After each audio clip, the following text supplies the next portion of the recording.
This page depicts an Ocarina of Time ocarina lying in grass, which is likely related to the game The Legend of Zelda Ocarina of Time.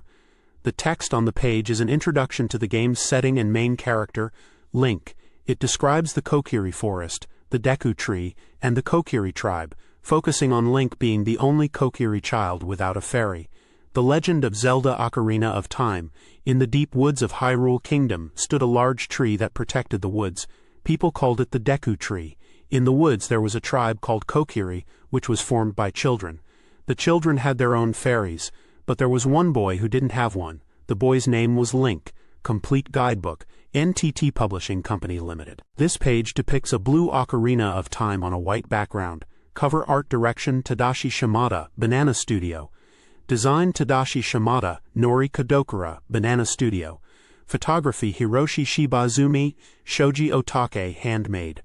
Object Toshio Hayashi Bijutsu. This page depicts the title page of the complete guidebook for The Legend of Zelda Ocarina of Time. It features introductory text describing the game's setting in the deep woods of Hyrule, mentioning the Deku Tree and the Kokiri tribe, and introduces Link as a boy without a fairy. It is published by NTT Publishing Company Limited. The Legend of Zelda Ocarina of Time. In the deep woods of Hyrule Kingdom stood a large tree that protected the woods. People called it the Deku Tree. In the woods there was a tribe called Kokiri, which was formed by children. The children had their own fairies, but there was one boy who didn't have one. The boy's name was Link. Complete Guidebook, NTT Publishing Company Limited. This page depicts a mostly blank white page with some minor imperfections and discoloration, particularly along the right edge. There are faint marks and smudges scattered across the page.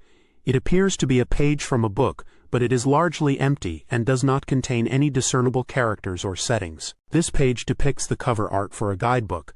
It prominently features the iconic Hylian shield and Master Sword, symbols from the Legend of Zelda series.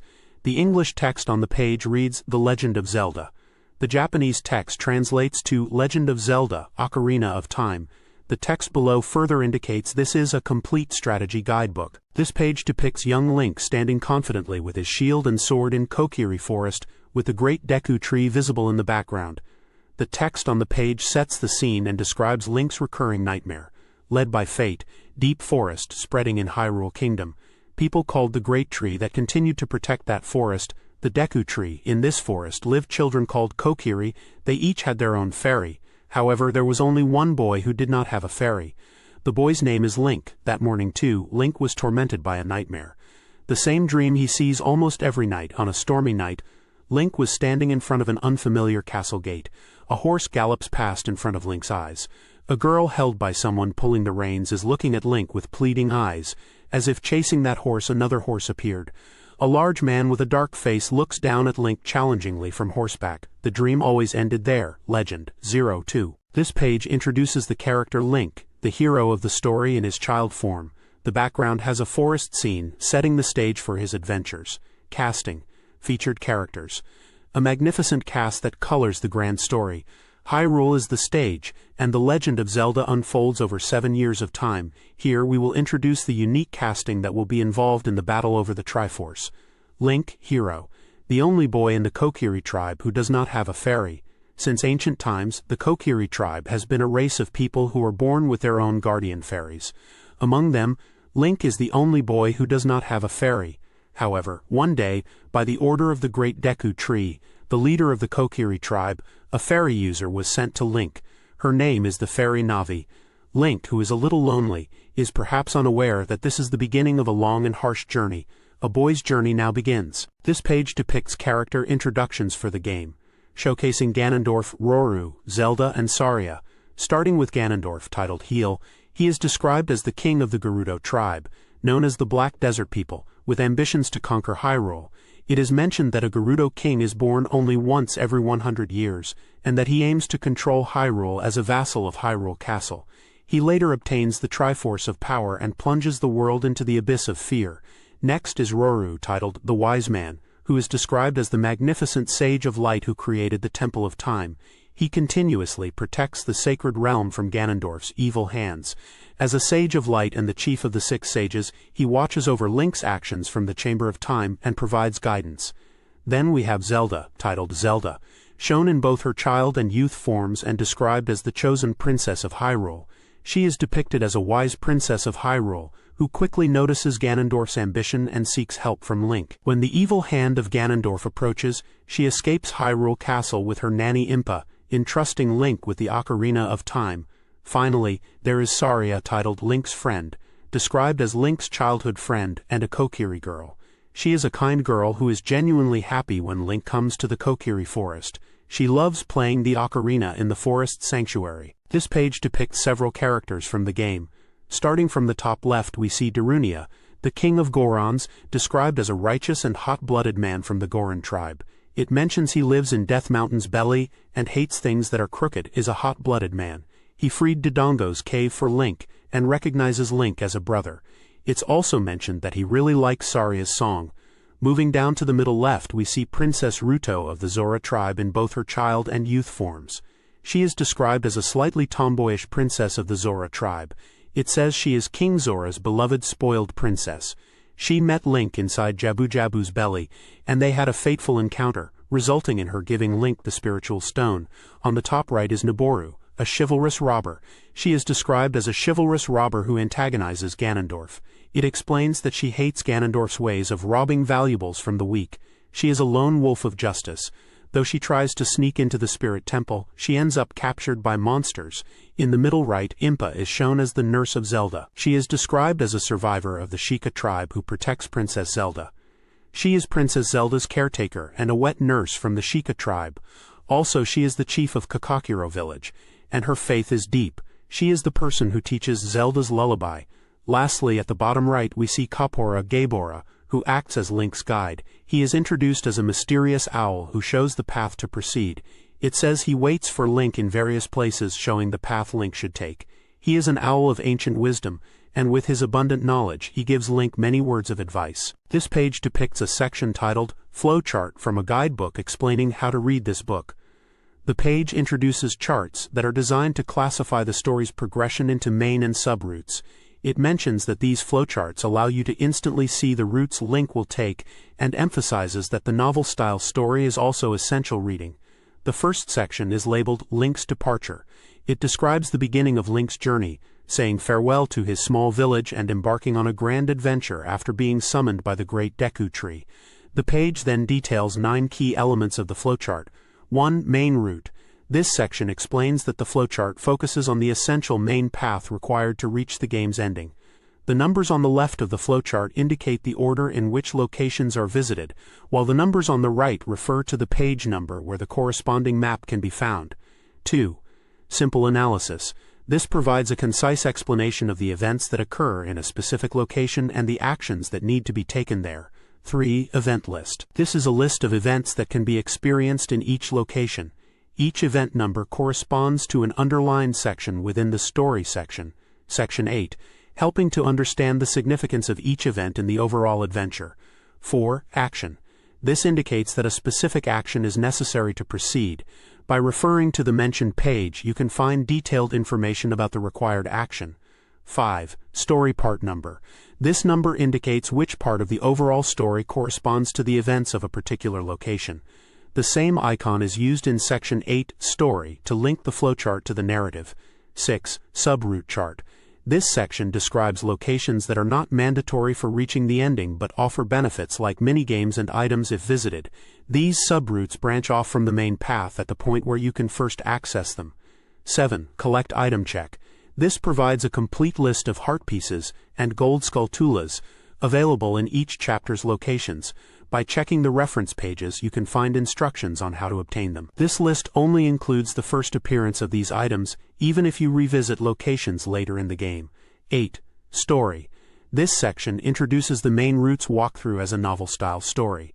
It encourages readers to enjoy it as a narrative while learning about the game's progression towards completion. 9. Keyword. This section highlights and explains important keywords that appear in the novel-style story. It aims to cover all essential terms for a successful adventure and provides separate explanations and reference pages for keywords requiring further detail. This page depicts an analysis of a game area, focusing on map and strategy points to navigate the area effectively. The setting is Kokiri Forest, described as a forest where the Kokiri children who never grow up live. It is mentioned that this forest is where Link's adventure begins, and it is important to gather information and prepare for the journey ahead. The page provides a detailed breakdown of the map and gameplay elements within Kokiri Forest. It highlights key locations, items, secrets, and strategic actions. It seems to be a guide to help players navigate and understand the different aspects of this level. Here is the translation of the Japanese text. Analysis map and strategy points for area correspondence to avoid getting lost in the game. This analysis page thoroughly explains everything. Refer to this chart page to search for information. 1 location name indicates the location name. Use it as an index when searching for information. 2 map of the strategy location. Use it in conjunction with 3 to 12 to understand the situation. 3 information icons. Various information is iconized and presented. For details, please refer to Meaning of Information icons on the left. 4 strategy area. The map is divided into several strategy areas, and their numbers are indicated. 5 appearance monsters. Names of appearing monsters and strategy reference pages are listed. 6 secret point. Lists secret point access methods and obtainable items. 7 get item. Lists items that appear in treasure chests and in that location. 8 random item. Lists the main items that appear when cutting grass or breaking pots. As the name random suggests, the appearing items vary depending on Link's condition. 9 shop list. A list of items and prices handled by shops and Akindo nuts. 10 Navi's 1-point advice. 1-point information that is helpful to know. 11 main route, sub-route. Types of strategy routes. The thick line is the main route, which you must follow. The thin line is the sub-route. 12 action indicates that an action is necessary for strategy purposes. The purpose of the strategy and a list of necessary items are listed. Reference pages in the chart page are also indicated. Linked illustrations show which actions are for adult Link or child Link. 13 action analysis. Detailed strategy content for the above 12 action equals phase 1/2. Introduced in phases. 14 important action. Bomb placement points and ocarina performance points, etc. Refer to the left. Explains the details of particularly important actions. Utilize it together with the analysis text. 15 get, use item. Lists all items that can be obtained in each phase get, and essential items for strategy use item. 16 check important information within the map. Corresponds to the icons on the map above. 17 shortcut. Shortcuts to other maps. Conditions for use are also indicated. 18 minigame play spot. Names of minigames that can be experienced on that map, and play fees and strategy reference pages are listed. Information icon meanings *heart container, *gold skulltula, golden skulltula, *gossip stone, *magic bean, *pierre appearance point, *cucko, frog, cow. Reference mark. The numbers for gossip stones and magic beans correspond to the numbers in the index at the end of the book. Important action meanings long distance weapon switch. Explains the locations and aiming points where long distance weapons like slingshots are effective. Bomb setting. Explains locations where bombs can be set up. Ocarina performance. Explains locations to play the ocarina and melodies to perform. Equipment change of clothes and boots. Locations where changing clothes or boots is necessary. Explains what equipment is needed. Utilization of Mask of Truth. Explains what can be seen by wearing the Mask of Truth, which is useful in the second half of the game. This page shows the table of contents for a guidebook. It is divided into several sections, providing a comprehensive walkthrough for the game. The first section is the flowchart and story, which seems to guide the player through the main story progression chapter by chapter. Then there is a map and action analysis section, presumably detailing maps and strategies for different areas, divided into field and dungeon sections. Following this, there's a section dedicated to minigame guides, which would help players with the various side activities. The collect guide section likely focuses on finding collectibles within the game. Finally, there are sections for monster and item data, and an index for easy reference. Here is the translation of the Japanese text Mokuji, table of contents, flowchart and story walkthrough. Flowchart and story. First chapter, Link's Journey. P.10, second chapter, Fateful Encounter. P.13, third chapter, Melody Heard from the Forest. P.15, fourth chapter, Pure Red Sparkling Spiritual Stone. P.17 5th Chapter, Zora Tribe Princess P.20 6th Chapter, Link Across Time P.23 7th Chapter, 7 Years of Sleeplessness P.26 8th Chapter, Fierce Flame of Burning Vengeance P.30 9th Chapter, Reunion in the Deep Lake Bottom P.33 10th Chapter, Strategy in the Dark Dungeon P.36 11th Chapter, Desert and Time Beyond P.40 12th Chapter, End of a Long Battle P.45 Map and Action Analysis, Field Edition Kokiri Forest P.50 Hyrule Field P.52 Hyrule Castle Town Ruins P.54 Lost Woods P.57 Sacred Forest Meadow P.59 Kakariko Village P.60 Graveyard P.62 Death Mountain Trail P.64 Goron City P.66 Death Mountain Crater P.68 Zora's River P.70 Zora's Domain P.71 Zora's Fountain P.73 Lake Hylia P.75 Lon Lon Ranch P.78 Gerudo Valley P.80 Gerudo's Fortress P.81 Desert Colossus P.83 Giant Fairy Fountain P.84 Ganon's Castle P.85 Dungeon Edition Inside Deku Tree P.86 Dodongo's Cavern P.90 Jabu Jabu's Belly P.95 Forest Temple P.99 Fire Temple P.102 Water Temple P.107 Bottom of the Well P.114 Shadow Temple P.123 Gerudo Training Ground P.125 Spirit Temple P.132 Ice Cavern P.136 Inside Ganon's Castle P.144 Minigame Guide Treasure Chest Shop Bombchu Bowling P.152 Shooting Gallery P.153 Hyrule Field Horizontal Marathon Super Cucko Finding Game P.154 Pond Jump Game Frog Serenade P.155 Grave Robbing Tour P.156 Dampy Race P.157 Fishing Pond P.158 Pigeon Shooting P.159 Warpig Race Event P.160 Collect Guide Pieces of Heart P.162 Gold Skulltulas P.166 Monster and Item Data Monster Data P.174 Item Data P.181 Ocarina Column P.188 Index P.190 The image shows a vibrant illustration featuring key characters from The Legend of Zelda, Ocarina of Time. In the foreground, we see Link in both his child and adult forms. Adult Link is standing prominently with the Master Sword and Hylian shield, while child Link is playing the Ocarina of Time. Princess Zelda is depicted to the right of adult Link, looking determined. Ganondorf is shown menacingly on the left side, looming over the scene, and other characters such as Impa and possibly Saria or Ruto are also visible. The background is split into two halves, one side showing Hyrule Castle in a bright daytime setting, and the other side depicting Ganon's castle in a dark, stormy night setting, symbolizing the game's themes of light and darkness and the two different time periods, flowchart and story. The adventure that transcends time is The Path of a Great Adventure. In it, there will be both laughter and tears, a deep emotion and the fate entrusted to the hero. Time will surely pass, and Link's magnificent adventure will continue. Please inscribe one story into your memory. This page depicts the beginning of Link's grand adventure. It outlines the initial steps of Link's journey as he departs from Kokiri Forest after being summoned by the Great Deku Tree. The first section is Kokiri Forest. Here, Link meets Navi, the fairy who has come to summon him, and is directed towards the Great Deku Tree. Key events in this area include Navi calling for Link, Saria's joyful reaction to seeing the fairy, the obstruction by the mean-spirited Mido reluctantly stepping aside, and finally, the encounter with the cursed Great Deku Tree. The next section takes place inside the Great Deku Tree. The Great Deku Tree, afflicted by a curse, tests Link's courage by inviting him into his corrupted interior. Returning to Kokiri Forest, the guide describes the aftermath of defeating Guma. Despite the victory, the Great Deku Tree is dying. He entrusts the Kokiri Emerald to Link, and peacefully passes away.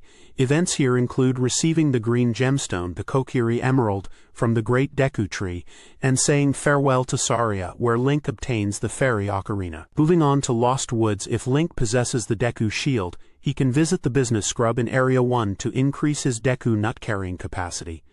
Also in the Lost Woods, after getting the Fairy Slingshot, players can play a minigame in Strategy Area 3 by shooting targets for a high score to receive the Deku Seed Bag. The guide then mentions Kakariko Village. At this point in the game, a visit to Kakariko Village allows players to collect Kukos to obtain an empty bottle. However, it notes that the path to Death Mountain is not yet accessible. Next is Hyrule Lakeside.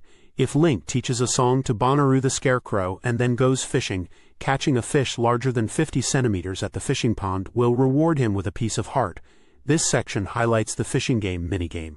Finally, in Hyrule Field, after saying goodbye to Saria, Link finally departs Kokiri Forest. A giant mysterious owl appears before him, offering guidance. The event here is the mysterious owl waiting for Link. There is also a collect item check section which explains that while signs of gold skulltulas and pieces of heart appear, they are not readily obtainable at this early stage. It advises players to revisit these locations after progressing further in their adventure and acquiring more items. It includes tables indicating locations for Kokiri Forest, inside the Deku Tree and Hyrule Field with Skulltula and heart icons and page numbers for reference. The guide indicates that the next section is Castletown on page 54. This page depicts Link in the rain on horseback, looking concerned about the future of Hyrule as he embarks on his journey.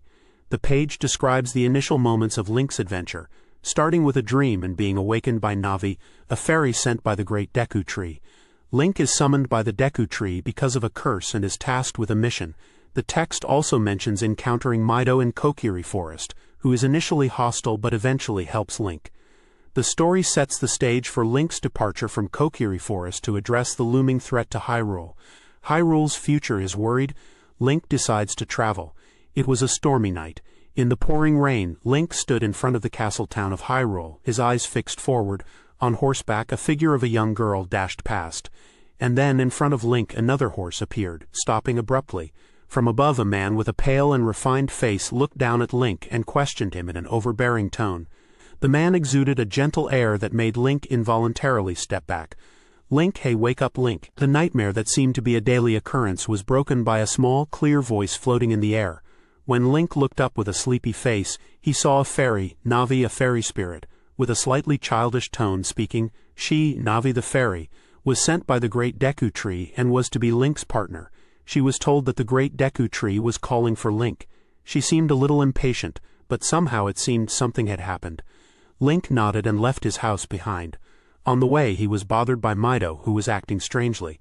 After getting the Kokiri sword and shield, Link headed towards the Great Deku Tree in the north of the village, towards the field. In the village, unknown monsters had appeared, and Link realized that something unusual was happening in the forest.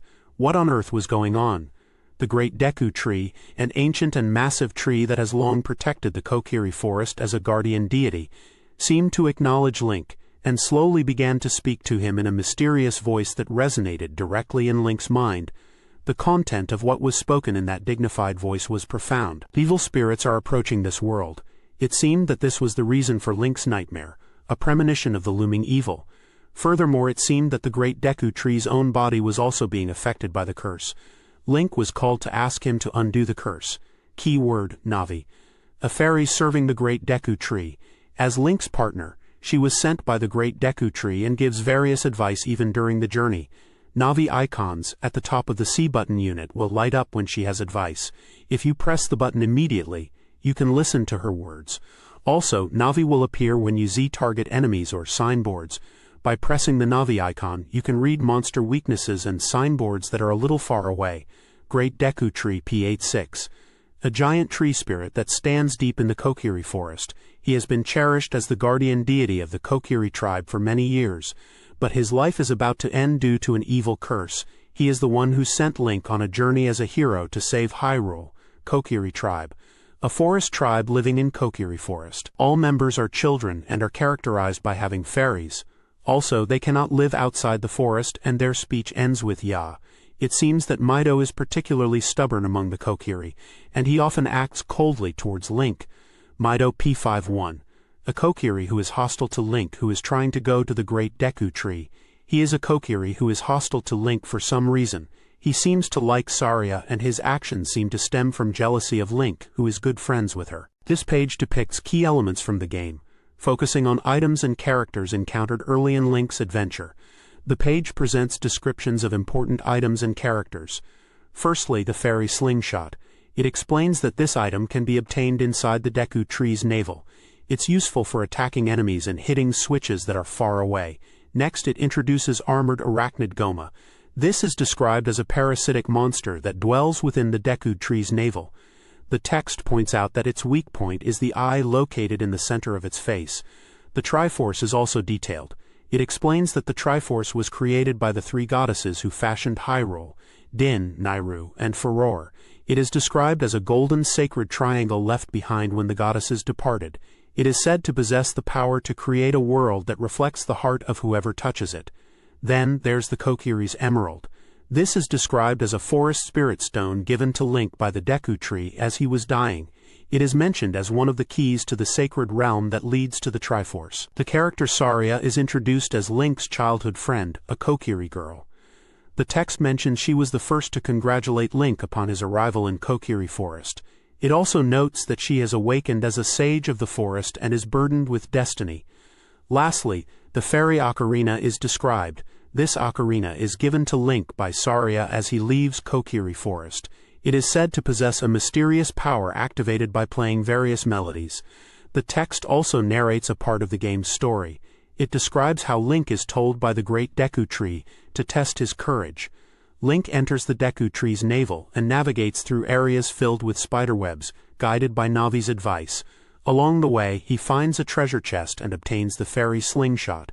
Continuing deeper, he reaches a high room where he confronts the boss, armored arachnid Goma. After defeating Goma, the Deku Tree reveals that he was cursed and asks Link to seek out the Kokiri's Emerald. Later, as Link is about to leave Kokiri Forest, he encounters Saria on a suspension bridge. Saria gives Link the fairy ocarina as a token of their friendship, expressing her sadness at their parting but trusting he will return to the forest one day. She watches him leave, her gaze lingering on his back as he departs. This page depicts flowchart number 2, titled Fatal Encounter, focusing on Link and Princess Zelda's destined meeting. Following the mysterious owl's advice, Link heads to the castle and has a fateful encounter with a certain girl. Section 5 covers Castle Town, map P.54 and lists minigames. The treasure chest lottery on page 152 and the target shooting game also on page 152. There's a question. According to the great Deku Tree's words, you're going to Hyrule Castle to meet Princess Zelda, right? Section 6 is about Hyrule Castle, map P54.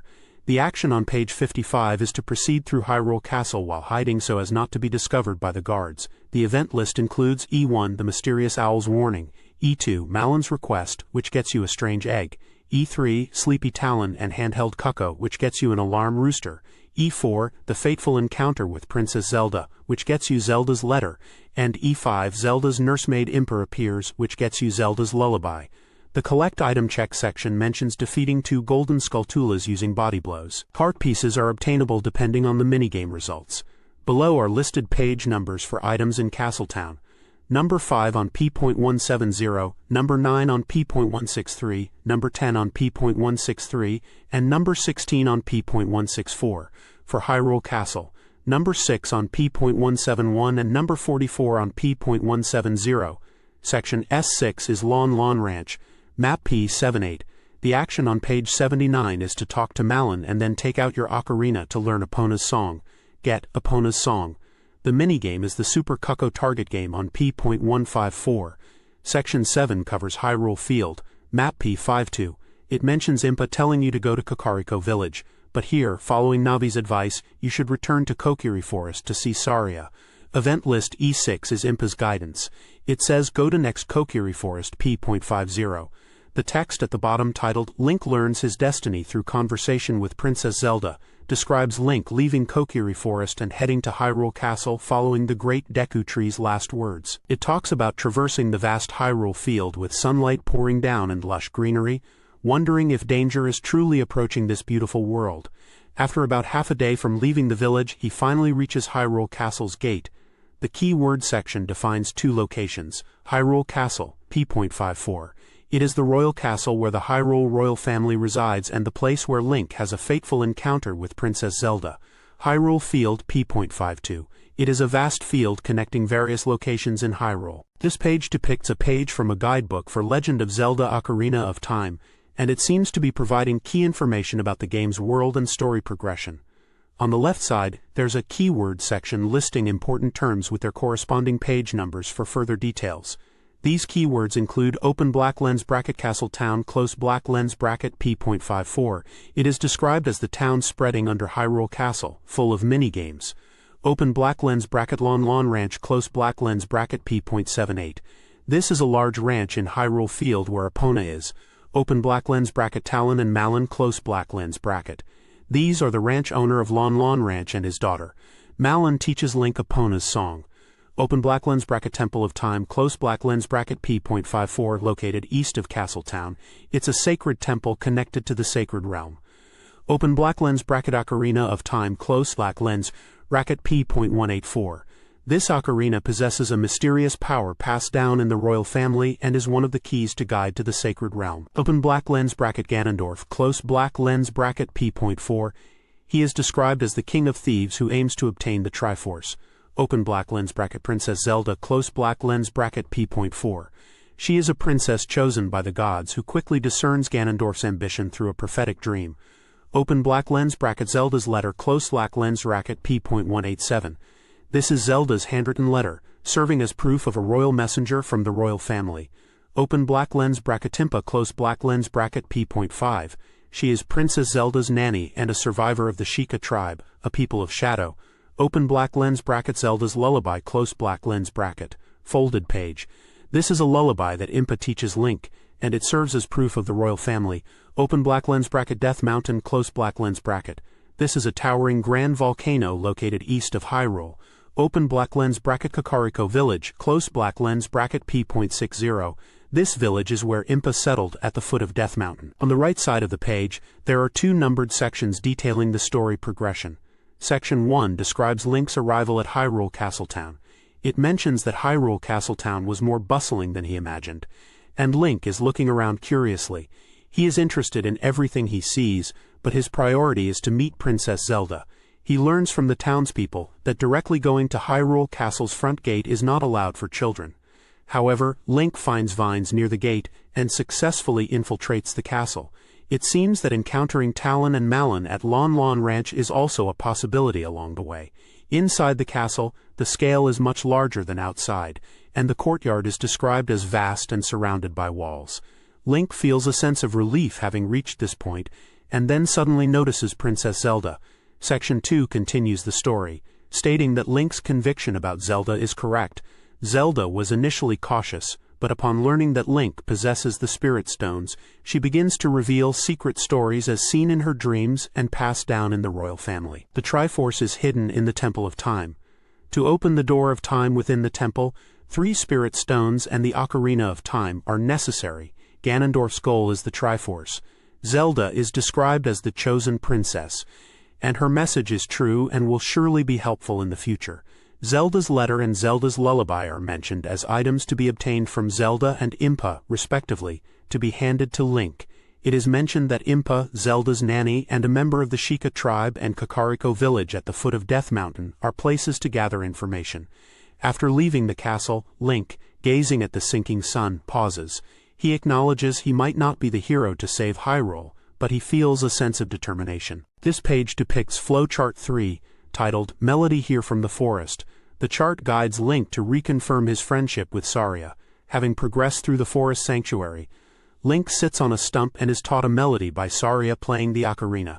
The first step in Kokiri Forest poses the question, what would Saria say if I told her I'm going to save Hyrule? The second step takes place in the Lost Woods. It describes the Lost Woods as being like a natural maze. It advises to proceed in the direction where Saria's melody is loudest. An event list mentions E1, advice given by the owl. The third step is in the forest sacred ground.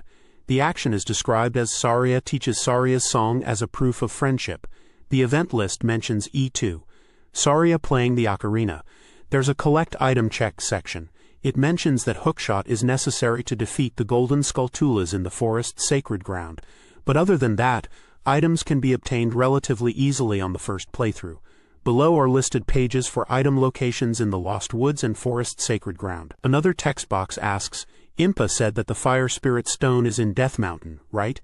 At the bottom, under Saria's important melody, it explains that following Impa's advice, Link was heading to Kakariko Village when Navi spoke up, asking, what would Saria say if you told her you were going to save Hyrule?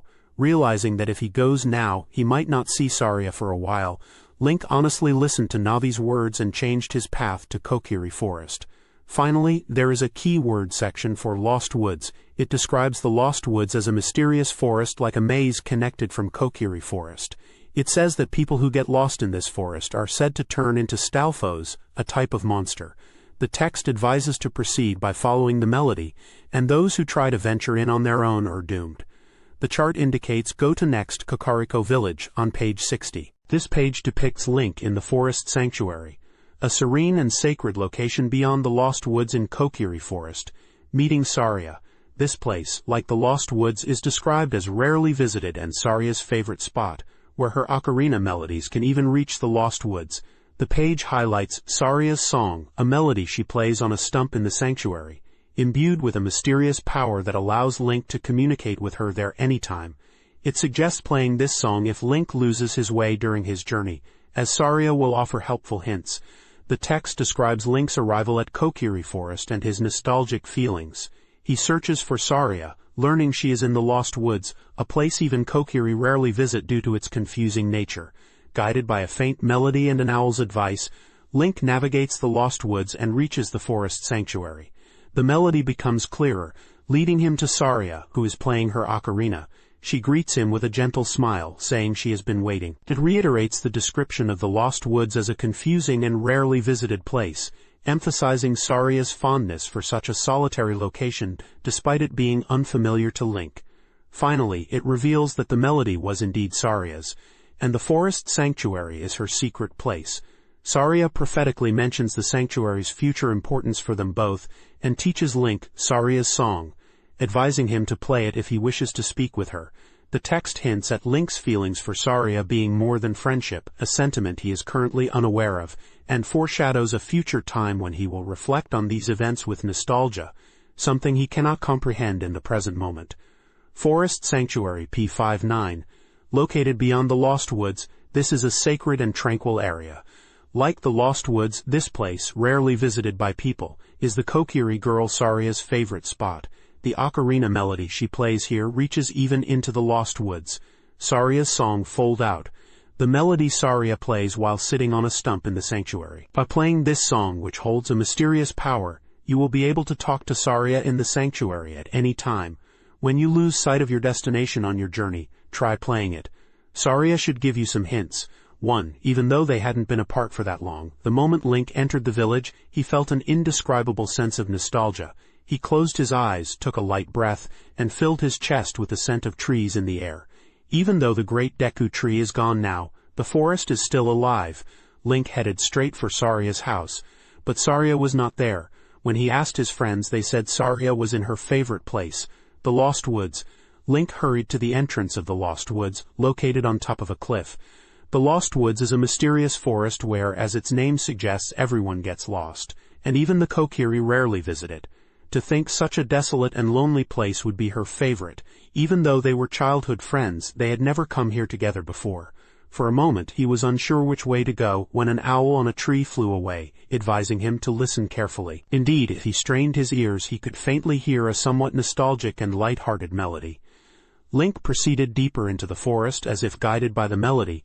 After passing through the Lost Woods he arrived at a sacred place called the Forest Sanctuary, a holy place rarely visited by people.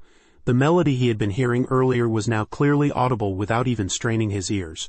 Who on earth? Link's pace naturally quickened, and before long he was sprinting toward the depths of the sanctuary. The girl, who had been sitting on a stump concentrating on playing her ocarina, was not surprised to see Link suddenly appear. She slowly raised her face and smiled softly. "I've been waiting for you, Link." 2. Link is at the Lost Woods, which is located on a cliff. The Lost Woods is a mysterious forest where, as its name suggests, everyone gets lost, and even the Kokiri rarely visit it. To think such a desolate and lonely place would be her favorite. Even though they were childhood friends, they had never come here together before. Which way should I go? For a moment he was unsure which way to go when an owl on a tree flew away, advising him to listen carefully. Indeed, if he strained his ears he could faintly hear a somewhat nostalgic and light-hearted melody. Link proceeded deeper into the forest as if guided by the melody. After passing through the Lost Woods he arrived at a sacred place called the Forest Sanctuary, a holy place rarely visited by people. 3. The source of the melody was indeed Saria. This forest sanctuary is said to be Saria's secret place. She said something prophetic, that this place would become important for the two of them in the future, and taught Link the melody she had been playing. Saria's song. If you want to talk to Saria, play this song, she said. The feelings Link held for Saria were certainly not just friendship, but what they were, Link did not understand now, and that someday he would recall the events of today with faint emotion. This too, present Link had no way of knowing. This page depicts Flowchart 4, titled The Spirit Stone Twinkle with Crimson. It talks about the earnest request of Darunia, a man of warm humanity. The text explains that Link, having arrived in Goron City, accepts Darunia's request and bravely enters Dodongo's cave, aware of the dangers that await. The page seems to be a walkthrough guide, with numbered steps indicating the progression. The left side has a Collect Item Check section, which lists locations and items to collect in those locations. It mentions that while the number of items is large, focusing on the Stalchula in Kakariko Village at the beginning should be sufficient, and there should be no problems. The walkthrough starts at Step 1 with 11. Kakariko Village, map page 60. The action described is at page 61. If you use Zelda's letter in front of the gatekeeper, he will open the way for you. The event list includes E1, gatekeeper who lets you pass through the gate. Whispering event, childhood arc with start point on page 159. Step 2 is 12, Goron City, map page 66. The action is at page 67. Show Darunia Saria's song and he will give you the Goron's bracelet. The event list includes E2, Darunia who is pleased with Saria's song, get Goron's bracelet. Step 3 is 13, Death Mountain Trail, map page 64. The action is up page 65, pull out a bomb flower and use it to destroy the rocks at the bottom of the cliff. Step 4 is 14, Dodongo's Cave, map page 90. The action is at page 92, to resolve the source of Darunia's worries, defeat King Dodongo. Step 5 is 15, Death Mountain Trail, map page 64. The action is B page 65. Darunia asks you to deliver Goron's ruby to Princess Zelda, so head to the summit to meet the Great Fairy. The event list includes Gift from Darunia, Goron's ruby, Great Fairy who helps Link, Great Spin Attack. There are also smaller boxes described as S7 to S11. S7 Graveyard, map page 62. Minigame Grave Digging Tour, page 156. Action C, page 63. In the graveyard of the Hyrule royal family, learn the Sun Song, the research achievement of the Composer Brothers, engraved on the tombstone. Get Sun Song S-8 Death Mountain Crater, map page 68. Action D, page 69. If you have heart pieces, you can get hints about golden Skulltulas from Sheikah Stones. S9 Goron City, map page 66. Action C, page 67. After getting the bomb bag, use bomb flowers to stop the rolling Gorons in the area and make them give you a big bomb bag. S10 Lost Woods, map page 57. Action D, page 58. Once you can use bombs, you can increase the number of Deku sticks you can carry by blasting the rocks in Area 6 of the Lost Woods. Get increased Deku stick carrying capacity. S11 Hyrule Castle, map page 54. Action B, page 56. Break the rocks around the castle with bombs and you can receive Din's Fire from the Great Fairy inside. Get Din's Fire. Other locations mentioned are Hyrule Field, map page 52, Castle Town, map page 54, and the next destination is Zora's River, page 70. This page depicts information about the Goron tribe and their relationship with Darunia in the legend of Zelda Ocarina of Time.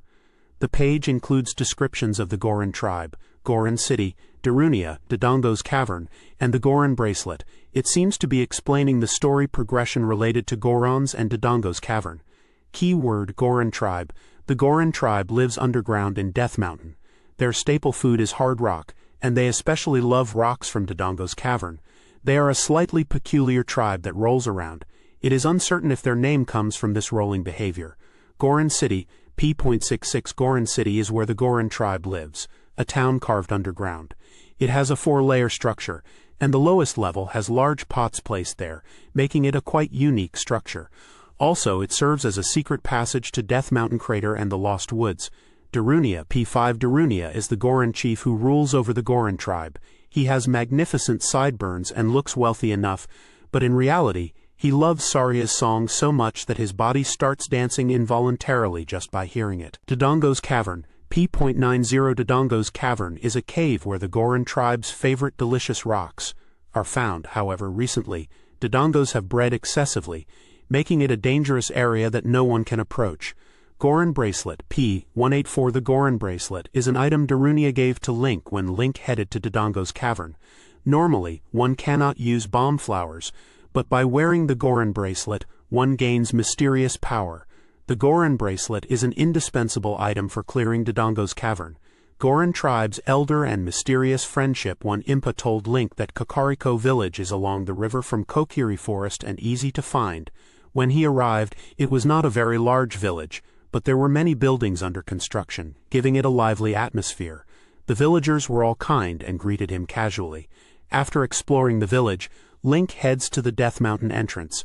When he shows Zelda's letter to the gatekeeper guarding the mountain entrance, he is allowed to pass. Although the name sounds intimidating, Death Mountain is actually a scenic mountain path, and Link arrives at Goron City, the town of the Goron tribe, as guided.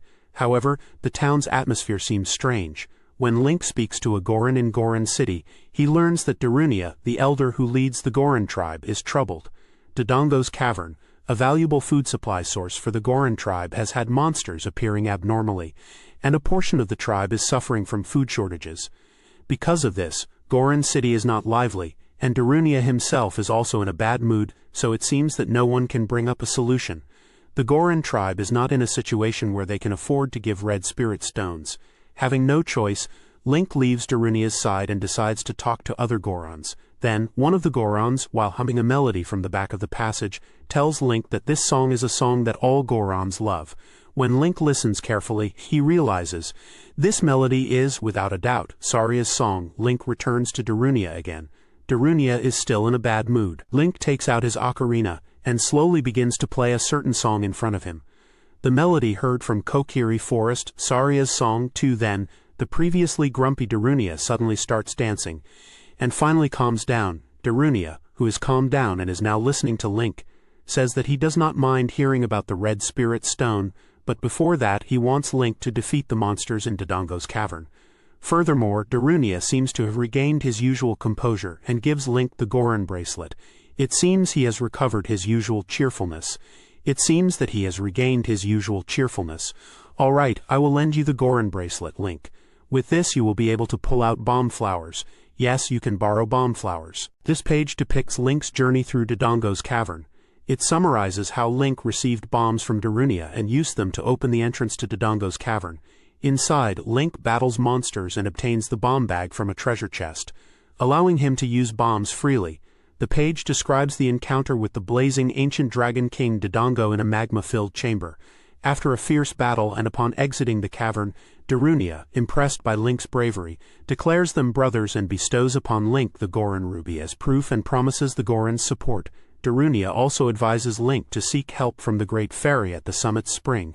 As Link descends the mountain, an owl from the Lost Woods appears, offering to guide him to the lower world, leading to an aerial adventure. Bomb Bag P-182, a leather bag filled with bombs. By obtaining this bag, you will be able to freely use bombs from now on. Ancient Dragon King Dodongo P-94. Dodongo is a giant Dodongo that dwells in the depths of Dodongo's cavern.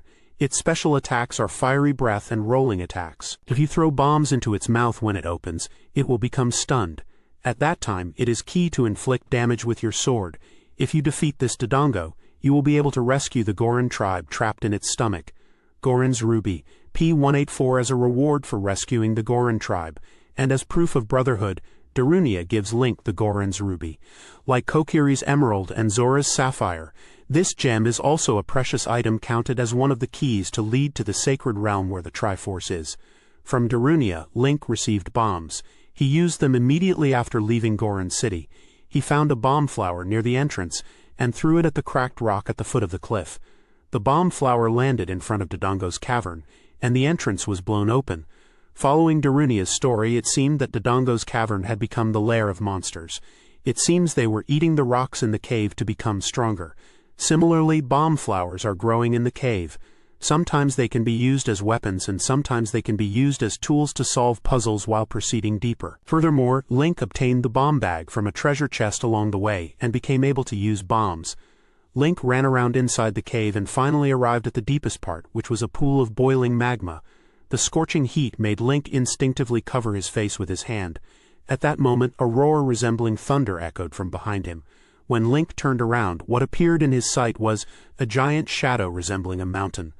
The blazing ancient dragon, King Dodongo. It was Dodongo. Link, with the bomb bag he had just obtained, faced the ancient dragon with intimidation. There was no escape. He had no choice but to fight. After defeating King Dodongo and exiting Dodongo's cavern, Darunia was waiting there. Darunia was deeply impressed by Link's courageous spirit in taking on danger without hesitation. "From today, you and I are brothers," Darunia declared. And as proof of that, he gave Link the red spirit stone, Goron's ruby. Furthermore, Darunia said that the Gorons would surely lend Link their strength. After parting with Darunia and heading towards the summit, Link was told by Darunia that he should meet the Great Fairy at the summit's spring to receive further help. While descending the mountain path, an owl that Link had met in the Lost Woods before appeared and said it would guide Link to the lower world. While feeling uneasy, Link grabbed onto its feet and soared into the sky. Such an experience was unexpectedly not bad for a brave adventurer. This page depicts a walkthrough chart for the Princess of Zora section of the game. It details the steps needed to find the missing princess and obtain the key to the Spirit Stone, as King Zora, the Zora leader, is preoccupied with her disappearance. There's also a collect item check section reminding players to gather the golden Skulltulas inside Lord Jabu Jabu's belly before completing it. The first step, number 16, takes place in Zora River. The action is to destroy the rocks blocking the entrance with bombs and then jump across the river. The event listed is meeting an owl that provides hints about Zora's domain. Step 17 is in Zora's domain. The action here is to collect all the rupees by diving to obtain the silver scale. The event listed is King Zora grieving in sorrow. This step mentions a minigame of diving rupee collection on page 156, and states you will get the silver scale. Step 18 moves to Lake Hylia lakeside. The action is to dive to the bottom of the lake where Navi reacts to obtain a bottle and Princess Ruto's letter. Step 19 returns to Zora's domain. The action is to show Princess Ruto's letter to King Zora to have him open the passage. The event listed is King Zora reading Princess Ruto's letter. Step 20 is at Zora's fountain. The action is to use a fish in front of Lord Jabu Jabu to make him open his mouth. The event listed is Lord Jabu Jabu opening his mouth wide. There is also a side step labeled S12 at Zora's fountain. The action is to destroy the rocks in the southeast of Zora's fountain with bombs. This will reveal the Great Fairy's fountain, who will grant you Furore's Wind. It indicates you will get Furore's Wind. Step 21 takes place inside Lord Jabu Jabu's belly. The action is to meet Princess Ruto and defeat Baronade, who is inside Jabu Jabu's belly. The event list includes meeting the missing Princess Ruto, Link being bestowed the honor of carrying the princess, Princess Ruto being kidnapped along with the Spirit Stone, and rescuing the selfish Princess Ruto. Finally, Step 22 is back at Zora's fountain. The action is to receive Zora's sapphire, a keepsake from Princess Ruto's mother. The event listed is receiving an engagement ring from Princess Ruto, and it indicates you will get Zora's sapphire. At the bottom it lists Zora's domain map page 71, Zora River map page 70, and indicates to go next to Hyrule Field on page 52. This page depicts a walkthrough section of a quest in a Zelda game, likely Ocarina of Time, set in the Zora domain. The story revolves around Princess Ruto and a lost item. Link is tasked with finding this lost item, which leads him to Zora's River, Zora's domain, and eventually involves King Zora and Jabu Jabu Sama. The page highlights key locations and characters involved in this part of the adventure. The keyword section on the right provides definitions for important terms related to the Zora and their environment. Selfish Princess's important lost item. With this, the remaining Spirit Stones are now just one left. Where could the last Spirit Stone be? For now, let's head to Kokoriko Village. After leaving Kokoriko Village and walking along the river, Link arrives at a place where the river splits. Stopping there, Link chooses the direction with the faster flow and proceeds again. There shouldn't be any mistake in this direction. A familiar crow appears, and it teaches Link that the path ahead is the Zora tribe's domain.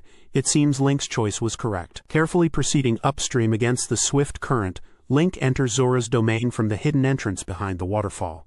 Quickly, Link goes to see King Zora of the Zora tribe. He is troubled because his daughter Princess Ruto has gone missing. He says he is worried about her and not listening to anyone's words. Having no choice, Link decides to look for the princess himself. He participates in the diving game at Zora's domain for fun. Afterwards, he goes through the underwater passage and heads to Lake Hylia. However, the silver scale doesn't extend Link's diving time. Then, at the bottom of the lake he discovers a bottle containing a letter. This is Ruto's letter. Princess Ruto is in Jabu Jabu Sama's belly, it seems so. Anyway, Link must show this letter to King Zora. When Link shows the letter to King Zora, the king is greatly distressed. If Link shows the letter, the king will open the passage behind the throne. The back of the throne is Zora's fountain. For some reason there are Zora people at the water's edge in the fountain. It seems like Link was somewhat popular. For the Zora tribe, Jabu Jabu Sama is a very important guardian deity, but his condition is strange. It's said that he hasn't eaten his favorite fish lately and is feeling ill. No, it's not that he won't eat, but rather he can't eat.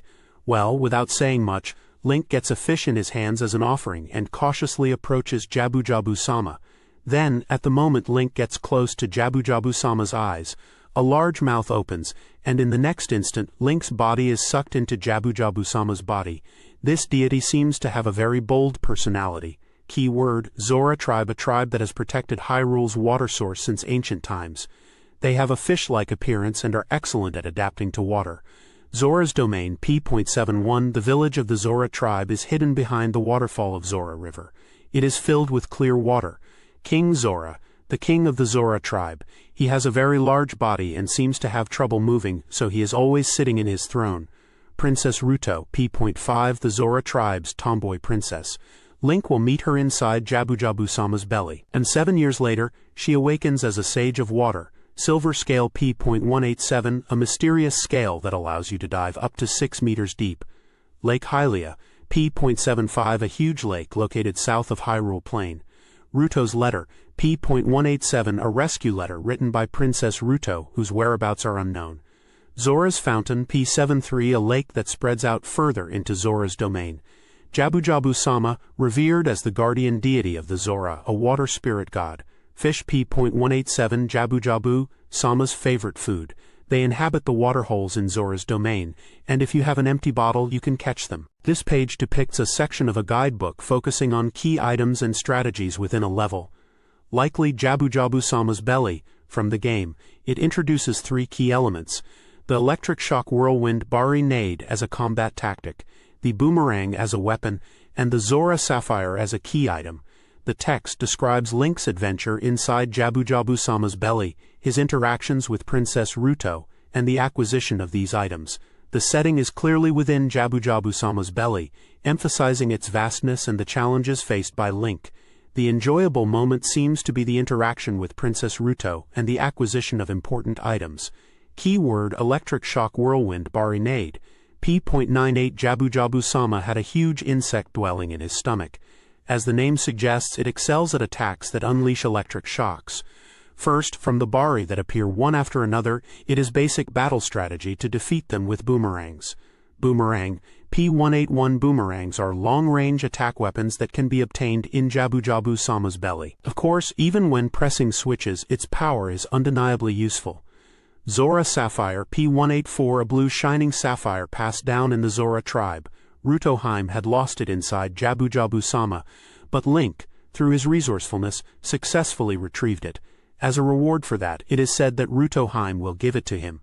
Like Kokiri's emerald and Goron's ruby, this is also counted as one of the keys leading to the sacred realm. 6. The swallowed person was inside Jabu Jabu Sama's mouth. Confirming that it was from his mouth and out, they decide to head deeper inside for now. Even so, it is incredibly spacious inside a living creature. It is so spacious that you would think there are dungeons and such. Link's worries were unfounded, and Rutoheim was found in a place not too far away. Especially, Rutoheim seems to be unharmed without any injuries. When Link reports that he has come to take her back, she flatly refuses. She says that she absolutely will not return to the surface with such a disgusting mouth smell. She says that she dropped something somewhere and will not return until she finds it. It seems to be something very important to the princess. Here, honestly, it seems there is no choice but to go along with the princess's lost item search. However, the surprise thing is that Rutoheim sits right there and does not try to move herself. What's more, she says to carry her. That is indeed princess-like behavior. Well, it is not possible to leave her in such a place. Link had no choice but to carry Ruto on his shoulders. From there, a search operation of the vast interior began. At first, Link politely carried Ruto, but when the attacks from the enemies became intense, he often ended up throwing her. Even so, this princess does not complain at all. Then, as they entered a certain room, Ruto began to make noise. It seemed she found her lost item, Mother's Form keepsake stone. At that moment the floor suddenly rose, and Link was surprised. Seriously, this princess is a handful to deal with. With the baggage on his shoulders gone, Link swiftly defeated the monsters that appeared and escaped from inside Jabu Jabu Sama. Of course, he also did not forget to bring back the boomerang he found inside. While searching for Ruto Heim's lost item, Link found the boomerang. 7. Link is seeking 3 spiritual stones. For Ruto, it is Mother's Form keepsake stone, which was actually an engagement ring passed down in the Zora tribe. In other words, receiving it means becoming Ruto's husband. Despite that, Ruto readily hands over this spiritual stone, Zora Sapphire, to Link. Apparently, Link has captured not only the spiritual stone but also the princess's heart. This page depicts a walkthrough section titled Link Passes Beyond Time from a guide. It shows Link's progression after escaping Hyrule Castle with Zelda and Impa. The guide is broken down into numbered steps. Step 23 takes place in Hyrule Field and mentions that Zelda Heim, Princess Zelda, throws the ocarina into the river for Link to retrieve. The event list for this step includes Event 1, Zelda escaping from Ganondorf. Event 2, Zelda's message sealed within the ocarina. Action, check map P.53, get, Ocarina of Time, Song of Time. Step 24 moves to the Temple of Time. Here, Link plays the Song of Time in the Temple of Time and draws the Master Sword from the Pedestal of Time. The event list for this step includes Event 3, Navi surprised by the Master Sword. Event 4, Link draws the sword. Event 5, Link's awakening after 7 years. Event 6, encounter with the mysterious Sheikah tribe, Sheik. The guide then directs the player to the next section, Castletown, on page 54. The bottom section, under the title, The Open Door of Time, The Fate Awaiting Link, explains that with the 3 spirit stones gathered, and the Ocarina of Time protected by Zelda Heim, the door of time leading to the sacred realm will open. It mentions Link reflecting on his adventures and feeling a sense of determination to reach Hyrule Castle quickly. It reflects on how he initially couldn't believe he was a hero, but now he understands he must collect the Spirit Stones to save Hyrule. The keyword section highlights Spirit Stones. It explains that these are Kokiri's Emerald, Goron's Ruby, and Zora's Sapphire. These 3 jewels are referred to as Forest Spirit Stone, Fire Spirit Stone, and Water Spirit Stone respectively, and are collectively called Spirit Stones. The text states that Link received these stones thanks to his actions and the trust he earned from invaluable friends. The text box to the left of Step 23 contains dialogue. The one riding that white horse was Zelda and Impa, what was thrown into the moat earlier? Below this, another text box says, as Zelda said, let's investigate inside the Temple of Time. This page depicts 2 keywords from Legend of Zelda Ocarina of Time. The first section is about the Ocarina of Time. It describes the scene where Princess Zelda, pursued by Ganondorf, throws the Ocarina of Time to Link as she escapes from Hyrule Castle. The text mentions that the Ocarina of Time is a treasure passed down in the Hyrule royal family. The image shows Link in Hyrule Castle courtyard, seemingly during the escape sequence. The second section is about the Song of Time. It explains that this song is the key to opening the path to the sacred realm, and is taught to Link by Princess Zelda when she speaks to him with the Ocarina of Time. The image shows the musical notes for the Song of Time. The page then goes into more detail about these 2 key elements in numbered sections. Keyword, Ocarina of Time P184, the treasure owned by Princess Zelda, passed down in the Hyrule royal family.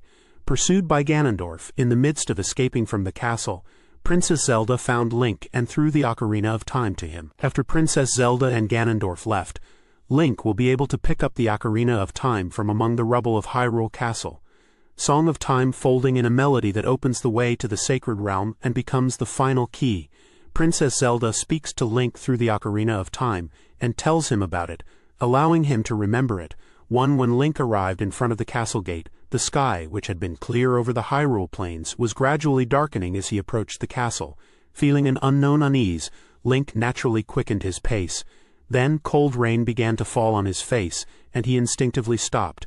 Rain, he thought, but almost immediately, the rain intensified and lightning began to flash. Link's unease was no longer something he could hide. In front of the castle gate, Link noticed the source of the unease he had been feeling since earlier. A fierce, gigantic castle. This scene, this light, was the same as the nightmare he had repeatedly seen, and then, the scene that followed was also the same as in his dream. A young girl on horseback gazing intently at Link. Princess Zelda. Furthermore, Ganondorf appeared as if chasing after her. Ganondorf, the dream always ended there. But this time, reality continued after that. The approaching Ganondorf drew his sword, and as Link tried to draw his sword, Zelda threw something towards him. After lightly warding off Ganondorf with magic, she declared that she herself would rule the world and left the scene. Overwhelmed, Link could only stare at her retreating figure, however. Link had noticed what Princess Zelda had thrown. Waiting for Ganondorf's figure to completely disappear, Link rushed to the spot where Princess Zelda had jumped into the moat. The object he was looking for was quickly found. It was the Ocarina of Time. Was Zelda predicting this would happen? The melody of the Song of Time was also entrusted to him. Princess Zelda entrusted the Ocarina of Time to Link at the very last moment. Link carefully stored the Ocarina of Time in his pocket and headed towards the Temple of Time, crossing through the castle town and proceeding further into the temple. In the sacred space where not a single sound could be heard, only Link's footsteps echoed. Standing in front of the pedestal, Link took out the Ocarina of Time according to the inscribed letters and played the Song of Time. Then, the 3 spiritual stones gathered began to emit a mysterious light, and as if responding to it, the door of the pedestal slowly opened. The path to the sacred realm, the only path leading to the sacred realm, is now finally about to open. This page depicts a section of the Ocarina of Time guide focusing on key elements of the game's story and characters. We see descriptions of the hero of time, the character Roru, the light metal, and Sheik. The setting is the Temple of Time, a crucial location in the game. Keyword open black lens bracket hero of time close black lens bracket the only one who can wield the Master Sword and possesses the power to repel evil. The Master Sword, a symbol of the hero, is enshrined in the depths of the Temple of Time, within the space-time. Open black lens bracket Roru close black lens bracket p.5 a sage who governs light. In the Temple of Time, he is the first person Link meets after awakening from a 7-year sleep. He tells Link what happened while he held the Master Sword and sends him off on a new journey. Open black lens bracket light metal close black lens bracket p.184 a shining metal that can be obtained from Roru. It seems that the power of the Sage of Light is sealed within this metal. Open black lens bracket Sheik close black lens bracket. The mysterious member of the Sheikah tribe who appears before Link, who has returned to the Temple of Time as an adult. Sheik teaches Link various melodies and helps him in his adventure but doesn't speak much and always disappears somewhere. E3. The open door led to a slightly elevated platform. And there, shining faintly, was a single sword.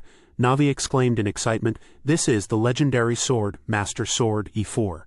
Link, standing on the platform, deeply inhales and grips the hilt, however. Just as he was about to pull it out, Link's nightmare from behind came rushing in. Ganondorf, yes, Link was being used. While basking in a satisfied smile, the witch approaches alone, stepping slowly into the depths of time, and then deep darkness. E5. Awaken, Chosen One. Link, called by name. Link regains consciousness. Where am I? As if answering the inner question, an old man stands before him. Sage Roru. Roru says, "This is the sacred realm, the chamber of sages." And then, to Link who doesn't understand his situation, he begins to speak of the weighty truth. The Master Sword that Link pulled from the platform was the final key to the sacred realm. However, only those with the qualifications of the Hero of Time can wield this sacred sword. When Link pulled out this sacred sword, Link was still too young. Therefore Link's spirit slept for 7 years, continuing to mature. Then, while Link was sleeping, Ganondorf invaded the sacred realm from the open door, and with the power of the Triforce he transformed Hyrule into a demon realm. However, as the Hero of Time, Link and the 7 sages have awakened, and the sages' seals will confine Ganondorf's evil power to the other side. Noticing this, Link was in the Temple of Time. Roru's story was not something that could be easily believed, but the light metal he received after finishing the story and his own grown-up body were undeniable proof. To head outside the Temple of Time, Sheik appears. Sheik tells Link that if he wants to awaken the 5 sages, he has no choice but to search for the 5 temples. Furthermore, Sheik, a girl who knows the forest temple well as a sage, tells him to go to Kakariko village first, and advises Link to head to the village. Link, who awakened from a long sleep, was waiting for something unimaginable, a world shrouded in darkness. This too is fate. The curtain opens on a new adventure. This page depicts a flowchart from a game guide, outlining the steps for Link after returning home after 7 years in the game. The page title is Returning Home After 7 Years. It explains that Link's soul was sealed by the Master Sword, and upon awakening after drawing it, he finds himself in a world 7 years in the future. Sage Roru reveals the truth to a shaken Link. The flowchart starts with locations like Hyrule Lakeside, where you need to remind the Scarecrow of the Scarecrow song to get the Scarecrow's song, and Lon Lon Ranch, where you can participate in an obstacle race minigame and win against Ingo to get Epona. The flowchart then guides you through Hyrule Field, Kakariko Village, and the Graveyard. In the Graveyard, you can enter a grave and challenge Dampé's race to get the hookshot by competing with Dampé's ghost. There is also a minigame called Dampé's Race. In Kakariko Village, you need to stand in front of the Windmill Hut Old Man with your ocarina to learn the Song of Storms. This is triggered by the Windmill Hut Old Man showing his anger, and you will get the Song of Storms. The flowchart then leads back to Hyrule Field. A speech bubble on the page shows a fairy wondering about the forest and expressing concern for Saria. Below the flowchart, a section titled, Saria, the childhood friend who awakens as a sage of the forest, describes Link's initial shock upon leaving the Temple of Time. He is frozen in place, realizing that the once bustling castle town is now in ruins. Buildings have collapsed, and the once noisy square is deserted. The text hints at the desolate state of the world Link returns to. This page depicts information about the Kokiri Forest and Zora's Domain areas in the game. It outlines walkthrough sections numbered 27 to 31 detailing actions and event lists for each, along with sections 34 and 35 which are related to items to collect. There is also a Collect Item check box that lists items to get in the Ice Cavern and Forest Temple, specifically golden skulltulas and heart pieces. Here are the translations of the Japanese text Zora River, Map P70, Zora's Domain, Map P71, Zora's Fountain, Map P73 Ice Cavern, Map P99, Zora's Domain, Map P73, Kokiri Forest, Map P5027, Lost Woods, Map P57 Action AP.58. 7 years later, have Mido hear Saria's song to open the way. Event list E3. Mido blocks the path again. 28. Forest Sanctuary. Map P59. Action BP.59. Enter the Forest Sanctuary and learn the Forest Minuet from Sheik. Event list E4. Sheik appears in the Forest Sanctuary. Yet. Forest Minuet. 29. Forest Temple. Map P102. Action a P103. Defeat Phantom Ganon who controls the Forest Temple. Event list E5. Resounding Ganondorf's unpleasant voice. 30. Sage's Chamber. Map action in the Sage's Chamber. Saria awakens as a sage and obtains the Forest Medallion. Event list E6. Saria awakens as a sage in the Sage's Chamber. Get Forest Medallion. 31. Kokiri Forest. Map P50. Deku Tree Sprout is born and tells the secret of Link's birth. Event list E7. Birth of Deku Tree Sprout. Collect item check in the Ice Cavern and Forest Temple. When you first visit, defeat the Golden Skulltulas and get the Shard of Agony. Of course, also collect heart pieces. Ice Cavern, Skulltula number 65 P172, Skulltula number 66 P172, Skulltula number 67 P172, Heart Piece number 31 P.31 Forest Temple, Skulltula number 47 P171, Skulltula number 48 P171, Skulltula number 49 P171, Skulltula number 50 P171, Skulltula number 51 P171 34, Ice Cavern. Map P99 in the depths of the Ice Cavern. Fill an empty bottle with blue fire and bring it back. Get Blue Fire, Heavy Boots, 35, Zora's Domain. Map P73. Use Blue Fire to melt King Zora who is frozen in ice. This is absolutely necessary to go to the Water Temple, so if you want to quickly finish the event at Zora's Domain, it is better to melt the king and proceed smoothly. It is not mandatory, however, if you want to quickly finish the Zora's Domain event, it would be smoother to melt the king. Get Zora Armor. Go to next Hyrule Field P.52 Des Mountains Summit Cloud. Doesn't it look strange? The text at the bottom of the page reads, only unsettling groaning voices echoed. Ah, the Hyrule Castle Town, which was so lively until recently, had completely turned into a town of death. As Sage Raul told Link, Hyrule had truly become a demon country. Kokiri's companions, Darunia, Ruto, and once Link was helped by them. Where are they now? Link felt an indescribable unease rising in his chest. This page depicts a page describing key elements and events in Kakariko Village and Kokiri Forest in the game. It highlights characters such as Dampé the Gravekeeper, Sheik and Saria, and locations like the Graveyard, Windmill and Forest Sanctuary. The page details obtaining the hookshot from Dampé after completing a race and learning the Song of Storms from a man in the windmill. It also describes Link's journey to Kokiri Forest and his encounter with Mido who initially blocks his path. Keyword, Danpei. Danpei is the gravekeeper who lives in the graveyard of Kakariko village. In his childhood he hosted mini-digging tours, and in adulthood he appears as a ghost. He is the kind of person who challenges people to Danpei races in the basement of the graveyard. Hookshot P.182 in the Danpei race. If you reach the goal without being caught by Danpei, you will receive the hookshot as a reward. It is a long-range attack item. It is very useful, and by hooking it onto objects you can cross large gaps and press switches. Song of Storms folded page, a melody that has the power to summon fierce rain. In the adult era you can learn it from an old man in the windmill of Kakariko village. After leaving Castletown, Link followed Shake's advice and headed to Kakariko village. The unchanged appearance of the village after 7 years surprised Link. It seems that not all towns and villages are in decline. As he walked around the village he encountered familiar faces. Even in this changed world people were determined to live, and that gave Link courage. After that, in Danpei's grave where he once served as gravekeeper in this village, Link obtained the hookshot, and after being taught the Song of Storms by the man in the windmill hut, he left the village. The mysterious figure Sheik was waiting for Link's awakening as a sage, and in fact at that time, Link was momentarily confused. He was very fond of the forest. Saria's figure. 7 years had passed for Link, and he was heading towards the forest sanctuary to fulfill Saria's long-awaited return.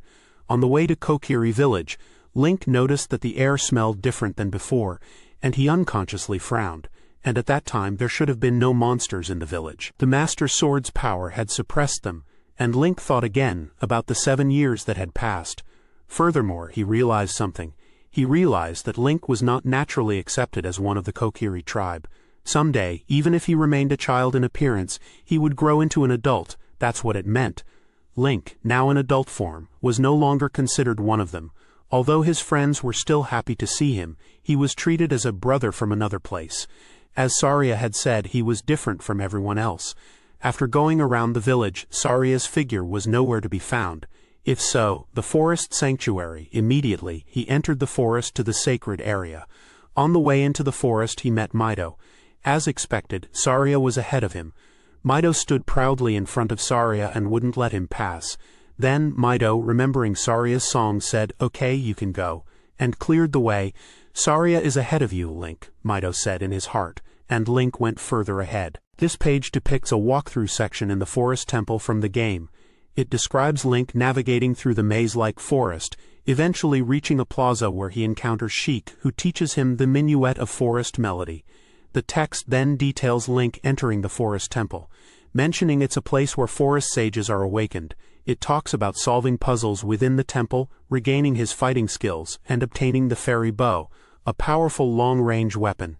It also mentions encountering enemies like the mysterious four sisters Po and the interdimensional evil spirit Phantom Ganon, who guards the temple. Defeating Phantom Ganon is described involving using the fairy bow and sword to reflect energy blasts and then strike him. Finally, it describes Saria, who is waiting for Link in the sage's chamber. She gives Link the forest medallion as a forest sage, empowering him with new strength.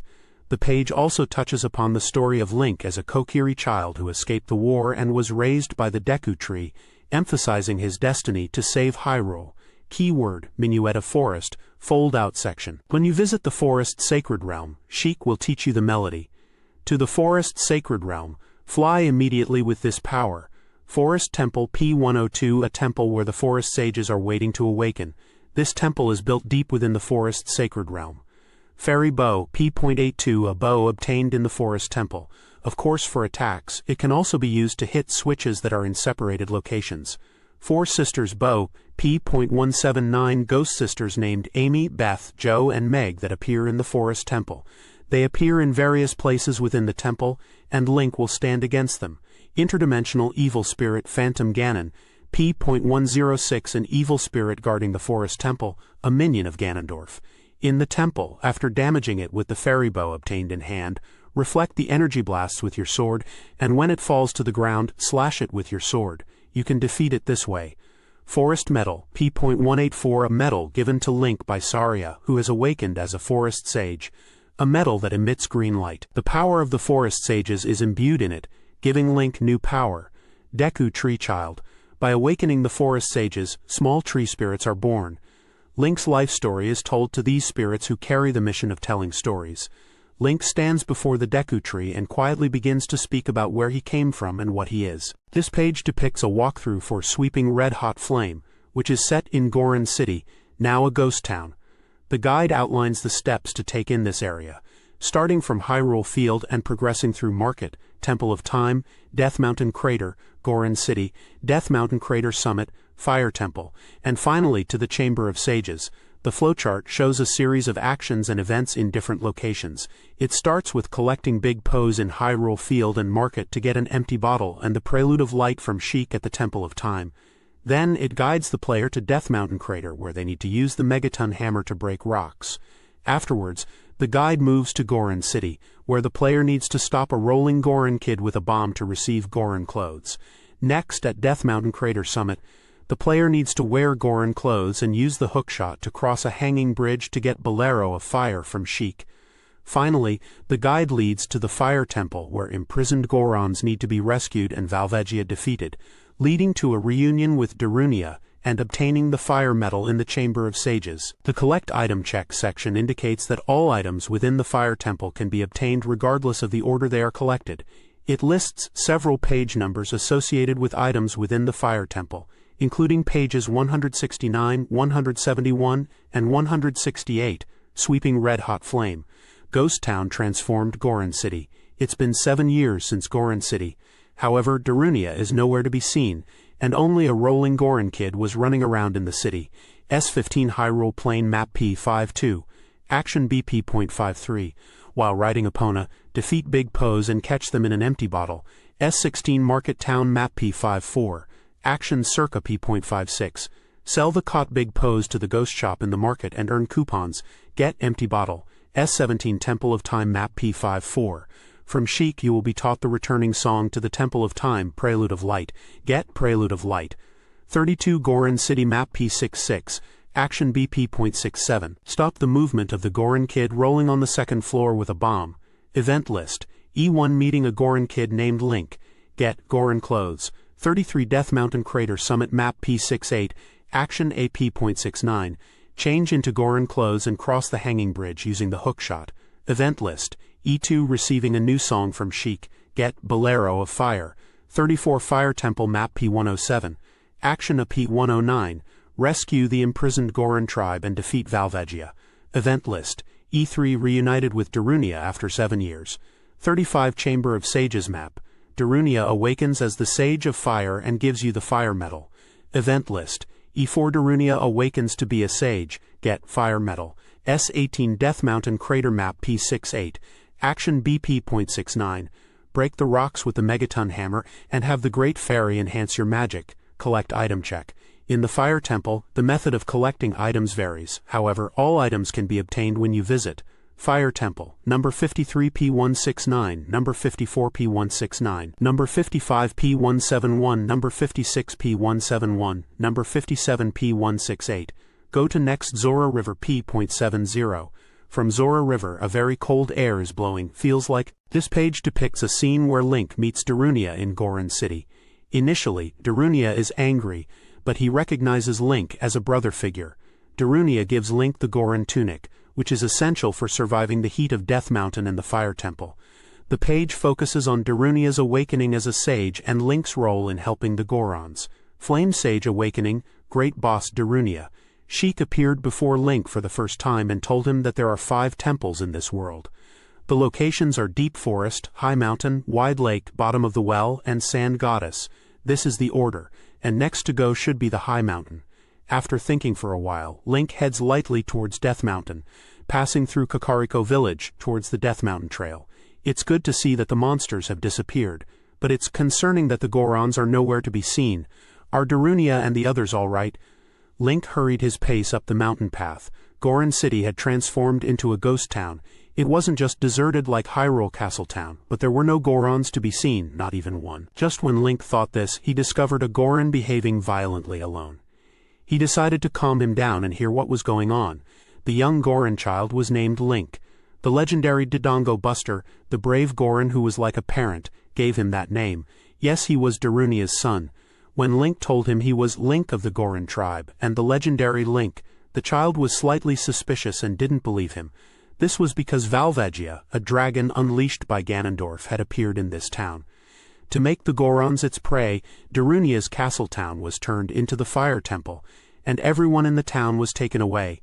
Moreover, Darunia, who knew this, headed to the Fire Temple to rescue his companions, and Darunia's son, wanting his father to be saved, earnestly pleaded with Link to help him. Link firmly accepted this, and received the Goron tunic, which is strong against heat, from the one Goron who was protecting this town. After lightly patting the head of the small brave boy, Link headed towards the Fire Temple. Once Darunia had called Link brother, and Link felt a slight sense of nostalgia and happiness at that time, and Link had definitely not forgotten it.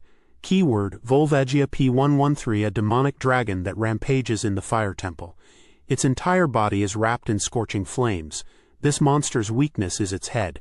Aim for its face when it emerges from the holes and unleash attacks. Fire Temple P107, a temple that lies deep within the Death Mountain crater. In this temple where the Goron tribe worships, Volvagia, who the Gorons fear, resides, and most of the Gorons are imprisoned within. Goron tunic P183, a tunic that can withstand even extremely hot places. It is an indispensable piece of equipment for Death Mountain's volcanic crater and the Fire Temple, which Gorons cannot do without. This page depicts a section of a guide focusing on key elements within the Fire Temple of Ocarina of Time. We see Link in various scenes related to the Fire Temple, such as meeting Sheik and Darunia, and battling Volvagia. The page highlights important items and characters encountered in this part of the game. The Fire Temple is described as a hot and challenging dungeon, with tricky puzzles and enemies, but ultimately rewarding as Link obtains powerful items and progresses the story. Keyword, Fire Bolero. When Link visited Death Mountain Crater, Sheik appeared before Link, and taught him the melody of the Fire Bolero. By playing this song, you can warp to Death Mountain Crater anytime. Fire Bolero. Following Darunia's child's guidance, Link heads to the Fire Temple.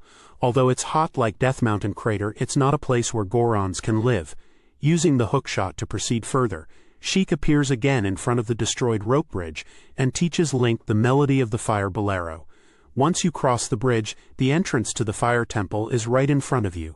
The inside of the Fire Temple is, as its name suggests, filled with lava. The ceiling is also high, making it quite vast. It seems the Gorons are being held somewhere within. Let's start searching from the rooms near the entrance, Darunia says, and his nostalgic but strong voice echoes from the direction of the Sea of Fire. Is that Link? Oh, Link Guro, Link brother? Darunia, who has gained 7 years of experience, stops Volvagia and asks for help from his companions in the meantime. Unfortunately, it doesn't seem like there's much time for them to rejoice in their reunion. Link raises his sword and conveys his understanding and bids farewell to Darunia for a while. The Goron rescue operation in the Fire Temple begins. Solving various gimmicks, Link defeats the fiery monsters lurking in various parts of the temple and rescues the Gorons. The sacred rooms are also being used as prisons for the Gorons by Ganondorf. It seems there is no other way but to defeat them.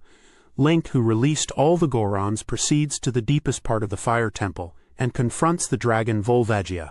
Originally, it was supposed to be resting in a deep slumber, but it seems to have been awakened by Ganondorf. The weight of the legendary weapon, the Megaton Hammer, which you obtained, gives Link a reassuring sense of security.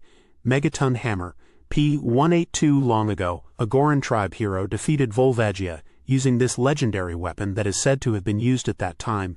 It's not just for attack, but it can also press down creaking switches and break rocks, making it a very versatile hammer.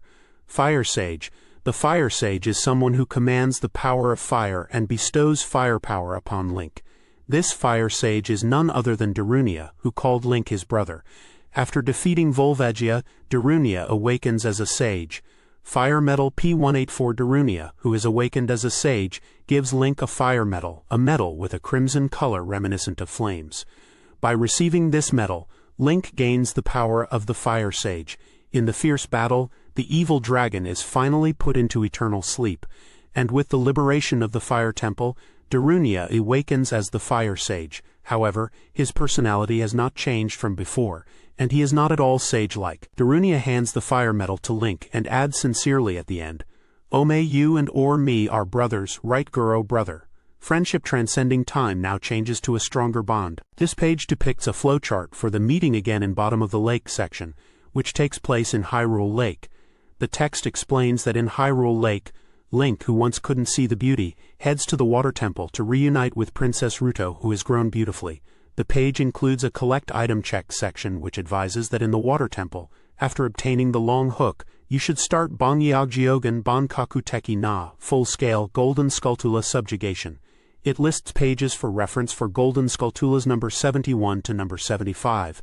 The flowchart outlines steps 34 through 39. Step 34 is Ice Cavern. The action is to put blue fire in a bottle and get heavy boots. The event list mentions blue fire, heavy boots, and renewed determination to teach a new song. You get Water Serenade. Step 35 is Zora's Fountain. The action is to melt King Zora with the blue fire brought back from the ice cavern, and receive Zora's clothes as a thank you. The event list mentions King Zora's thank you that was blown away and Zora's clothes. You get Zora's clothes. Step 36 is Hyrule Lake Bottom. The action is to wear Zora's clothes and heavy boots to dive into Hyrule Lake Bottom, and enter the temple using the hookshot. Step 37 is Water Temple. The action is on page 115, and it says to reunite with Princess Ruto after 7 years, and defeat Morpha, the guardian of the Water Temple. The event list mentions E3, reunion with Ruto, princess who grew beautifully. Step 38 is Sage's Room. It says on a map page that Princess Ruto, who is awakened as a sage, gives you the Water Medallion. The event list mentions E4, Princess Ruto who awakens as a sage, and you get Water Medallion. Step 39 is Hyrule Lake Bottom. The action is on page 76, and it says from the stone slab near the warp zone of Hyrule Lake Bottom, face the morning sun and release an arrow of fire to get fire arrows. The event list mentions E5, Riddle of the Morning Sun written on the stone slab. You get fire arrows. Finally, it says go to next Kakariko Village on page 60. This page depicts key information related to the Water Sage and the Zora Princess Ruto. The page features several keywords related to items and locations within the game, specifically the Ice Cavern, Blue Fire, Heavy Boots, Water Temple, and Water Serenade. The text on the right side narrates Link's journey towards the Deep Lake. After hearing Navi's words, a cold wind blows from Zora's river, and Link, concerned about Zora's domain, heads there. He finds the water painfully cold and wonders if the Zora people are safe. Upon entering Zora's domain, he is enveloped by a chilling atmosphere. The water that once filled the domain has turned to ice, silencing the usual sounds of the waterfall. Zora's domain has transformed into a frozen world of death. The text describes King Zora being frozen in ice on his throne. Link heads to Zora's spring but finds it also frozen. He is unsure what has happened but suspects something ominous. The text mentions that the usually lively Lord Jabu Jabu has disappeared, and in his place an icy path leading to the ice cavern has appeared. It suggests there might be clues there, and that Link should proceed to the ice cavern. The text in the numbered box explains that the ice cavern is a natural cave with countless ice pillars. It advises exploring the cavern to obtain the heavy boots and blue fire. Doing so will lead to a reunion with Sheik, who will provide more information. It implies that the monster causing the unusual cold is within the Water Temple, and that Ruto, the spoiled princess, has also headed towards the Water Temple due to this cold. Sheik then teaches Link the Water Serenade, mentioning it is a melody passed down in the royal family. The text concludes by saying that Ruto, despite her flaws, is still a princess of high standing, and her courage remains unchanged. Here are the keyword descriptions. Ice Cavern, P99. This is a cave that suddenly opened its mouth on the west side of Zora's spring. As the name Ice Cavern suggests, from the ground to the walls and ceiling, everything is covered in ice. It is slippery, making walking difficult, and you will often slip. Blue Fire, P187. It is burning only in the ice cavern, a blue cold flame. It is the only fire that can melt red ice. If you use an empty bottle, you can take it with you. Heavy Boots, P183. You can get them in the ice cavern. They are very heavy boots. When you wear these, you can walk on the bottom of the water, and you won't be blown away by strong winds. Also, you won't slip on slippery floors. However, outside of water, you cannot run. Water Temple, P114. A shrine that sinks to the bottom of Lake Hylia. It has a very complex structure, such as adjusting the water level to proceed.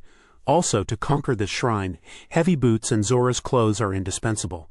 Water Serenade, fold in.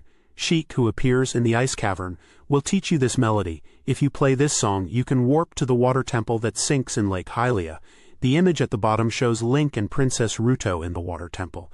A text box points to Ruto and says, To gaze upon her true form, you should listen to the Water Serenade. This page depicts a walkthrough section from a guidebook, likely for the Water Temple level in a game. We can see Link in various situations within the temple. The setting is clearly the Water Temple, recognizable by its watery environment and Zora architecture. The guide points out key items and enemies encountered in this part of the level, such as the Zora tunic, which allows Link to breathe underwater, the long shot to reach distant areas, and the fight against Dark Link, Link's shadowy doppelganger. It also highlights the Watercore Mobula enemy, and the role of Ruto, the Zora princess who becomes the Water Sage. The guide seems to be structured to help players navigate the tricky parts of the Water Temple, which is known for its complex water-level mechanics and puzzles. Keyword Zora Tunic P186. A tunic made by the Zora tribe that enables activity in water. The Water Temple, which sank to the bottom of Lake Hylia, can be explored after changing into this tunic. Dark Link P179 appears in the Water Temple. A difficult enemy with the same abilities as Link, sometimes unleashes a fierce rush attack. It is essential to be prepared for a tough fight. It is said that instead of fighting with a sword, using the Megaton Hammer or Din's Fire will be effective in finding a way to survive. Longshot P182.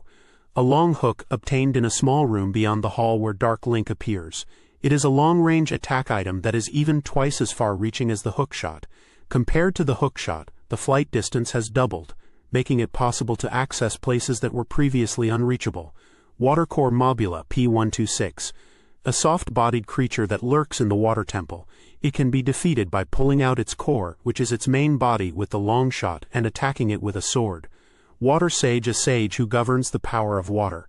After clearing the Water Temple, Princess Ruto awakens as a sage. She bestows new power upon Link as a sage. This page depicts a flowchart guide for the Offense and Defense in Darkness section of the game, set in Kakariko Village, which is under a nightmare. It guides the player through obtaining the Nocturne of Shadow from Sheik, acquiring the Lens of Truth from the bottom of the well, and then progressing to the Shadow Temple and Chamber of the Sages to get the Shadow Medallion from Impa. It seems to be a linear progression, with key actions like playing specific songs and using items to advance. The tricky part might be navigating the bottom of the well and Shadow Temple dungeons, and defeating bosses like Dead Hand and Bongo Bongo. The enjoyable moments would likely be the story progression with Sheik and Impa, and obtaining powerful items and medallions. Offense and Defense in Darkness. Nightmare that attacks peaceful Kakariko Village. In Kakariko Village, enveloped in flames and an evil presence, Link and Sheik confront the monsters of darkness. Collect item check. Here, you will be in the bottom of the well and the Shadow Temple. Following this flow, it's good to also defeat the Gold Skulltulas. Bottom of the well, Shadow Temple, 42 Kakariko Village. Map P60. To reseal the revived monsters, Sheik entrusts you with the Nocturne of Shadow. Event list. E1 Sheik is attacked by a mysterious monster. E2 a melody that leads to the Shadow Temple. Get Nocturne of Shadow. Play the Prelude of Light, 43 Temple of Time. Map P54. To obtain the Lens of Truth in the well from your childhood, first return the Master Sword to the temple.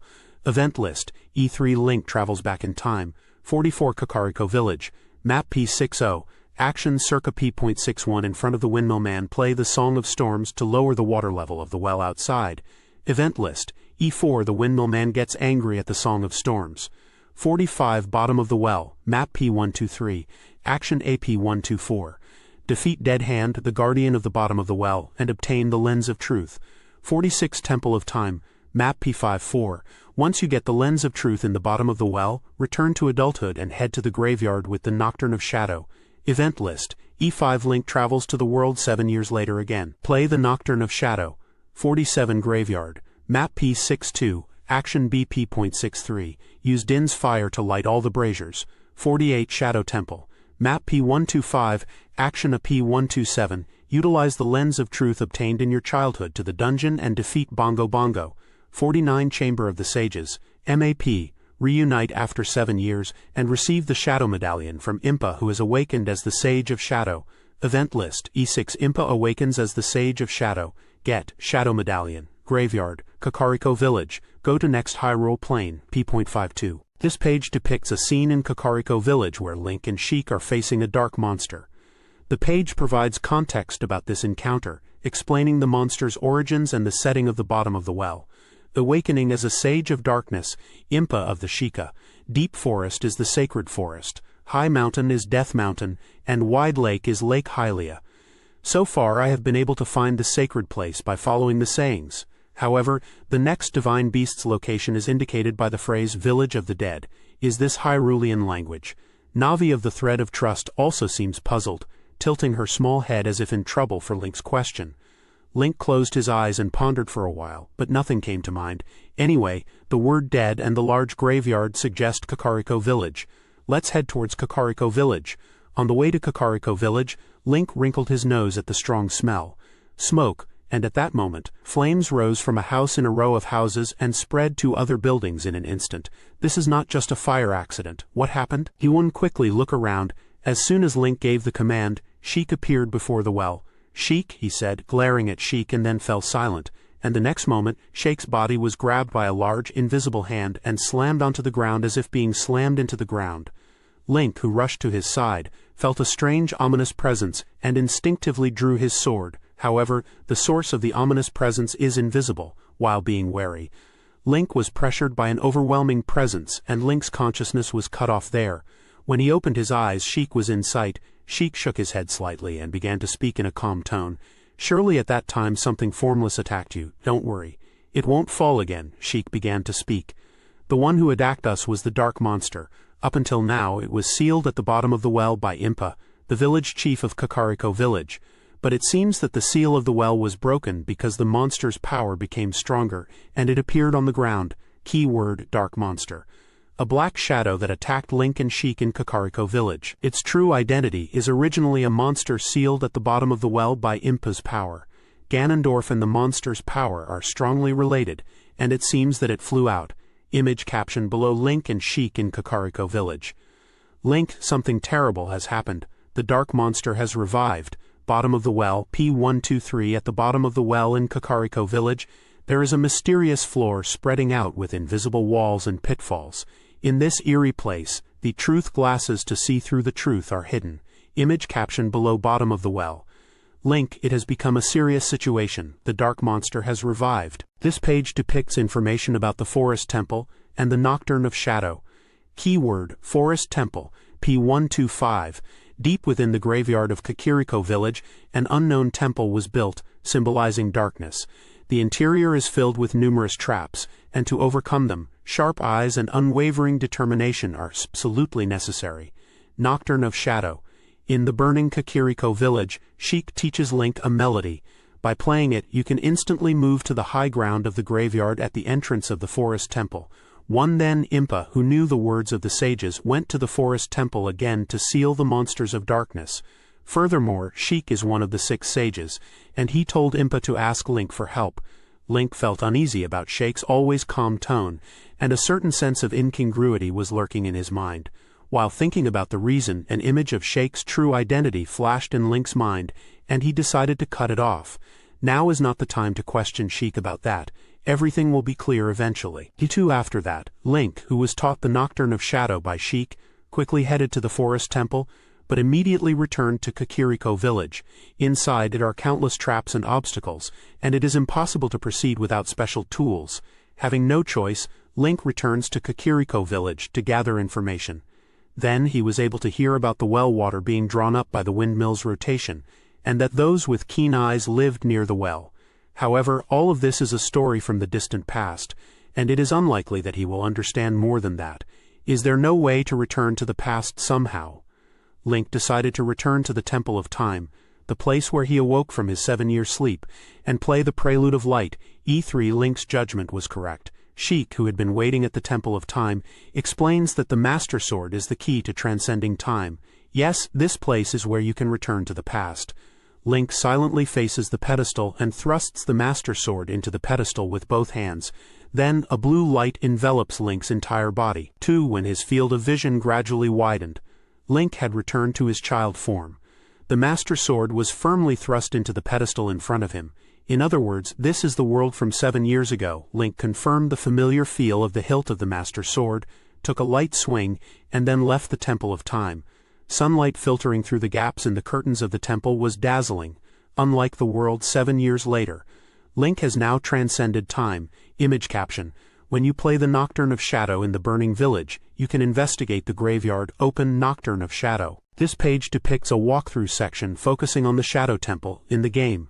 It outlines Link's progression through the dungeon, starting from investigating a well in Kakarika Village after obtaining the truth-seeing eyeglasses. The text describes Link going to Kakarika Village and investigating a well where he encounters a dead hand, a monster found in wells and the Shadow Temple. Defeating it is necessary to proceed. After obtaining the Eye of Truth glasses, Link returns to the Shadow Temple. The text mentions that the atmosphere of the Shadow Temple is different from previous dungeons, filled with a more sinister air. It highlights the use of the Eye of Truth to reveal hidden walls, floors, and enemies within the temple, making it essential for navigation and combat. There are mentions of guillotines and mysterious boats within the temple, adding to the dungeon's unique and eerie atmosphere. The culmination of the dungeon is the fight against the boss, Bongo Bongo, described as a dark phantom beast. After defeating Bongo Bongo, Link is transported to the Chamber of Sages, where he meets Impa, Zelda's caretaker and one of the 6 sages. Impa, awakening as a sage, speaks about the past and the impending doom, entrusting Link with the Shadow Medallion. Keyword: open black lens bracket dead hand, close black lens bracket p.179 monsters that appear at the bottom of wells and in the depths of the Shadow Temple. Countless hands extend from underground to capture Link, and at that moment the main body approaches. They guard many important treasures, and it seems many people are troubled by them because their weak point is their head, making them difficult to defeat. Open black lens bracket Eye of Truth glasses, close black lens bracket p.187 glasses that reveal the truth. When used, you can discern the existence of illusionary walls and invisible floors. Magic power is required for use. Open black lens bracket Dark Phantom Beast Bongo Bongo, close black lens bracket p.131, a phantom creature of darkness that lurks in the deepest part of the Shadow Temple. As the name Phantom suggests, you cannot see its true form without using the Eye of Truth glasses. It moves at tremendous speed and attacks with large hands. Stop its movement by attacking its hands, and then aim for the glowing eye in the center of its body to inflict damage. Open black lens bracket Shadow Medallion, close black lens bracket p.184, a black shining medallion that grants Link the power of the Shadow Sage. It is bestowed upon him by the Shadow Sage in the Chamber of Sages after defeating Bongo Bongo. Open black lens bracket Shadow Sage, close black lens bracket Sages who govern the power of Shadow. Impa is Zelda's wet nurse and the founder of Kakarika Village. She is also the woman who sealed away the shadow monsters. She speaks of the events of that day 7 years prior when Hyrule Castle fell. She gives Link great hope and foretells Zelda Princess's safety. Impa, as the Shadow Sage, awakens here and now. If Impa's prophecy comes true, Link will truly awaken as the hero of time, and then that day of destiny will surely draw near. The text at the bottom of the page shows Impa saying, "I am Impa of the Sheikah tribe, Zelda Princess's wet nurse, and a sage who protects the Shadow Temple." This page depicts a walkthrough guide page titled, "Cross Over the Desert and Time." The page starts with an introductory paragraph explaining that the Gerudo chief's severed arm is waiting beyond the desert, and Link, acknowledged by the Gerudo tribe, decides to cross the desert. It mentions that a harsh journey awaits him. It poses a question about the desert being Ganondorf's hometown and wonders what will be understood by going there. The walkthrough is structured in numbered sections, starting from 50 Gerudo Valley to 53 Spirit Temple. Each section includes action and event list descriptions. There are also sections marked with S which seem to be side content related to Gerudo Valley and Gerudo Training Ground. Section 50 Gerudo Valley. Action is described as crossing the broken bridge with Epona or the long hook. Event E1 mentions the worried carpenter parents. Section 51 Gerudo's Fortress. Action is to rescue the 4 carpenter's children without being noticed by the Gerudo guards. Event E2 mentions being caught by the guards and put in jail. Event E3 is about getting Gerudo's membership card after being acknowledged by the Gerudo tribe. Event E4 is about showing the membership card at the gate to pass through. Section 52 Desert of Illusion. Action is to use the long hook to cross the quicksand and follow Pooh. Section 53 Spirit Temple. Action is to enter inside, but as there are no areas to proceed, to go outside for now. Section S20 Gerudo Valley is a minigame called Marathon. Section S21 Gerudo Training Ground. Action is to clear the challenges in each floor of the training ground to get the ice arrow. Section S19 Gerudo's Fortress is a minigame called Archery Range. Section S22, Colossus of Desert. Action is to destroy the rocks in Area 1 with bombs and receive Nyla's love from the fairy. On the right side there is a Collect Item Check section, which seems to list items to collect in each area. For Gerudo Valley, it lists icons and page numbers for items number 18, number 40, number 69, number 70, number 3, and number 4. For Gerudo's Fortress, it lists items number 89, number 90, number 33, and number 35.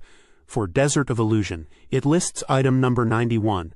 For Colossus of Desert, it lists items number 92, number 93, number 98, and number 36. For Spirit Temple, it lists items number 94, number 95, number 96, number 99, and number 100. This section indicates that if you collect the fragments at the Great Evil God statue, the collection will be finished, and it should be almost complete here. The page appears to be guiding the player through the desert region of the game, focusing on Gerudo Valley, Gerudo's Fortress, Desert of Illusion, Colossus of Desert, and Spirit Temple, detailing actions to take, events to be aware of, and items to collect in these areas. This page depicts a guide for the awakening of Naboru, the proud female thief, as the wise sage of spirit. The text describes a peaceful morning where Link is preparing for a journey to the west, towards the Gerudo Valley and Gerudo Fortress. It mentions the Sand Goddess and the Gerudo tribe, highlighting the long journey across Hyrule Plain and the need for thorough preparation. The page outlines a walkthrough with numbered steps. 54, Giant Evil God Statue Map P84. Action. You will be taught the Requiem of Spirit by Sheik, who suddenly appears. Event list. E5 Sheik appears in front of the temple. Get Requiem of Spirit. Play Prelude of Light. 55. Temple of Time Map P54. To enter the Spirit Temple of 7 years ago, return to your child form again. Event list. E6 Return to childhood again. Play Requiem of Spirit. 56. Spirit Temple Map P136. Action BP.138. Meet Naboru and retrieve the silver gauntlets inside the temple. Event list. E7 Face the female thief Naboru. E-8 Naboru is touched by 2 giant statues. Play Prelude of Light. 57. Temple of Time Map P136. Return to adult form where you can equip silver gauntlets and aim for the Spirit Temple again. Event list. E9 Jump to the world 7 years later and aim for the temple. Play Requiem of Spirit. 58. Spirit Temple Map P136. Action CP.139. Reunite with Naboru, who was supposed to be captured, and defeat Twin Rova. Event list. E10 Naboru, who was brainwashed. 59. Sage's Chamber Map. Receive the Spirit Medal from Naboru, who is awakened as the Sage of Spirit. Event list. E11 Naboru awakens as the Sage of Spirit. Get Spirit Medal. Go to next. Keyword Gerudo Fortress P81. A fortress where the desert people, the Gerudo tribe, live. It is feared as a place where only female thief gangs live and few people visit it. And the Gerudo tribe living in this fortress is also the clan of Ganondorf. Gerudo Valley P80. A valley that lies as if to divide Gerudo Fortress and Hyrule Plain. In childhood, Gerudo guards stand and block passage. In adulthood, the suspension bridge is broken and entry is impossible, making contact with the Gerudo tribe difficult. In either case, it is a troublesome place. This page depicts a section of the Gerudo Desert in the game, showcasing key elements like the Gerudo membership card, the Phantom Desert, the 2 trials, and the Giant Goddess statue. The images include gameplay scenes of Link in the Phantom Desert and in front of the Giant Goddess statue. The text seems to guide the player through these areas, possibly highlighting challenges and important information related to progression. Gerudo membership card. P.187. The Gerudo membership card is proof that the holder is recognized as a member of the Gerudo tribe. To obtain this proof, it seems you need to demonstrate your strength to the Gerudo tribe. Phantom Desert. P.83. This is a terrifying desert where sandstorms rage. It is said that beyond the dunes of Gerudo lies this desert. If you step into this place, you will be swallowed by the sand, and those who have returned unharmed are said to be non-existent. 2 trials. These are trials given to those who try to cross the Phantom Desert. The first trial is to proceed through the desert while sandstorms rage, following wooden poles that are barely visible. The second trial is to find a guide to cross the desert. The first trial can be overcome if you concentrate and watch your surroundings. For the second trial, you will absolutely need proper eyewear. Giant Goddess statue. P.84. This is a giant stone statue dedicated to the evil god. Deep within it, the evil god's temple is hidden. 1. After crossing the valley, Link dismounted his horse. he noticed a familiar face and recognized him as the carpenter's boss from Kakariko Village. The boss explained that he wanted to fix the fallen bridge, but his subordinates had gone to the Gerudo fortress and were causing trouble. Link promised to check on them and headed towards the fortress. However, upon entering the fortress, Link was immediately captured by the Gerudo. After escaping from his cell, he decides to search inside the fortress. During his search, he rescues the carpenters who were imprisoned.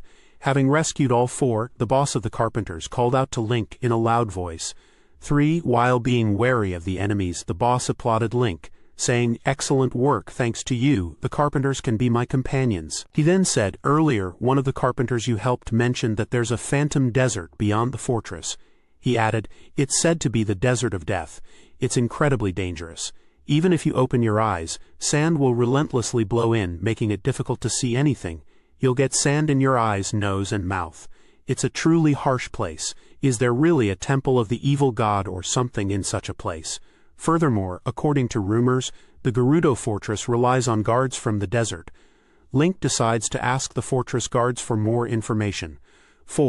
Despite being wary, Link somehow manages to reach the giant goddess statue. It seems to be the ruins of an ancient temple, and it's an incredibly large goddess statue. He wonders if there might be an entrance into the goddess statue somewhere. He tried checking around, but couldn't find any place to enter. Unable to find an entrance, Link reluctantly went outside. Then, as if he had been waiting, a person appeared. As always, the person was Sheik, appearing like a specter. This page depicts a walkthrough section focusing on the Spirit Temple in the legend of Zelda Ocarina of Time. It shows Link interacting with Sheik and Naboru within the temple. The page highlights key elements like the evil god statue, the requiem of the spirit melody, and the silver gauntlets, which are crucial for progressing in this part of the game. It seems to guide the player through the initial steps of entering the Spirit Temple and encountering Naboru, setting up the quest to obtain the silver gauntlets. Keyword Evil God Statue P136. The Evil God Statue is a temple located deep within the Desert Colossus. However, due to evil power, it has not fulfilled its original function and is now a monster's nest. Requiem of the Spirit. This is a melody that Sheik plays in front of the Evil God Statue. By playing it, you can warp to the Desert Colossus, which is the interior of the Evil God Statue. Naboru P5. Naboru is a Gerudo native thief who is enshrined as a virtuous person. She was once a subordinate of Ganondorf, but she hates Ganondorf and his followers. She was captured by two witches and subjected to brainwashing. After that, she became Ganondorf's subordinate and stands before Link. Silver gauntlets P184. These are silver gauntlets hidden in the Evil God statue. Until now, you haven't been able to lift them, but now you have the power to easily lift and carry large gray rocks. Sheik says that to revive the Evil God statue as the Spirit Temple, it is necessary to reverse the flow of time. It seems that going to the past and present is necessary. Furthermore, Sheik teaches Link the Requiem of the Spirit and disappears like mist. As Sheik said in front of the Evil God statue, Link plays the Requiem of the Spirit. To enter the Evil God statue, it seems necessary to change the past. Take out the Ocarina of Time and head to the Temple of Time. By drawing the Master Sword and returning to the world of 7 years ago, this time, remember to play the Requiem of the Spirit and stand in front of the Evil God statue again. Due to the dazzling space-time movement, the sensation becomes strange, but now Link is looking at the Evil God statue of the past without any problems. Link lightly shakes his head, puts on his hat, and heads straight for the entrance. When entering the Evil God statue, a lone Gerudo thief calls out to Link. She calls herself Naboru of the Gerudo tribe. She introduces herself as a thief, but different from ordinary Ganondorf followers. She seems to be a lone wolf thief. Furthermore, Naboru continues to talk without waiting for Link's reply. "There is a small hole beyond the passage. I want you to get treasure. Something heavy that can be moved. The silver gauntlets." That was Naboru's request. Naboru's goal is to infiltrate Ganondorf's hideout and steal treasure. Apparently, she really hates Ganondorf. If Link accepts the request, Naboru says, "I will do something meaningful for you if you return safely," and sends Link to the hole. Somehow, Link was persuaded, and for now, he decided to go inside the temple. However, at that time, Link suddenly stopped. In the world 7 years later, the name of the female thief who led the thief group as Ganondorf's right arm was certainly Naboru. Is the high-ranking female thief who is acting as Ganondorf's subordinate the same person as Naboru? Or is it someone else who took the name Naboru during the 7 years? or what happened to her in the 7 years. However, present Link has no way to answer. This page depicts keywords and walkthrough information. Keyword Iron Knuckle P179. Iron Knuckles are giant armored warriors stationed in places like the inner sanctuary of the Spirit Temple and the front of the shrine to ward off intruders. They begin to move when touched, swinging their large axes around and attacking. When they finish swinging the axe and a gap opens, it's a good time to slash them with your sword. Twinrova, the Sorceress Sisters P148. Twinrova are twin witches who raised Ganondorf, the source of all evil. They are also the ones who brainwashed Naboru. When fighting, they can combine and freely use fire and ice magic, making them formidable opponents. Use the mirror shield to absorb and reflect their magic, and attack with your sword when they are stunned. Mirror Shield P183. A shield polished like a mirror. In addition to reflecting light, it can also absorb magic. It is effective against magic. Sage of the Spirit. The sage who presides over the spirit refers to Naboru herself, who awakened as a sage by defeating Twinrova. Spirit Medal P184. The medal that bestows the power of the Sage of the Spirit upon Link. It is received from Naboru between sages. 7. For now, forget about the earlier question and decide to look for a rope. While recalling the operating feel of the boomerang and slingshot, proceed to the back of the shrine. An owl appears to the armored warrior Iron Knuckle and teaches you the direction. The silver gauntlets are in the treasure chest at the end of that direction. 8. Link was about to hurry to Naboru when a woman's scream echoed from outside the shrine. Surprised and looking down, he sees that Naboru is being taken away by Ganondorf's men. Link rushes to help, but Naboru falls limply to the ground and disappears in an instant. It was all over in a blink of an eye. I was supposed to hand it over soon. Naboru suddenly drops the gloves. By chance, Link returns to the world 7 years later. He enters the giant god statue again, and with the power of the silver gauntlets, opens the way to the inner shrine that was blocked. However, his remorse for Naboru, who was turned into a monster, is not erased. 9. The second shrine exploration was easier than expected. There were no traps or monsters that troubled Link 7 years ago. Quote, quote, as Link entered a certain room, an Iron Knuckle attacked. The 7-year-old Link was a formidable opponent, but now it's not. He defeats it without much difficulty, and an unexpected person appears from the fallen armor. Quote, Naboru? At that time, Naboru, who was taken away, had been brainwashed by Ganondorf, and had been made his subordinate. That was also 7 years ago. It's a roundabout way of doing things. Link's anger is directed at Naboru, Twinrova, the Sorceress Sisters, who brainwashed Naboru. Following the owl's guidance, he heads to Twinrova. 10. At the Hall of Sages, Twinrova was waiting for Link during the 7 years. She hands over the mirror shield that Link obtained on the way. In the end, the promise of that time was to have Link help. Ultimately, the meaningful promise, okay, and the eternal secret known only to Naboru were fulfilled. This page depicts Flowchart 12, the end of Long Journey. It describes entering the impregnable Ganon's castle to bring the long battle to an end. Ganon's castle, floating eerily over Hyrule Plain, has always repelled intruders, but finally a bridge of light appears. The text also hints at someone waiting for Link at the Temple of Time, possibly related to Princess Zelda, who is captured in Ganon's castle and needs rescuing. Section 60 is Chamber of the Sages. It mentions hearing from Roru that someone is waiting for Link at the Temple of Time. The event list for this section is E1, finally, the 6 sages gather. Section 61 is Temple of Time, with a map reference to page 54. It describes Sheik revealing the truth and giving Link the light arrows. The event list is E2, the true identity of Sheik who has been helping Link, and mentions getting the light arrows. Section 62 is Ganon's castle. With a map reference to page 85, it explains that standing on the cliff near Ganon's castle will prompt the 6 sages to build a bridge. The event list is E3, Bridge of Light leading to the castle. Section S23 is also Ganon's castle. With a map reference to page 85 and Action A on page 85, it details lifting a giant rock with the golden gauntlets to find a great fairy fountain, where a great fairy can strengthen your defense. Section 63 is Inside Ganon's castle, with a map reference to page 144 and Action A on page 145. It describes releasing 6 seals and winning the final battle against Ganon. The event list includes E4, the mystery of the Triforce is revealed. E5, Ganon's castle begins to crumble. E6, Ganon transforms into a monstrous form and attacks. And E7, the end of the long journey. The Collect Item checkbox advises that while this is the final stage of the adventure, players can still revisit Hyrule Plain, referenced as number 100 on page 169, to defeat Golden Skulltulas if they wish. Finally, the page indicates ending at the bottom. The page number is 45. This page depicts a scene titled, Challenging the Great Demon King, the Hero of Time and the Seven Sages. The page features two main sections, marked with numbers 1 and 2, and a keyword section on the left. The keyword section focuses on the Arrow of Light, explaining that Princess Zelda gives it to Link for the final battle against Ganondorf. It is described as an arrow that repels evil with divine light and is essential for the fight against Ganondorf.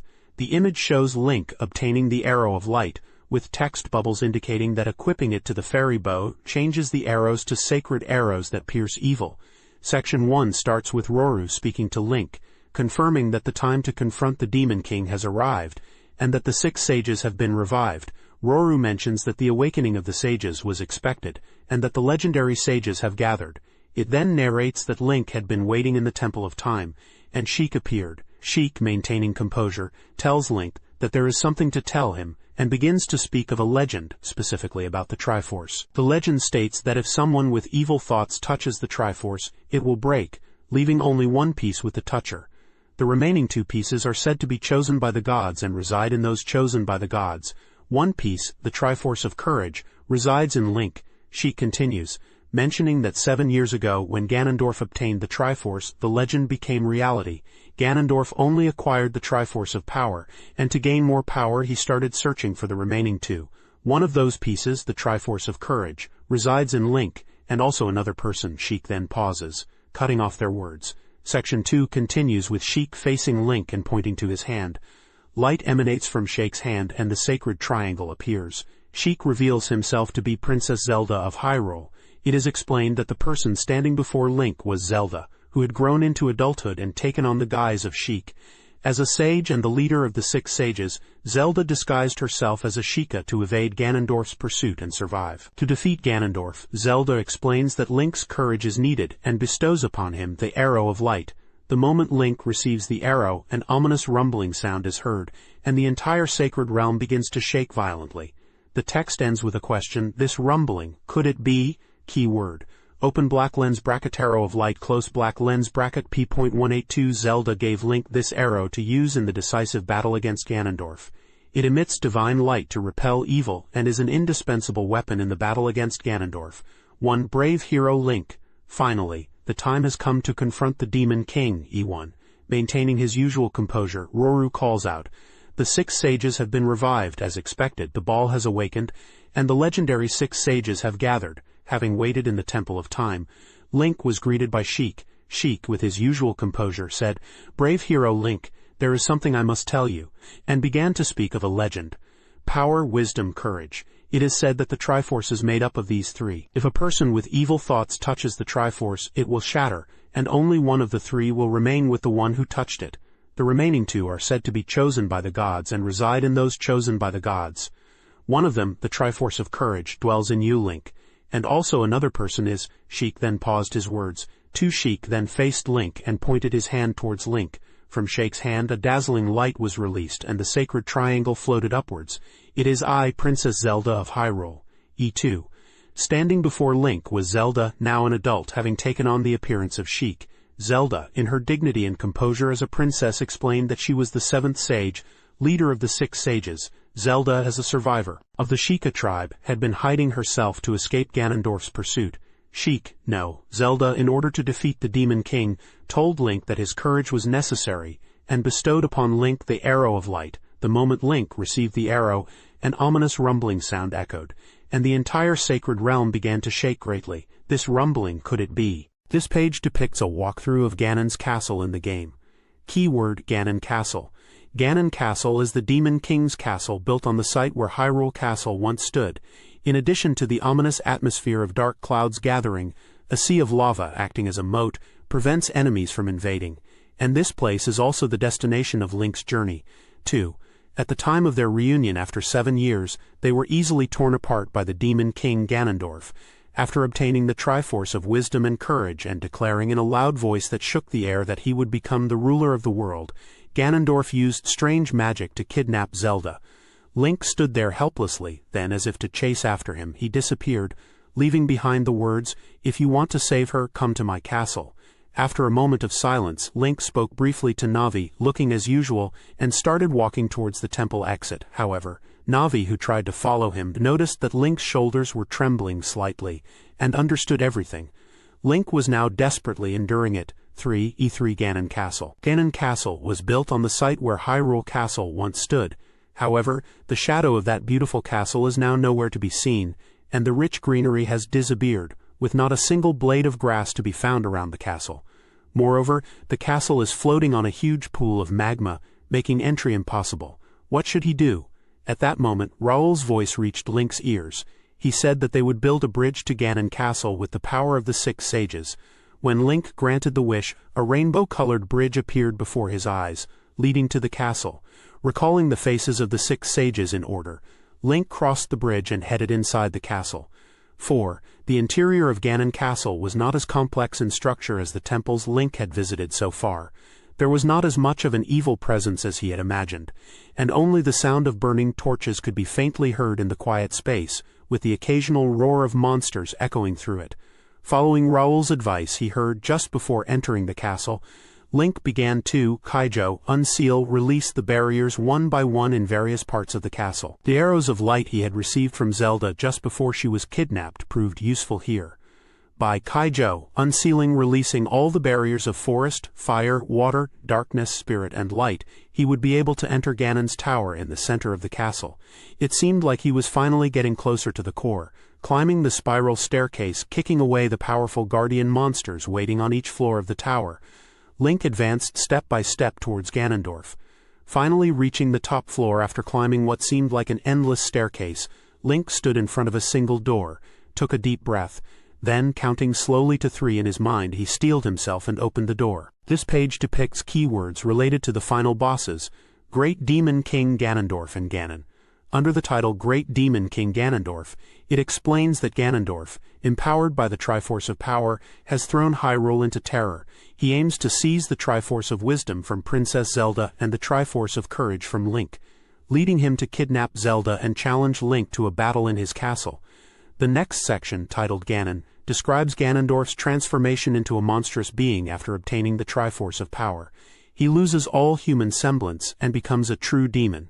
The text advises that when Ganon is momentarily stunned by light arrows, players should circle behind him and attack his tail to inflict damage. The text then narrates the final confrontation. Link and Zelda find themselves in a vast hall where Ganondorf, initially with his back turned, plays an organ. He speaks of the Triforce trying to reunite. Upon turning around, a battle with Great Demon King Ganondorf begins. He attacks with massive light orbs while moving freely in the air, and Link fights back with the Master Sword and light arrows, seeking revenge for past humiliations and the souls lost. After a fierce battle, Ganondorf falls, and the castle starts to collapse. Link and Zelda escape together. Outside the ruins of Ganon's castle, a bizarre roar announces the emergence of Ganon from the rubble. This monstrous form, wielding 2 golden swords, forces a wounded Link into a final, willpower-driven battle. Eventually, Link defeats Ganon. Zelda instructs Link to deliver the final blow. The 6 sages, following Zelda's command, open the sealing door, fulfilling the legend of sealing evil. Peace returns to Hyrule, and the sages return to their temples. The hero of time, Link, then embarks on a journey through time seeking his lost time, leaving behind only legends, with his destination unknown. This page depicts Link engaged in battle with Ganondorf in what appears to be a fiery dungeon setting. Link is on the left, brandishing his sword and shield, while Ganondorf is positioned on the right, towering over him. Map and action analysis. Remember the terrain of the stage you are traveling through, and what is located where as your own knowledge. Firmly keep it in your memory. After that, with a little knack for solving puzzles and performing perfect actions, the actions you should take will naturally become clear. This page depicts a map of Kokiri Forest, the forest where the Kokiri live and where Link was raised. It is described as a forest where fairies flutter about and the cheerful voices of the Kokiri echo. It is where young Link, called the Deku Tree, begins his journey, and it advises players to listen to the voices of their companions to gain necessary knowledge for their travels. The page also lists the monsters that appear in the forest and provides Navi's one-point advice, a secret point, item locations, and a shop guide. Here are the translations of the Japanese text, Kokiri Forest. The forest where the Kokiri tribe who raised Link live, Kokiri Forest. Ideographic period, ideographic comma. A forest where fairies flutter about and the cheerful voices of the Kokiri echo. The journey of young Link, who was summoned by the great Deku Tree, begins here. Listen to the voices of your companions and acquire the knowledge necessary for your journey. Appearing monsters. *P174, *P174, *P174, *P175, *P177 Navi's one-point advice. Let's earn rupees by going in and out of buildings. Check ideographic comma 1, check. In Kokiri Forest, besides the checkpoints on the right page, you can also collect rupees by cutting grass and throwing stones. Moreover, once you enter a building and then go outside again, the rupees will be revived. The same applies to the check foothold. Use this to save up money. Secret Point Area 11, Number 35 Area 11 Song of Storms, Fish, Butterfly, Bug, Gossip Stone Number 35 Get Item Area 31 Area 31 Kokiri Sword. Random Item Area 11, Area 12, Area 23, Area 24 Area 11 Heart Recovery, Rupee. Area 12 Bomb, Arrow, Magic Jar, Rupee. Area 23 Heart Recovery, Arrow Magic Jar, Rupee. Area 24 Rupee. Shop Guide Kokiri Shop. The shop guide for Kokiri Shop lists items for sale and their prices in rupees. The items include *10 Heart Recovery 10 rupees, *times 102010 arrows 20 rupees, *times 306030 arrows 60 rupees, *times 5155 Deku Nuts 15 rupees, *times 103010 Deku Nuts 30 rupees, *times 103010 Deku Sticks 30 rupees, *10 Deku Stick 10 rupees, *40 Deku Shield 40 rupees. This page from a game guidebook for Kokiri Forest in The Legend of Zelda Ocarina of Time game details the main route analysis and chart number 1, Action A, which is on page 10. The objective for this section is to get equipped as a swordsman by obtaining a sword and shield, and it states that no particular item is required to start. Phase 1 explains how to dive into the hole and obtain the Kokiri sword, which is strategy area number 3. The text explains that to meet the great Deku Tree who is calling for Link, you need to equip yourself with a sword and shield and open the path. Therefore, the first step is to obtain the Kokiri sword. You are instructed to go to the back of the training grounds in the southern part of Kokiri Forest, where there should be a hole you can pass through. By crouching against the wall, avoiding the rolling large rocks, and proceeding further into the back through this hole, you will be able to obtain the Kokiri sword. The image shows Link obtaining the Kokiri sword. Phase 2 is about purchasing the Deku shield at the Kokiri shop, strategy area number 2. The text says that once you have the sword, the next step is to get the shield. Unfortunately, the shield isn't free, so you need to go to the Kokiri shop and purchase it for 40 rupees. It suggests collecting rupees by cutting grass, breaking rocks and pots. Additionally, you can open the treasure chest in Mido's house to gather more rupees. Once you have enough money, you should purchase the Deku shield, equip both the sword and shield, and then talk to Mido, and that should be good.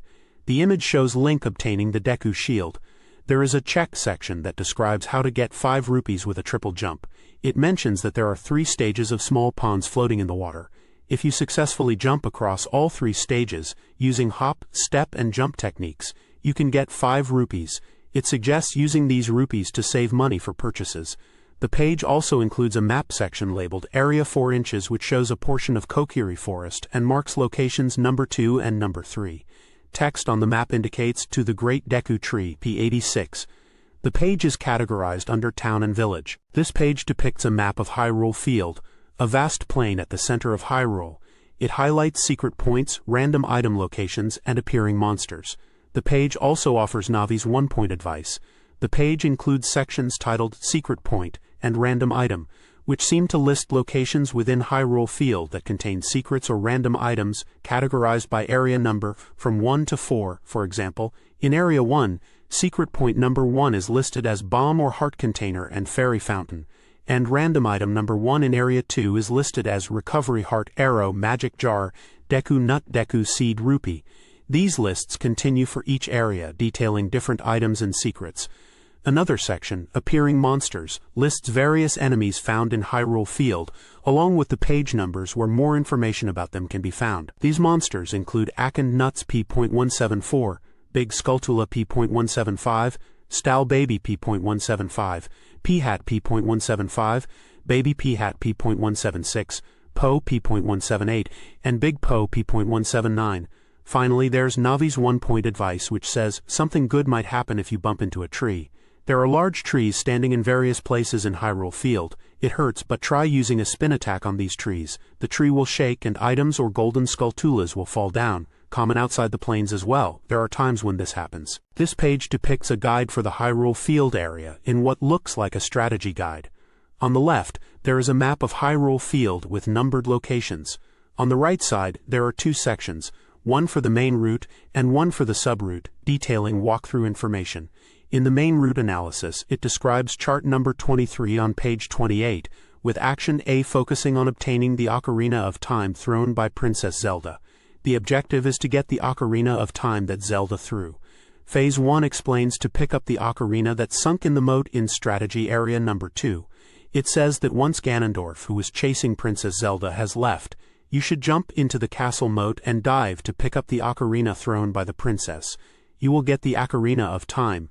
In the sub-route analysis, it describes chart number S15 on page 30. Action A is about defeating Big Poe while riding Epona and putting it in a bottle. The objective is to defeat Big Poe while riding Epona and put it in a bottle. For this, you will need the fairy bow, Epona, and an empty bottle. Phase 1 is to attack Big Poe from horseback in strategy areas 1 to 4. It explains that in the adult era, when Big Poe appears, you should defeat it with a bow from Epona, then bottle the Big Poe that becomes a spirit. It is recommended to take it to the ghost shop in Castletown. You will get Big Poe and you will use the fairy bow and an empty bottle. This page depicts a field map data for the Castletown, Temple of Time, and Hyrule Castle area. This is the capital city of Hyrule, filled with various entertainment facilities. It is the destined meeting place with Princess Zelda and the scene of the conflict with Ganondorf. And it is the Temple of Time, the starting point for an adventure that transcends time. Regarding appearing monsters, you will encounter Reded on page 178 and Stalwall on page 175. The random items section details items found in different areas. Area 2 has items numbered 1 to 3, all listed as Recovery of Heart, Deku Nut, Deku Stick Rupee. Area 5 item number 4 is Deku Nut Rupee. Area 6 item number 5 is Rupee. The minigame play spot section lists minigames in Area 1. First is the Target Practice game at the Target Practice shop. It costs 20 rupees per play, and the strategy page is P.153. Next is Bombchu Bowling at the Bombchu shop. It costs 30 rupees per play, and the strategy page is P.152. Lastly, there is the Treasure Chest shop. It costs 10 rupees per play, and the strategy page is P.152. The secret point in Area 1 is described as Song of Storms, Deku Nut, Deku Stick, Insect, Gossip Stone number 36. The map itself shows different locations within the Castletown and Temple of Time area, numbered from number 5 to number 10 and number 36 and number 44. Locations include the Target Practice Shop, Mask Shop, Treasure Chest Shop, and Bombchu Shop. There are also areas marked as Meeting Place and Fairy Fountain. The map also indicates routes to Hyrule Field. This page depicts a walkthrough section focusing on entering Hyrule Castletown in the game. It includes a shop guide showcasing 4 shops, a mask shop, a general store, a potion shop, and a Bombchu shop, each listing items and their prices in rupees. For example, in the mask shop, the Keaton mask is 10 rupees, and in the general store, Hyrule rice is 80 rupees. The main route analysis section, chart number 6 P.13, Action A outlines the objective, after getting Talon to wake up and move the wooden boxes to enter the Castletown. It highlights this is necessary, in points to the Pocket Cucko. Phase 1, Wake Up Talon with the Pocket Cucko, describes going north along the moat after entering the Castletown to find a sleeping Talon. It instructs the player to use the Pocket Cucko, obtained from Malon, to wake him up by using it near him. By dropping 2 wooden boxes into the moat to create stepping stones, you can proceed into the Castletown. Use item is indicated as Pocket Cucko. Phase 2, Proceed through the courtyard where guards walk, explains that after entering the Castletown, guards patrol the courtyard. If spotted, you'll be taken out, so approach the guards from behind when they turn away. It mentions that especially during the block-pushing puzzle in the inner garden, you need to be cautious of the guard's movements and find openings to proceed. A check section advises players to find a man near the Bombchu bowling alley in Castletown who buys bugs and fish. He'll say something like, "I'll buy it for C price." He buys bugs for 50 rupees, fish for 100 rupees, and blue fire for 150 rupees. It suggests selling items to this man when you are short on money. Finally, Navi's one-point advice states that you cannot enter Castletown at night. It explains that Hyrule Castletown is the center of Hyrule, and security is very tight. Therefore at night the bridge to the Castletown is raised, preventing entry. If you enter during the night, you won't be able to leave the town or even go out to the Hyrule field until morning.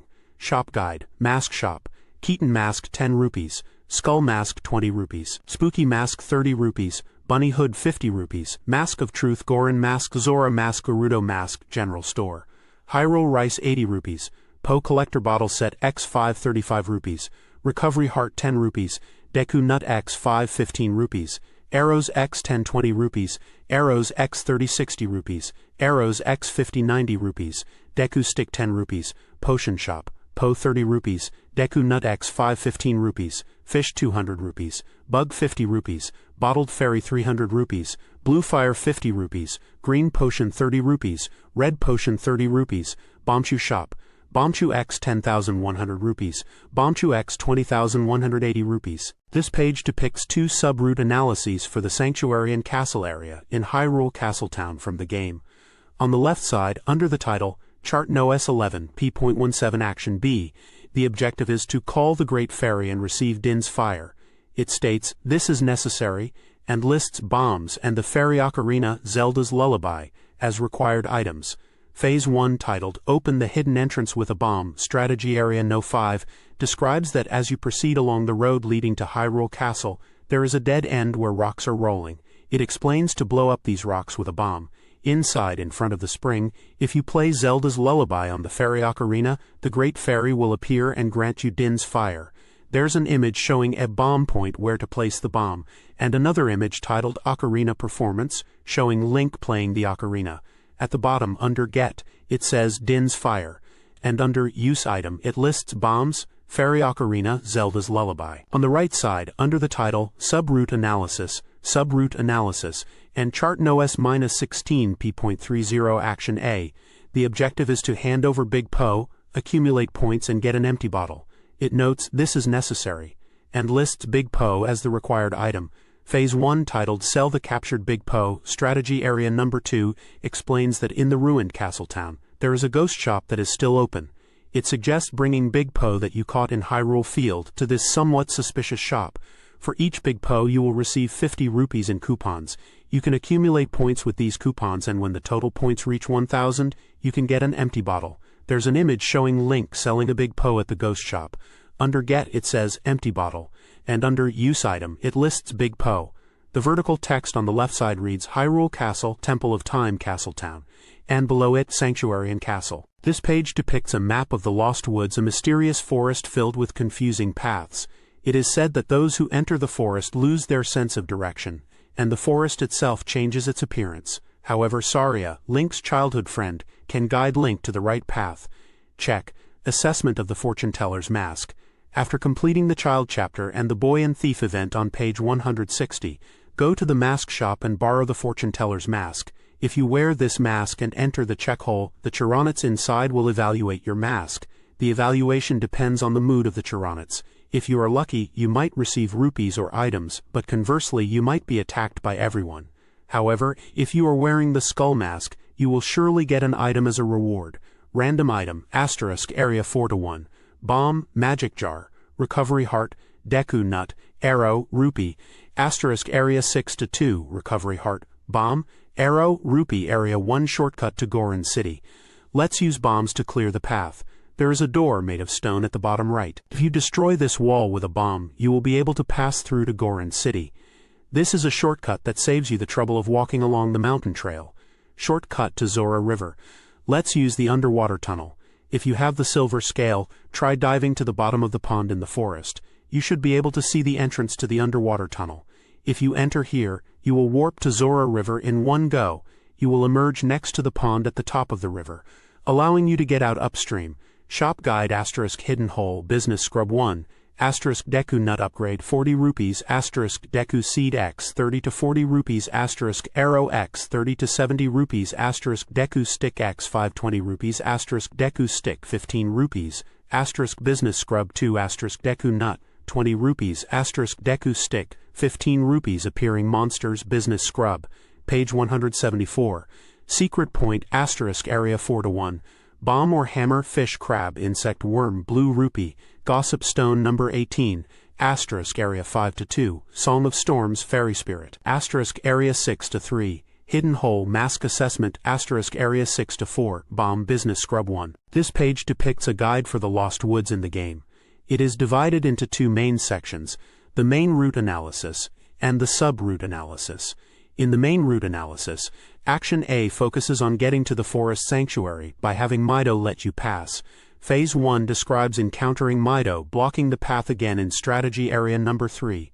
To proceed, you need to perform an ocarina performance, specifically playing Saria's song from the Ocarina of Time for Mido. It explains that by doing this, Mido will recognize you as Saria's friend and let you pass. Action C is about increasing the maximum number of Deku seeds you can carry and getting an item. Phase 1 is in strategy area number 3 and involves getting the Deku seed bag through target practice. The guide explains that you should use the fairy slingshot, which is listed as a necessary item.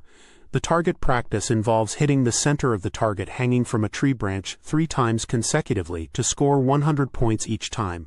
Achieving 300 points in total will reward you with the Deku seed bag. The shot point section describes aiming the slingshot at the center of the target and firing quickly. In the sub-route analysis, Action B is about increasing the number of Deku sticks you can carry. Phase 1 in strategy area number 1 involves equipping the Deku shield and defeating Deku Babas. It mentions that there is a Deku Baba merchant in area 1. If you defeat the Deku Baba and talk to the merchant for 40 rupees, they will increase the number of Deku sticks you can carry. Getting the Deku stick carrying limit increased is the reward. Action D is about increasing the number of Deku nuts you can carry and purchasing an item. Phase 1 is about increasing the Deku nut carrying limit. It describes entering a hole under a rock and talking to the 2 Deku Baba merchants inside. After attacking the Deku Baba, talking to the merchant on the left will increase the number of Deku nuts you can carry for 40 rupees. The bomb point section explains using a bomb on a cracked rock. It advises placing a bomb next to the cracked rock and being careful not to get caught in the explosion. After the bomb explodes, a hidden hole will appear under the rock. Getting the Deku nut carrying limit increased and using a bomb, which is listed as a necessary item, are mentioned. This page depicts the forest sacred ground from the game, showing a map of the area divided into sections labeled Area 1, Area 2, Area 3, Secret Point, and Area 4. We can see numbered points on the map which are likely points of interest. The page also details 2 main objectives in this area. One focused on meeting Saria and opening the closed gate, and another focused on meeting the forest sage and entering the forest temple. It seems like tricky parts might involve dealing with wolfos and boss goblins, and the hookshot is highlighted as a key item for navigating the area. Holy path leading to the forest temple. Forest sacred ground. Forest sacred ground. Ideographic period. Connecting the lost woods and the forest temple, this is a holy forest path. Although there are no visitors, this place is a favorite of Saria of the Kokiri tribe. If you want to meet her, try visiting this place. Appearing monsters.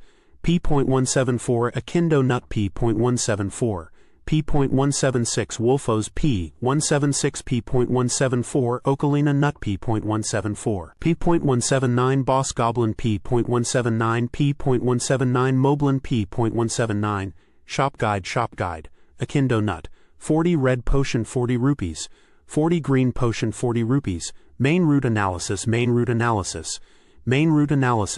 Chart number 10 P.15 Action A Chart number 10 P.15 Action A Objective. To meet Saria, open the closed gate of the Holy Ground. Phase 1 Defeat the attacking wolfos. Number 1 Strategy Area Number 1 Ideographic period. When you enter the forest sacred ground, wolfos will attack. Defeating them will open the closed fence, allowing you to proceed further. Use side steps to move and finish them off with a jump attack from the side. Chart number 28 P.27, Action B. Chart number 28 P.27, Action B. Objective. To meet the Forest Sage, enter the Forest Temple. Phase 1 Boss Goblin blocking the path. No. Point 4 Strategy Area number 4, Ideographic period. In the depths of the sacred ground, a boss goblin stands in your way to prevent Link from entering. Evade the shockwaves with sidesteps, get behind it and attack. Phase 2 Enter the temple interior. No. Point 4 Strategy Area number 4, Ideographic comma. After breaking through the boss goblin, when you reach the front of the temple, use the hookshot to enter inside. Shot point, Ideographic period. The place to shoot the hookshot is specifically the tree branch. If you aim and fire at the thinner end, you should be able to land right in front of the temple entrance. Use item hookshot. This page depicts a map of Kakariko Village, a peaceful village founded by Impa of the Sheikah tribe, Zelda's nanny. It mentions that there is an old man whose house turned into a windmill due to the curse of the Golden Skulltula. The page includes a shop guide which lists 3 shops: General Store, Potion Shop, and Magic Potion Shop. The General Store sells Hylian Rice, Deku Nuts X5, Deku Seeds, Recovery Hearts, Deku Sticks, Arrows X10, Arrows X30, and Arrows X50, each with listed prices in rupees. The Potion Shop sells Red Potion, Green Potion, Fairy Spirit, Blue Fire, Bottlebug, Fish, and Boko Baba Seeds, again with listed prices in rupees. The Magic Potion Shop sells Blue Potion for 100 rupees. The Secret Point section details 2 areas. Area 1 mentions a pitfall containing 200 rupees and a redead. Area 2 mentions a pitfall with fish, rupees, insects, blue rupees, and Gossipstone number 15.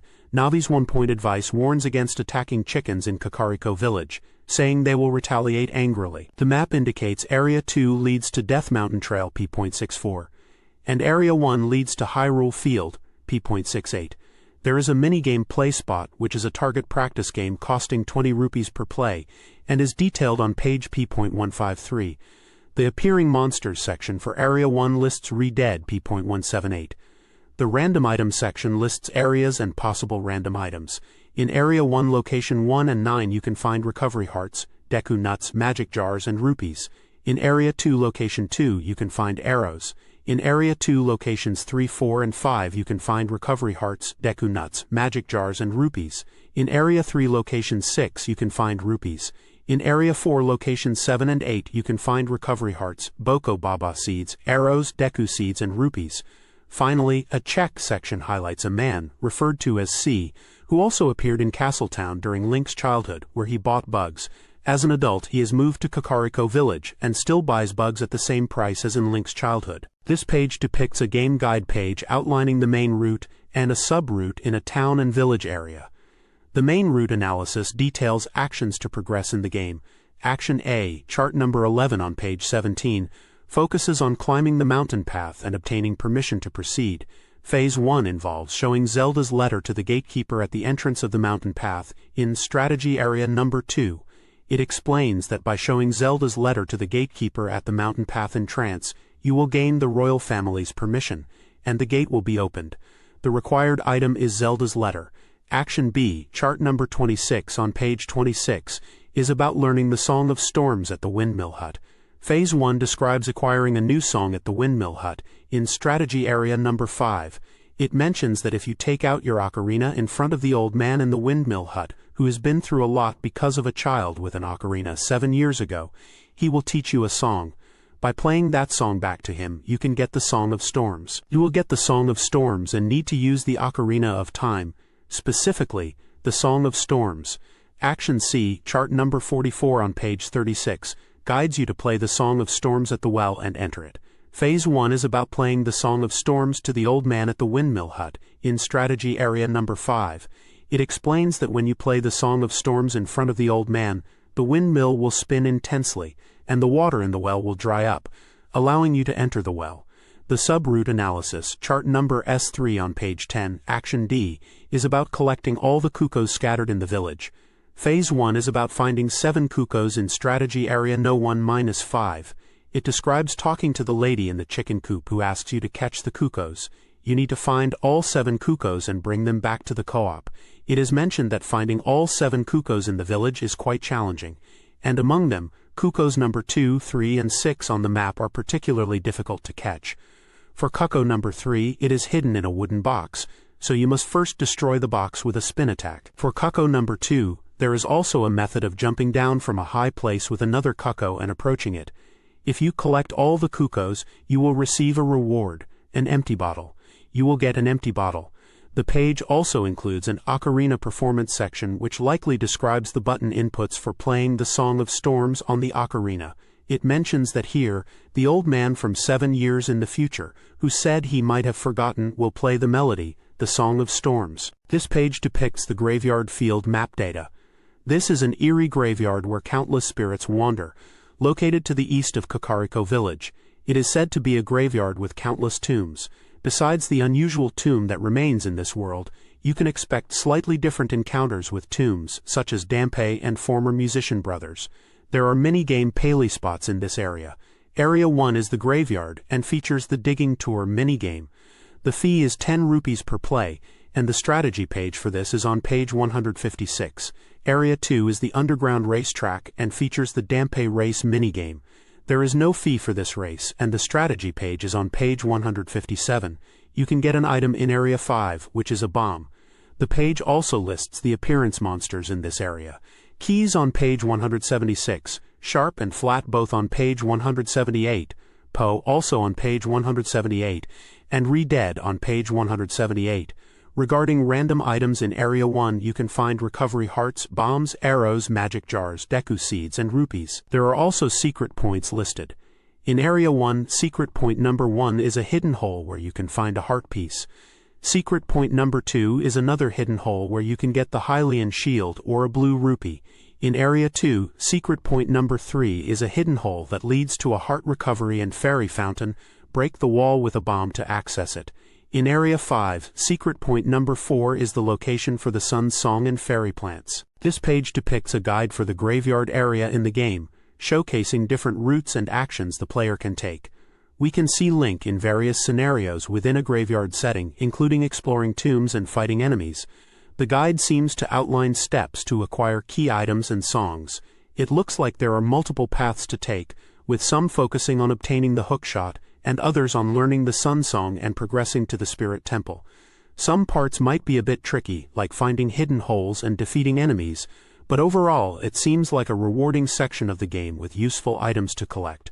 Main route analysis, chart number 25, p.26, Action A objective, defeat Dampé and get the hookshot. Phase 1, enter the hidden hole in the tombstone. Strategy area number 2, when you arrive at the graveyard, head towards the row of tombstones visible on your left. Pull the first tombstone on the leftmost side.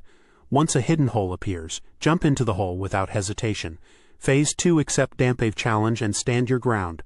Strategy area P.157. If you fall into the hole, Dampé's ghost will challenge you to a race, refer to P.157. If you keep up with Dampé without being left behind, you will be recognized as a worthy successor, and you can receive the hookshot as proof. Get hookshot subroute analysis, chart no S7 P.17, Action C objective, change day and night and learn the Sun Song. Phase 1, enter the interior of the Royal Tomb. Strategy area number 3, the Royal Tomb is the particularly large tomb standing deep within the graveyard. This is a tomb built for royalty. First, check the tombstone of the Royal Tomb. If a Stalfo appears, defeat it and talk to it. In front of the tombstone it is said that something for those who serve the royalty will be mentioned. Performance, it is written as something to be used by a royal servant. Perhaps Zelda's Lullaby will work. Let's play this tune. Use item Fairy Ocarina, Zelda's Lullaby. Phase 2, defeat all keys and open the Iron Gate. Strategy area number 6. If you play Zelda's Lullaby, you will be taken inside the Royal Tomb, and if you enter the hole at the bottom, you will first be attacked by a swarm of keys. Defeat all the swarming keys. If the closed Iron Gate opens, proceed further. Phase 3, get the secret melody of the Composer Brothers. Strategy area number 7. When you go to the deepest part, you will find a message from the Composer Brothers engraved. Sheet music is written under the tombstone where the message from the Composer Brothers is engraved. If you play the ocarina to this sheet music here, you will be able to learn the Sun Song. Get Sun Song, use item Fairy Ocarina, Action B, chart number 47, P.36, Action B objective, to enter the Spirit Temple. Light the braziers. Phase 1, light all the braziers with Din's fire. Strategy Area Number 4. To enter the Spirit Temple, you must light the countless braziers. Din's fire is what you use here. If you use it in the center of the braziers, you should be able to light the braziers all at once. Use item Din's fire. This page depicts the map of the Death Mountain climbing path, a route connecting Kakariko Village and Goron City. It highlights that this path is filled with large rocks blocking the way and steep slopes, making it a dangerous climb, but help from Goron's great fairies and Kabora Gabora can be expected. The page then details several key features of the Death Mountain climbing path. Under the title Secret Point, it lists the following information for each area. Area 1 to 1 Bomb, Gold Skulltula number 23, Area 2 to 2 Sun Song, Fairy Area 2 to 3 Bomb or Hammer, Cow, Recovery Heart Rupee, Song of Storms, Fairy Area 2 to 4 Bomb or Hammer, 50 rupees, Area 2 to 5 Hammer, Gold Skulltula number 60, Area 2 to 6 Bomb, Hammer, Bug Fish, Bird, 200 rupees, Area 3 to 7 Hammer, Gold Skulltula number 61, Area 4 to 8 Bomb, Spin Attack. The page also describes a shortcut using Kabora Gabora to easily travel to Kakariko Village from the entrance of the Death Mountain Crater. It mentions that Kabora Gabora stands at the entrance of Death Mountain Crater, and by talking to him, he will take you to Kakariko Village. This is useful for descending the mountain. A section titled Check warns about falling rocks on the mountain path to the summit. Specifically in Area 2, it explains that there are many dangerous falling rocks, especially in Area 3.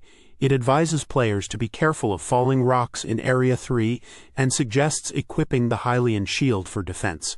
While the Hylian Shield can defend against falling rocks, crouching and moving forward slowly is also recommended to avoid damage. It is noted that this area requires patience and careful progress. Finally, under Appearing Monsters, it lists Red Tektite, page 177, Skullwaltula, page 175, and under Random Item, it lists Area 1 to 1 Recovery Heart Rupee, Area 2 to 2 Recovery Heart Rupee. This page depicts a walkthrough for the Death Mountain area in a game. There are two main actions described here. Action A and Action B. Action A focuses on entering Dodongo's cave. The goal is to destroy the large rocks blocking the entrance of Dodongo's cave using bomb flowers. Phase 1 guides you to throw bomb flowers from the cliff top in Strategy Area Number 2. The guide mentions that there are two types of rocks to destroy with bombs. One type can be easily destroyed by placing a bomb flower next to it. For the second type of rock, you need to take out a bomb and throw it at the rock about 4 seconds later. Action B is about meeting the Great Fairy and obtaining a new power. Phase 1 is to destroy the rocks blocking the path to the mountain summit. Again in Strategy Area Number 2. Phase 2 involves destroying a wall hiding an entrance in Strategy Area Number 4. It explains that after reaching the summit and talking to King Zora, you should set a bomb on the wall next to the entrance of the Death Mountain Crater to reveal a hidden passage. Phase 3 is about getting a new sword technique from the Great Fairy in Strategy Area Number 4. After entering the revealed entrance in the wall and playing the ocarina in front of the spring, the Great Fairy will appear. She is described as the leader of the fairies and will bestow upon Link the magic and the spin attack technique. The guide shows the ocarina performance, which is for calling the Great Fairy, and it is Zelda's Lullaby, to be played while standing on the Triforce mark. By doing this you will get the spin attack. The items needed for Action B are bombs and the Fairy Ocarina, specifically playing Zelda's Lullaby. The page is titled Main Route Analysis, Main Route Analysis. Chart number 13p.17 is for Action A, and chart number 15p.17 is for Action B. This page depicts a field map data for Goron City, the town of the Goron tribe who eat the rocks of Death Mountain. It is a subterranean city located beneath the climbing path, where the Goron tribe lives, facing various problems, and you can gain a foothold in the fire-related sacred stones and temples. The page includes a section detailing random items that can be found in different areas. Area 1 contains a recovery heart, Deku stick, arrow, and rupees. Area 4 contains 2 recovery hearts, Deku stick, arrow, and rupees. Area 5 contains 3 rupees. Area 6 contains 4 recovery hearts, Deku stick, arrow, and rupees. There is a check section that describes the Akindo nut hidden in the lava area. It explains that if you have obtained the long hook as an adult, you should proceed along the path on the first basement floor. There should be blocks floating in the lava. By riding these blocks and using the long hook on the opposite shore, you can reach the Akindo Nut. This Akindo Nut sells goods not available in the Goron shop, as detailed in the shop list. If necessary, you can damage them before talking to them. When returning, play the Song of Time in front of the lava, and when the blocks of time appear, use the long hook to reach the opposite shore. The shop guide section lists the items sold in the Goron shop and their prices in rupees. Recovery Heart costs 10 rupees. Red Potion costs 40 rupees. Goron Tunic costs 200 rupees. Bombs X5 costs 25 rupees. Bombs X10 costs 50 rupees. Bombs X20 costs 80 rupees. Bombs X30 costs 120 rupees. The secret point in Area 3 is indicated as a pitfall and hammer location, also featuring an Akindo Nut. The Get Items section lists items obtainable in specific areas. In Area 3 you can get 200 rupees labeled with number 2 and 50 rupees labeled with number 3. In Area 3 again you can get 50 rupees labeled with number 3. The Appearance Monster section mentions 2 enemies, Chu Goron, found on page 174, Akindo Nut, also found on page 174.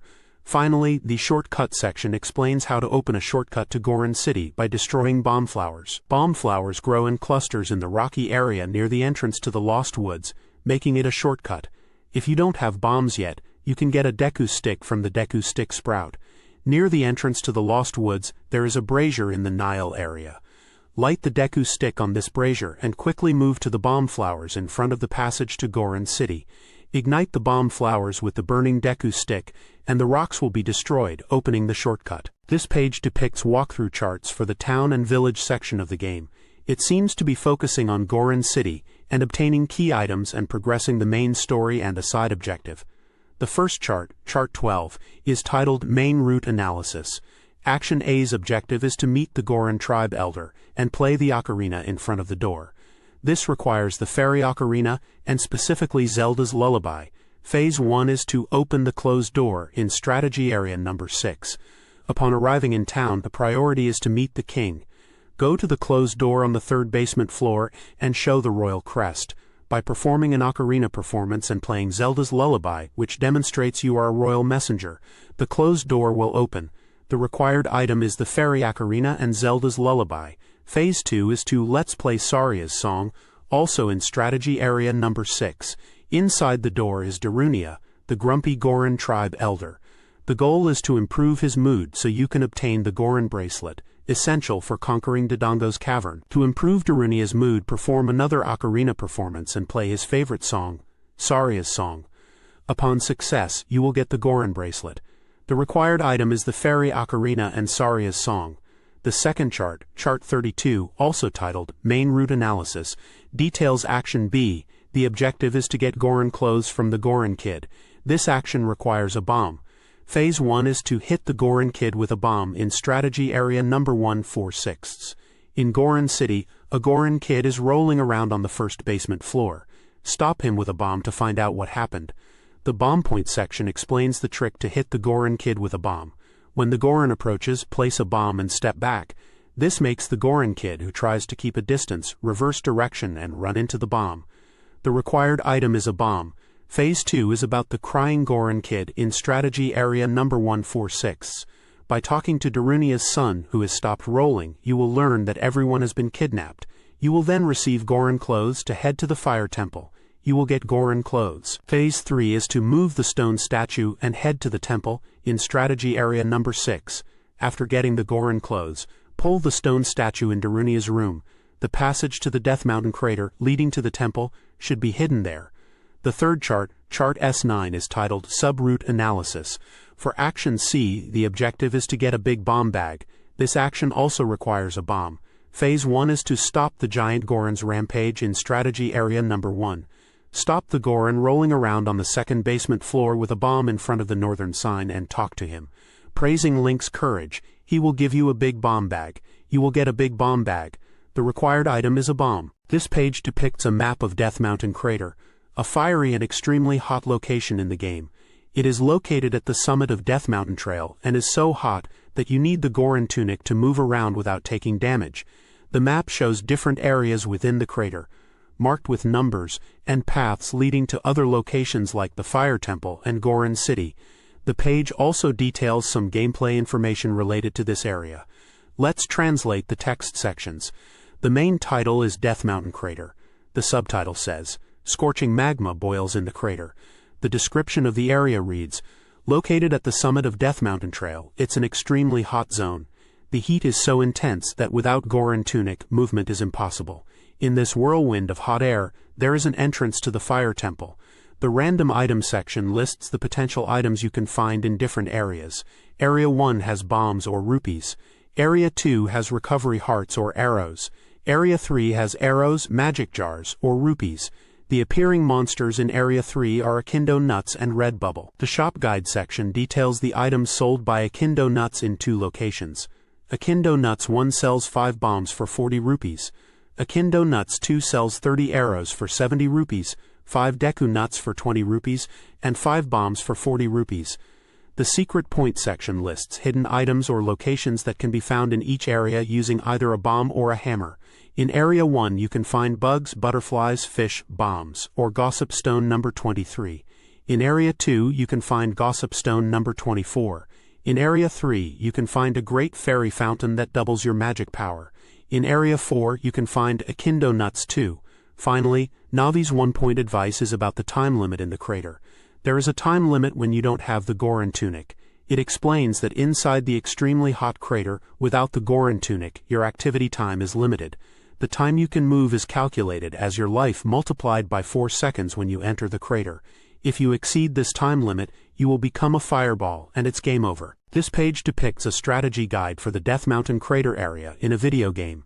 It outlines 2 routes, a main route and a sub-route. The main route analysis, chart number 33 on page 30, Action A, has the objective of rescuing the Goron tribe and heading towards the Fire Temple. To achieve this, you will need the Goron Tunic and the hookshot. Phase 1 of the main route involves dressing in Goron clothes that are strong against heat. This is strategy area number 3. The description notes that Death Mountain Crater is filled with scorching magma, making it impossible for ordinary people to endure. Upon arrival, the first step is to change into heat-resistant clothing. The clothing point explains that Goron clothes are excellent for heat resistance, allowing you to act without time limits even in very hot places, and advises always wearing these clothes in Death Mountain Crater. Phase 2 of the main route is about crossing the broken bridge with the hookshot. Also in strategy area number 3, the description explains that upon reaching the crater, the bridge is broken, preventing further progress. Here, using the hookshot to traverse the broken bridge is the only option. The shot point section instructs you to stand in front of the broken bridge and prepare the hookshot. Aim for the tree that juts out sideways from the front and hook onto it. The item to use is the hookshot. The sub-route analysis, chart number S18 on page 30, Action B, focuses on encountering the Great Fairy and getting your magic gauge doubled. For this, you'll need the Megaton Hammer and the Fairy Ocarina, specifically Zelda's Lullaby. Phase 1 of the sub-route involves meeting the Great Fairy dwelling in the lava area. This is also strategy area number 3. The description states that if you proceed to the right from Goron City towards the crater, you will find 2 large rocks. Destroying these rocks with the Megaton Hammer will allow you to meet the Great Fairy, who will enhance your magic power. The Ocarina Performance section details that to call out the Great Fairy dwelling in the spring, you need Zelda's Lullaby. The performance position is on top of the Triforce mark. The provided Ocarina button layout is shown. Upon completion of the sub-route, you will get a magic power enhancement. The items to use are the Megaton Hammer and the Fairy Ocarina, specifically Zelda's Lullaby. This page depicts the Zora River area in what seems to be a guidebook. The setting is a river leading to Zora's domain, described as a gentle river that flows through the eastern part of Hyrule, and a place where you can buy mysterious beans. The page is filled with information about the area, including random items you can find in different areas, secret points, shop guides for Akindo Nuts and magic beans, and a mini-game spot. There's also a main route analysis section detailing actions to take, specifically to meet the Zora and cross the Zora River. The guide highlights 2 phases to navigate this area. First, blowing up giant rocks blocking the path using bombs, and second, playing the ocarina to reveal a hidden waterfall passage. The page also shows the ocarina performance notes to play Zelda's Lullaby to make the waterfall appear. Here is the translation of the Japanese text, field map data, Zora River. gentle river that leads to Zora's domain. Zora River is a river that flows through the eastern part of Hyrule, leading to Zora's domain. It is often used as a thoroughfare. It seems you can buy mysterious beans here. Random item. *Area 1-1. Recovery Heart, Bomb, Arrow, Magic Jar, Deku Nut, Rupee. *Area 1-2. Recovery Heart, Bomb, Arrow, Magic Jar, Rupee. *Area 2-3. Arrow, Magic Jar, Deku Seed, Rupee. *Area 3-4. Magic Jar, Arrow, Deku Seed, Rupee. *Area 4-5. Recovery Heart, Bomb, Arrow, Magic Jar, Rupee. *Area 4-6. Magic Jar, Rupee. Arrow Secret Point. *Area 1-1. Frog Song, Akindo Nut. *Area 2-2. Fallen Hole, Bug, Red Rupee. Gossip Stone number 25. *Area 2-3. Bomb or Hammer, Fairy Fountain Shop Guide. Akindo Nuts. *Red Potion 40 rupees. Green Potion 40 rupees. Bean Shop. Magic Beans 10-100 rupees. Minigame Paley Spot. Area 3 near Fallen Tree. Frog Concert. Fee None. Strategy Page P156. Main Route Analysis. Main Route Analysis Chart number 16 P.20. Action A. Objective. To meet the Zora, cross Zora River. Phase 1. Cross the river by blowing up giant rock groups. Strategy Area number 1. When you enter Zora River, large rocks block the path. Blow them away with bombs and secure a route. Bomb Point. The basic placement position for bombs is in front of the rocks on the opposite bank. Anywhere is okay as long as it is in front. Only the right side of the rocks is destructible and passable. Use item Bomb. Hort Cut Area 4. Water passage hidden underwater. If you have the silver scale, which allows you to dive up to 6 meters deep, you can take a shortcut to the Lost Woods. Enter the entrance that opens underwater. Area 2. Area 3. Appearing Monsters. Blue Tektite P.177 Akindo Nut P.174 Octorok P.177 Area 1, 2 Hyrule Field P.52. Phase 2. Play the ocarina to make the waterfall appear. Strategy Area number 4. When you come to the upper reaches of the river, prepare the ocarina. Play the tune passed down in the royal family, and proceed through the path hidden in the waterfall. Ocarina Performance. To pass through the waterfall, you need to play Zelda's Lullaby. This will split the waterfall, revealing the passage to the back. Use item, Ocarina of the Fairy, Zelda's Lullaby. This page depicts the Zora's Domain map. Zora's Domain is described as the dwelling place of the Zora tribe, who protect Hyrule's water source. It's a village where Zora, who can freely move in water, reside. Being secluded from human settlements, you can acquire water-related items here like the Zora Armor and Silver Scale. There is a shortcut indicated that allows you to instantly travel to Lake Hylia using the Silver Scale from the entrance within Zora's Domain. However, it's noted that this shortcut is unusable in the adult era because the entrance freezes over. A secret point in Area 1 is marked as the location for the Song of Storms and a fairy fountain. The page includes a shop guide for the Zora shop, listing items and their prices in rupees. The shop sells Zora armor, fish, arrows in sets of 10, 30, and 50, red potion, Deku nuts in sets of 5, and recovery hearts. A minigame play spot is located at the waterfall in Area 3, offering a diving game for a fee of 20 rupees per play, with strategy information available on page 156. Random items can be found in Area 2 at locations 1, 2, and 3. Location 1 can yield a recovery heart, Deku stick, or rupees. Location 2 can yield a recovery heart or rupees.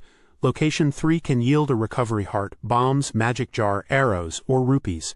A get item location in Area 2 at point 1 indicates you can obtain a fish. This page depicts the walkthrough for Zora's Domain. It's part of the main route analysis.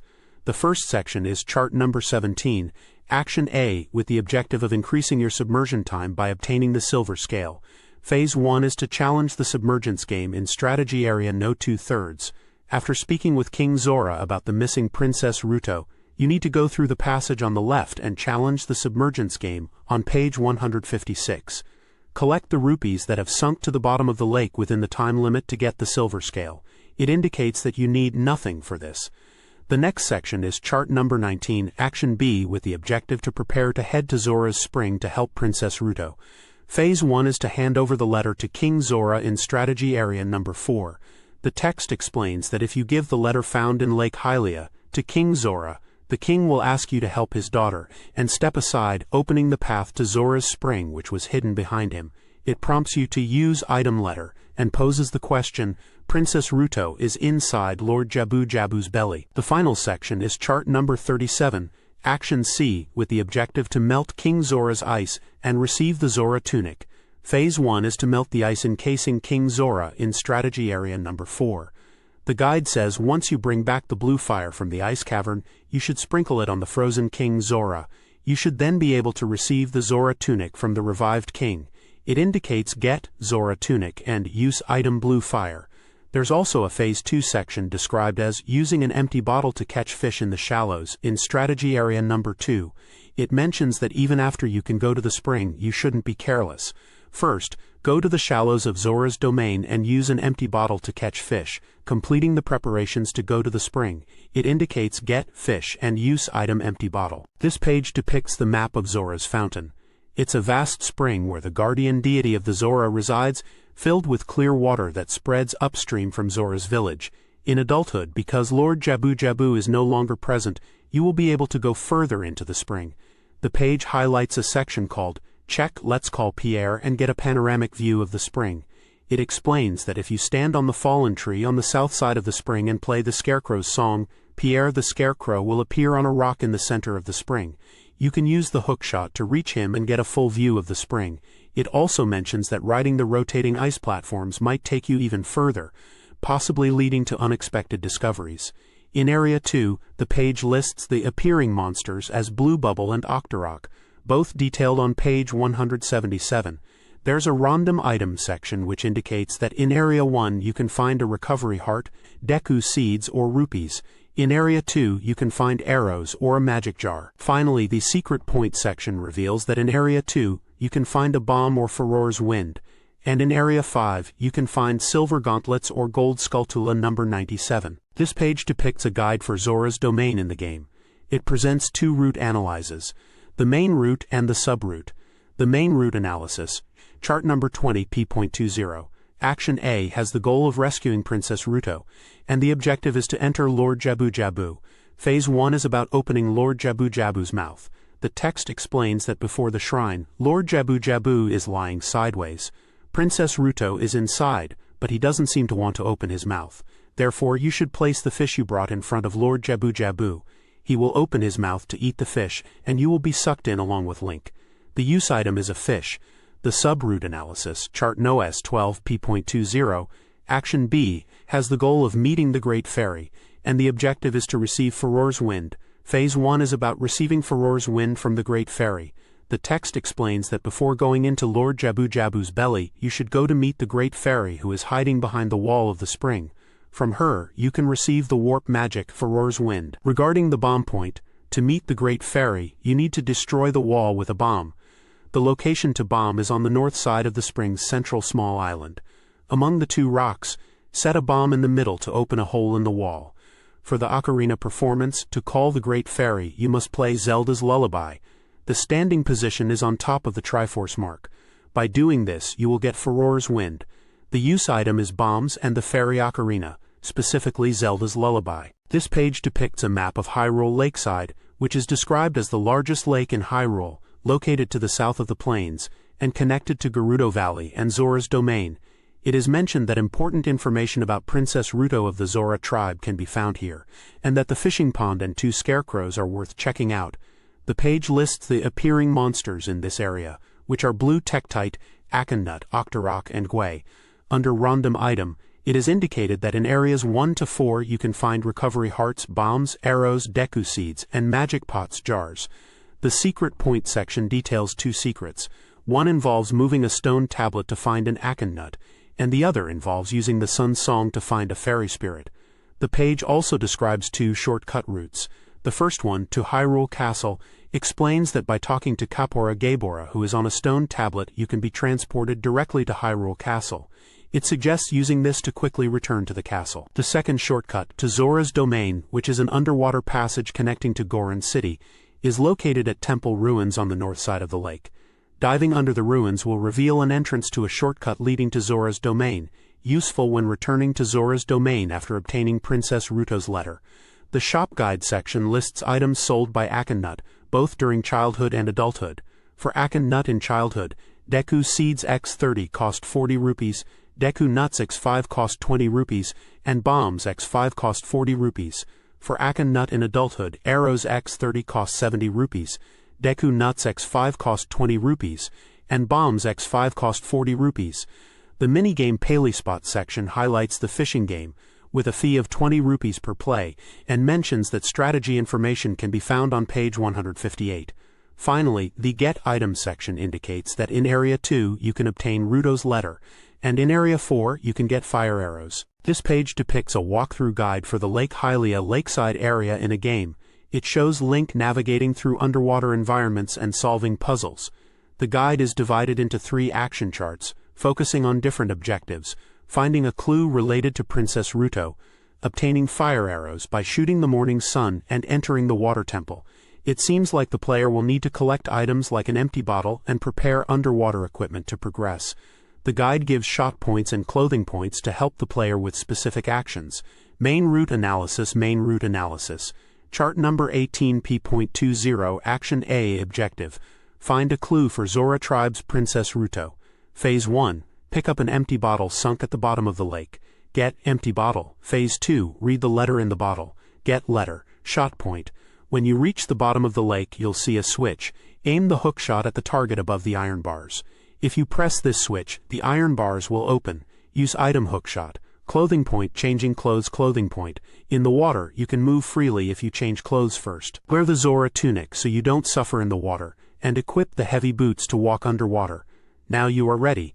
Chart number 39P.33. Action C. Objective: shoot an arrow at the morning sun and obtain red burning fire arrows. Phase 1. Stand on the stone tablet and shoot the morning sun. After obtaining the fairy bow, it says shoot towards the morning sun on the stone tablet. Stand on the tablet and wait for the sun to rise. When the rising sun appears in front, ready your bow and shoot an arrow towards the sun with this. Fire arrows will fall on the small island in front. Go pick them up immediately. Get fire arrows. Use item fairy bow. Shot point. The sun rises between the 2 pillars on the small island in front. When the sky brightens and the sun appears between the 2 pillars, aim the arrow at the center or slightly above. Chart number 36, P.33. Action B. Objective: invade the water temple where the water sage waits. Phase 1. Prepare underwater equipment and enter the water temple. The water sage waits in the water temple, located at the bottom of Lake Hylia. You can move freely underwater if you have the proper equipment. Equip the Zora tunic and heavy boots to enter. This page depicts a guide for a sub-route analysis in Hyrule Lake. The page is divided into 2 sections, Action D and Action E, both focusing on scarecrows. Action D, chart NOS 4 P.10, has the purpose of letting Bozu the Scarecrow hear an original song. Phase 1 explains that in Hyrule Lake, there are 2 scarecrows, Bozu and Pierre. You should take out your ocarina in front of Bozu. Bozu will prompt you to play a song, so you can freely input notes by pressing buttons. The song you play for Bozu at this time will become the melody to summon Pierre when you are an adult. The Ocarina performance section notes that the song can be freely decided by the player, but it must be at least 2 notes long for Bozu to remember it. The required item is the Fairy Ocarina.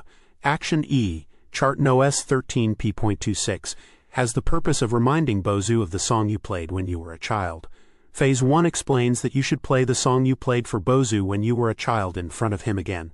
Bozu, who remembers the song, will make it so that you can summon Pierre with that song. The Ocarina performance section mentions that you should play the song you played in front of Bozu when you were a child here again. And if you have forgotten it, it is also a good idea to go back to your childhood and do it again.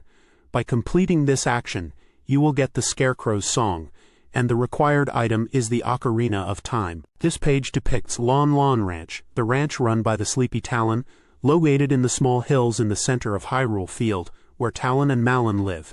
It's mentioned that Epona can be obtained here, making it an essential location for adults to visit, and it's recommended to visit properly, even from childhood. The page is divided into areas from 1 to 5, showing a map of the ranch with key locations marked, such as Talon's house, the horse corral, and a storage shed. In terms of random items, in Area 1 you can find a recovery heart or rupee, and in Area 2 you can find a rupee. There's a secret point in Area 4 which is a pitfall that contains Echid nuts.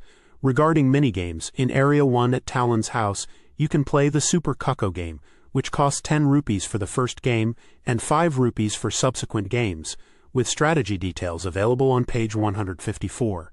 The page also lists appearing monsters, which include Echid nuts, detailed on page 174, and Gwei, detailed on page 176. There's a check section that highlights that you can get milk from the cows in the horse corral to recover life. It explains that if you enter the horse corral at Lon Lon Ranch, you'll notice cows mixed in with the horses. If you play Epona's song for these cows, they will give you milk for free, just like the cows outside the ranch. However, it's noted that you need an empty bottle to receive the milk. Otherwise, it's unfortunately not possible to get it. Finally, there is a shop guide for Echid nuts detailing the following items and prices: 5 Deku nuts for 20 rupees, 30 Deku seeds for 40 rupees, and 5 bomb nuts for 40 rupees. The image caption under the screenshot of the cows reads, "Good milk, da. It smells like pasture." This page depicts 2 sub-route analysis sections from a guidebook for a game, likely focusing on gameplay strategies. The first section, labeled Chart No S6 P.13 Action A, is titled Objective Listen to the Song from Malon and Tame Epona. Phase 1 is described as learn the song in front of Malon while holding the ocarina. Strategy Area No 3. The text explains that at Lon Lon Ranch, you can meet Malon again, whom you encountered in Castletown. If you show Malon your ocarina, she will teach you Epona's song. It emphasizes the importance of remembering this song to become friends with the young horse Epona. The Ocarina Performance section shows the button inputs for playing Epona's song. The Get section indicates that you will obtain Epona's song, and the Use Item section mentions using the Fairy Ocarina or Fairy Ocarina Epona's song. The second section, labeled Chart No S14 P.26 Action B, is titled Objective Win the Race against Ingo and Get Epona. Phase 1 is described as re-encounter Epona in the trial riding. Strategy Area No 3. The text explains that upon visiting the ranch, Ingo, who used to work at Lon Lon Ranch, is now the ranch manager. Talking to him allows you to experience horseback riding for 10 rupees.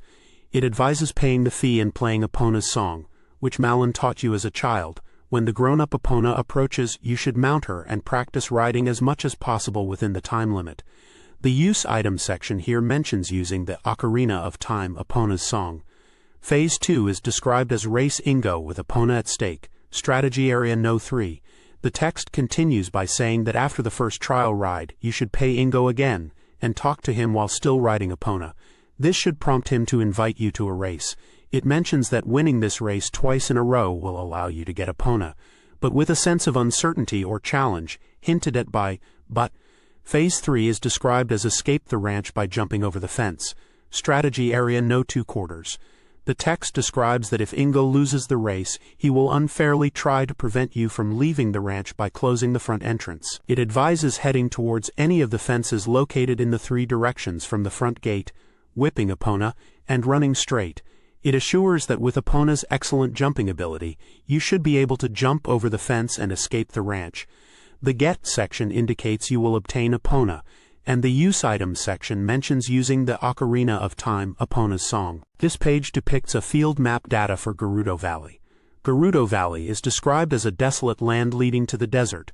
It mentions that in the child era, there were lookouts before the bridge, but in the adult era, the bridge has fallen, making it one of the few places where you can ride Epona. In the mini-monster section, it lists Akindo nuts from page 174 and Octoroks from page 177 as appearing monsters. The minigame playspot section highlights the Carpenter's Tent, which is the location for the Hyrule Crossing Marathon. It mentions that there is no fee to participate, and the strategy page for this minigame can be found on page 154. The shop guide section details that Akindo nuts, when you are an adult, sells red potions and green potions for 40 rupees each. The shortcut section describes a route to Hyrule Lakeside. It explains that if you fall into the valley, you will be carried to Hyrule Lakeside. The deep valley has a river flowing below, so falling into the valley means you can move to Hyrule Lakeside in one go. However, it is a one-way route. You cannot go upstream from Hyrule Lakeside to return to Gerudo Valley. The Get Items section indicates that in Area 1 you can get a fish, and in Area 3 you can get 50 rupees. The random item section states that in Area 1 you can obtain a recovery heart or rupees randomly. The secret point section reveals that in Area 2 you can find a secret by moving a rock, and in Area 3 there is a secret related to the Song of Storms and Akindo nuts. The main route analysis section, chart number 50 on page 40, Action A, has a goal of crossing the bridge over the valley. Phase 1 is about crossing the bridge that divides the path in strategy area number 1. It states that there are 2 ways to cross the bridge over the valley. You can either ride Epona, build up speed and jump across, or use the hookshot to hook onto the wooden pillar visible on the other side of the broken bridge to cross. It is mentioned that while the horse jump is stylish, using the hookshot is more reliable. It encourages the reader to try the elegant jump with Epona at least once. The recommended item to use is the hookshot. This page depicts a map of Gerudo's fortress, the hideout of the all-female Gerudo thieves. It's described as the stronghold of the desert people, the Gerudo thieves, and it's mentioned that if you can prove your strength to these female warriors who are giving Link trouble as he tries to rescue the carpenters, you might even become friends with them. There are several points of interest highlighted on the map. The secret point section indicates that in Area 2 you can find the Song of Storms at the Fairy Fountain, and in Area 7, the Sun's Song is located at the Fairy Gem. The random item list details items you can randomly find in different areas. In Area 4, you might get a rupee or arrows or a magic pot. In Area 5, you could find a recovery heart, arrows, or a rupee. Area 7 can give you a recovery heart or arrows, while Area 8 and Area 9 both offer recovery hearts or rupees. The Get Items section lists guaranteed items. In Area 5, 6, 8, and 9 you can obtain a small key in each of these areas. The Appearing Monsters section notes that Gerudo thieves appear in this area, and you can find more details about them on page 179. There's a check section that advises you to shoot the cowbone ornaments hanging on the walls with arrows. It explains that once you're inside the fortress, you should look up at the entrances of the corridors connecting the rooms, as they are decorated with eerie cow skull ornaments. These ornaments, along with pots on the floor, serve as hidden item locations. Since they're high up, you can't use your sword, so arrows are the way to go. Hitting them will cause an item to pop out and fall down. Finally, the minigame Paley spot in Area 3 is the horseback archery range. It's called Yabasame, and it costs 20 rupees per play. For strategy tips on this minigame, you can check page 159. This page depicts a walkthrough for the main route analysis of the Gerudo's Fortress level.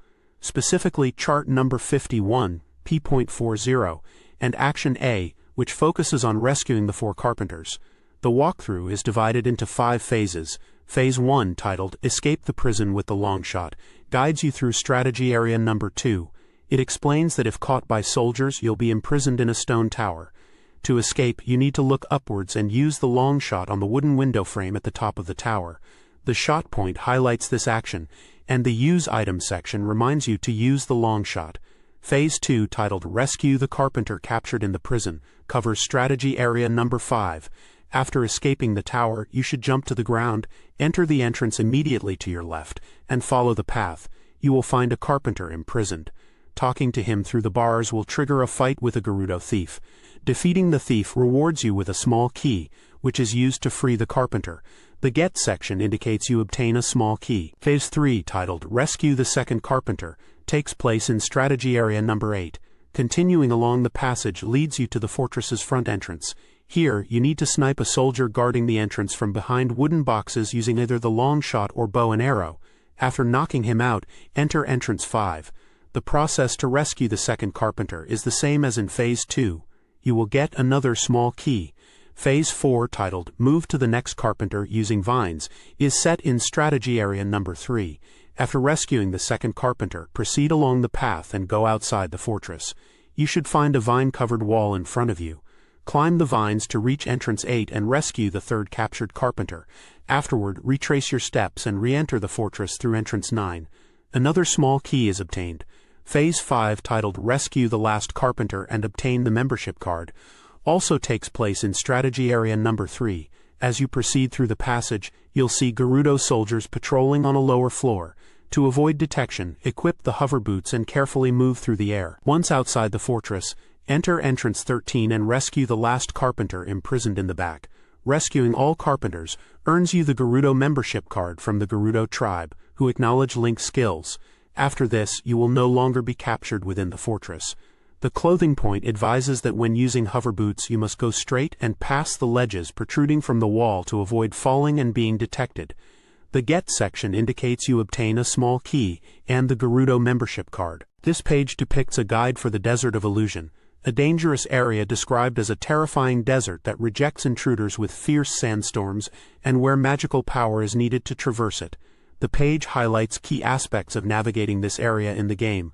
Under Check Appearing Monsters, it notes the presence of Reaver enemies. It introduces a carpet merchant trading in the desert who sets up shop surprisingly in the desert. The sign encourages players to visit, and it's mentioned that bombchus can be bought from this merchant by heading west. The Get Items section lists items obtainable in different areas. Area 1 has 50 rupees and a random item. Another Area 1 has a rupee, and Area 3 contains recovery hearts, Deku nuts, magic jars, or fairies as random items. The shop guide points out the location of the carpet merchant in Area 2, and a Utan merchant in Area 3 who sells bombchus X10 for 200 rupees.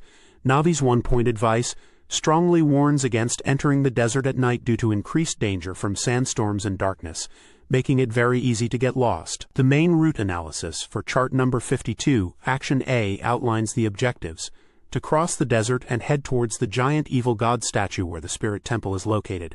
Phase 1, Cross the quicksand that swallows everything, advises players to cross the quicksand valley upon entering the desert, suggesting using the methods described or hover boots.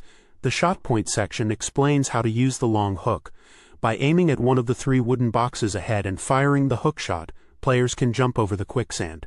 Phase 2, Proceed through the desert using flags as landmarks, warns against aimless wandering in the low-visibility desert. It advises players to look for trees with red flags and use them as guides, noting daytime is better for visibility. Phase 3, Chase the Invisible Guidepo, describes that after following flags, a building will become visible, marking the desert midpoint.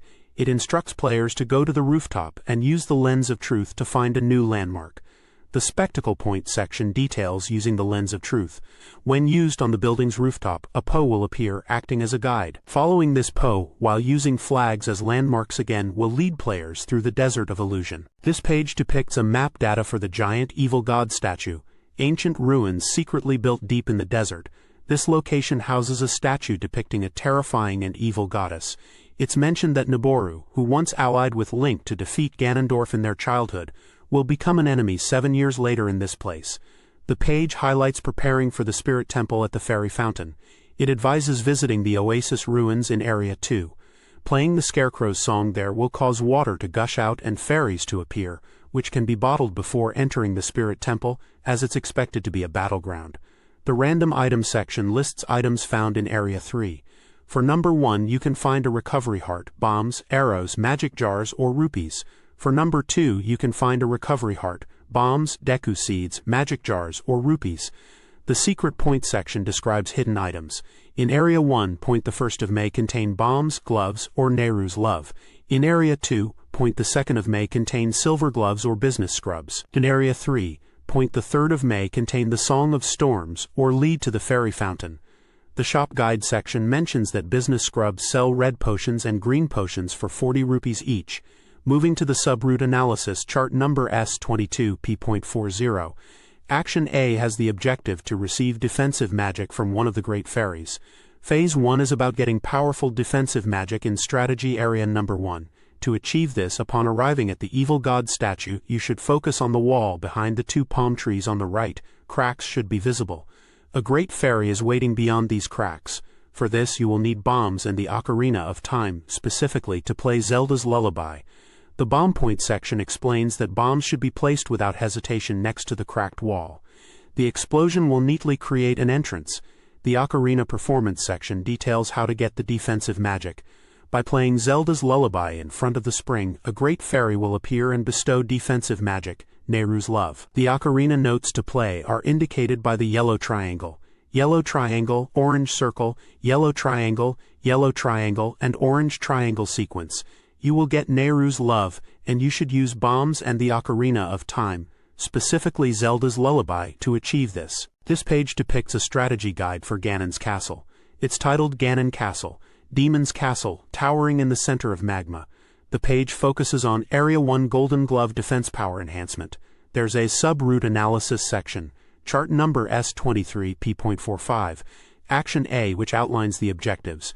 Meet the Great Fairy, strengthen defense power, and receive magic. It states this is necessary, and lists the Golden Glove and Ocarina of Time, Zelda's Lullaby, as required items. Phase 1 is titled Throwing a Giant Rock in Strategy Area Number 1.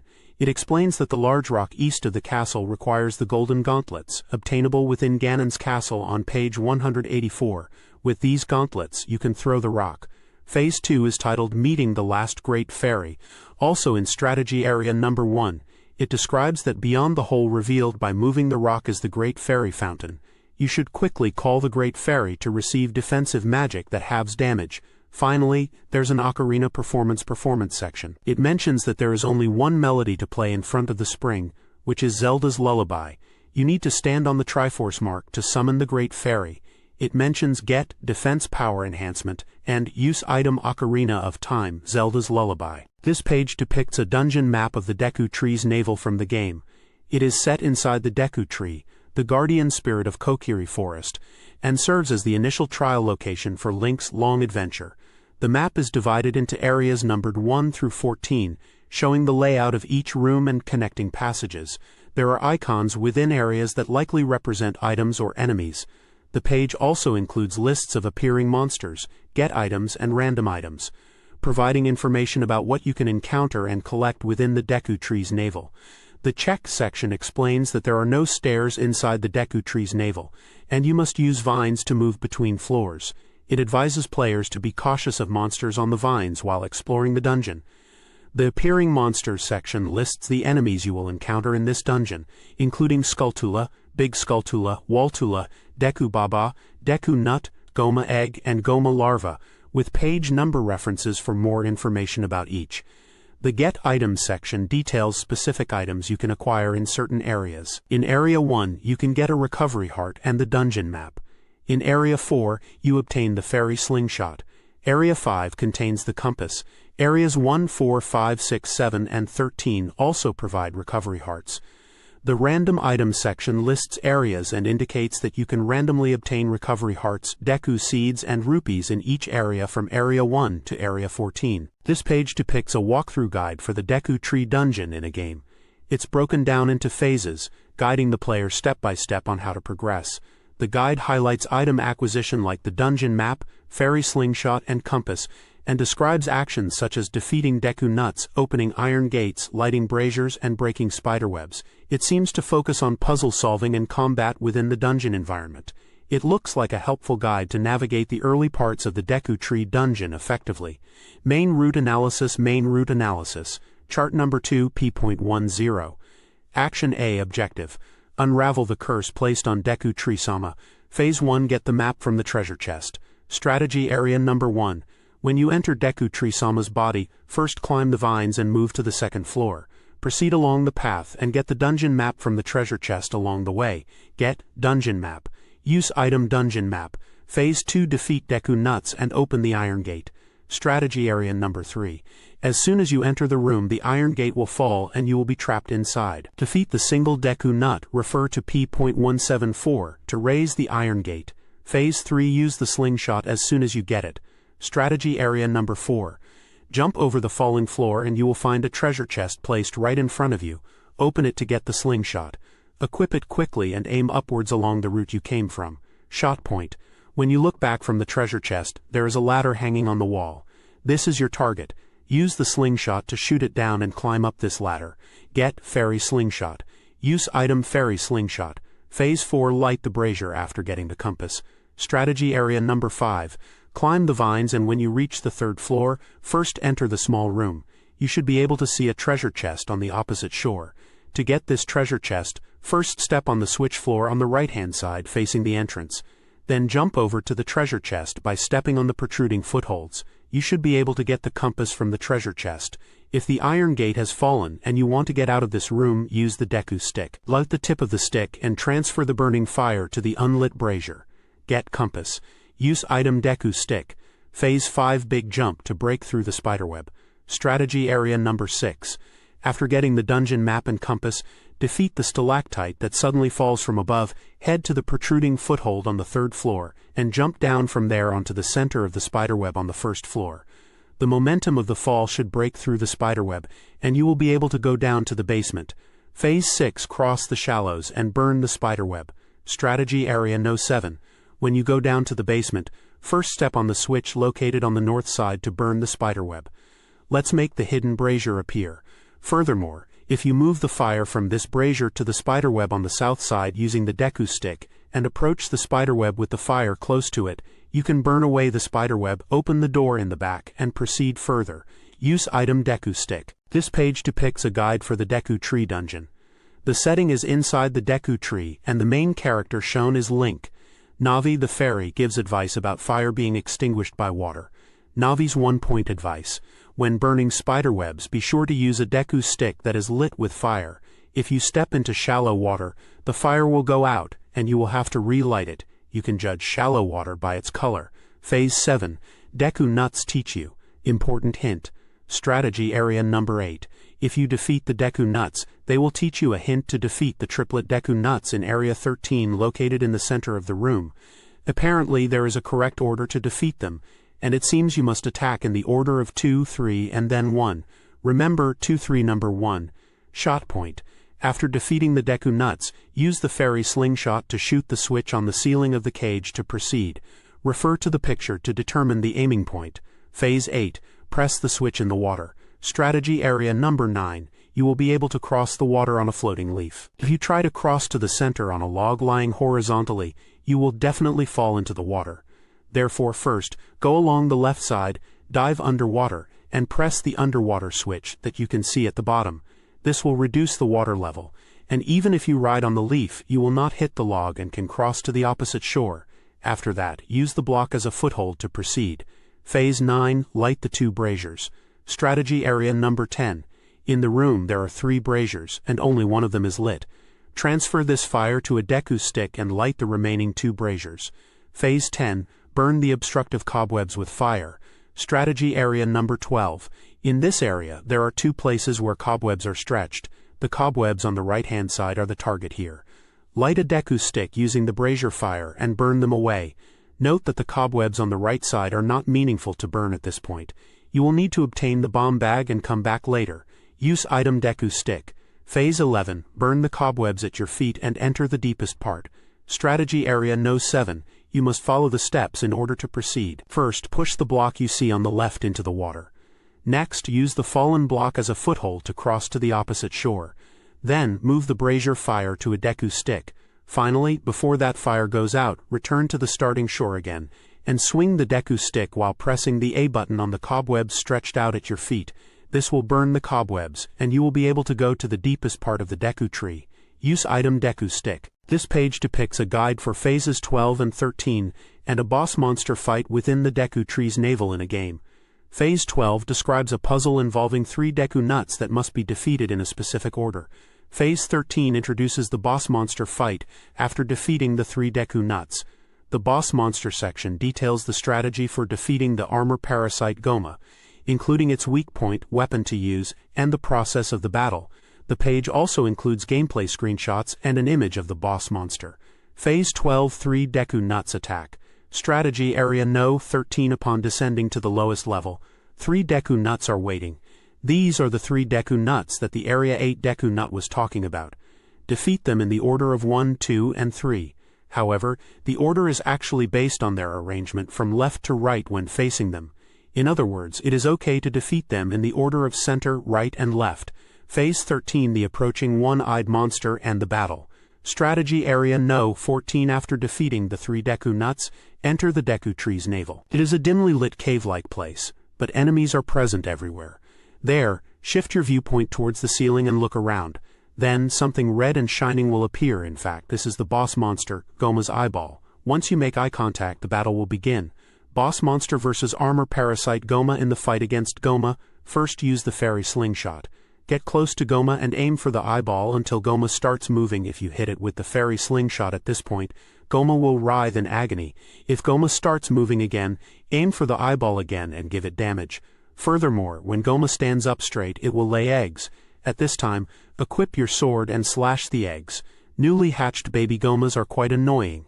If baby Gomas appear, defeat them with the sword and then aim for Goma's eyeball again with the fairy slingshot.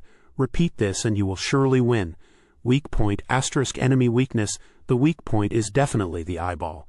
When it turns red, it's a chance to shoot with the fairy slingshot, so remember this. Weapon * weapon use the fairy slingshot is an indispensable weapon to make Goma groggy. That's the fairy slingshot. Process * battle procedure attack the eyeball with the fairy slingshot sword in that order. Goma will run away to the ceiling when it takes damage. Repeat this. Safety point * safe zone. There is no safe zone, but the grass around the floor is a valuable recovery source. Get, use item * get, item use heart container, fairy slingshot. This page depicts dungeon map data for Dodongo's Cave. Dodongo's Cave is described as a scorching cave where ancient dragons reside. It is located in the middle of Death Mountain Trail, a cave that suddenly opened. Battles to earn the trust of the Goron tribe, who are troubled by the abnormal breeding of Dodongos, unfold here. The page lists appearing monsters, and includes Akindo Nut on page 174, Amos on page 180, Keys on page 176, Stalwall on page 175, Dodongo on page 176, Bimos on page 180, Fire Keys on page 176, Baby Dodongo on page 176, and Lizalfos on page 179. The random items section details items found in different areas. In Area 2, you can find a rupee and a recovery heart or rupee. In Area 3, there is a rupee and a recovery heart. Area 4 contains a rupee. Area 6 has a recovery heart or rupee. Area 8 offers a recovery heart, Deku seed or rupee, and another recovery heart. Area 9 features a recovery heart, a rupee, and a recovery heart, Deku seed or rupee. Area 12 contains bombs and Area 13 has Deku seeds or fairies. The shop guide lists 3 Akindo Nut shops. Akindo Nut 1 sells Deku shields for 50 rupees. Akindo Nut 2 sells sets of 5 Deku nuts for 20 rupees and sets of 30 Deku seeds for 40 rupees. Akindo Nut 3 sells Deku sticks for 15 rupees each. The dungeon map shows areas 6, 7, 8, 9, 10, 11, and 16, with item icons indicating the random item locations. This page depicts a dungeon map for the Dodongo Cavern. The map is divided into several areas numbered from 1 to 14, showing pathways and room layouts. There are numbered markers on the map that correspond to a Get Item list, detailing items found in specific areas. The Get Items section lists the following. Area 1 contains the dungeon map. Area 5 contains the compass. Area 8 has a bomb bag. Area 8 also has a recovery heart and 20 rupees. Area 10 has a recovery heart. Area 11 contains recovery arrows and 5 rupees. Area 14 has bombs. There is also a secret point section which lists secret locations within the dungeon. Secret point 1 in Area 1 requires a bomb or hammer and contains Akindo Nut 1. Secret point 2 in Area 2 requires a bomb or hammer and contains Golden Skulltula number 22. Secret point 3 in Area 4 contains Akindo Nut 3. Secret point 4 in Area 8 contains Akindo Nut 2. The text at the top right reads Dodongo Cavern Dungeon. Below the map in Area 2 there is a text label Switch. Below Area 1 there is a text label Akindo Nut. Below Area 10 there is a text label Akindo Nut. At the bottom center, there is a label indicating a path to Death Mountain Trail, P.64. This page depicts a walkthrough for a dungeon level in what appears to be the game, The Legend of Zelda Ocarina of Time. The setting is a dungeon with stone walls and lava, likely Dodongo's Cavern given the objective. We see Link navigating through different phases of the dungeon, using items like bomb flowers and Deku sticks to solve puzzles and defeat enemies like Lizalfos. It seems like a level focused on puzzle solving with bomb mechanics and combat against reptilian foes, typical of early Zelda dungeons. Main route analysis, chart no 14p.17, action, objective. Objective, defeat the giant Dodongo tormenting the Goron tribe. Subjugate. This is necessary. Bomb, fairy slingshot. Deku stick PHASE1 No.1 Phase 1 using bombs to secure the map and route. Number 1 When you enter the cave, you are immediately blocked by bomb flowers. First, break the wall with a bomb flower. Next, if you look to the left, you will see a place where the wall color is different. If you destroy it with the bomb flower that grows nearby, you can get a dungeon map from the treasure chest inside. Get, dungeon map. Use item bomb flower. Phase 2 No. 2 Phase 2 Place the statue on the switch to open the iron gate. No. 2 The switch in the back of Area 2 is a switch that will return to its original position unless a weight is placed on it. Here, use the nearby moss statue. Pull and push the moss statue to the switch and place it to activate the switch. Phase 3 2 No. 3 Phase 3 Defeat 2 Lizalfos. No. 3 To open the closed door, you have no choice but to defeat the 2 Lizalfos. When you see an opening when they swing their swords, attack with your sword. Phase 4 and 3 No. 4 Phase 4 Light all 3 torches. Number 4 In this dimly lit area of Dodongo's cavern, there are 4 unlit torches, and only one of them is lit red. To open the iron door, use a Deku stick on the lit torch to transfer the fire and light all the torches. Use item Deku stick. Phase 5 and 0.1 Phase 5 Step on the switch to open the iron gate on the opposite shore. Number 1 At the end of the passage, there is a switch. When you step on it, the iron gate on the opposite shore, which you couldn't open before, will rise. Let's go deeper into the back. Phase 6 No. 5 Phase 6 Induce bomb flowers to make the stairs usable. No. 5 First, destroy the south wall with a bomb flower and get the compass from inside the treasure chest. If Amos becomes a nuisance, defeat him by slashing with your sword and return to the iron gate. When you go to get the compass, you will see bomb flowers blooming in a room that looks like a prison. Take the bomb flower again and set it in the gap between the bomb flowers that are blooming wildly. When all the flowers explode, the stairs that were hidden by the flowers will appear, and the stairs will sink. Climb these stairs and proceed ahead. Get compass. Use item bomb flower. Bomb point. Phase 7 No. 6 Phase 7 Step on the switch on the platform to open the fence in the back. Number 6 In the center of the room, there is a switch on a platform. You can break through this area just by stepping on this switch. Pull the step and climb onto the platform and step on the switch. This page depicts a walkthrough for a dungeon level, specifically strategy area number 8 to number 9. The guide is divided into phases, each focusing on a specific challenge or objective within the dungeon. We can see Link navigating a cave-like environment, facing obstacles like traps, walls, flames, and enemies such as Lizalfos. The walkthrough provides step-by-step instructions and hints on how to overcome these challenges using items like bomb flowers and the fairy slingshot. It seems like tricky parts might involve timing bomb throws and accurately hitting switches with the slingshot, while enjoyable moments would be solving puzzles and obtaining new items like the bomb bag. Phase 8. Timing is key. Throw a bomb flower and destroy the wall. Strategy area number 8.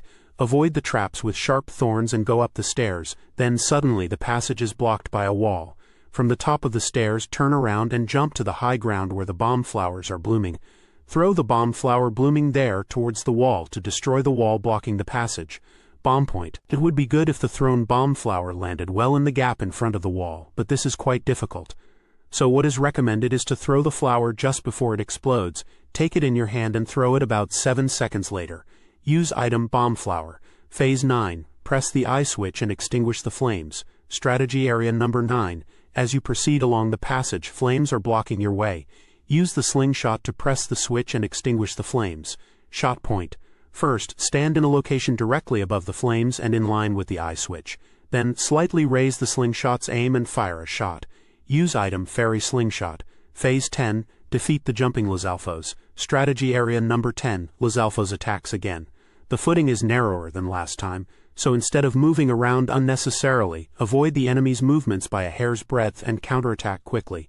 Phase 11. Use the slingshot to press 2 switches. Strategy area number 9. If you defeat the Lizalfos and proceed, flames will again block your path.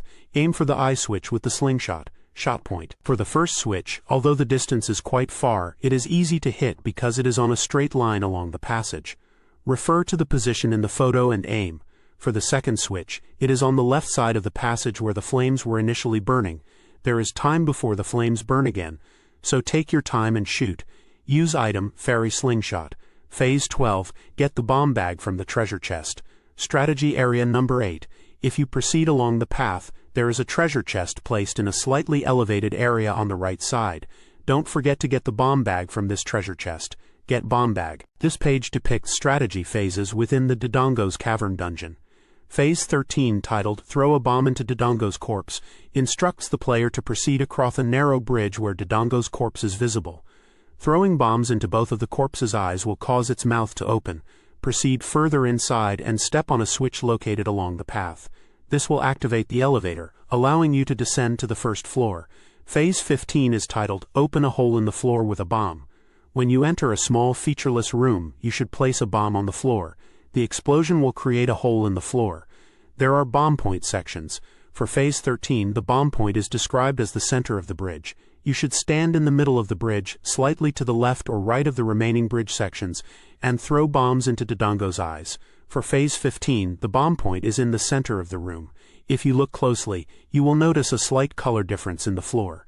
Place a bomb there and a hole leading to the basement will appear. The use item for both phases is bomb. Navi's one-point advice mentions that if the Deku tree sprout has been burned, Dodongo's corpse mouth will open soon and allow you to drop down. She also suggests bombing the wall at the end of the bridge to find a treasure chest containing Deku seeds. The text below Navi's advice mentions get the Deku shield located behind the wall. Phase 14 is move the block in the passage to the center of the room. After returning to Area 13, a block will be placed in the passage. Push or pull this block to the center of the room. There is a gap in the center of the room. Drop the block into this gap. This will press a switch and the gate will open. Phase 16 is confrontation with the giant ancient dragon. Strategy area number 16. The boss monster is Fierce Flame Ancient Dragon King Dodongo. To defeat King Dodongo, who is skilled in fire and charge attacks, bombs are essential. When he opens his mouth wide, throw a bomb inside. When he becomes exhausted, jump attack his head with your sword. During his charge attack, evacuate to the safe zone. The weak point is described as when exhausted, slash his head with your sword. The weapon to use is throw a bomb into his wide-open mouth. The battle procedure is as follows. When King Dodongo opens his mouth wide to breathe fire, throw a bomb into it. The explosion will exhaust him, then slash his head. Repeat this process. The safety point or safe zone is described as, when King Dodongo curls into a ball and charges, quickly move to the very edge of the magma. You will not take damage here. Get indicates the reward for defeating King Dodongo is a heart container. This page depicts a dungeon map for Jabu Jabu's belly, which is described as the sacred grounds of the Zora, where the guardian deity Jabu Jabu lies in a spring. It's mentioned that Link visits this location to retrieve the Zora's sacred stone and encounters the spoiled Zora princess, Ruto. The page lists the monsters that appear in Jabu Jabu's belly, including business scrubs, Octoroks, parasitic Armos, Bubbles, Stingers, Big Octos, Tail Passerans, Baris, and Beeries, along with page numbers for more information on each. There's also a shop guide indicating that a business scrub is selling 5 Deku nuts for 20 rupees. Navi's one-point advice suggests that in Jabu Jabu's belly, directly attacking enemies with your sword might not be effective and could lead to paralysis. Navi recommends throwing Ruto at enemies to defeat them, even though it might seem a little mean, but it's supposedly very effective and helpful. The Get Item section details specific items found in certain areas. Area 3 contains the dungeon map, Area 4 has the compass, and Area 7 holds the boomerang. The Random Item section indicates that in Area 5 you can find recovery hearts or rupees randomly, and in Area 13 you might find Deku nuts or fairies. Finally, the Secret Point section reveals that in Area 11, using bombs or the hammer can reveal a golden Skulltula number 31, and in Area 12, bombs or the hammer can reveal a business scrub. This page depicts a walkthrough for a dungeon in a video game, showing Link and Ruto in a watery, cavernous environment. The guide seems to be giving step-by-step instructions on how to navigate a specific area, mentioning using items like the fairy slingshot and boomerang to solve puzzles and progress. It highlights actions such as hitting ceiling switches, entering holes, and carrying Ruto. The guide also includes Navi's one-point advice, which suggests that Ruto will return to her starting point if Link leaves her unattended for too long after picking her up, emphasizing the need to carry her continuously. Main route analysis. Chart number 21P.20. Action A objective. Ruto, Princess Ruto's whereabouts rescue. Get the Spirit Stone. This is essential. Fairy Slingshot. Boomerang. Phase 1. Hit the ceiling switch with the slingshot. Strategy area number 1. Once inside the stomach, first look up at the ceiling. You should be able to see the switch that can be activated with the slingshot. Shot point. The switch is quite high up, but as shown in the photo, aiming diagonally upwards makes it easy to hit. If you aim well and hit it, the path ahead will open up. Use item Fairy Slingshot. Phase 2. Ruto falls into the hole that opened. Strategy area number 2. After reuniting with Ruto and talking to her, she will fall into the hole in the floor as if she were being swallowed by the swamp. Jump into the same hole and proceed. Navi's 1-point advice. To bring Ruto back with you, you must carry her. However, if you leave Princess Ruto alone for too long after picking her up, Ruto will return to the place where you first picked her up, so be careful. Phase 3. Throw Ruto to the opposite bank and step on the switch. Strategy area No. 11. When you come to a place where there is a pool of water in the center, first pick up Ruto. Then throw Ruto to the opposite bank. After that, step on the switch. By stepping on the switch, the water level will rise, allowing Ruto to follow. If you don't step on the switch and just follow Ruto, she will disappear and you'll have to pick her up again from the beginning. Phase 4. Hit the ceiling switch with the slingshot again. Strategy area number 12. As you proceed along the passage, you will again be blocked by a fence. Here too, aim at the ceiling in front of the fence and hit the ceiling switch with the slingshot. Shot point. The ceiling is not that high, so the switch is surprisingly close and easy to aim at. Defeat the shabombs and then aim for the switch. Use item fairy slingshot. Phase 5. Step on the floor switch while holding Ruto. Strategy area No. 7. In the passage in area 7, there is a yellow floor switch. This switch will not react if one person steps on it. In fact, it is a switch that operates with the weight of 2 people, including Ruto. When you hold Ruto and step on it, the sealed door will open. When the door opens, go into the room, defeat the stingers that are waiting, and get the boomerang. Get boomerang. This page depicts a walkthrough for the dungeon inside Jabu Jabu's belly. It outlines several phases with specific objectives, focusing on using the boomerang and Princess Ruto to progress. The guide also provides Navi's 1-point advice, suggesting the player should bring a bottle to catch fairies.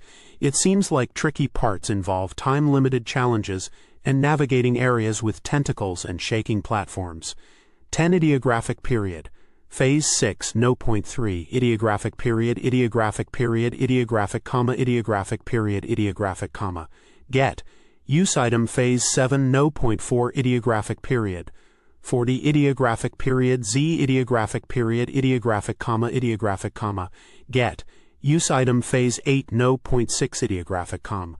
Use item Phase 9 No.25 Ideographic period Ideographic period. Phase 10 No.9 Ideographic period Ideographic comma Ideographic period Ideographic comma. Use item Phase Dlegen No.14 Ideographic comma Ideographic period Ideographic comma 1 2 Ideographic comma 90 OK. Use item Jabu Jabu's belly Navi's 1-point advice. Try breaking the pots in the small room of area 10. Fairies should appear. Bottle these fairies and use them to recover in a pinch. Phase 6. Use Princess Ruto to press the switch and enter the room. Strategy area number 3. The blue floor switch in the passage is easy to step on, but it's the type that returns to its original state when you get off. Moreover, there is nothing around that can be used as a weight. Here, cooperate with Princess Ruto. Lower her onto the switch as a weight substitute to open the door. Defeat the parasite tentacles waiting in the room to get the dungeon map and then return to Princess Ruto. Get. Dungeon map. Use item Boomerang Phase 7. Defeat the bubbles within the time limit. Strategy area number 4. When you enter the room, a countdown will start suddenly. This means you have 40 seconds to defeat all the bubbles in the room. After putting Princess Ruto down beside you, target the enemies. Attack with the boomerang. When you defeat all the enemies, a treasure chest will appear, and you can get the compass from inside. Get compass. Use item Boomerang Phase 8. Defeat the red tentacles with the boomerang. Strategy area number 6. Red tentacles are waiting in the room. If you defeat these guys with the boomerang, you can proceed down the path where the red tentacles that you couldn't pass before were located. Use item Boomerang Phase 9. Fall into the hole where the green tentacles were. Strategy area number 2. After defeating the green tentacles in area 5, go to the large room where you first met Princess Ruto. The tentacles should have disappeared, and a hole should have opened in the floor. Enter that hole. Phase 10. Defeat the approaching giant octopus. Strategy area number 9. No sooner had you found the spirit stone than Princess Ruto is kidnapped. Then, in place of Princess Ruto who is gone, a Dio-Octo appears and attacks. If you defeat this giant octopus by making full use of the boomerang and jump attacks, get on the elevator platform and chase after the princess who has become lost again. Use item Boomerang Phase 11. Secure the shaking platforms with the boomerang. Strategy Area Number 14. You can stop the violently shaking platforms for a certain period of time by hitting them with the boomerang. First, defeat the evil Octorok, then refer to the following and shoot the boomerang to secure the platforms. Shot point for the first shaking platform. Throw the boomerang from the position straight ahead after exiting the passage. It should hit without even aiming carefully. For the second one, jump onto the platform where you stopped the movement and throw the boomerang from a position facing 90 degrees to the left, and it will be okay. Aim carefully and surely without rushing. Use item boomerang. This page depicts phases 12, 13, and 14 of a dungeon level, focusing on puzzle solving and a boss fight. Phase 12 involves using a wooden box to activate a floor switch after realizing Princess Ruto is not available to act as a weight. Phase 13 introduces a transparent wall blocking access to a ceiling switch, requiring the player to use Z targeting to throw the boomerang effectively to hit the switch. Phase 14 details the boss fight against Narrated, a large electric jellyfish-like monster. Phase 12. Press the floor switch with a wooden box. Strategy Area No. 8. After riding the floor elevator and returning to the first floor, proceed through the East Passage. There should be a switch that, when stepped on, goes down and then returns to its original position. However, this time Princess Ruto, who would act as a weight, is not there. So, return to the passage for a moment and bring the wooden box that is placed there. If you place this wooden box on the switch, you will be able to proceed further. Phase 13. Avoid the transparent wall and throw the boomerang. Strategy Area No. 8. If you climb the vines and go up to the high ground, you will see a ceiling switch. If you press this switch, the door will open, but in fact there is a transparent wall in front of the switch, shot point. The transparent wall is placed right at the edge of the platform. If you throw normally, it won't reach, but if you throw while Z targeting, you can easily and reliably hit it. Use item boomerang. Phase 14. Defeat the boss who emits strong electricity. Strategy Area No. 5. When you enter the main hall, your escape route is suddenly cut off, and when you face forward, a giant monster that violently discharges electricity is waiting for you. Once you've come this far, all that's left is to fight. Without hesitation, immediately check if you have the boomerang equipped. Boss monster versus Electric Whirlwind Narrated. The first thing to keep in mind in the battle against Narrated is that you must never stop moving. If you touch the electrified tentacles, you will take heavy damage and get electrocuted. The basic strategy is to constantly Z-target and throw the boomerang while moving. The battle strategy is as follows. First, in the first phase, destroy the tentacles. In the second and third phases, target the main body, and in the final phase, after destroying all the bari, you can finally start attacking the main body. When you hit it with the boomerang and stop its movement, evade the straight lightning strikes with side steps and unleash a jump attack. Also, if you destroy the pots placed near the walls of the room, recovery hearts will appear. So if you are in a pinch, destroy the pots to recover your health. Weak point. The weak point of the main body, which is shaped like a pot, is nothing in particular. You can inflict damage by attacking anywhere. Weapon. Whether you are attacking the tentacles, bari, or the main body, the boomerang, which can be thrown from a distance, is essential. Battle process. First, defeat the tentacles extending to the ceiling and the bari surrounding the main body with the boomerang. Finally, hit the main body with the boomerang to stop its movement, and then slash it with your sword. Safety point. None. Get heart container. Use item boomerang. This page depicts a dungeon map of the ice cavern, which is described as an ice cave where biting cold air lingers, with everything from the walls to the ceiling, and passages covered in ice. It is mentioned that the blue fire, to save the Zora tribe, is burning vigorously in this location, because Lord Jabu Jabu is no longer present. There are different areas marked on the map from Area 1 to Area 7. Each area seems to contain different items and possibly monsters. There is a section called Navi's one-point advice that talks about being careful of the slippery ice floors in the ice cavern. It advises to be cautious as you can easily slip and fall into holes. However, it also reassures that you can stop if you swing your sword, so you don't need to worry about running at full speed. Another section lists monster appearances, including ice keys, freezered, and white wolfos, with page numbers P.176, P.176, P.180, and P.176 respectively. There's a random item section for Area 1 and Area 2 listing 1 recovery heart, 2 arrows, 3 recovery heart rupee, and 4 recovery heart. A secret point is mentioned in Area 1, which is Song of Storms and Fairy Ocarina. Finally, the Get Items section indicates that in Area 5 you can get a recovery heart, in Area 5 again a dungeon map, in Area 3 a compass, and in Area 7 heavy boots. This page depicts a walkthrough for the Ice Cavern dungeon. The image shows Link in a snowy, icy cave environment, consistent with the Ice Cavern setting in Ocarina of Time. It seems to be a guide on how to navigate and solve puzzles within this dungeon. The text provides step-by-step instructions on defeating enemies, collecting items, and progressing through different phases of the level. The dungeon appears to involve fighting freezards, collecting silver coins, and using blue fire to melt ice, which are all key elements of the Ice Cavern. Main route analysis. Chart No 34p33. Action A objective. Obtain fire to melt King Zora's ice. You will need this, an empty bottle and blue fire. Phase 1. Defeat all freezards and open the Iron Gate. Strategy Area Number 1. When you enter the hall, 4 freezards are roaming around and blowing out cold air. Use the hookshot from a position where the cold air doesn't reach to close the distance, and then defeat them with your sword. When you defeat all of them, the Iron Gate will disappear, and you can go towards Area 3. Navi's 1-point advice. If you get frozen by a freezard's attack, just struggle. If you swing your sword or something, the ice should break quickly. Phase 2. Collect all silver coins and open the door. Strategy Area Number 2. When you enter the floor where giant ice cutters are spinning around, collect all 5 silver rupees. If you run around the floor avoiding the cutters, you can easily get 3 of them. The remaining 2 are not difficult to get either. For 1, climb onto the high ground where the Iron Gate is lowered and jump from there. For the other, knock down the ice pillar with your sword, and you should be able to get it.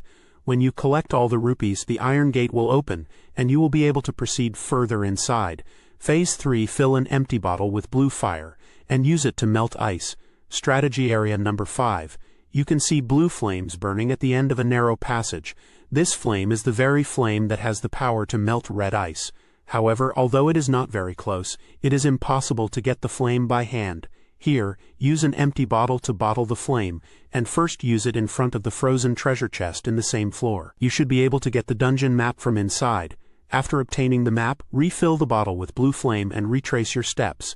Get blue fire, dungeon map. Use item empty bottle, blue fire. This page depicts a walkthrough for the Ice Cavern dungeon. The guide is broken down into phases, each detailing a step to progress through the dungeon. We see Link navigating icy environments, battling enemies like a white wolfos, and solving puzzles involving blocks and collecting items.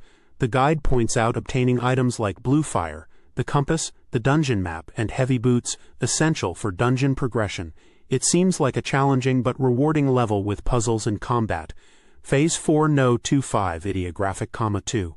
Use item Phase 5 No.3 ideographic period ideographic, ideographic, ideographic period ideographic period ideographic, ideographic period ideographic, get / use item Phase 6 No 66 ideographic, 5 Step 1 ideographic, 1 Step 2 ideographic, 5 Step 3 ideographic, 234 ideographic, 6 Phase 7 No.7 ideographic period ideographic, get. Phase 8 No.7 PHASE7 ideographic period ideographic period. Clothing point ideographic period ideographic, ideographic, ideographic period. Phase 4 Melt the ice blocking the passage with blue fire. Strategy Area Number 2. Using the fire you brought back from Area 5, melt the red ice blocking the passage in Area 2. Let's go deeper inside. Use item blue fire. Phase 5 Obtain the compass from the frozen treasure chest. Strategy Area Number 3. If you break the ice pillar at the back of the small room at the end, blue fire will be burning. Once you put this fire in an empty bottle, turn your gaze towards the passage and try breaking the ice pillar that you can see on your left. There should be a treasure chest frozen inside. If you use blue fire on this treasure chest, you can obtain the compass from the treasure chest. Furthermore, before leaving this small room, let's not forget to put fire in an empty bottle again. Get blue fire, compass. Use item empty bottle, blue fire. Phase 6 Collect silver rupees and open the door. Strategy Area Number 6. Once you arrive in Area 6, move the blocks referring to the instructions below and collect the 5 silver rupees. Step 1. First, defeat all the pesky ice keys and then get the 1 rupee within reach. Step 2. Slide the block in the order of north and east. Use blue fire, get the 5 rupee, and then sink the block in the water. Step 3. Slide the block as indicated by the arrows, and once you get the 2, 3, and 4 rupees, head to Area 6. Phase 7. Get the map from the treasure chest. Strategy Area No. 7. Defeat the strong enemy White Wolfos and a treasure chest will appear. You will obtain heavy boots. After that, once Sheik teaches you the Serenade of Water, head to the hole in the back. Get heavy boots. Serenade of Water. Phase 8. Take the shortcut wearing heavy boots. Strategy Area No. 7. Once you have completed Phase 7, this place is no longer needed. You will be exiting the cave. Let's use the heavy boots you just obtained to take a shortcut. Changing clothes clothing point. If you fall into the puddle in the room where you got the boots, change into heavy boots. Your life will decrease a little, but you can take a shortcut by walking underwater. You will arrive at the cave entrance. This page depicts a map of the Forest Temple dungeon. It's a location deep within the forest sanctuary, surrounded by lush trees, now overrun with monsters and considered a very dangerous place. It is here that Link is destined to reunite with a cherished childhood friend. The page also includes a random item list which indicates items found in specific areas. Area 2 contains heart arrows or a magic pot. Area 8 contains heart or arrows. Area 10 has fairies or hearts. Area 14 has a heart, and Area 15 has a heart or arrows. There is also Navi's one-point advice which says, "When you're in a pinch, capture my friends. While exploring the temple, if your life gets low, try going to Area 10. My friends are in the pots. If you break the pots, they'll jump out and restore your life. I'd be happy if you put them in an empty bottle and took them with you." Finally, there is a note indicating a path to the forest sanctuary. P.59. This page depicts a walkthrough for the forest temple, focusing on the main route. The guide is broken down into 3 phases under the title Main Route Analysis, Main Route Analysis. Chart number 29, and Action A. The objective is listed as Objective Entering the Forest Temple and Awaken the Forest Sage. Phase 1 titled Obtain a Key from the Treasure Chest placed on the tree. Strategy Area Number 1 instructs the player to climb the vines on the right side of the temple entrance instead of entering directly. From the vines you can move to the tree and get a small key from a treasure chest. Phase 2 titled Defeat Stalfos and a treasure chest will appear. Strategy Area Number 10 explains that after entering the temple, you should go straight to the back room. Defeat the 2 Stalfos that appear to make a treasure chest appear, which contains another key. Phase 3 titled Erase Blocks with the Song of Time, Strategy Area No. 2, describes blocks obstructing the path to Area 3. Talking to Kakari reveals these blocks have the same pattern as the Door of Time. To remove them, you need to play the Song of Time. The page also includes lists of appearing monsters and get item locations by area number. The appearing monsters list includes names such as Blue Bubble, Wolfos, Big Deku Baba, Octorok, Stalfos, Skulltula, Deku Baba, Wallmaster, Green Bubble, Amy, Joe, Beth, and Meg, with page numbers for more information. The Get Item list details items found in areas 1, 3, 4, 6, 9, 10, 11, 12, 13, 14, 15, 18, 19, and 20, including small keys, recovery hearts, bundles of arrows, the boss key, the fairy bow, the compass, and the dungeon map. Finally, there is a check section titled Shortcut with Scarecrow's Song.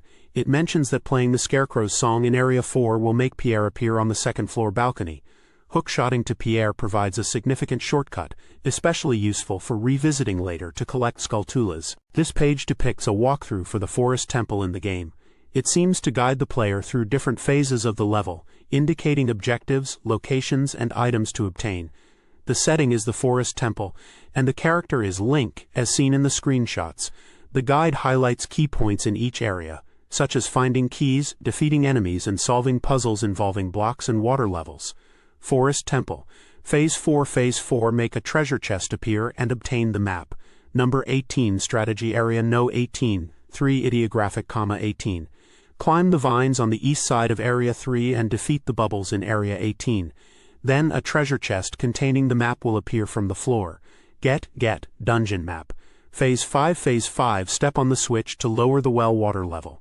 Number 18 Strategy Area No 18, 4 Ideographic, Ideographic period, Ideographic, When you get to the balcony of Area 4, jump towards the vines on the left side. Proceed straight to the right and step on the switch in the hollow. Then the well water in front of you will dry up, so let's go down to the basement using the ladder. Phase 6 obtain the third key at the bottom of the well.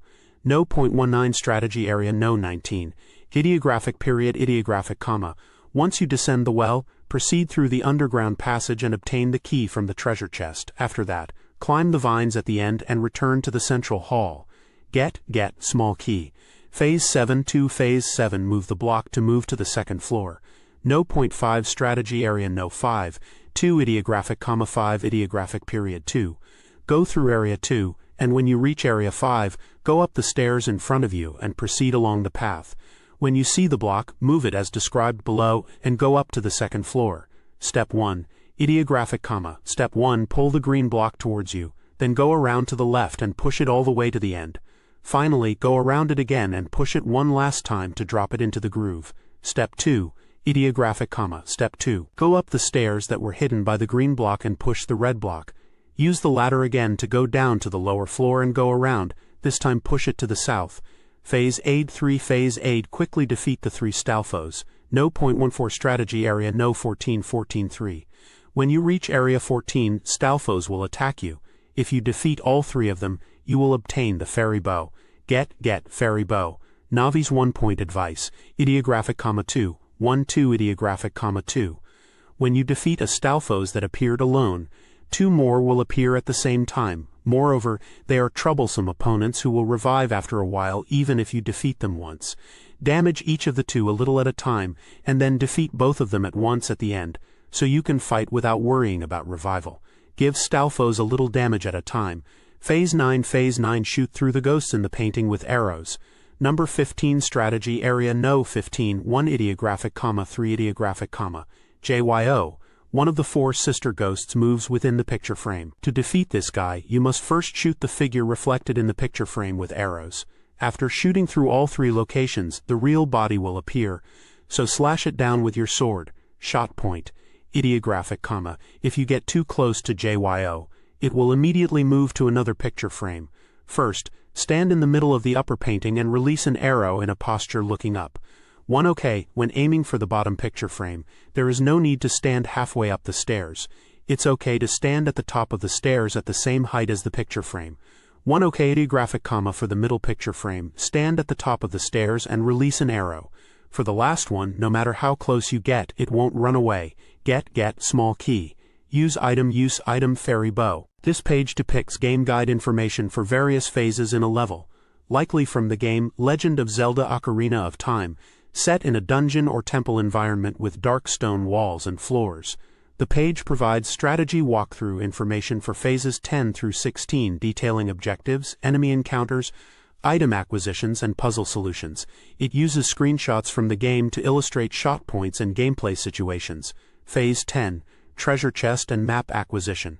In Strategy Area Number 11, once you return to Area 11, defeat the eye switch above the door with an arrow. Let's twist the passage. Shot point. Since you can aim from a short distance, hitting it is easy.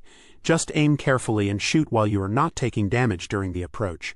Use item fairy bow. Phase 11, obtaining the key in the twisted passage. Strategy Area Number 12. When you revisit Area 12, there is a magnificent treasure chest placed on the floor. Once you obtain the boss room key inside, let's drop down from the hole opened in the floor. Get boss room key. Phase 12, defeat all bubbles and open the door. Strategy Area Number 7. If you drop into the hole, 2 blue bubbles are waiting for you. If you defeat these 2, the iron bars lowered to the floor will open. Phase 13, defeat floor master to obtain key. Strategy Area Number 6. Here you can obtain a small key by defeating the floor master. It is recommended to defeat it with a sword, and once it splits, use a spin attack to defeat it all at once. Get small key. Phase 14, retwisting the passage. Strategy Area Number 11. Return to Area 11 and defeat the eye switch again with an arrow. Let's twist the passage one more time. After that, proceed along the path to Area 15. Shot point Pattern A. Refer to Phase 10. Phase 15, attacking the 3 sister ghouls. Strategy Area Number 15. Similar to Zhao, in this area 3 sister ghouls of the 4th sister are coming out. Defeat them with a sword. Shot point. The best position to aim for the first upper level ghoul is from the center of the stairs, slightly to the right or behind.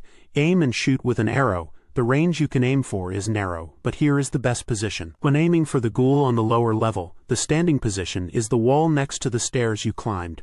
If you stand further up the stairs, the ghoul will move. The middle level ghoul is right in front of you. you can shoot an arrow after climbing the stairs directly in front of you. Of course, if it is the last one, close-range attacks from nearby are also possible. Get compass. Use item fairy bow. Phase 16, light the arrow and hit the switch. Strategy area number 17, pass an arrow through the central torch and hit the switch. The floor that was twisted by this will return to its original state. Since there is a hole in the floor, pull out the block under the corridor and return to the first floor by jumping into that hole. Shot point. The timing to release the arrow here is very strict. Adjust the height and shoot without missing the moment when the torch and the switch overlap. Use item fairy bow. This page depicts information for the forest temple area. Phase 17 is about proceeding through the gaps in the falling ceiling. In this area, long corridors have ceilings that are falling down. It's important to judge the position of the ceiling holes and decide on a safe route. Make sure to step on the floor switch while confirming a safe path. Phase 18 is about solving the block puzzle. In this phase, shooting the paintings hung on the wall with arrows will trigger block puzzles to appear. You have a limited time to arrange the picture patterns and defeat the enemies that appear to open the iron door. The shot point advises that the painting to aim for with an arrow is large. So hitting it with an arrow is very easy. If an arrow hits, a block puzzle will appear. Phase 19 is about defeating Megu, the eldest daughter of the four sister ghosts. Returning to Area 2, the eldest of the four sister ghosts, Megu, will attack. There are 4 bodies in total, and they attack by splitting up. It is mentioned to use the fairy bow or hookshot for attacks. After defeating them, an elevator will appear in the center of the room, allowing you to go to the second basement floor. It is noted that the ones rotating in extra time are the real ones to remember when 4 appear simultaneously. Phase 20 is about moving walls and stepping on switches. Using the elevator to descend to the basement, you'll encounter a mechanism where you push walls and step on hidden floor switches. If you only push one wall, a small room will appear. Push the wall 4 times and step on the floor switches in 3 locations, and you'll be able to proceed to the room in front of the boss. Phase 21 is about the ambush of Ganondorf's illusion, or Phantom Ganon. After going up the stairs and entering a hexagonal room, if you go straight to the center and then return the way you came, a shelf will appear at the stairs, and Ganondorf's illusion will appear, but its true identity is Phantom Ganon. It is recommended to defeat it by using arrows. The boss monster section details the interdimensional evil spirit Phantom Ganon. Weak point. It is mentioned that there is no particular weak point. Damage can be inflicted by attacking anywhere on the body with a sword, weapon. When riding a horse, arrow attacks are better. When not on horseback, it is difficult to aim. Process. When on horseback, arrow attacks are effective. When dismounted, deflect the light orbs released by the enemy with your sword and hit them back. After stunning the enemy, unleash a jump slash. Safety point. The safe zone is in the corners of the hexagonal room. It is mentioned that if you stand here, the force will not hit you, and you will not take damage. After defeating Phantom Ganon, there are no particular safe zones. Get. Heart container and fairy bow or hookshot are obtained after defeating this boss. This page depicts a dungeon map for the Fire Temple. The dungeon is described as a divine palace where hot winds blow and magma rages. It is the Fire Temple, a divine palace where Gorons are imprisoned, and the fire sage sleeps. In the fiercely burning crimson flames, you will reunite with the nostalgic face of someone who once called you brother. The page also includes a random item list, which indicates that in Area 2 you can find fairy bombs, in Area 3 a recovery heart, in Area 13 a recovery heart, and in Area 16 a recovery heart bombs. The Appearing Monsters section lists Redbubble on page 175, Keys on page 178, Torch Slug on page 180, Fire Keys on page 176, Flare Dancer on page 180, and Like on page 180. There is a check section about chain link fences that lead to the upper floor. It mentions that inside the temple there are many places where you'll see fences, and these are the basis for moving to the next level. However, moving on these chain link fences will leave you completely defenseless. Like climbing vines or ladders, you'll be in a defenseless state while moving. Be careful of fire keys and other enemies in the air. It's recommended to defeat enemies that might attack you while you are moving on the fence beforehand. It also indicates that Area 1 is the entrance to Death Mountain Crater on page 68. On the right side of the page, vertically, it says Sanctuary. This page depicts a dungeon map, specifically for the Temple of Fire, as indicated by the title, which means Temple of Fire. The map is divided into different areas labeled from Area 9 to Area 22, showcasing the layout of this dungeon level. The page also includes a Get Items section, which is a list of items obtainable in various areas within the dungeon. For example, in Area 1 you can get the boss room key, in Area 2 and Area 4 you can find small keys, and in Area 15 you can find the compass. Other items listed include recovery hearts, dungeon map, megaton hammer, and rupees. Additionally, there is a section called Navi's 1-point advice. Navi is giving advice to the player, reminding them not to forget to heal before the boss battle, especially after obtaining the boss room key. Navi suggests that if your life is reduced even a little, you should go to Area 10. In Area 10, there's a pot located on the north side of a pillar that can be reached with the hookshot, and inside this pot a fairy is waiting to heal you. Navi emphasizes not to forget this advice. The page also has a sanctuary section on the left side. This page from a game guidebook outlines the walkthrough for entering the Fire Temple and awakening the Fire Sage. It is chart number 34, page 30 of the guide, and is Action A. The objective is clearly stated as entering the Fire Temple and awakening the Fire Sage. The page indicates that you will need a bomb and a small key for this section. The walkthrough is broken down into 6 phases. Phase 1 is about rescuing the first Goron and obtaining the key, in walkthrough area number 2. The text describes entering the temple, going through the left door and meeting Darunia. After Darunia leaves, the action starts. You are instructed to go left past the lava, and fly across the pillars standing in the lava to reach a Goron behind bars. Step on the floor switch in front of the Goron's cell to rescue him. It mentions getting a small key from the treasure chest in the back of the small room. The Get Small Key is highlighted here. Phase 2 is about rescuing Goron in the lava hall towards the north in walkthrough area number 3. The text describes entering a large hall with a bridge, going down the passage in the center, riding the sinking floor and jumping. Proceed through the door, step on the switch to rescue another Goron. After rescuing the Goron, it mentions getting a small key from the treasure box. Get Item Small Key is highlighted. Phase 3 is about destroying the south wall of the hall with bombs, also in walkthrough area number 3. It says after rescuing the Goron in the north, the next step is to proceed south. Stones are embedded in the suspicious-looking wall, which you should destroy with a bomb. Inside, another Goron awaits rescue, and you can obtain a key. Get Item Bomb is highlighted. Phase 4 is about using blocks as elevators in walkthrough area number 6. It describes reaching a room surrounded by gold netting. You are instructed to go to the top of the gold netting. A block is visible, so jump on it. Then, go to the center of the room with violently erupting flames and push the block. If you drop the block into the flame spout, the block will rise with the flames, acting as an elevator. It mentions that after the elevator ride is complete, jump onto the upper block before the block floats away and head to the upper floor. Use Item Bomb is highlighted. Phase 5 is about creating footings with blocks in walkthrough area number 8. It says in Area 7, proceed along the left wall. There is only one block placed in the room. Push the block and drop it one level down. Furthermore, push the dropped block so that it hangs over the edge of the floor. This will allow you to climb up the gold netting visible in the right foreground. Phase 6 is about activating the switch with bombs and extinguishing the flames, also in walkthrough area number 8. It says upon climbing the gold netting there is another gold netting leading further up, but the flames prevent you from getting close. First, press the switch. It appears you have no choice but to extinguish the flames with a bomb.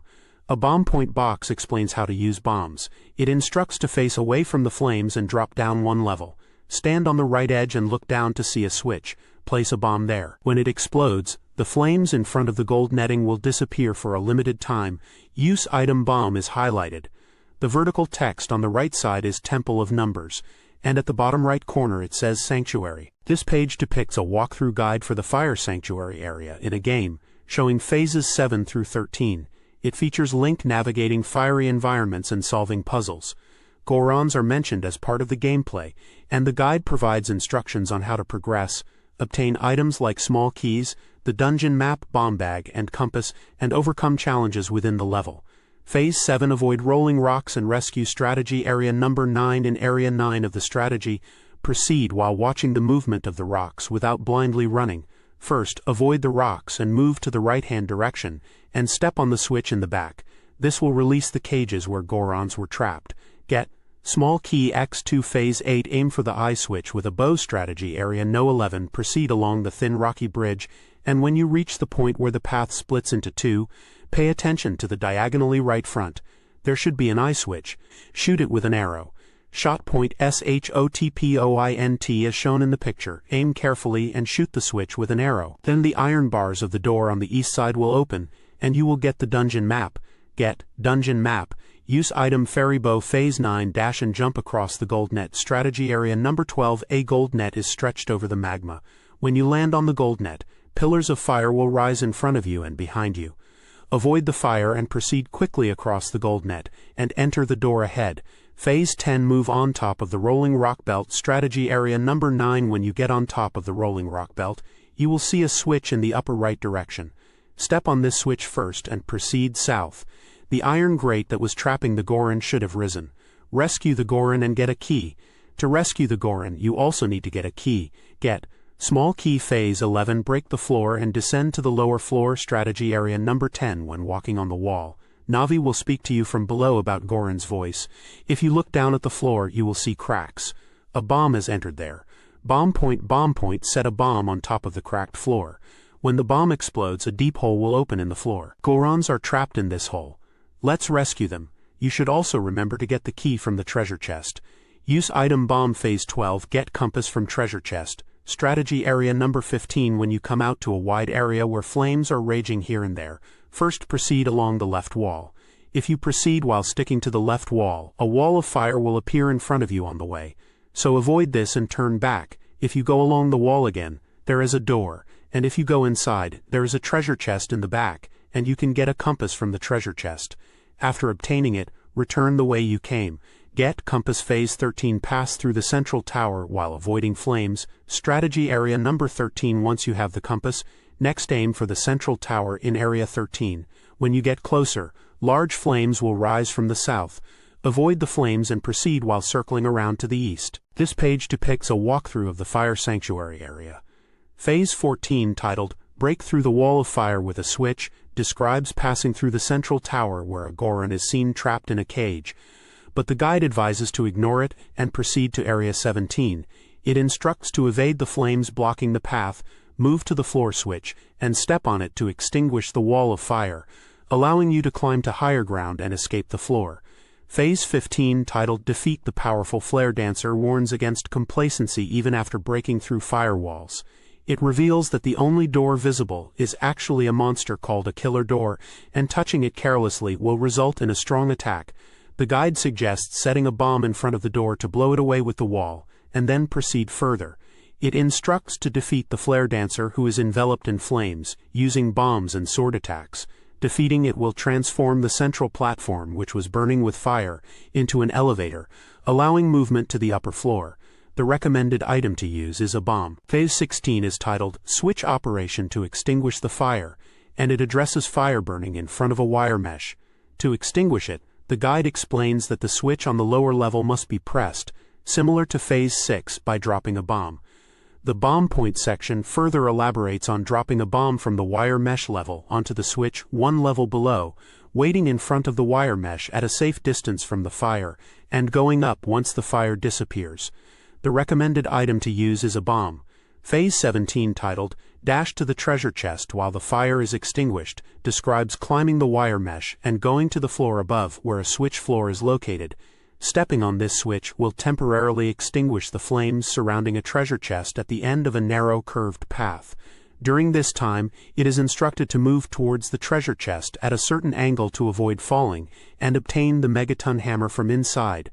The guide announces Get Megaton Hammer. Phase 18, titled Drop to the lower layer with the hammer and blocks, advises to equip the Megaton Hammer immediately after obtaining it, and stand on a slightly protruding block. Swinging the hammer down at this block will cause it to fall, allowing movement to the floor below. The recommended item to use is the Megaton Hammer. Phase 19, titled Remove the Evil Statue with a Hammer, states that in this floor, where there is nothing but a stone statue, it is again time to use the hammer. It instructs to swing the hammer down to destroy the statue and go through the door beyond it. The recommended item to use is the Megaton Hammer. This page depicts a strategy guide for the Fire Temple area in a game, breaking down the walkthrough into phases. Phase 20 is titled Making Stairs with Hammer Power, and it explains that switches will pop out from the floor. You should hit them with the megaton hammer. Due to intense vibrations, the floor will gradually sink, and large stairs will be completed. It is mentioned that after the stairs are completed, a wooden box will be placed behind the switch, and you should be able to proceed to the next floor by carrying the box down the stairs. The Use Item section indicates the megaton hammer. Phase 21 is titled Swing the Hammer Up and Press the Switch, and it states that from the floor, slightly protruding switches will appear. First, hit the switch with the hammer to move to the lower level. Next, it seems that a person riding on it will not sink much. Try hitting the sunken switch with the hammer. It is mentioned that the closed iron gate should open, and if you enter the door, you should be able to proceed forward. The Use Item section indicates the megaton hammer. Phase 22 is titled Using the Song of Time to Move Blocks and Utilize as Footsteps. It describes that when you enter the central tower, you will find blocks of time on the opposite bank. Jump to the opposite bank, even if it seems unreachable. It says pressing the switch there is the goal here. The Ocarina Performance section shows the button sequence for the Song of Time. It mentions that by playing the Song of Time, the blocks will move closer, and you can use them as stepping stones to cross to the opposite bank and hit the switch with the megaton hammer. It is explained that with this you can rescue the Goron you couldn't rescue before. The Get section indicates getting a small key, and the Use Item section indicates the megaton hammer and the Ocarina of Time. Song of Time. Phase 23 is titled Descend to the Lower Level with the Block. It explains that once you get the small key, return to the place from Phase 21. It says to go back to the area where you pushed the switch with the hammer and return to the lower level. It mentions that in front, a block that was pushed out by the switch can be seen. But on this block, and when you swing the hammer, the block will fall, and you will move to the lower level at once. The Use Item section indicates the megaton hammer. Phase 24 is titled Destroying the Stone Statue in the Manner of Daruma Otoshi. It describes that after descending to the lower level at once, return to the entrance of the sanctuary. It says if you turn around there, you will see a stone statue on the stairs. It mentions that there is a visible stone statue on the right side here. Move to the side, swing the hammer to drop the Daruma and destroy the stone statue. It says that it seems you can get to the back of the stone statue and proceed into the sanctuary. The Use Item section indicates the megaton hammer. Phase 25 is titled Open the Door by Annihilating Enemies. It explains that when you enter the sanctuary where the stone statue was hidden, you will encounter symbolic monsters of the fire temple, torch slugs and fire keys waiting. It mentions that normally you might ignore them, but here the story is different. It says you must defeat all of these enemies, and by doing so, the closed door will open. Phase 26 is titled Intercept the Reappearing Flare Dancer. It says in Area 26, flare dancers will appear in a group. It mentions that you must defeat the gathered flare dancers to open the door. It describes that if you hit them with a hook shot or back shot, you can inflict damage, and after damaging them and the fire disappears, you can cut them with your sword. This page depicts strategies for completing phases 31 and 32 in what appears to be a fiery dungeon setting, likely the fire temple, as indicated by the text on the right side of the page. Phase 31 is about rescuing Gorons, and it mentions defeating flare dancers and using a hammer to hit a switch to obtain a boss room key from a treasure chest. Phase 32 details the fight against the boss monster, Shikunetsu Kyoketsu Ryu Varabahia, or Scorching Cave Dragon Valvagia, which takes place in a magma-filled area with circular platforms. The page provides gameplay images for both phases and detailed instructions and tips for defeating Valvagia, including its weak point, recommended weapon, battle process, and save points during the fight. Here is the translation of the Japanese text, Phase 31. Phase 31 Rescue the Last Captured Goron. Number 1 Strategy Area Number 1 Ideographic period. After defeating the flare dancer and opening the door, hit the switch with the hammer to rescue the last Goron. Obtain the boss room key from the treasure chest. Get boss room key. Use item megaton hammer. Phase 32 Confrontation with the Scorching Evil Dragon Valvagia. Number 25 Strategy Area Number 25 Ideographic period Ideographic period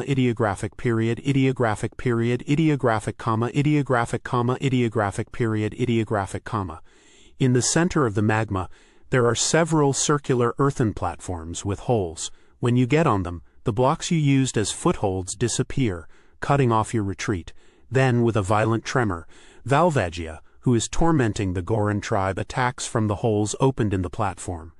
Defeat this creature and rescue the Goron tribe. Boss monster vs. Scorching Cave Dragon Valvagia. Ideographic period. 1 ideographic period ideographic comma ideographic comma Z ideographic period ideographic comma ideographic comma ideographic period ideographic comma ideographic period ideographic period ideographic comma Z. Valvagia, who attacks by sticking its face out of holes and launching fire attacks, can be defeated by attacking its head. First, when it shows its face, retreat once to avoid the flames, then quickly close the distance and bring down the hammer. Next, when it stops moving, switch to the bow and aim for its head. It will then jump out of the hole and dance in the air, so immediately use Z targeting. Damage it with the fairy bow. If it jumps out of the hole, quickly pierce its head to inflict even a little damage. However, when it unleashes a rockfall attack, it's best to run away. It's wiser to stay still until the rain of rocks subsides. Defeat it using Megaton hammer, bow, and Z targeting to exploit its weak point. Weak point, enemy weak point, ideographic comma. Valvagia's weak point is its nose. When it sticks its face out of the hole, it's the biggest chance to attack. Weapon, used weapon. Attacking with the hammer when it emerges from the hole is basic. The bow is also effective when it is dancing in the air. Process battle procedure, ideographic period, ideographic comma, ideographic period. Strike its nose hard with the hammer. When it's stunned, slash it with your sword. If it dances in the air and drops rocks, evacuate to a safe zone. Repeat this process. Safety point, safe zone, ideographic period, ideographic comma, ideographic comma, ideographic period, ideographic comma, ideographic comma, ideographic period. Rockfall attacks that drop rocks one after another. There is a way to get through this without taking damage. When the rain of rocks starts, be careful not to fall into the sea of lava, and hang from the edge of the platform. The edge of the platform is very difficult to avoid, but the total damage is also large. Please try it. Get, piece of heart, use item Megaton hammer, fairy bow, fire temple, sanctuary. This page depicts the map data for the Water Temple dungeon. The Water Temple is a shrine built at the bottom of Lake Hyrule, hidden even deeper underground than the lake bed. It is described as the location where the Zora princess, who has beautifully matured over 7 years, ventured into alone to save her people. The page also shows a table titled Appearing Monsters, which lists the enemies you will encounter in the Water Temple, along with the page numbers in the guide where you can find more information about each monster. The monsters listed are Blue Deku Baba, Keys, Shellblade, Stinger, Spike, Dark Link, and like. This page depicts a guide for the Water Temple level. The map of the Water Temple is prominently displayed, outlining different areas numbered from Area 2 to Area 26. Item locations are marked on the map with numbers corresponding to lists of get items and random items, found on the right side of the page. The get item list details specific items found in certain areas, such as the dungeon map in Area 3, the compass in Area 5, small keys in Areas 6, 9, 11, 12, 19, and 25, the long shot in Area 17, recovery heart in Area 18, and the boss room key also in Area 25. The random item list shows items that can be randomly found, including arrows, recovery hearts, magic jars, arrows, fairies, and fairies in Areas 2, 4, 5, 16, 18, 19, 25, and 26. The main route analysis section, chart number 39 on page 33, outlines Action A with the objective to enter the Water Temple and awaken the Water Sage. It lists necessary items for this action, including the Ocarina of Time, Zelda's Lullaby, Song of Time, Fairy Bow, Hookshot and Longshot, and Bombs. Phase 1 of the strategy advises players to take off heavy boots and float up, noting that while heavy boots are necessary to enter the Water Temple with underwater equipment, they should be removed immediately upon entering. Wearing them constantly prevents floating above water. This is strategy area number 1. The clothing point section explains that while heavy boots are useful for moving underwater on the lake bed, they become cumbersome when exiting the water or moving on land. It recommends switching back to regular boots to float upwards when needed. Finally, Navi's one-point advice emphasizes that changing boots is essential for navigating the Water Temple's levels. It advises against laziness and encourages frequent boot switching to progress, using regular boots for floating and heavy boots for sinking. If stuck, changing boots might reveal a solution. This page depicts a walkthrough for the water temple in a video game. It's broken down into phases to guide players through different sections of the level. Water Temple. Phase 2, sinking to the first floor of the east side. After passing through the entrance of the shrine and looking around the water floor, you'll only see a limited amount of water. You might be wondering where to go next. If you want to reunite with Princess Ruto quickly, go to the right from the entrance towards the east and jump into the water again. Change into your boots, and when you reach the bottom of the water, proceed through the passage you see in front of you. Ocarina Performance. The song to play in front of the stone tablet is without a doubt Zelda's Lullaby. After the performance, the water level will drop to the lowest level. Use item Ocarina of Time, Zelda's Lullaby. Changing clothes. Clothing point. When you jump into the water, change into your heavy boots. You should sink to the point where there is footing. By the way, while sinking to the basement, you cannot perform any operations at all, including changing direction. Phase 3, chasing Ruto and surfacing. Strategy area number 2. As you proceed through the east passage on the first floor, you will reunite with Princess Ruto. The princess says she will save Zora and swims away together. Chase after Ruto and head to the surface of the water. Changing clothes. Clothing point. Change from the heavy boots back to your usual boots. Phase 4, obtain the dungeon map from the treasure chest. Strategy area number 3, surface to the third floor and enter the small room in the back. 4 Stalfos wielding sharp thorns as weapons will attack you. Defend with your shield, eliminate the thorns, and then attack with your sword. Once you defeat them all, a treasure chest will appear in the center of the room, and you can obtain the dungeon map from inside. Get Dungeon Map. Phase 5, change the water level inside the water temple. Strategy area number 3. After obtaining the map, return to the room just before and look around the walls. You should find a plate engraved with the Triforce. This plate has the power to change the water level of the shrine. To activate this power, you just need to play the ocarina. Phase 6, light the brazier and open the iron bars. Strategy area number 2. After the water has receded, when you return to area 2, the candles in the center of the room will be lit. If you use an arrow to move this flame to the 2 braziers in both corners of the room, the iron bars will open, and you will be able to go to area 6. Din's fire can also be used instead of an arrow. Shot point. SHOTPOINT. Stand at a point where the brazier in the room and the candle in the center are in a straight line and shoot an arrow. Light the brazier with the arrow that pierces through. Even though the standing position is different, the trick to hitting it is exactly the same as above. Shoot an arrow from a point where the brazier and the candle are in a straight line. Use item Fairy Bow or Din's Fire. Phase 7. Defeat the 3 Shellblades. Strategy area number 6. If you defeat all 3 Shellblades in the small room, you will get a small key from inside the treasure chest. Get Small Key. Phase 8. Drop the block and proceed underwater. Strategy area number 8. After returning through the east passage, this time you will proceed through the west passage that is blocked by blocks. Push the block and drop it to the bottom of the water, then change into your boots and jump into the water. This page depicts a walkthrough for the water temple in the game. We see Link navigating a watery dungeon environment. The guide provides step-by-step instructions on how to proceed through different phases of the level using items like the hookshot and heavy boots. It highlights tricky parts involving underwater passages, switches, and using water fountains as platforms. The page seems to be guiding the player to obtain a key and overcome obstacles using clever item combinations and aiming skills. Phase 9. Use the fountain as a foothold to cross to the opposite shore. Area number 8. After changing boots and passing through the underwater passage, you will emerge into a floor with a gap that cannot be jumped over. Here, activate the switch visible on the right side with your sword. Use the gushing water as a foothold to cross to the opposite shore. Phase 10. Obtain the key with a 3-shot hookshot burst. Area number 9. If you look into the puddle in Area 9, you should be able to see a platform that is 1 step higher to the right.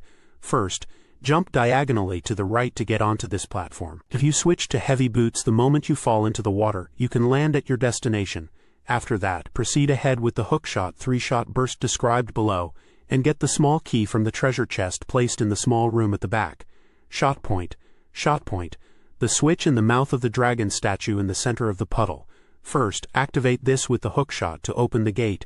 After pressing the switch in the dragon's mouth, turn right and ready your hookshot. The target is the one hanging on the wall of the passage. Finally, shoot the target at the back of the passage and move forward quickly. Immediately change back to your regular boots and float to the surface, and the treasure chest containing the key will be right in front of you. Phase 11. After operating the switch, return. Area number 9.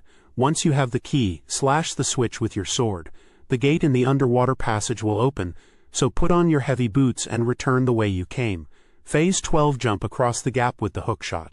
Area number 8. There are 2 ways to return to the fountain point where you activated the switch with your sword. You can either use the hookshot to press the switch and proceed using the re-gushing water as a foothold, or aim for the target on the opposite shore and jump. The recommended method is to aim for the target and jump. As long as you don't miss the target, there's almost no worry of falling down. Once you cross to the opposite shore, switch back to heavy boots and proceed through the underwater passage. If you proceed to the innermost part, you will be able to return to the central floor. Shot point. Shot point. The position of the target to aim for with the hookshot is on the side of the part that becomes the platform on the opposite shore. Aim as shown in the photo and cross quickly. Use the hookshot again when escaping from the underwater passage. If you look up, you should see a target slightly above the water surface. Clothing point. Clothing point. From regular boots to heavy boots, from heavy boots to regular boots. Use item hookshot. This page depicts a walkthrough from a strategy guide for a level in a video game, showing a character navigating a dungeon-like area with water and stone structures. The character is Link from The Legend of Zelda Ocarina of Time, and the setting is the Water Temple. The guide provides step-by-step instructions on how to progress through different phases of the level, including using items like the hookshot and ocarina, and solving puzzles related to water levels and braziers. It seems like the tricky parts involve using the hookshot effectively, and playing the correct ocarina song to manipulate the water levels. Phase 13. Going up from the central room to the second floor. Area No. 7. Return to the central floor and go into the tower standing in the middle. Look up after entering the tower. There should be a hookshot target on the right-hand side. Aim for this and ascend to the upper floor. Shot point, proceed along the passage and you will see 4 pillar-like objects standing ahead. Approach the center of these and look up. If you look directly above, you should see a target. The easiest target to aim for is the one furthest to the back. Aim for it. It's very simple to understand what you're doing. Just align the red dot indicating the shot point to the center of the target. Use item hookshot. Get compass. Use item hookshot. Phase 14. Raise the water level with the ocarina. Area number 10. After flying with the hookshot, you will arrive at a stone platform where a stone tablet is embedded. Here, adjust the water level for the second time. Play the Zelda's Lullaby in front of the stone tablet to change the water level. After raising the water level, head to the central tower again, go up to the middle floor, exit the tower and proceed through the eastern passage. Ocarina performance. Play the song in front of the stone tablet to change the water level. The song is common to all tablets. It is the Zelda family's lullaby passed down in the royal family. Clothing point pattern B. Change from your usual boots to heavy boots here. Use item Ocarina of Time, Zelda's Lullaby. Phase 15. Get the compass. Area number 5. Proceed through the eastern passage and use the hookshot to climb to the 3rd floor. If you look around the center pillar, you should find a treasure chest. When you press the switch, water will spout upwards. Since the time you can stand on the switch is limited, use your sword to press the switch and then quickly hookshot to the treasure chest. There is a bokoblin near the switch, so defeat it first. After getting on the treasure chest, open the treasure chest. You can get a compass from the treasure chest. Phase 16. Light the brazier and return inside the tower. Area No. 7. After obtaining the compass, return to the tower again. The closed door in the tower should now be open. If you proceed further inside, there is a mechanism that opens when you light the brazier in the alcove with an arrow or Din's fire. Shot point to light the brazier. Stand in the corner behind the brazier in the alcove and aim straight ahead. Adjust the position so that the arrow and the brazier are in a straight line. If you release an arrow or Din's fire at this position, the brazier will light up and it will be okay. Use item fairy bow or Din's fire. Phase 17. Get the key in the deepest part of the tower. Area No. 11. When you return to the tower, the water level is still raised. First, put on the heavy boots and try diving. You should notice a change in the floor. Due to the raised water level, your footing will be lost and you will sink, and you should be able to find a hole you didn't notice before in that location. Enter this hole and proceed to the small room in the back. Defeat all the spikes and shell blades that appear from the ceiling. After defeating all the enemies, the action up to this point is complete. you will be able to go to the ceiling you couldn't reach before, and you can get a small key from the treasure sea. Hest. This page depicts a walkthrough for the water temple level. Starting at a clothing point, it mentions changing between regular boots and heavy boots in the correct order, and indicates you can get a small key and use bombs. Phase 18, titled Break the Wall with a Bomb and Get the Key, Strategy Area Number 12, instructs you to return to the tower, go out the second floor door, and jump into the water to the east. It says to equip heavy boots and dive underwater, proceeding through the eastern passage you visited before. In the small room at the end, change boots, float to the second floor and bomb the cracked wall. Enter the small room to obtain a small key from a treasure chest. Phase 19, titled Stand on the Fountain and Press the Switch, Strategy Area Number 13, directs you to return to the central floor, open the west door and stand on the gushing water. From there, use the hookshot on the switch to reach the upper floor. The shot point section advises that the sniping point is as pictured and reminds you to stand on the gushing water when hitting the switch. It mentions using the hookshot. Phase 20, titled Play the Ocarina for the third time to raise the water level to the maximum. Strategy Area Number 14 explains that after using the fountain to reach the upper level, you'll find another water level adjusting stone tablet embedded in the wall. It instructs you to play the ocarina to raise the water level to its highest point. The performance section clarifies that this stone tablet is the last of the 3 in the temple, and you should play Zelda's Lullaby to change the water level again, using the Ocarina of Time and specifically Zelda's Lullaby. Phase 21, titled Ascend the Rotating Lift, Strategy Area Number 15, guides you to enter the west door on the third floor and descend to the platform directly below. It mentions a lift moving up and down in the waterfall, and instructs you to use the hookshot on a target on the lift's platform to ascend.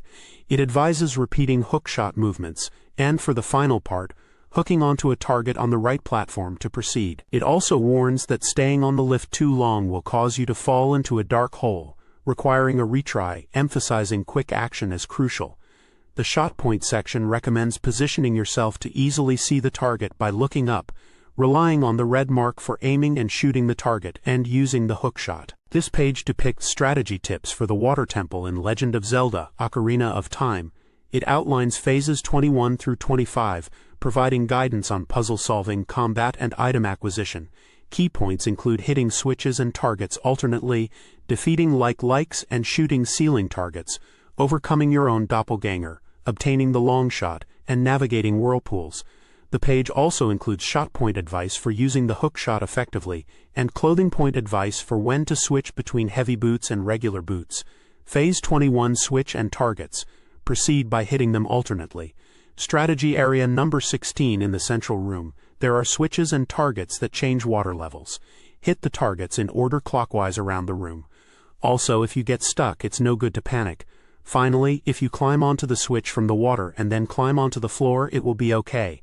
Shot point SHOTPOINT when shooting at the targets. The red pointer is displayed in the photo, so it's not particularly difficult. Bring the hand switch to a position slightly to the right of the switch in the center of the room, as shown in the photo, and shoot, and it will hit easily. It's easier to hit the target with the hookshot than the switch. If the red pointer is displayed, all you have to do is align the position with the target. Use item hookshot Phase 22 defeat likes and shoot the ceiling target. Strategy Area Number 16. After clearing Phase 21, go to the passage and you will find likes waiting on the pillars ahead. These guys will drink you whole with Link and all his equipment. First, defeat them from a distance with arrows or bombs. If you defeat the likes, you can use the hookshot to pull yourself up to the pillar and move on, which is okay. By the way, if you shoot the hookshot into the likes, you will take damage, but you can defeat them without using targets and cross the pillars. Shot point SHOTPOINT when shooting at targets. A red pointer is displayed, so it's not particularly difficult. If the hook reaches the standing position is also free. Use item hookshot Phase 23 defeat your doppelganger. Strategy Area Number 17. The Illusion Room, or whatever you want to call it. This area is where you fight your doppelganger Dark Link. Since it is a difficult enemy, it is good to confront it with the Megaton Hammer or Din's Fire. If you defeat Dark Link, the illusion will disappear, and you will be able to enter the North Room. Phase 24. Get the long hookshot, which makes the hookshot longer. Strategy Area Number 17. The treasure chest placed in the North Room contains the long hookshot. It is a treasure that will be useful later. Play the Song of Time in front of the block behind the treasure chest at this time. Ocarina performance filled down pointing triangle. When you play the Song of Time, the time blocks disappear, and a hole for going down appears below. Get long hookshot, Song of Time. Use item Ocarina, Song of Time, PHASE 25. Move to the wooden box while avoiding whirlpools. Strategy area number 18. When you go down to the first floor, put on your heavy boots and jump into the waterway. If you get caught in the whirlpool, your hearts will decrease. However, if you switch to your usual boots, you will return to the starting point. Proceed along the path, and when you reach the wooden box, switch to your usual boots and hit the switch on the box. Then the iron gate on the left will open. After that, jump and get the small key from the treasure chest in the back. Clothing point pattern B. If and only if a switch from your usual boots to heavy boots. Switch from heavy boots to your usual boots in order. This page depicts a walkthrough for the water temple in The Legend of Zelda Ocarina of Time, specifically focusing on phases 26 through 30. Phase 26, pulling the block and returning. Strategy area number 19.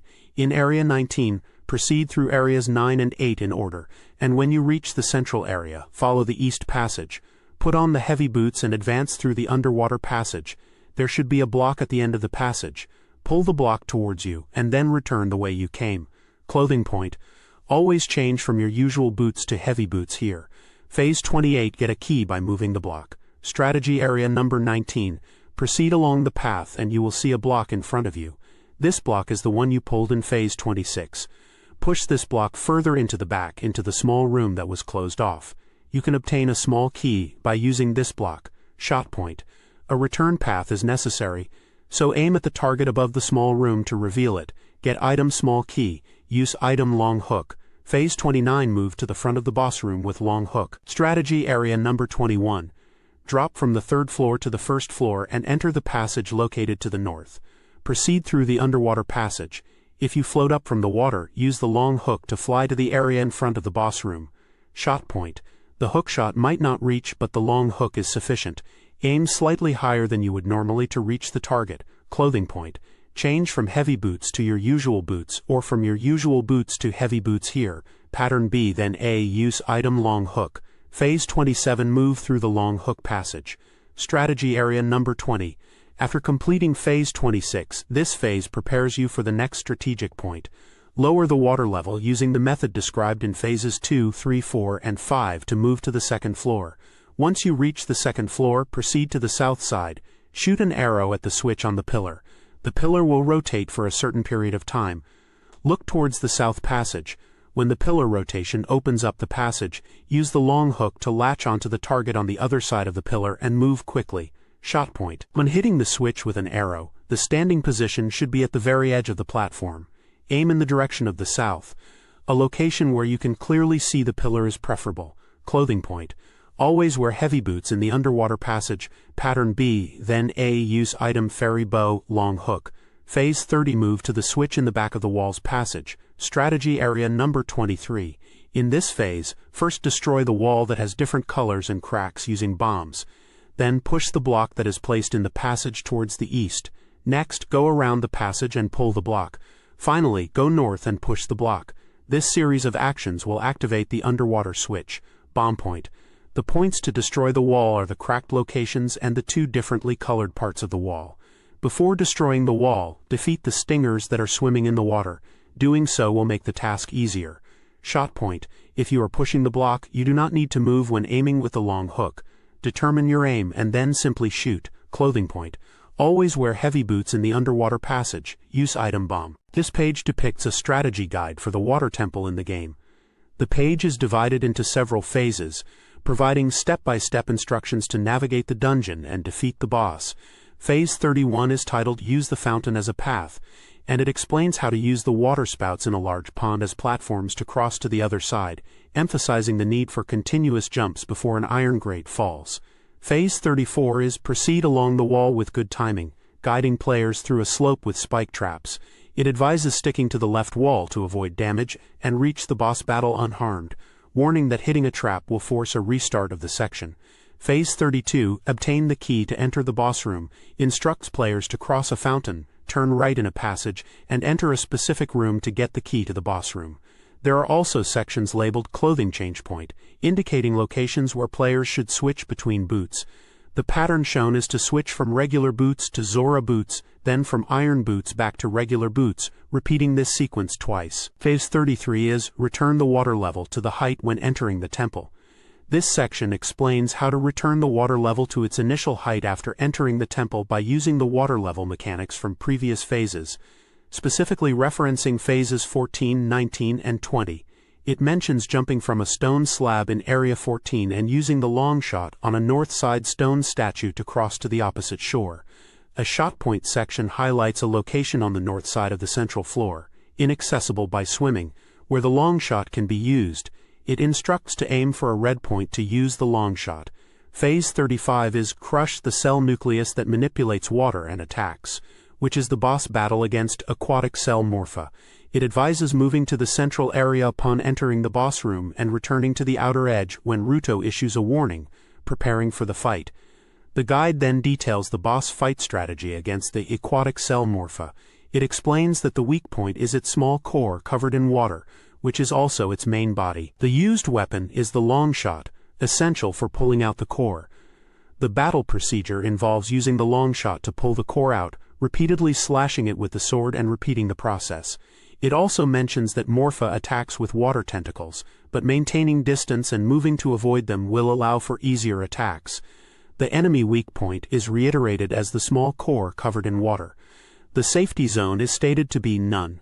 Finally, a Get Heart Piece section indicates that a heart piece is obtained on this page. This page depicts a dungeon map for the bottom of the well in Kakariko Village. It's showcasing the different areas of this underground location and highlighting the monsters you will encounter and items you can find within. The map itself is divided into areas numbered 1 through 12, with each area potentially containing monsters, items, and traps. The page also warns about invisible holes being a major trap in this dungeon, and suggests using the map to avoid them, but also hints that falling into some holes might be beneficial for new discoveries. Here is the translated text from the page. Dungeon Map Data. Kakariko Village Underground Secret Place. Bottom of the Well. The bottom of the well is a gloomy underground floor spreading beneath Kakariko Village. To enter the well, which serves as an entrance for Child Link, you must visit the windmill hut in Kakariko Village after time has passed. Bottom of the well. Appearing monsters. This section lists the monsters that appear in this dungeon.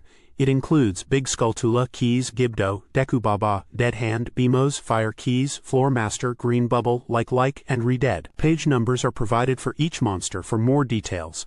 Check, be careful of invisible holes. The most unpleasant trap in the bottom of the well is the invisible pitfall and the collapsed wall. Until you get the lens of truth, you should avoid pitfall traps by referring to the map on the right. However, conversely, there are times when it is better to actively fall into unseen walls. Not everything is always good or bad, and there may be new discoveries. Explore inside the well with the intention of bumping into walls that you can't see. Secret Point. Area 1 Sun Song, Fairy Spirit. Get Item. This section lists the items you can obtain in each area. Area 2 Compass. Area 3 Lens of Truth. Area 4 Small Key. Area 5 Small Key. Area 6 Recovery Heart. Area 7 Deku Nut, 5 rupees. Area 8 Hylia Potion, 5 rupees. Area 9 Bomb. Area 10 Bombchu. Area 11 Dungeon Map. Area 12 Deku Seed. Area 12 Recovery Heart. Random Item. This section lists the random items that can appear in different areas. Area 2 Recovery Heart, Magic Pot. Area 3 Recovery Heart, Magic Pot, 20 rupees. Area 7 Recovery Heart, Deku Nut, rupees. Area 11 Recovery Heart, Magic Pot. Area 11 Recovery Heart, Magic Pot, Deku Seed, rupees. Area 11 Deku Nut, rupees. This page shows a walkthrough for the bottom of the well dungeon in Ocarina of Time. The objective is to obtain the Eye of Truth. Action A. Objective: obtain the Eye of Truth hidden in the bottom of the well. This requires the Ocarina of Time and Zelda's Lullaby. Phase 1. Pass through the false wall. Strategy Area Number 1. The guide advises that not all walls in the bottom of the well are solid, and that many are false walls. By defeating Style Children upon entering and proceeding forward when reaching a dead end, you can pass through a false wall. Phase 2. Pass through the wall and obtain the compass. Strategy Area Number 7. After passing through the wall, follow the path to a wide area. Turn left, then right, sticking to the right wall until you find an entrance within the wall. Going through this wall leads to a treasure chest containing the compass. Phase 3, get the map on the third basement floor. Strategy area number 11 with the compass. Go to the east end of area 5 and fall into a well-like hole in the floor to reach the third basement floor. Bomb the rocks in the passage with torches, and find the dungeon map in a small room at the end. Bomb point. To get the map, destroy rocks in 2 locations using bombs placed next to them. The passage you fell into and the passage to the dungeon map room. Getting the dungeon map is the goal here. Phase 4, collect 5 silver rupees. Strategy area number 11, to return to the upper floor, use the ladder in area 11. Pay 2 silver rupees at the locked door at the top of the ladder to open the iron gate. You need to collect 5 silver rupees in this area to pay the toll. Phase 5, use Zelda's lullaby to drain the water from the waterway. Strategy area number 5, stand on the Triforce mark in area 5, and play the ocarina to play Zelda's lullaby. This will drain the water in the waterway in area 2, opening up a new path. Ocarina performance. The guide shows the button sequence for Zelda's lullaby. Left, right, down, A, up, right, noting that this melody should be played here as well. Phase 7, defeat the dead hand guarding the treasure. Strategy area number 10, once the water in area 2 is drained, proceed through the waterway to a small room where you will encounter a dead hand. Focus attacks on its head to defeat it. A treasure chest will appear containing the Eye of Truth, completing the bottom of the well strategy. This page depicts a dungeon map for the Spirit Temple. The temple is described as a place of deception and puzzle solving, enveloped in silence, where vicious traps await. Deep within, the woman who once taught Zelda's lullaby is waiting to awaken as a sage. The page also includes lists of items to get in each area and the monsters that appear within the temple. The Get Items section lists items found in different areas, including dungeon maps, hover boots, small keys, compasses, recovery hearts, rupees, and bundles of arrows, culminating in a key for the boss room. The Appearing Monsters section details the enemies you will encounter, such as red bubbles, big skulltulas, keys, gibdos, stalfos, dead hands, bimos, fire keys, wallmasters, floormasters, likes, and redeads. This page depicts a map of the Temple of Time dungeon in Legend of Zelda, Ocarina of Time. The map is divided into areas numbered from Area 12 to Area 26, showing the layout of the dungeon. You can see different room shapes and connections between them. Numbers are scattered across the map indicating points of interest or items. Below the map, there are 3 sections. The first section is titled Random Item and lists areas along with items you can randomly find there. For example, in Area 3 you can find a heart, Deku nut, or rupees. In Area 4 you can find a magic pot. In Area 11 you can find a heart or bombs, and so on. It seems to list various items like arrows, Deku nuts, hearts, and magic pots that appear randomly in different areas of the dungeon. The second section is titled Secret Point and lists areas with secret points. In Area 6, 9, and 16 you can find Fairy Song and Fairy Spirit. In Area 16 you can also find Sun Song and Fairy Spirit. These seem to be hidden locations where you could obtain fairy songs and spirits. Finally, there is a section called Navi's 1-Point Advice. Navi advises you to actively break pots, because in this dungeon you'll be using the Lens of Truth a lot, which consumes magic. By breaking pots, magic pots will appear with a high probability, helping you recover your magic power. Navi encourages you not to be bothered by breaking pots and to always try to replenish your magic. The image shows a walkthrough page for a level in a game, depicting Link in a dungeon setting. The page is segmented into phases, guiding the player through using items like the Longshot and the Lens of Truth to navigate puzzles and progress. It appears to be a guide for a dungeon with dark and mysterious atmosphere, focusing on exploration and item utilization to overcome obstacles. Chart number 48, P.36 Action A Objective. Enter the Dungeon of Shadow. Awaken the Sage of Shadow. This is necessary. Lens of Truth, Spectacles of Truth. Longshot, Bomb, Din's Fire, Fairy Bow. Phase 1, soaring across the ravine with the Longshot. Strategy area number 1. When you enter the dungeon and turn the first corner, a sudden deep ravine stretches horizontally. Use the Longshot to hook onto the target and move to the opposite bank. Let's slip through the crumbling wall. Shot point, it's not particularly far, but it's not in an easy-to-find location either. Hooking with the Longshot is easy. Use item, Longshot. Phase 2, seeing the true path with the Lens of Truth, Spectacles of Truth. Strategy area number 2. As you can tell from Phase 1 where you slipped through the wall, there are many things in the dungeon that are not visible to the naked eye. Let's see through them with the lens of truth, spectacles of truth. Put on the lens of truth, spectacles of truth, and look around. You should be able to see the location of the passage. Head towards Area 3. Lens of truth, spectacles point. By wearing the lens of truth, spectacles of truth, you can see things that are usually invisible. You can see walls that you can pass through or large ravines that you can proceed beyond. It would be good to use it when you are unsure how to proceed. Here first, put on the lens of truth, spectacles of truth, and confirm the location of the passage. Let's head to Area 3. Use item lens of truth, spectacles of truth. Phase 3, defeat the enemies and obtain the map. Strategy area number 4. When you enter the small room, the entrance will be closed by an iron grate. Here, by defeating all the Redettes and Kisis in the small room, a treasure chest will appear. You can obtain the dungeon map from this. At the same time, the iron grate mechanism will be released. Get dungeon map. Phase 4. Discover hover boots in a small room. Strategy area no 5. Put on the lens of truth, spectacles of truth, and enter the small room in the southeast passage. Numerous hand-waving dead hand enemies will appear, so defeat them. Make a treasure chest appear and get the hover boots from inside. Get hover boots. Phase 5. Align the bird statue with the true skull. Strategy area number 2. Once you have the map and boots, return to area 2 and approach the bird statue in the center of the room. Align the beak of the bird statue with the true skull. A message will be displayed. This means, among the pillars arranged to surround the statue, find the pillar with only one skull that disappears when you hit it. This should be the true skull.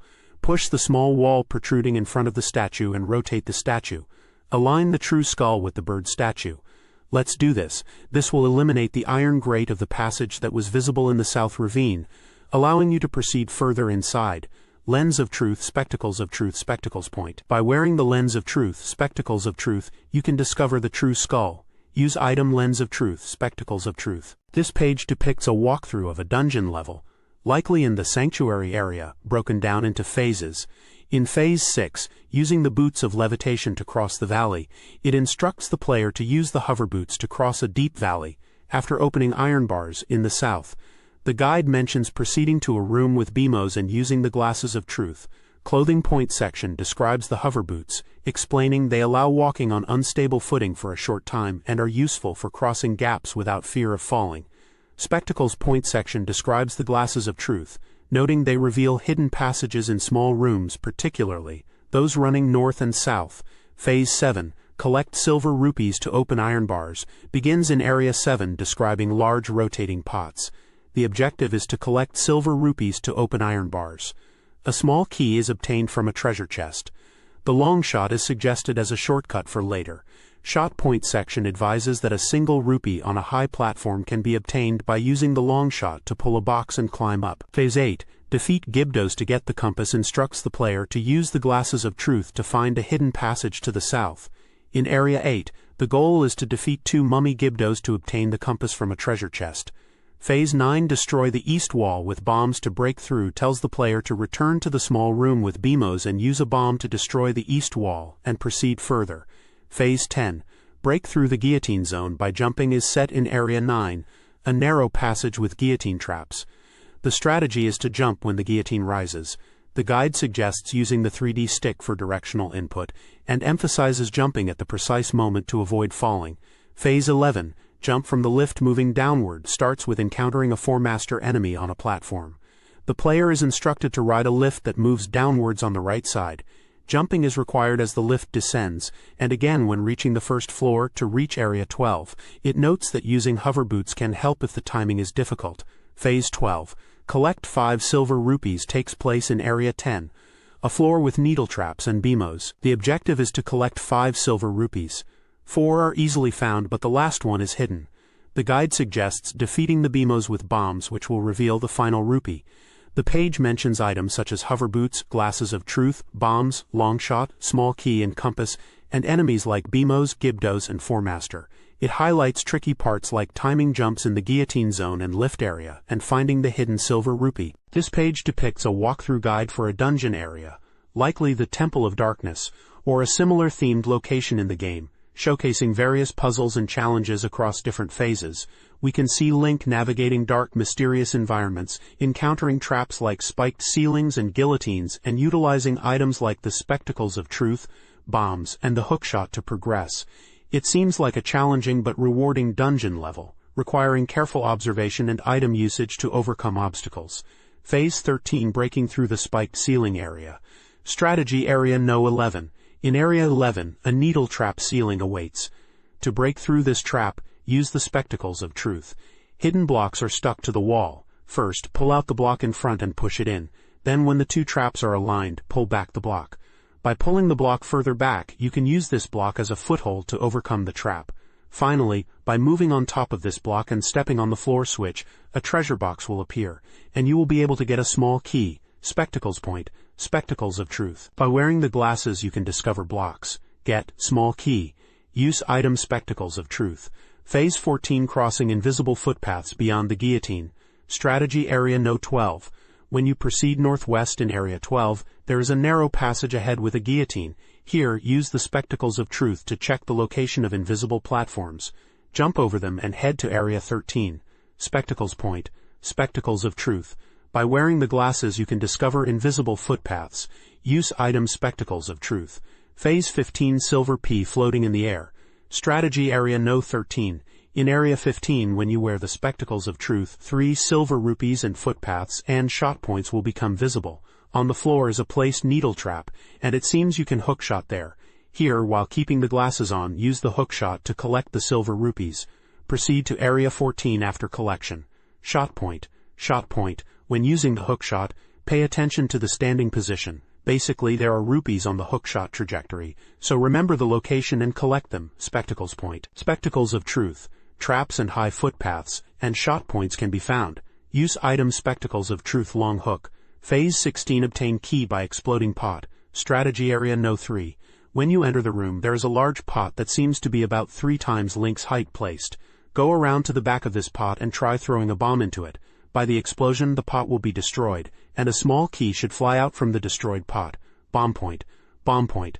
The standing position is directly behind the pot.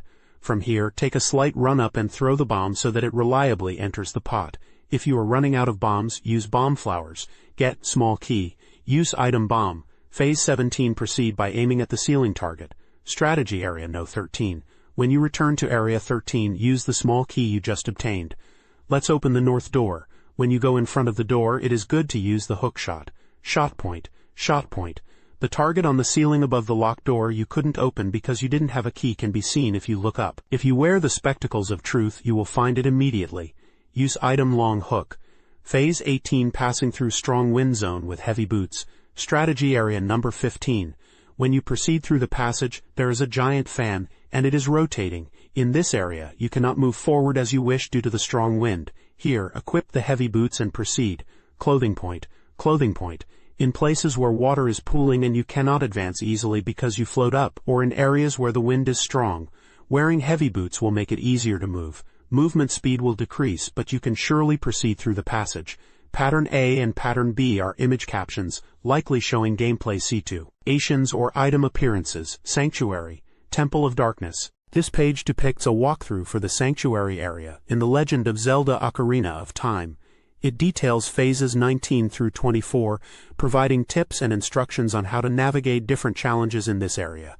You can see Link in various in-game screenshots, facing enemies and solving puzzles. The Sanctuary seems to involve navigating windy areas, using bombs and special eyewear, and even riding a boat. It looks like a mix of puzzle solving and combat, with a focus on using items strategically.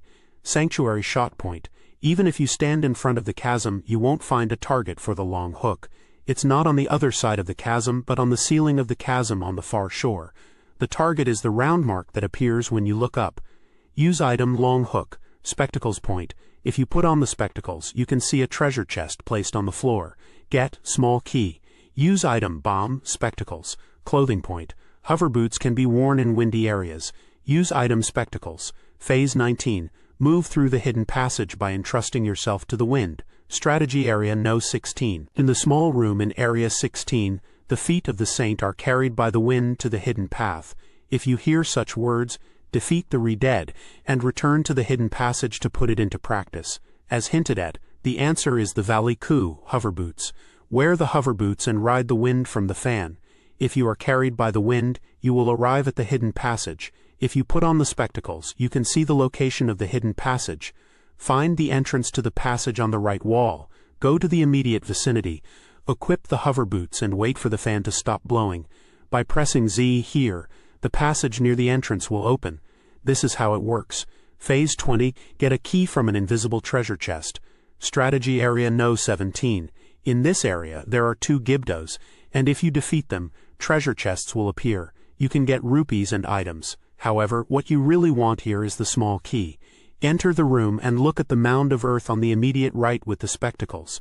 The central part where the color is different is the target for the bomb. Set a bomb there and blow away the earth. If you look there again with the spectacles still on, you should be able to find the treasure chest with the key. Bomb point. The location to set the bomb is as described above. Look at the mound of earth with the spectacles and look for the central part where the color is different. Place a bomb here and blow away the earth. Phase 21, move the block to the bottom of the ladder. Strategy Area No. 18. After leaving the door, move the block that is visible on the left side to the bottom of the ladder on the right side. By doing this, you will be able to climb from the top of the block to the Area 7 and beyond. Phase 22. Move the boat by playing the ocarina. Strategy Area No. 18. Climb the ladder, and if you board the boat on the right, prepare to play the ocarina. Play Zelda's Lullaby with the Ocarina of Time. Then the unmanned boat should start moving. Ocarina performance. On the deck of the boat, a large Triforce mark is drawn. Let's play here. Use item Ocarina of Time, Zelda's Lullaby. Phase 23. Escape from the boat with Navi's Q. Strategy Area No. 18. When the boat departs, 2 Stalfos will attack. You will have to fight them. However, Navi will warn you that the boat will fall. Even if you abandon the battle and jump from the boat to the left side from the beginning, it will be fine. Navi's advice, this boat is going to fall. Hurry and get out of here. Phase 24. Counterattack against invisible enemies. Strategy Area No. 22. Area 22 is a room where nothing seems to be there. But be careful. If you carelessly enter and try to proceed, you will be attacked by invisible floor masters. Spectacles point. If you put on the spectacles, you can check the positions of the walls and enemies. Use item spectacles. This page depicts a guide for progressing through a dungeon level, likely in the sanctuary, featuring several phases involving puzzle solving and combat. It describes using specific items like Makoto's glasses, Din's fire, and fairy bow to overcome obstacles and defeat enemies, culminating in a boss fight against a creature called Bongo Bongo. The guide highlights key points, item locations, and strategies for navigating invisible paths and defeating the boss by targeting its weak point, the red eyeball. It seems to be a step-by-step walkthrough to help players through potentially tricky sections of the dungeon, offering guidance on item usage and combat tactics. Phase 25. Defeat the floor master and obtain the key. Strategy Area No. 3. Upon entering the room, use Makoto's glasses. If the floor master is visible, defeat it. A treasure box will appear, and you can obtain a small key from inside. Makoto's glasses spectacles point. If you wear the glasses, the floor master will become visible. Get small key. Use item Makoto's glasses. Phase 26. Burn all the thorns with fire. Strategy Area No. 3. Upon entering the room, thorny vines will approach from the left and right. Do not burn them directly, but use Din's fire to burn them away. Once the thorns are gone, you will obtain the boss room key. Get boss room key. Use item Din's fire. Phase 27. Explode the bomb flowers. Strategy Area No. 20. If you face south, you will find a point where bomb flowers are clustered.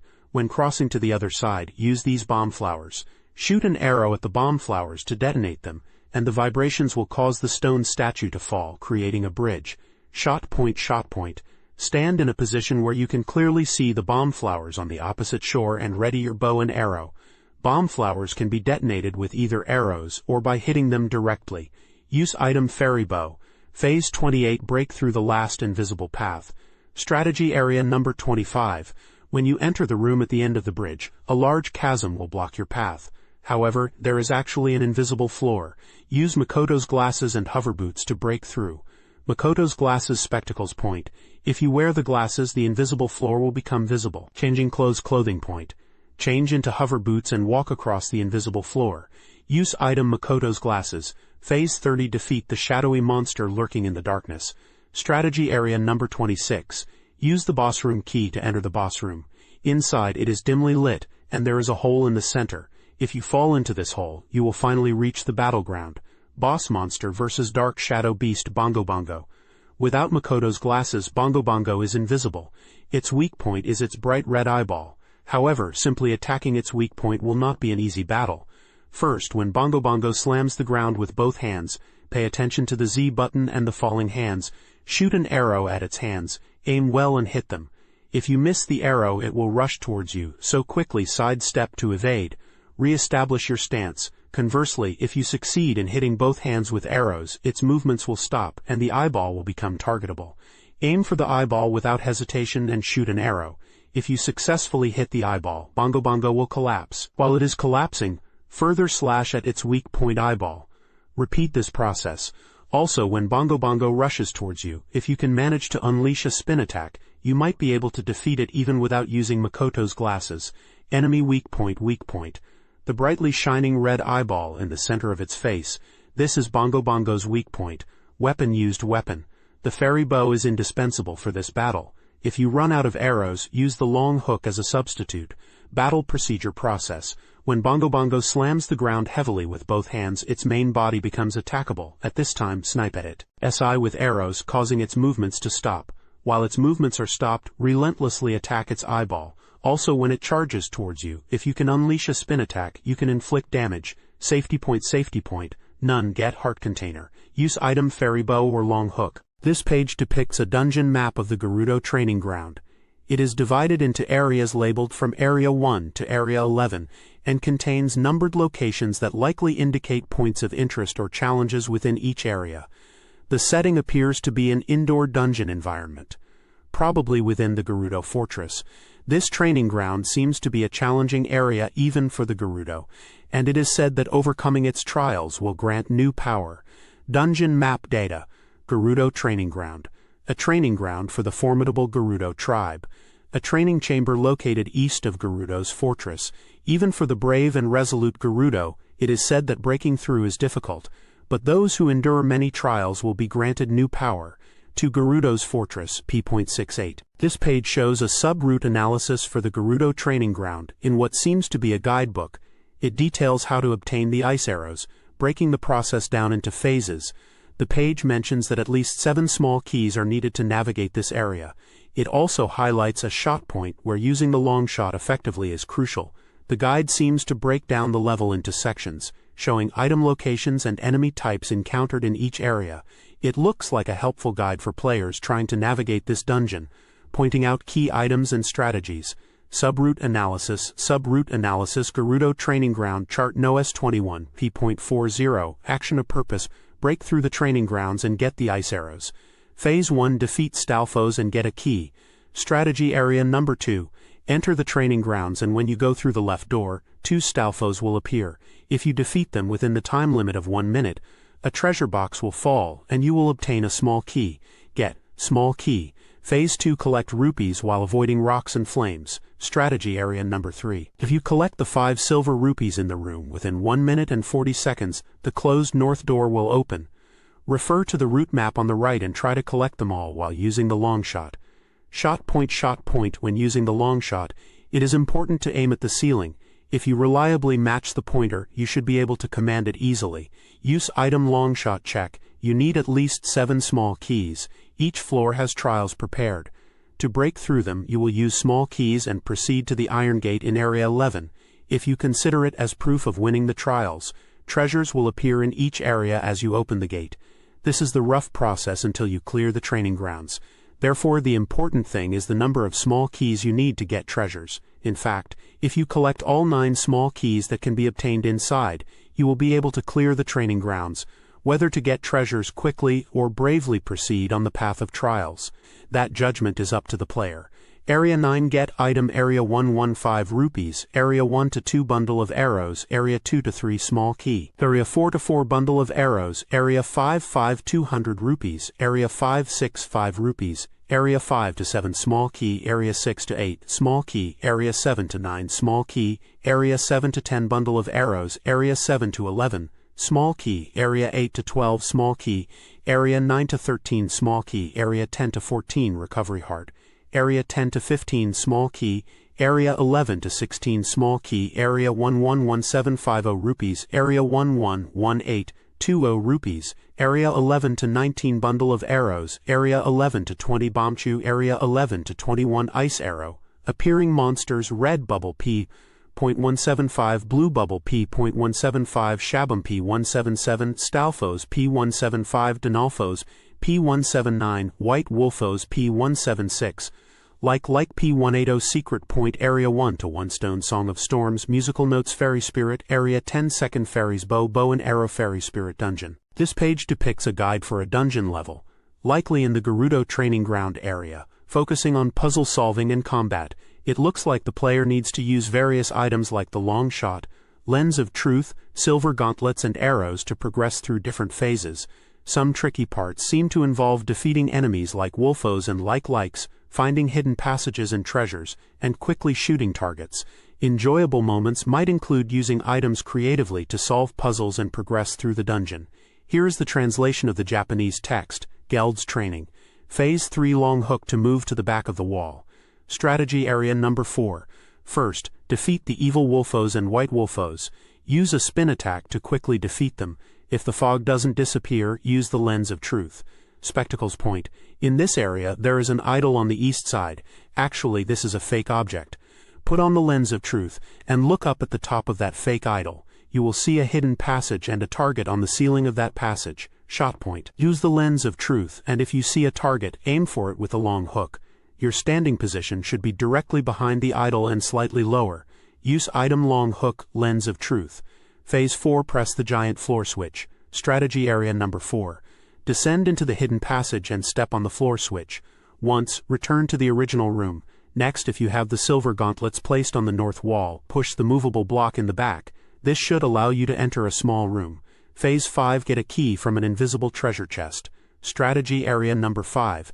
Be careful not to get swallowed by the likes. If you defeat all 3 likes, 2 treasure chests will appear. However, you must not open the one in the middle. Put on the lens of truth. Then you should see another invisible treasure chest has appeared. If you open this treasure chest, you will find a small key inside. Spectacles point. By wearing the glasses, you can discover invisible treasure chests. Get small key, use item lens of truth. Phase 6, quickly shoot the eyes of the stone statues. Strategy area number 6. Place the central block in the floor in the center of the floor and shoot all the eyes of the stone statues with arrows quickly. By doing this, the iron gate in the passage above will open, a treasure chest will appear, and you will get a key. However, the problem is the timing of shooting the arrows and your standing position at this time. When you arrive in this area, play the Scarecrow's song with the ocarina, and Pierre, Scarecrow, will appear. Look down at Pierre from above. Then you will see that the upper passage is rotating. It is important to shoot the eyes of the statues in order while descending to the lower floor. Here, it is important to decide the order in which you shoot the eyes of the statues. If you descend to the central floor, it will be easier to aim at the eyes around the stone statue. Ocarina performance. Play the Scarecrow's song in front of Pierre, Scarecrow. Shot point. The standing position is basically in the center of the entire surface. The front of the stone statue is okay if you stand facing it. If you shoot all the eyes, a treasure chest will appear, and you will get a key. Use item fairies, bow, arrows, ocarina, Scarecrow's song, long hook. Get small key, use item fairies, bow, arrows, Scarecrow's song, long hook. Phase 7, hook to Pierre to move. Strategy area number 6. After phase 6 is completed, use the long hook on Pierre, Scarecrow on the upper floor to move. Enter the door beyond the opened iron gate. From here you will get a small key from the treasure chest in the room. Shot point. The distance to Pierre, Scarecrow is quite far, and the point will not light up. Refer to pattern A in the photo to determine the aim and release the hook. Get small key. This page depicts a guide for the Gerudo training ground in the Legend of Zelda Ocarina of Time. The page is broken down into phases, each detailing how to progress through a specific area of the training ground to obtain small keys and eventually the ice arrows. It seems to be a challenging level requiring puzzle solving, time challenges, and combat, with a focus on utilizing specific items and equipment effectively. Gerudo Training Ground Phase 8. Step on the hidden floor switch. Strategy area No. 7. When you enter the room, defeat the evil enemies and open the iron door. Go ahead and destroy the totem pole here. Once you find the hidden floor switch, step on it. The fire in the center of the room will disappear, and you will be able to approach the treasure chest containing a small key. Get small key. Use item Megaton Hammer Phase 9, collect rupees wearing hover boots. Strategy area number 8 hover boots are essential for area 8. Collect the 5 silver rupees quickly. If you step on the switch floor in the middle of the path, the fire surrounding the treasure chest will disappear, so move quickly. After obtaining the small key, look up at the high ground that is the starting point. Use the hookshot to reach it. Once you have collected all 5 silver rupees, all the rupees will be collected and you will be able to proceed to the eastern passage. If Navi reacts to something in the middle ground, play the Song of Time. By making the appearing block rise, you will get another small key, clothing point. Hover boots are essential for collecting rupees, but the platforms you move on are small, so precise operation is difficult. Be careful not to rush and fall off the platforms. Get small key X2. Use item long hook phase 10, collect rupees in swirling water. Strategy area number 9 play the Song of Time. Equip Zora's tunic and heavy boots and enter the water. Use boots such as iron boots or heavy boots to collect silver rupees. When you collect 5 sheets, a treasure chest will appear and you can get a small key. Ocarina performance. The block in the center can be erased by playing the Song of Time. Play the Song of Time here and enter the water. Clothing point. Since you will be active in the water, Zora's tunic is essential. For boots, you can use iron boots or heavy boots. It is a good idea to change into them at once and adjust your buoyancy. Get small key. Use item Ocarina. Song of Time PHASE 11. Defeat enemies within time limit. Strategy area number 10 you can get a small key here as well. The acquisition method is simple. Defeat 1 Beamos and 2 Dinalfos within the time limit of 1 minute and 30 seconds. Get small key phase 12. Small key hidden in the ceiling. Strategy area No 11 once you arrive at area 12. Look up at the ceiling with the lens of truth. You should be able to discover the existence of a hidden room and find a treasure chest containing a key. Spectacles point. By wearing glasses you can discover invisible entrances. Get small key. Use item Lens of Truth Phase 13. Get ice arrows in the center of the training ground. Strategy area No 11 open the locked doors one after another and go to the central room. From the treasure chest placed here you can obtain the ice arrows as a reward for breaking through the training ground. Get ice arrows. This page depicts a map of the Spirit Temple, a ruined location inside a giant statue. The Spirit Temple is described as an ancient ruin located in a remote area rarely visited by people, where Link will encounter a friendly female thief he met during his childhood, who now turns her sword against him after 7 years have passed. The page lists the monsters that appear in the Spirit Temple, including Iron Knuckle, Anubis, Armos, Wolfos, White Bubbles, Stalfos, Torch Slug, Beamos, Floormaster, Like, and Lizalfos. There are also lists for random items and get items in the dungeon areas.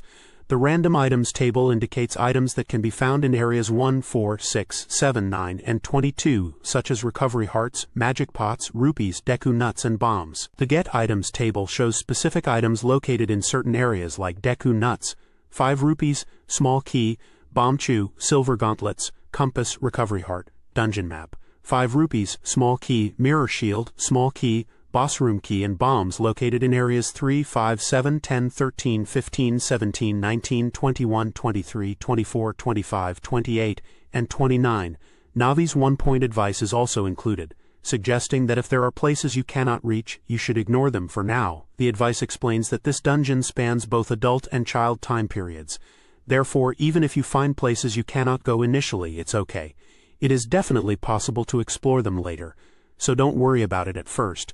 If you still cannot reach them even after exploring thoroughly, then it is likely not accessible at that time. Don't give up easily, but also know when to move on. This page depicts a map of the Spirit Temple, a location in the game. The map is divided into areas numbered from 9 to 33, showing the layout of rooms and corridors within the temple. There are icons and numbered markers throughout the map indicating points of interest. You can see a section titled Secret Point, which lists Area 15 and Area 25, both associated with the Song of the Sun and Fairy Pearl. On the right side, the word Sanctuary is written vertically. The title at the top right reads Spirit Temple. The Secret Point section describes locations within the temple. It indicates that in Area 15 and Area 25 you can find the Song of the Sun and the Fairy Pearl. This page from the guidebook is a walkthrough for the Temple of Souls. It is divided into 2 main actions, Action A and Action B, across chart numbers 53 and 56. Chart number 53, P.40 Action A Objective. Proceed to the Temple of Souls and learn a new melody from Sheik. Phase 1. Enter the temple and immediately leave. The guide explains that upon entering the Temple of Souls as an adult, you will notice that the children are not present. If you leave the temple in this situation, Sheik will appear. Sheik will teach you the Requiem of Spirit melody. After learning the melody, you need to return to the temple as a child one more time. Chart number 56, P.41 Action B Objective. Go to get the silver gauntlets requested by Noboru. Phase 1. Noboru standing in front of the hole. The guide mentions that Noboru is standing in front of the hole that you saw in the adult era. Talk to Noboru. She will ask you to retrieve the silver gauntlets for her. Phase 2. Defeat all enemies to open the door. This phase instructs you to defeat all enemies in the room. It mentions that small holes are present and iron knuckles will appear from them. Defeat all of them with the boomerang. Defeating all enemies, including the Armos statues, will open the door to the next room. Phase 3.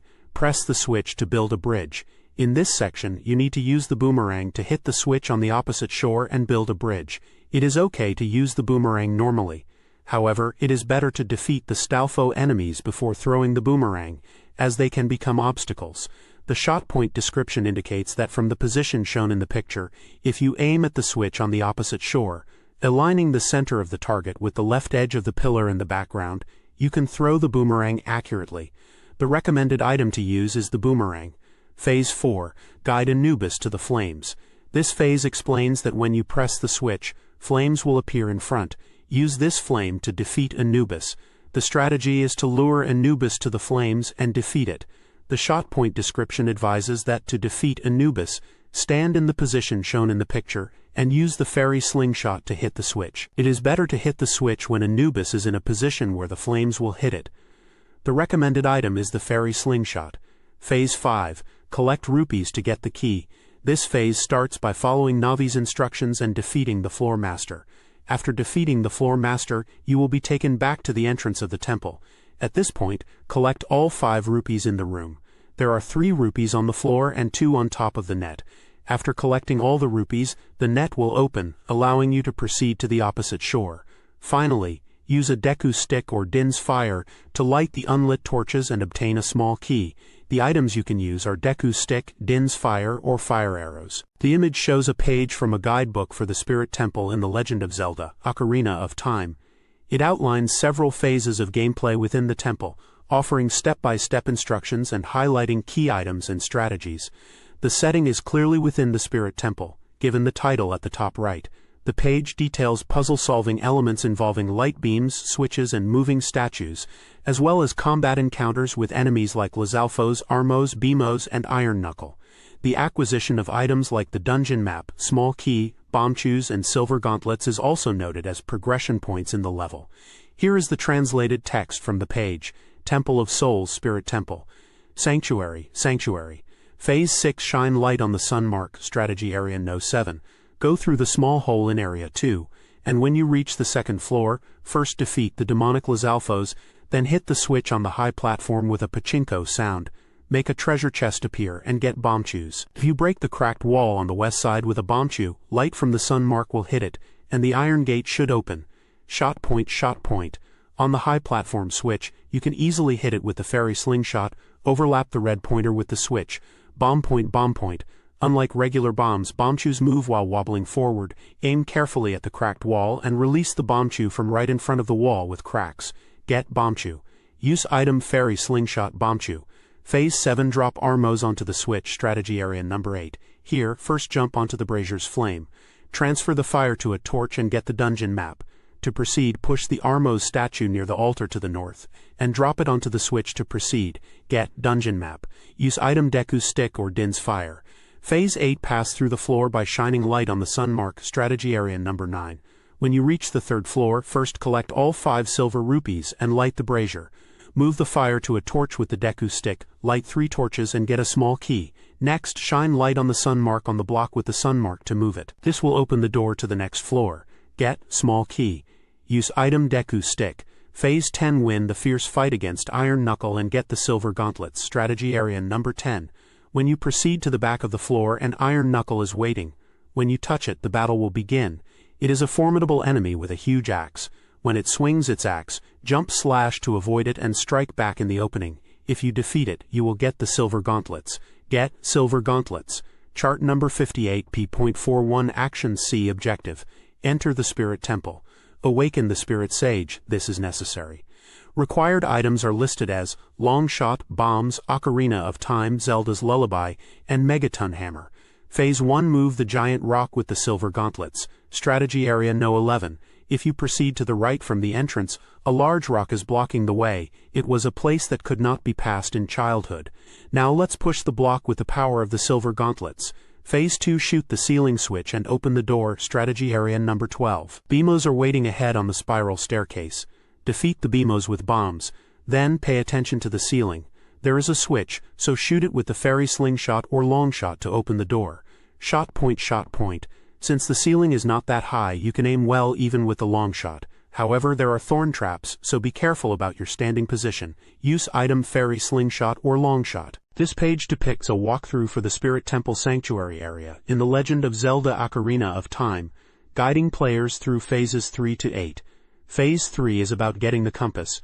You need to defeat Wolfos and stand on the Triforce mark, then play the ocarina to make a treasure chest appear. Use the long hook to get to the chest and obtain the compass.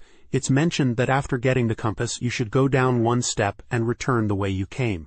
The ocarina performance section indicates that the song to play is Zelda's Lullaby, and it should be played on the Triforce mark.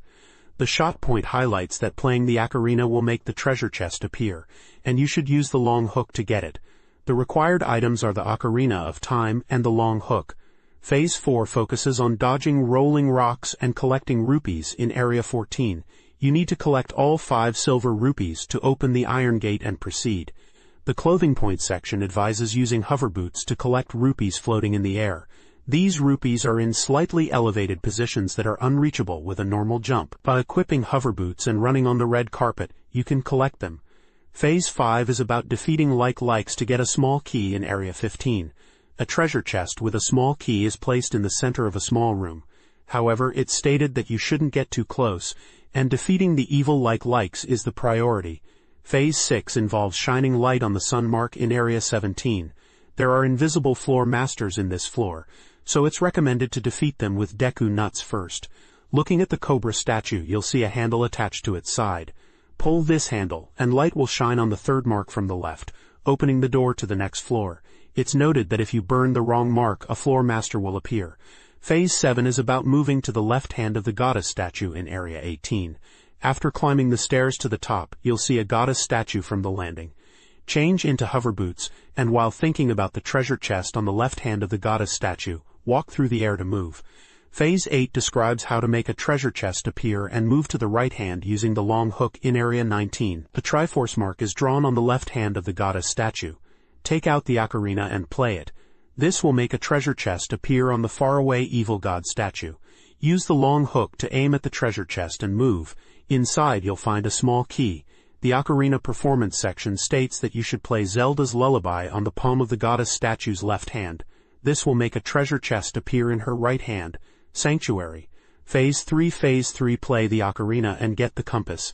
Ideographic, ideographic period, ideographic, 1, ideographic, ideographic, defeat the Wolfos, and when you stand on the Triforce mark, use the ocarina to make a treasure chest appear on the opposite bank. Aim the long hook directly at this treasure chest and move to it, and get the compass from inside. Once, descend to the floor below, then climb up the wall again, and return the way you came. Performance Ocarina Performance. The song to play here is Zelda's Lullaby. Be sure to play it on top of the Triforce mark. Shot point, ideographic period, ideographic, the treasure chest that appears when you play the ocarina makes a perfect target. Align the long hook's aim with the treasure chest and move to it in one go. Get item compass. Use item ocarina of time, long hook. Phase 4 dodge the rolling rocks and collect rupees. No .14 area no 14. 5 ideographic, area 14 where many rocks roll down. Here, by collecting all 5 silver rupees, the Iron Gate will open, allowing you to proceed. Clothing point. Ideographic period, ideographic, the rupees floating in the air are in slightly subtle positions that cannot be reached by jumping. Change into hover boots, and if you run straight on the red carpet on the platform, you will be able to get them. Pattern A Phase 5P. Phase 5 Defeat likes and get the key. Number 15 Area No 15. Ideographic, ideographic period, ideographic, ideographic period. A small key can be obtained from the treasure chest placed alone in the center of the small room. However, you must not approach it suddenly here. First, defeating the obstructing likes is the priority. Get, small key. Phase 6 Shine light on the sun mark. Number 17 Area No 17. Ideographic period, ideographic, ideographic period 3, ideographic period 1. Since there are invisible floor masters in this floor, defeat them using the lens of truth first. Next, if you look closely at the cobra statue, you should see a handle attached to the side. Press this and light will shine on the third mark from the left, opening the door to the next floor. Also, if you burn the rightmost mark, a floor master will appear. Phase 7 Move to the left hand of the goddess statue. Number 18 Area No 18. Ideographic period, ideographic, After running up the stairs to the top step, you should be able to see the goddess statue from beside the candelabra. Change into hover boots and jump across decisively. Clothing point. Change into hover boots and walk through the air to move. Pattern A Phase 8 Make the treasure chest appear and move to the right hand with the long hook. No. 19 Area No 19. Ideographic period, ideographic, ideographic period. A Triforce mark is drawn on the left hand of the goddess statue. Take out the ocarina here and play it. A treasure chest will appear on the right hand of the evil god statue far away. So aim the long hook at the treasure chest and move. Get the small key from inside. Performance Ocarina Performance. You can play Zelda's Lullaby on the palm of the goddess statue's left hand. This will make a treasure chest appear in her right hand. This page depicts a walkthrough for the spirit temple in the game. Starting from Phase 9 after getting a small key, you should jump down to the first floor and head to the east end of the area. Look up and you should see a target for the long hook on a high platform. The shot point advises that the treasure chest on the upper right is the goal, but it's a bit dark and hard to aim at from a distance, so rely on the red point to fine-tune your aim with the long hook. The use item is the long hook and the Ocarina of Time, Zelda's Lullaby. Phase 10 instructs you to hit a switch to open the door opposite the goddess statue. After using the long hook to reach the high platform, look at the opposite high platform to the north. According to Zelda's Lullaby, a treasure chest should appear there. Use the long hook on the rusty switch. Of course, the megaton hammer can also activate it. This will open the door opposite the goddess statue. When returning, use the long hook on the brazier to get back down. The shot point here is to look up at the landing of the stairs to see the long hook target. Move to the position where the red pointer appears and fire the hook. The use items are the long hook and the megaton hammer. Phase 11 is about luring Anubis to the fire. Here, you need to defeat both Anubis and Beamos. Beamos can be easily defeated with bombs. However, Anubis requires some strategy. First, open the Iron Gate. Anubis is a Kundan enemy, so normal attacks won't work. You need to get fire close to Anubis to defeat it. First, activate the passage switch to generate fire nearby. It's important to understand Anubis's movement pattern first. If you move forward to the right, it will move to the left. It moves in opposition to Link's movements. Taking advantage of this characteristic after equipping the hover boots, walk along the edge of the floor to lure Anubis towards the fire and draw it into the fire. If you have magic power to spare, defeating it with fire arrows is also an option. The clothing point advises to change into hover boots and move by walking in the air. Following Pattern A, Phase 12 explains how to lead Amos to the switch. When you step on the switches in the center of the 4 Amos statues, the Iron Gate opens. However, this switch is not a wait switch, so you need to lure Amos to the switch. When you enter the room, place a bomb near the Iron Gate and wait in front of the door where the Iron Gate will fall. If you do this, the Amos that comes out due to the explosion should land right on the switch. Phase 13 is about obtaining the mirror shield by reflecting light. The Iron Knuckle, who troubled you in your childhood, appears again. While feeling Link's grown strength, defeat the Iron Knuckle, and a treasure chest will appear in the passage ahead. Inside is the mirror shield. Get the mirror shield. Phase 14 describes reflecting light with the mirror shield. Return to the floor where Amos is, and reflect light with the mirror shield to hit the sun mark hanging on the wall. Then the iron gate of the door will easily open, and you can get a small key from the treasure chest. Get the small key.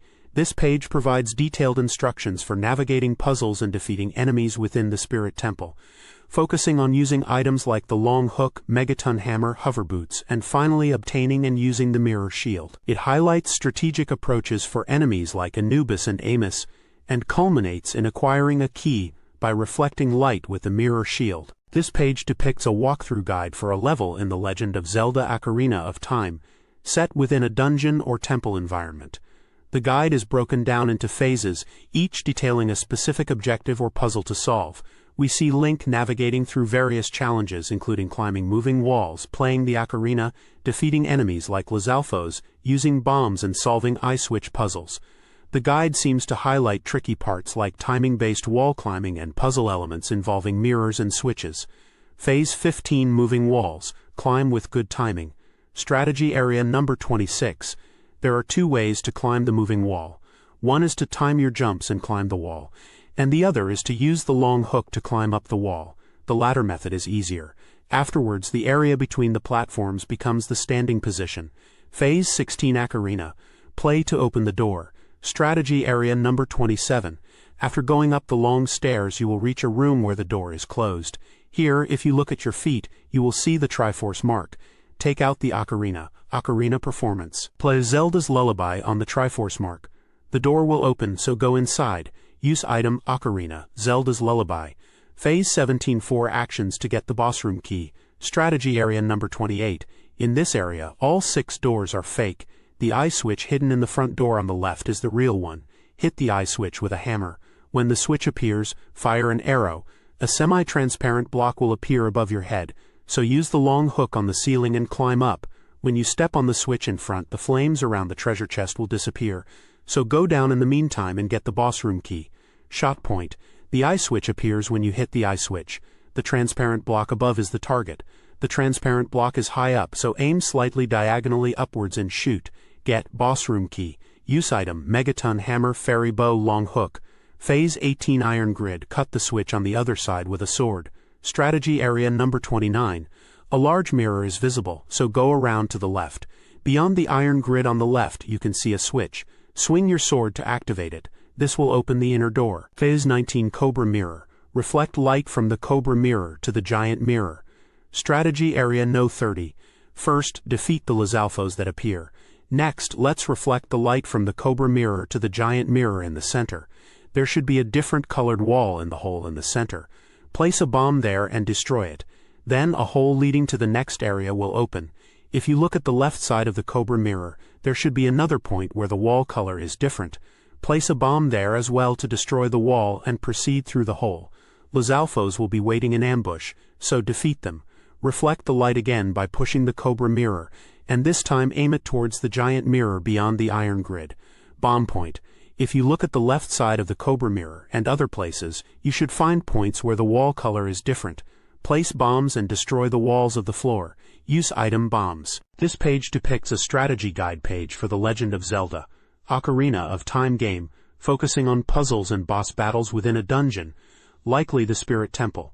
The page is divided into phases, guiding the player through specific challenges. Phase 20 involves using a shield to reflect light onto a sun symbol. Phase 21 describes using the mirror shield to break the face of a goddess statue. Phase 22 details a re-encounter with iron knuckle enemies. Phase 23 focuses on the boss battle against Twin Rova. The page provides information on how to defeat the boss Twin Rova, outlining their weaknesses, recommended weapons, and the battle process. It mentions Twin Rova's twin forms, Kotake and Kume, who use fire and ice magic, respectively. The guide suggests using the mirror shield to reflect their magic back at them, and describes the process of defeating them in both their separate and combined forms. The page indicates that there are no save points during the Twin Rova boss fight, and that defeating them rewards the player with a heart container. Phase 20 using the shield to reflect light. Strategy area number 29. Stand under the giant mirror and look at the left wall in front of you, and there is a mark of the sun hanging there. Reflect the light from the Cobra Mirror onto this mark with the mirror shield. The floor will move and you will be able to go down to the lower floor. Phase 21. Mirror shield, destroying the goddess statue's face. Strategy area No 32. When you go down to the floor in front of you is the face of the goddess statue. Here too, light is pouring down from above the goddess statue's face. So let's try shining the mirror shield on it. The surface of the face should crumble away and a passage will appear. If there is no change, move the mirror shield to adjust it. When a passage appears, use the long hook on the mesh-like part at the end of the passage and proceed. Shot point. The passage that appears under the goddess statue is like a shutter. Aim the standard at the mesh-like part of the shutter and align it. Use item, long hook phase 22, iron knuckle reunion and reunion. Strategy area no 33. When you open the door, you will feel an unpleasant atmosphere. It seems that they are not welcoming intruders, and an iron knuckle will rush towards you. It is the same iron knuckle as before, but this time there are two of them. If you defeat one, another iron knuckle will appear. Defeat them one by one. After that, the door will open. Is it because the iron knuckles are guarding it? Next moment, the pot will break and Noboru, who should have been taken away 7 years ago, will appear from inside. Boss monster versus twin sorceress Twinrova. Twinrova's true form is Kotake and Kume, twin witches who use fire and ice magic. Their attributes are opposite, so their magic is ineffective against each other. First, stand in the center of the floor and wait for the enemy to cast magic. Either Kotake or Kume will release magic, so use the mirror shield to reflect it back to the other one. At this time, if the magic hits, they will be stunned in a distorted state and you can attack with your sword. Give them some damage and they will transform into their second form. In the second form, they will use both fire and ice magic. Absorb the magic with the mirror shield and reflect the same attribute of magic back at them 3 times in a row. If you succeed 3 times in a row, you can make them bounce back. If the magic hits, approach them and slash them with your sword. Keep repeating this process until you defeat them. In the second form, Z-targeting is not very effective, so it is better to use Z-targeting to store magic and release it when they come at you. It is a battle tactic to go with. Weak point. Kotake is weak against ice magic, and Kume is weak against fire magic. Combined magic is also effective. Weapon. The basic weapon is the mirror shield to use against the opponent's magic. After combination, attack with your sword when the magic hits.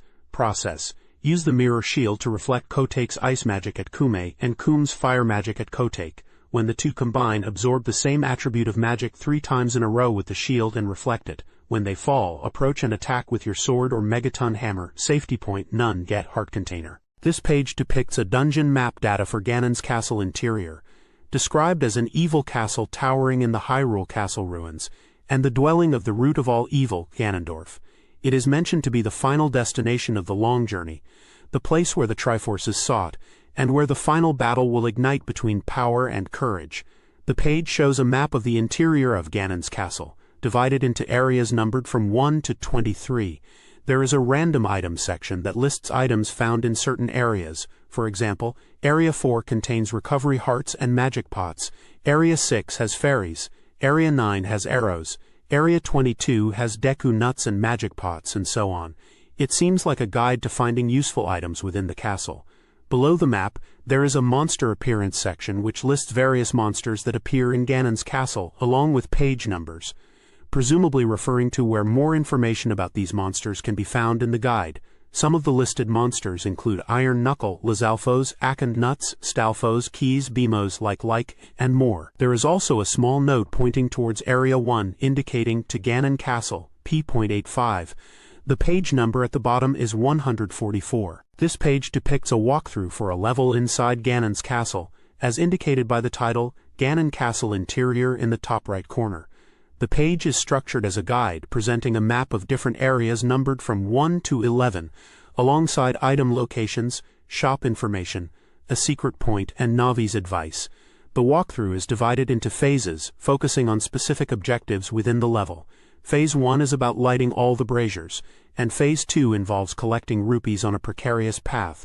The guide highlights tricky parts, such as aiming arrows at braziers from specific shot points and navigating narrow paths for rupee collection.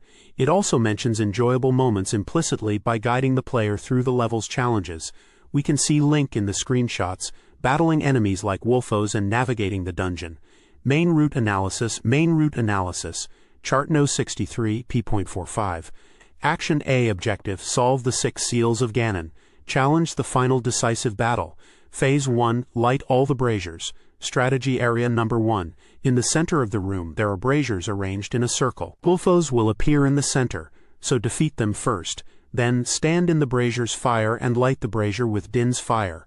Finally, if you shoot the brazier above the closed iron gate with a fire arrow, the iron gate will open, shot point, for the brazier above the door. Even if your standing position is slightly off, there should be no problem. However, aiming for the upper part of the brazier is key, otherwise it will be difficult to light it. Use item: Fairy's Bow, Din's Fire, Fire Arrow. Phase 2, gather rupees on the cliff. Strategy area number 3. When you come to area 3, equip your hover boots. When the fan is rotating, if you fly towards the rupee in front of you, you will land in the alcove to the immediate right of the entrance, and you will get rupees. From there, if you step on the switch and jump to the north pillar, you will be blown to the south pillar. As you move from the center pillar while picking up the remaining 2 rupees, BMOs will appear. So defeat the BMOs and collect the rupees. If you collect all 3 rupees, the iron gate will open and you can proceed. Get item: Area 215 rupees, Area 5-2 recovery heart, Area 835 rupees, Area 10-4 gold glove, Area 10-5 recovery heart, Area 13-6 recovery heart, Area 1675 rupees, Area 16-8 recovery heart, Area 16-9 arrow bundle, Area 16-10 small key, Area 16-11 small key, Area 20-12 recovery heart, Area 21-13 bomb bag. Shop guide: Merchant nuts, green potion 40 rupees, red potion 40 rupees, Deku nut buy 5 to 40 rupees, arrows buy 30 to 70 rupees. Secret point: Area 20-1 Sun Song Fairy Ocarina. Navi's 1-point advice: go out of the castle once on the way. If you've come this far, you're almost to Ganon, but you should leave the castle once you get the gold glove. Why? Because the big fairy on P.85 is waiting for your visit. I'm sure she will lend you power for the final decisive battle. Hurry is wasted effort, that's what it means. This page depicts a walkthrough guide for the interior of Ganon's castle in the game. It's broken down into 7 phases, each detailing a specific area and puzzle to overcome. You can see screenshots from the game showing Link navigating these challenges. The guide provides item recommendations and shot points, which are essentially tips to help you progress. The phases involve various tasks such as changing clothes, using shooting skills, employing light arrows, melting red ice with blue fire, moving blocks, breaking water seals, and lighting braziers to create pathways. It looks like a comprehensive guide to navigate through this dungeon, highlighting key actions and item usage for each section. Ganon Castle Interior. Phase 1. Phase 1 Clothing Change. Clothing Point. Clothing Point. In this floor, fans will blow you away. Hover boots are essential. Remember that there are several places in other areas where hover boots will also be necessary. Shot point. Shot point. When you step on the switch near the exit, targets will appear on the north pillar. As before, aim for the red points in the center of the targets. Use item. Use item long hook hover boots. Phase 2. Phase 2 Shooting Point. No. Point 3. Walkthrough area number 3. If you defeat 2 freezards, the door to the next floor will open. Since there are many rupee-like likes in the passage, use the central blue flames to melt the ice. Blue flames are also needed on the next floor. If you melt the red ice, you should collect the blue flames in a bottle once more. Get blue flame. Use item empty bottle blue flame. Phase 3. Phase 3 Remove the barrier with light arrows. No. Point 4. Walkthrough area number 4. When you enter the floor, you will be greeted by a mysterious light-filled sphere. This is the core supporting Ganon Castle. Destroy it with a light arrow. Shot point. Shot point. Ganon Castle has 6 cores sealed with barriers in each area. In the end, these cores must be destroyed. If you destroy all of them with light arrows, the barrier to Ganon's lair will disappear. Use item. Use item light arrow. Phase 4. Phase 4 Melt red ice with blue flame. No. Point 5. Walkthrough area number 5. Defeat the 2 freezards and proceed. The passage is blocked by red ice. In the center of the room, there is a blue flame, so use the blue flame to melt the ice. Blue flames will be necessary on the next floor as well.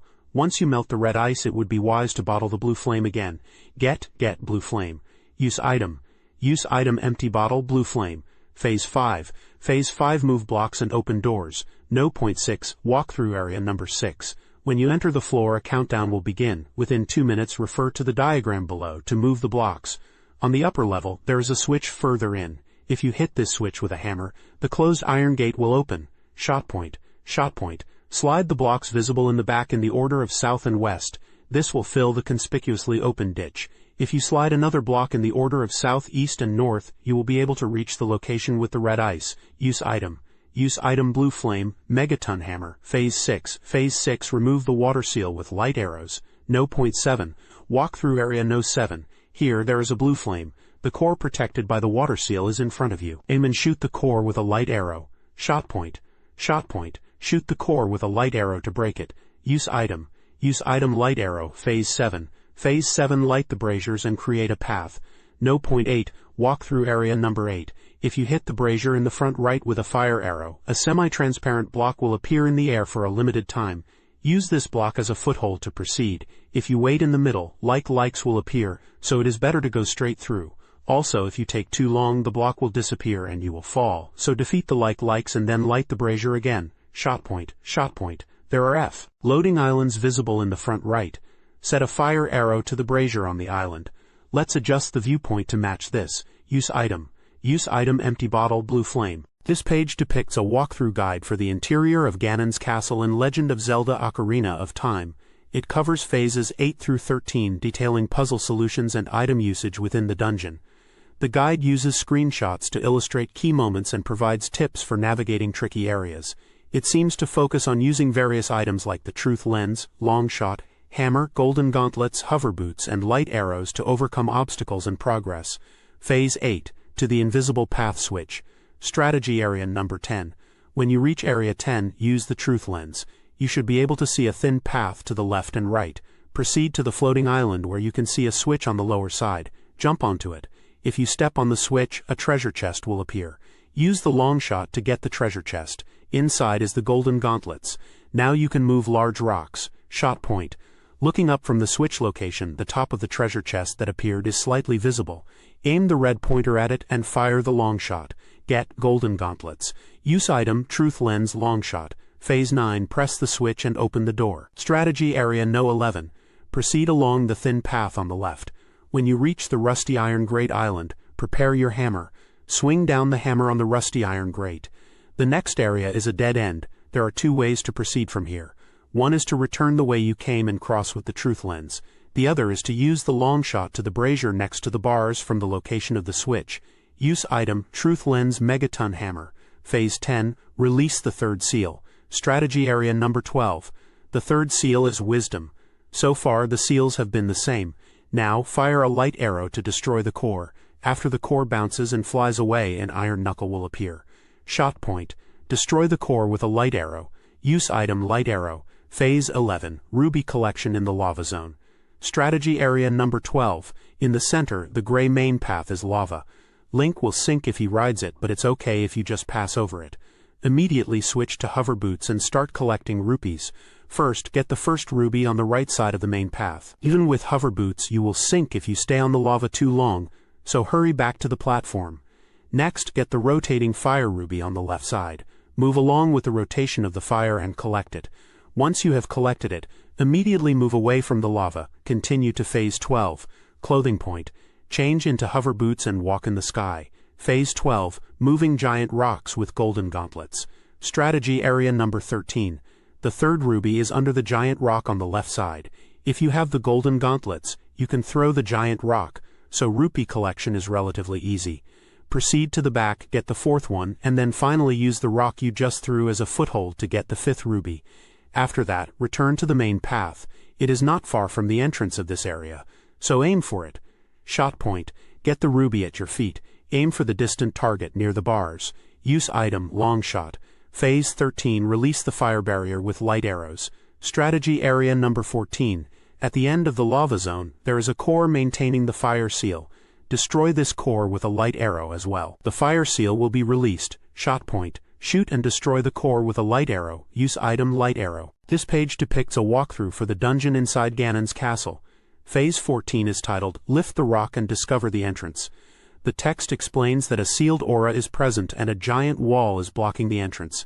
It instructs the player to use the golden gauntlets to lift and throw the rock to enter. Phase 15 is titled, Get a Key by Defeating All Keys.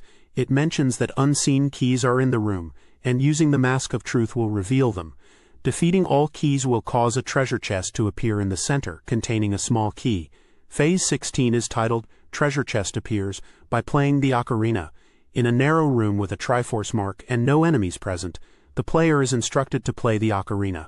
Playing Zelda's Lullaby on the Triforce mark will make a treasure chest appear containing a small key. Phase 17 is titled Collect Rupees while avoiding rocks. A countdown begins, giving the player 1 minute to collect rupees.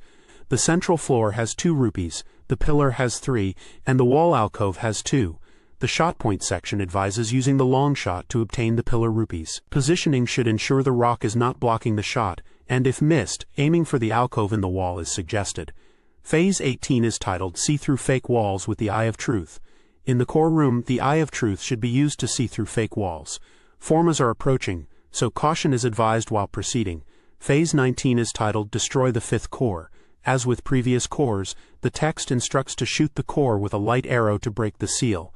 The shot point indicates pattern A, simply requiring a light arrow to be shot at the core for destruction.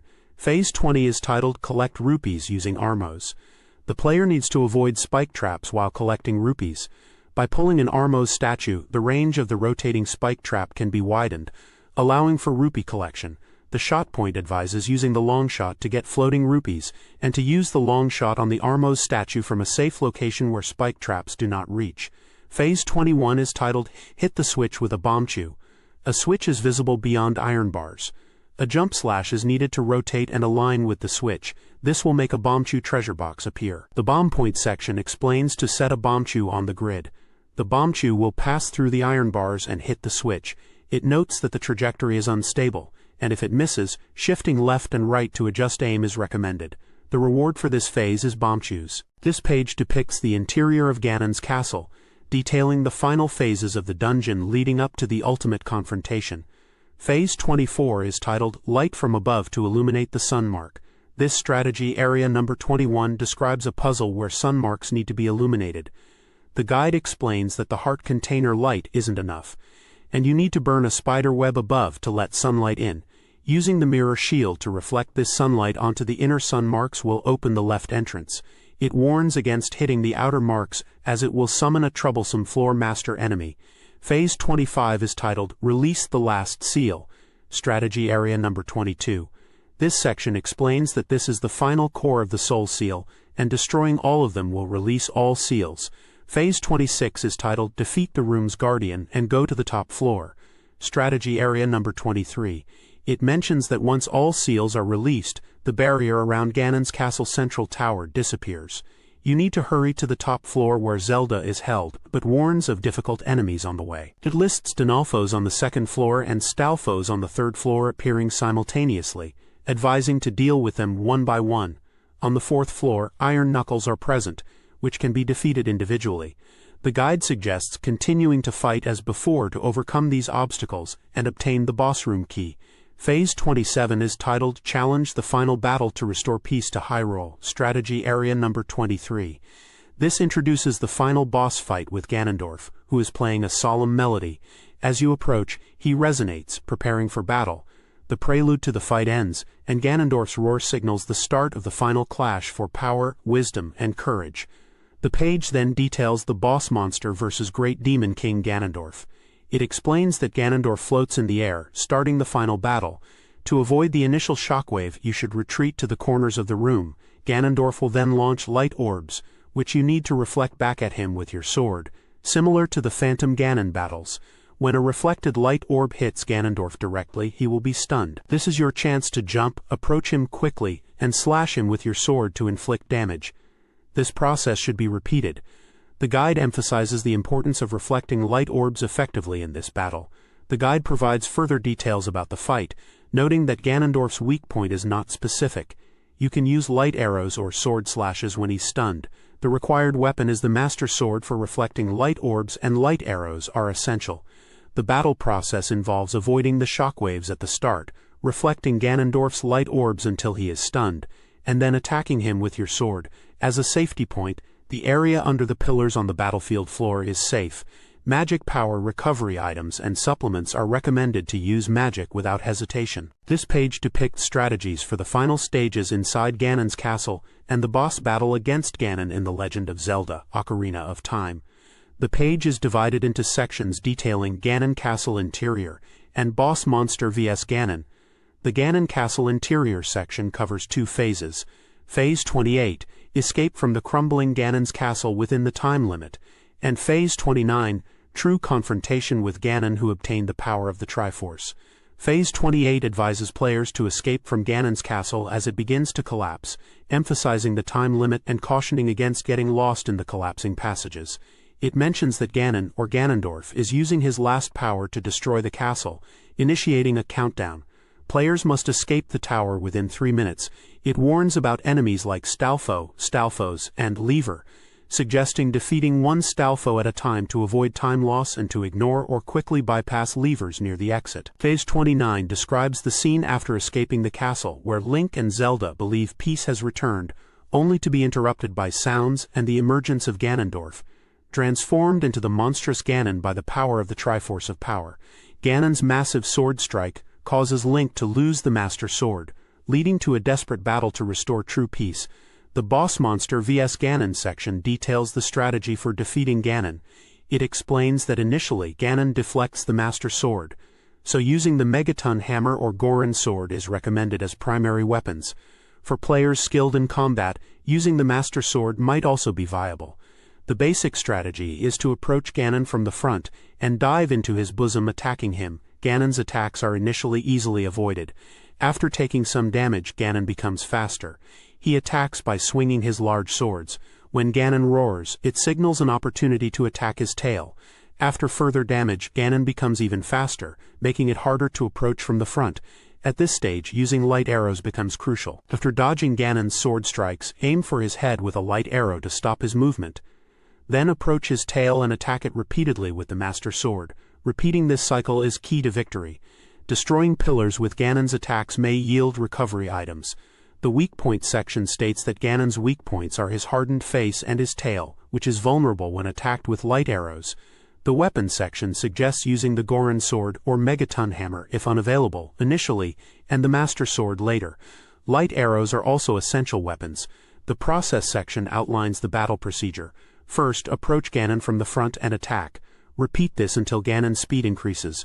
When his speed increases, use light arrows to aim for his head to stop him. Then attack his tail with the Master Sword. The safety point section indicates that there are no safe spots during the fight. The use item section lists Megaton Hammer, Digoron Sword, Goron Sword, and light arrows as useful items for this battle. This page depicts Link holding the Master Sword above his head in a victorious pose. He appears to be in a stone chamber, possibly a dungeon or temple, with a window visible in the background. The scene suggests a moment of triumph or obtaining a significant item within the game. The Japanese text on the page translates to mini-game strategy. In a painful and harsh journey, a little breather is also necessary. That's where mini-games come into play, so much so that you might forget the original purpose of the journey, captivating players. Here, let's reveal the ultimate strategy for them. This page depicts a mini-game analysis from a strategy guide. The page introduces a section dedicated to mini-game strategies, highlighting 12 engaging games available throughout Hyrule, each offering useful prizes for Link's journey and promising addictive fun. The first minigame detailed is the Treasure Chest Shop, located in Castletown, Treasure Chest Shop, on page 54. This game challenges players to rely on their intuition to open treasure chests. To play, it costs 10 rupees per attempt and is available during the daytime for children and players of all ages. Gameplay involves moving and opening treasure chests. The reward for the first play is a piece of heart, and subsequent plays offer 50 rupees. A strategy tip suggests that this game is entirely luck-based, advising players to trust their instincts. However, it mentions that using the truth glasses, obtained from the well, allows you to see the contents of the treasure chests, offering an advantage. The guide notes that reaching the 4th room guarantees recouping the 10 rupee fee, and that the chance of reaching the 5th room is 1 in 32. The second minigame is Bombchu Bowling, also located in Castletown, Bombchu Bowling Alley, on page 54. The goal is to hit the bombchu in the center of the target 3 times to win prizes, including pieces of heart, bomb bags, and other desirable items. This game is available all day for children and players of all ages, costing 30 rupees per play. Gameplay involves moving and launching bombchus. Prizes include a piece of heart, a bomb bag or biggest bomb bag, one of these, bombchu bombs, or a random reward of 50 rupees. Pieces of heart, bomb bags, or biggest bomb bags can only be won once. The strategy guide recommends standing in the center of the lane when throwing bombchus. For the second throw, slightly adjusting the throwing angle is suggested to hit all targets. Players are advised to patiently wait for the lane obstacles to retract. The guide provides step-by-step instructions for each throw, starting with establishing a position on the first throw. For the second throw, if the target is in the center, throw when the cuckoo moves aside, and if the target is on the side, adjust the throwing angle as shown in the images. Finally, for the third throw, it advises patience until both cuckoos move away to the sides. This page describes the targeting range minigame, also known as the shooting gallery, in what seems to be either Castletown or Kakariko Village from the game. It gives playing data about the game conditions, how to play, the cost, and the prizes you can win. The page then goes on to provide strategy techniques for hitting the rubies, and details 5 specific shot points for different types of rubies that appear in the game, including stationary green rubies, blue rubies moving from the left and right, and red rubies moving horizontally in both directions. Playing data conditions for playing are for all ages and children in Castletown during daytime hours. The operation method involves adjusting the shot point and then shooting. The fee is 20 rupees per play.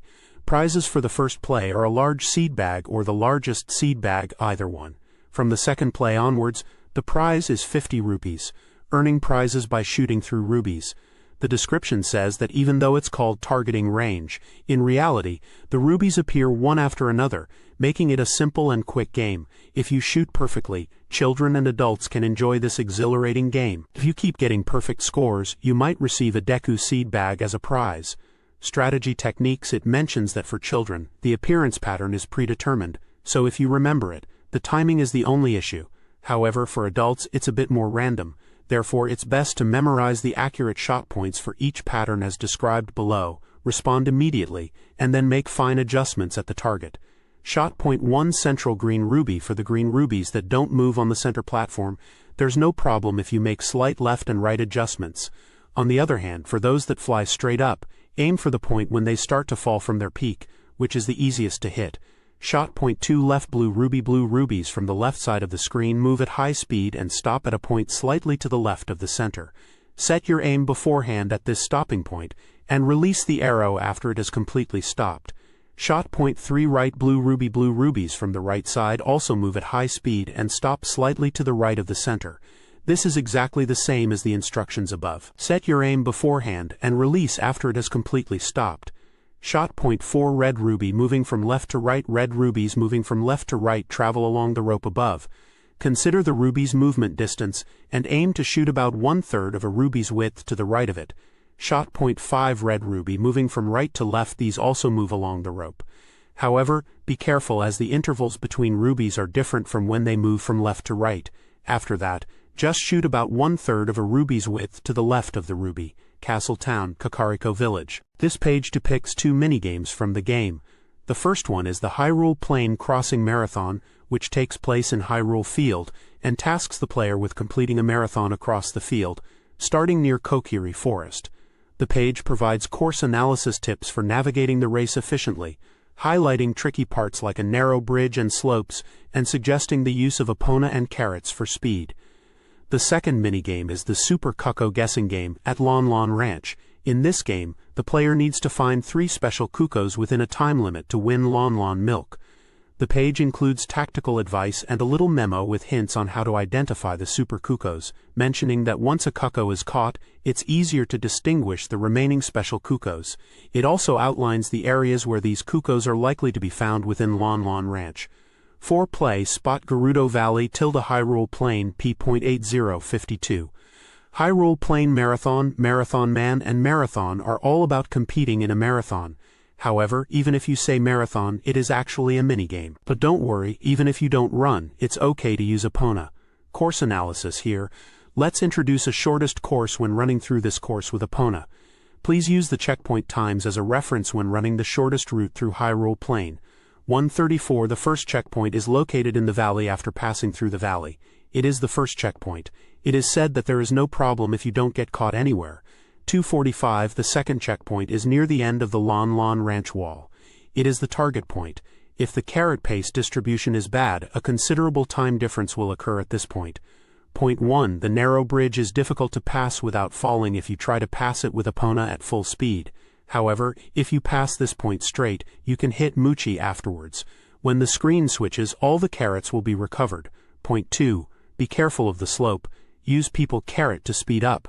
However, in order to overcome this slope, let's save at least 2 people carrots. Point 3. There are rocks that can be moved with the silver gloves. If you pass through this gap, you should be able to go straight to Kokiri Forest almost directly. Playing data conditions for playing: age children, time zone daytime, operation method movement, Epona fee reward. First place Lon Lon milk bottle. Second place onwards 5 rupees. Participation prize empty bottle, etc. 5 play spot Lon Lon Ranch P.78.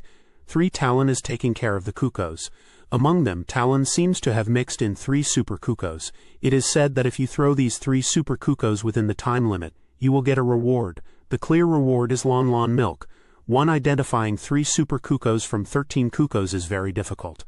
However, in fact, it is possible to distinguish them once you catch them. Pay attention to the cuckoo's head cursor. The cuckoo with a green cursor lit up is already a caught cuckoo. The places where Talon put super cuckoos are somewhat decided, and they are areas 1, 2, and 3 in the diagram on the right. Moreover, if you talk to Talon next to area 3, you can see where the cuckoos landed, making it easier to catch them. After that, refer to the left and find the third bird. This page depicts gameplay advice for the obstacle course minigame in Lon Lon Ranch. It features Epona, Link's horse, and Malon, the ranch girl. The page provides a course map, fence types, and tips from Malon to clear the course quickly. The goal is to complete the course within 50 seconds to win a cow. Tricky parts might involve managing Epona's speed and correctly using carrots, ginseng, to jump over the fences efficiently. Enjoyable moments could be mastering the course and improving your time. Obstacle race. Let's jump over the fences riding Epona. If you talk to Malon in the ranch, she will hold an obstacle course race. This is a course where you go around the outside of Lon Lon Ranch while jumping over fences for 2 laps. If you cut through 50 seconds, you will receive a cow. Strategy techniques. The obstacle course is a simple course in the shape of a rectangle, running for 2 laps. To get a time under 50 seconds and clear the course, there are 3 points. First, don't hit the fences.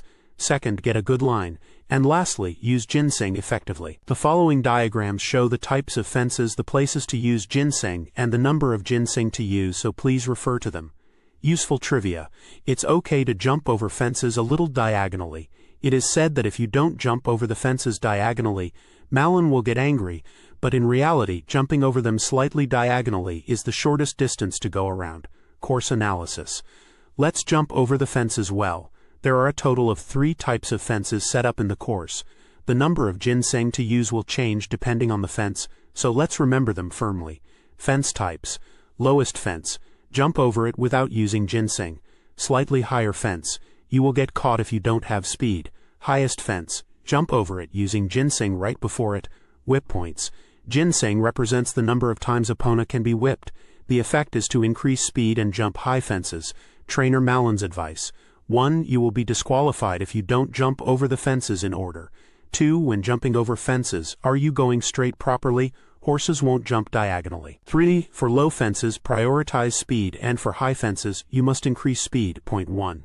Immediately after the start, Epona's speed is slow to pick up. Therefore, to dash from the start, use ginseng at the same time as the A button.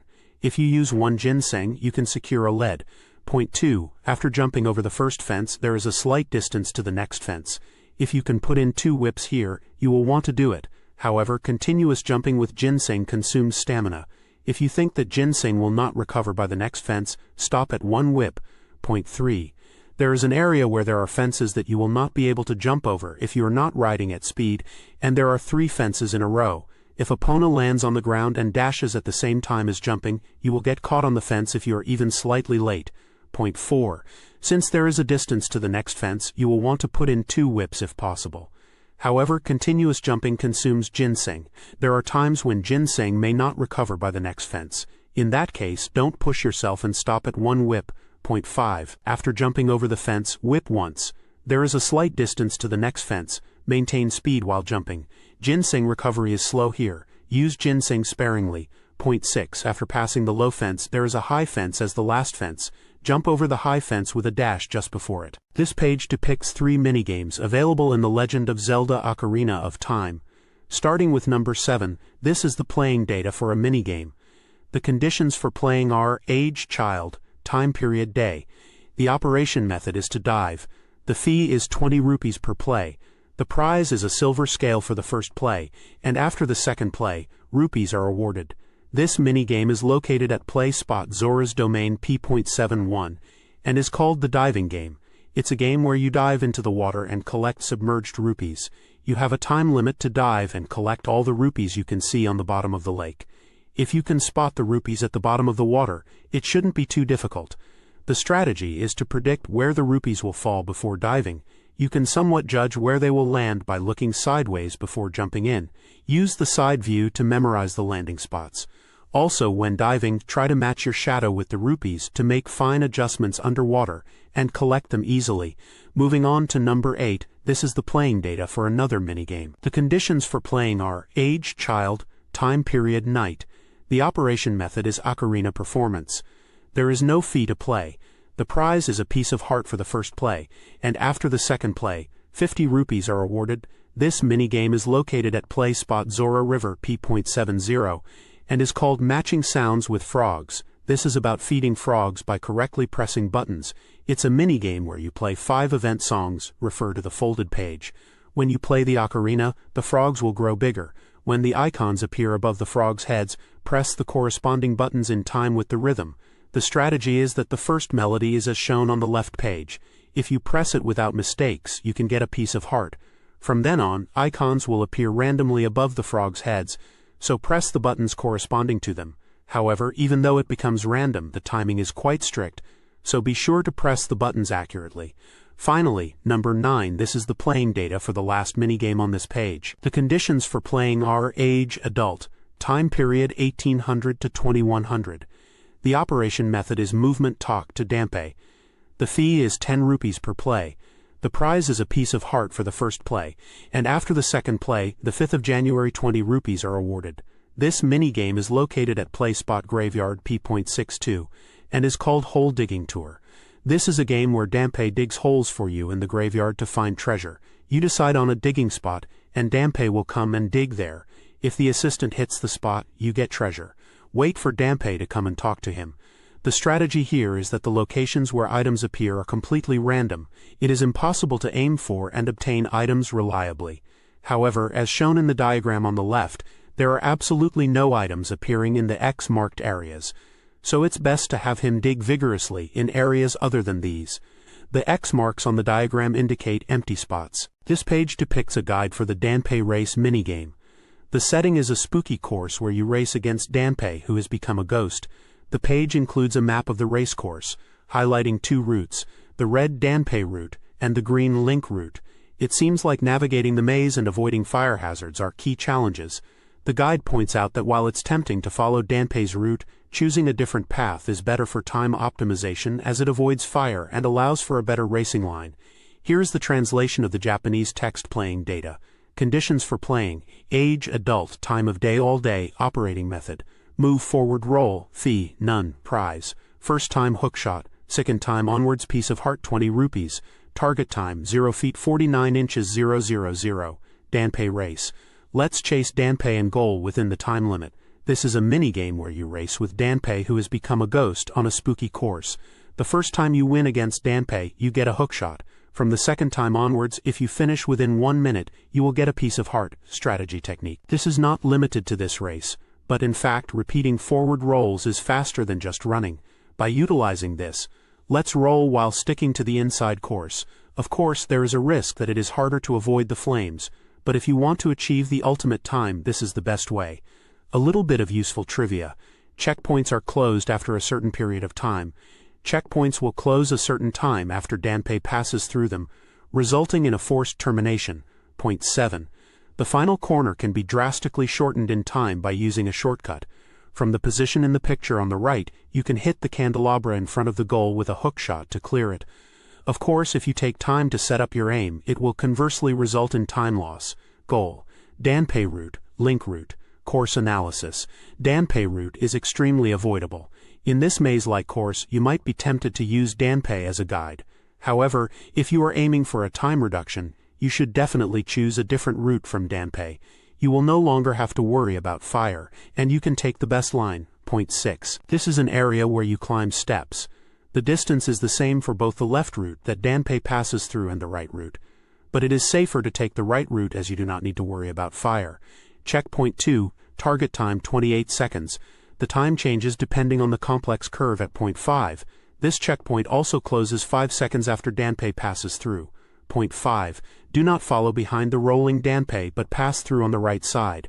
Rotate at the very edge of the left wall. There are no flames, so let's boldly aim for the inside. Checkpoint 1, target time 16 seconds. By making full use of forward roll action and without hitting the fire, you can achieve this time. Also, this shutter will close approximately 5 seconds after Danpei passes through. Point 2. Danpei goes to the left, but here you should go to the right. You can avoid the fire, and you can proceed straight from the confluence point onwards. Point 3. If you use forward roll action, you can turn corners at right angles. However, visibility is poor, so the risk of hitting fire is high. Point 4. The large rock on the right is the same distance whether you go left or right. However, the right side has the advantage of allowing you to smoothly enter the left curve ahead. This page depicts a guide for the fishing minigame in Ocarina of Time. You can see Link in various stages of fishing, from casting the line to reeling in a fish. The setting is clearly the fishing pond with lily pads and wooden docks. The page seems to be giving tips and strategies for catching bigger fish and understanding how fishing works in the game. It looks like it covers basic techniques, fish locations, and even some secrets. Playing data. Conditions for playing are for all ages and time zones, day and night. Operating methods include casting and reeling. The fee is 20 rupees per play. Prizes for children are heart pieces and for adults are golden scales. The largest catch recorded is 99 centimeters, which is a Hyrule loach. Accurate casting is the key to catching big fish. Fishing is a popular minigame in Hyrule Lake. Rent a fishing rod and aim for the big ones in the pond. It's a simple yet exciting minigame. You can get heart pieces and golden scales as prizes. Basic fishing. The basic movements for fishing are shown in 5 steps. If you master these movements, you should be able to catch the fish you are aiming for. Step 1. Determine the cast. First, decide where to cast the lure. Press the A button to throw the lure. While holding the A button, you can adjust the casting distance, and it is also possible to move the point of where you are casting. Step 2. Casting. Once you have decided on the target location, release the A button to cast the lure. Aim to drop it in the point you want to target. Step 3. Adjusting the lure. When the lure lands on the water, use the stick and a button to reel it in. Add nuances to the lure to attract fish. Step 4. Fish bites. When a fish bites, you'll feel a reaction. Press the A button to reel it in quickly. Use the R button for faster reeling and add nuances. Step 5. Reeling up. If you reel in too quickly, the fish will get away. Control the reeling speed and carefully reel in the fish. If you successfully reel it in, you've caught a fish. Fish hit rate and distribution. Fish distribution varies greatly depending on the weather, time of day, and water quality. In short, it means that fish are most easily caught on rainy days. However, you cannot change the weather. Changes in hit rate by time period. The table explains that the fish's appetite for lures changes depending on the time of day. If 2 or more conditions overlap, the higher hit rate takes precedence. Time period, hit rate multiplier. Evening twilight, 1.75x, early morning, 1.5x, water is murky day, 1.5x, rainy day, 3.0x, fixed fish locations within the fishing pond. Fish are constantly moving around, but it seems that big fish tend to be in certain locations. In particular, the Hyrule loach has a strong tendency to be in those spots, making it easier to catch. Also, when you clear the fishing pond game, a fixed fish will appear. Although it is random, it is always at a fixed location. If you remember the locations of the entire fishing pond, you'll be able to win more often. Big fish lurk in specific locations. The locations where big fish lurk are almost predetermined. The map shows circles indicating where big fish are often found. If you aim for these spots, you are more likely to encounter big fish. They are not very active, so it's best to move the lure quickly. Good fish shadow groups of the same type. For children, aim for fish shadows that are 50 centimeters or larger, and for adults, aim for 60 centimeters or larger.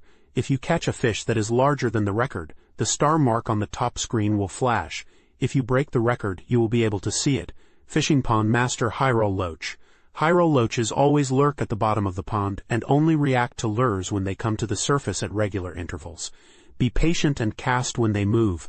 Little-known fishing facts. If you catch the fishing pond owner's hat, you will receive a prize from the old man at the reception when you are an adult. Act. Uali, you can catch the hat with a lure. The old man who lost his hat, his head is This page depicts a guide for the Yabusame minigame located at Gerudo's Fortress, page 81. The minigame is called Yabusame, and the objective is to ride on Epona and shoot targets. This is described as an adult-style horseback archery game where you ride your beloved horse Epona through the horse-riding grounds and shoot targets. Rewards include heart pieces, arrow quivers, and other items. The strategy techniques section explains that the course involves going back and forth with targets flowing from right to left on the outward journey and from left to right on the return. It advises adjusting your aim slightly in advance, as it's difficult to make immediate aim adjustments. The course analysis section is divided into the outward journey and return journey. For the outward journey, the main target is the large central target. It says that the biggest target in the center of the wall is the main target on the outward journey. Even if you miss the center, you can still get points, so they recommend aiming for the general center to aim for a high score. The outward journey guidelines indicate using 10 to 13 arrows and aiming for a score of 1,000 to 1,300 points by the turnaround point. Shot point 1, using 9 to 11 arrows, focuses on the largest target in the center. It mentions that most of the points on the outward journey come from this target. It advises setting up the stick at the start to aim roughly at the center of this target. If you can hit it from a shallow angle, you can keep the stick tilted to the right and keep aiming at the center. However, to hit around 10 targets, rapid firing is necessary to make it in time. Shot point 2, using 1 to 2 arrows, is the turning point pillar target. It explains that if you shoot about 10 arrows at the central target on the wall, you will have very little time left by the time you turn around at the pillar. Therefore, it's recommended to use only 1 to 2 arrows for this turning point target. It warns against wasting arrows by shooting too much here and advises aiming carefully with 1 arrow. For the return journey, the strategy is to destroy pots with good timing. It mentions that on the return journey, the targets flow from right to left. Keeping this in mind, you should aim to destroy the 7 pots lined up on the box with good timing. The return journey guidelines suggest using 7 to 10 arrows and aiming for a total score of 700 to 1,000 points by the goal. Shot point 3, using 7 arrows, is about the 7 pots lined up on the box. It explains that on the return journey, you should destroy all the pots lined up below. Each pot is worth 100 points if hit in the center, so it's important to aim for them accurately. First, aim for the initial pot at the angle shown in the picture on the right, then fire quickly at the second pot. After that, you can keep the stick fixed and hit the remaining pots with good timing. Shot point 4, using 1 to 2 arrows, is the pillar target before the goal. It says this target is exactly the same as the turning point target. Consider this target as insurance if you have arrows left. Ideally, you should aim to use up almost all your arrows by this target, using only 1 to 2 arrows here. Conversely, if you have many arrows left at this point, you should shoot all of them quickly. The playing data section indicates that the game is suitable for all ages and time periods, and the controls are movement and shooting arrows. The fee is 20 rupees per play. Prizes include heart pieces for scores of 1,000 points or more, and large arrow quivers or maximum arrow quivers for scores of 1,500 points or more. The target score is 2,000 points. This page depicts 2 item trading events in the game. One is the Omen Mask event, a proxy of happiness reselling masks to people who want masks, which is part of the childhood arc. In this event, you purchase masks from the mask shop in town and resell them to people who desire them.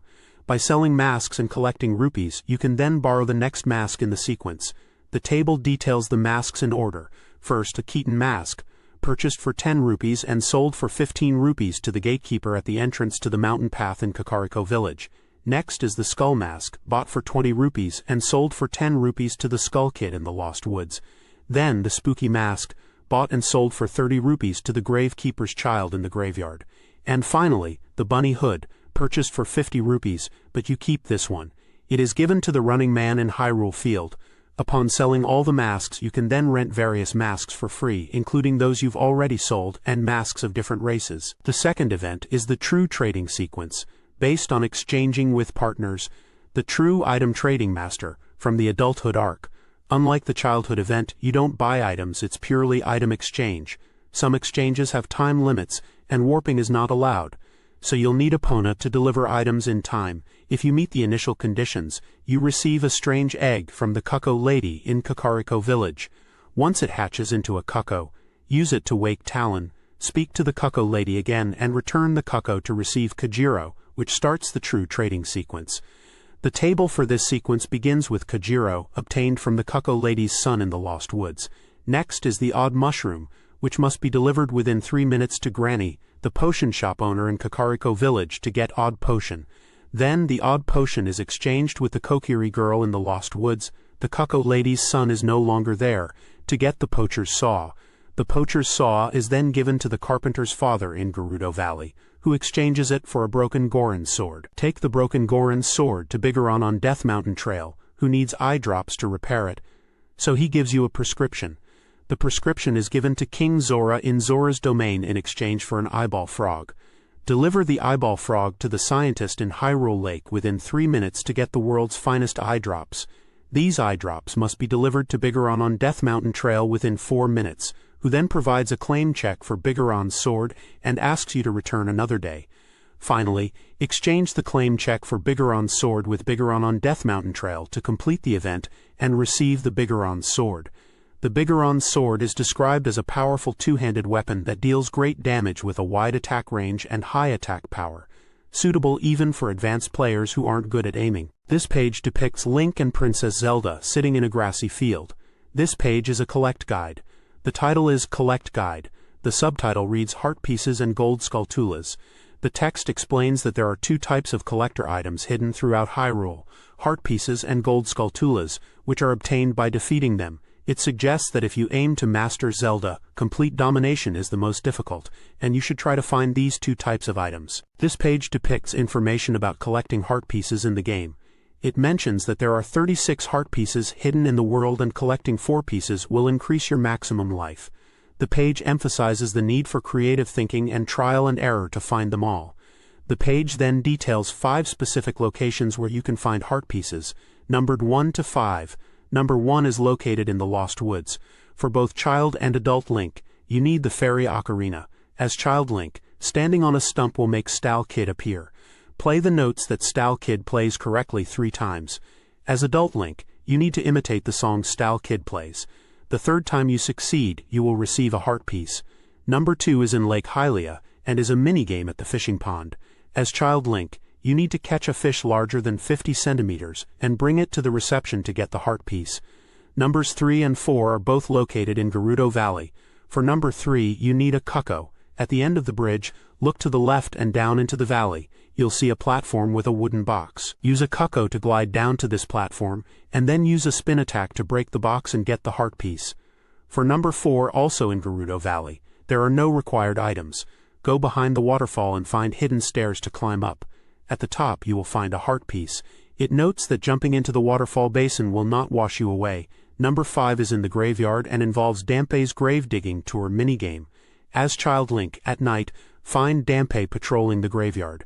Pay him 10 rupees to dig and hopefully unearth a heart piece for you. This page depicts several sections of gameplay instructions from a guide. 6. Graveyard Child Night.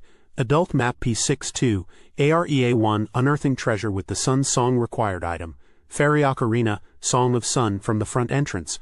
Look at the 2nd tombstone on your right, then the 4th tombstone from the left. Pull it towards you. It seems like there's a suspicious mark. Play the Sun Song here and a treasure chest will appear. 7. Kakariko Village, Child Map P60, Area 3, Sidestep Jump from the co-op required item. None climb onto the co-op. From the left side, sidestep jump toward the front of the roof of the house in front of you. Jump onto the eaves. After that, from the eaves, sidestep jump to the blue roof next to it and climb up the roof. Talk to the man sitting on the roof, and that's it. When jumping, the standing position is important. It's also possible to use the hookshot as an adult. 8. Lon Lon Ranch Child Hidden Passage in the Shed required item. None in the south of the ranch. There are several sheds lined up. There is a wooden box in shed number 1 on the far side. Pull the wooden box slightly, create a gap, and this time move the wooden box into the gap.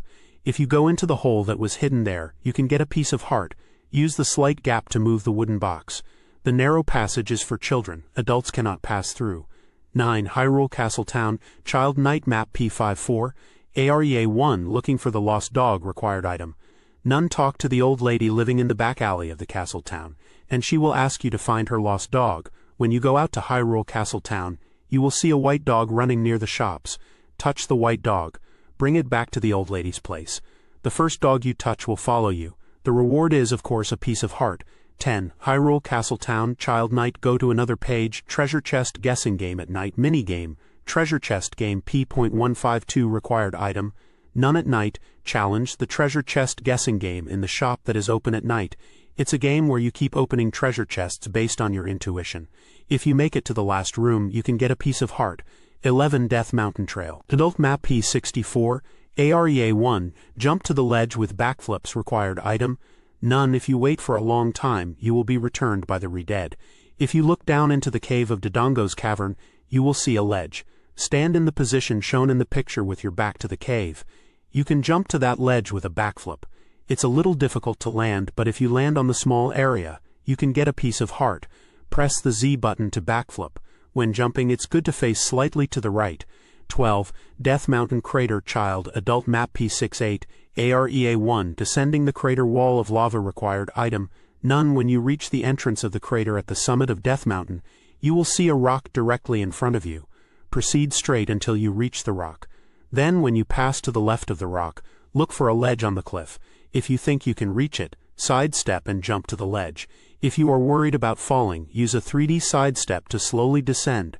After that, look for ledges again and descend to the bottom. If you can get to the bottom, you can get a piece of heart. If you have enough life, you don't need to release your hand. It's also a good idea to come wearing Goron tunic as an adult.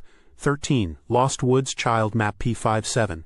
Area 2. Becoming friends with Skull Kid with Saria's Song. Required item. Fairy Ocarina. Saria's Song. Stand on the stump in the clearing, and if you face Skull Kid, play Saria's Song. Link is recognized as Saria's friend, and Skull Kid, who was lonely, is delighted and says that we are also friends. He will give you a piece of heart. Pieces of heart are proof of friendship. This page depicts a guide for the game Legend of Zelda Ocarina of Time, showcasing solutions and tips for different areas and challenges within the game. It covers locations such as Goron City, Kakariko Village, Castle Town, Hyrule Field, Zora's River, and Zora's Domain. The guide highlights the use of various items like Deku Sticks, bombs, and Kukos to solve puzzles, obtain heart pieces, and access treasure chests. It also introduces the Bombchu Bowling minigame in Castle Town. Here is the translated text from the page. 14. Goron City. Map P.66, Area 6. Throw a bomb into the central revolving pot in town.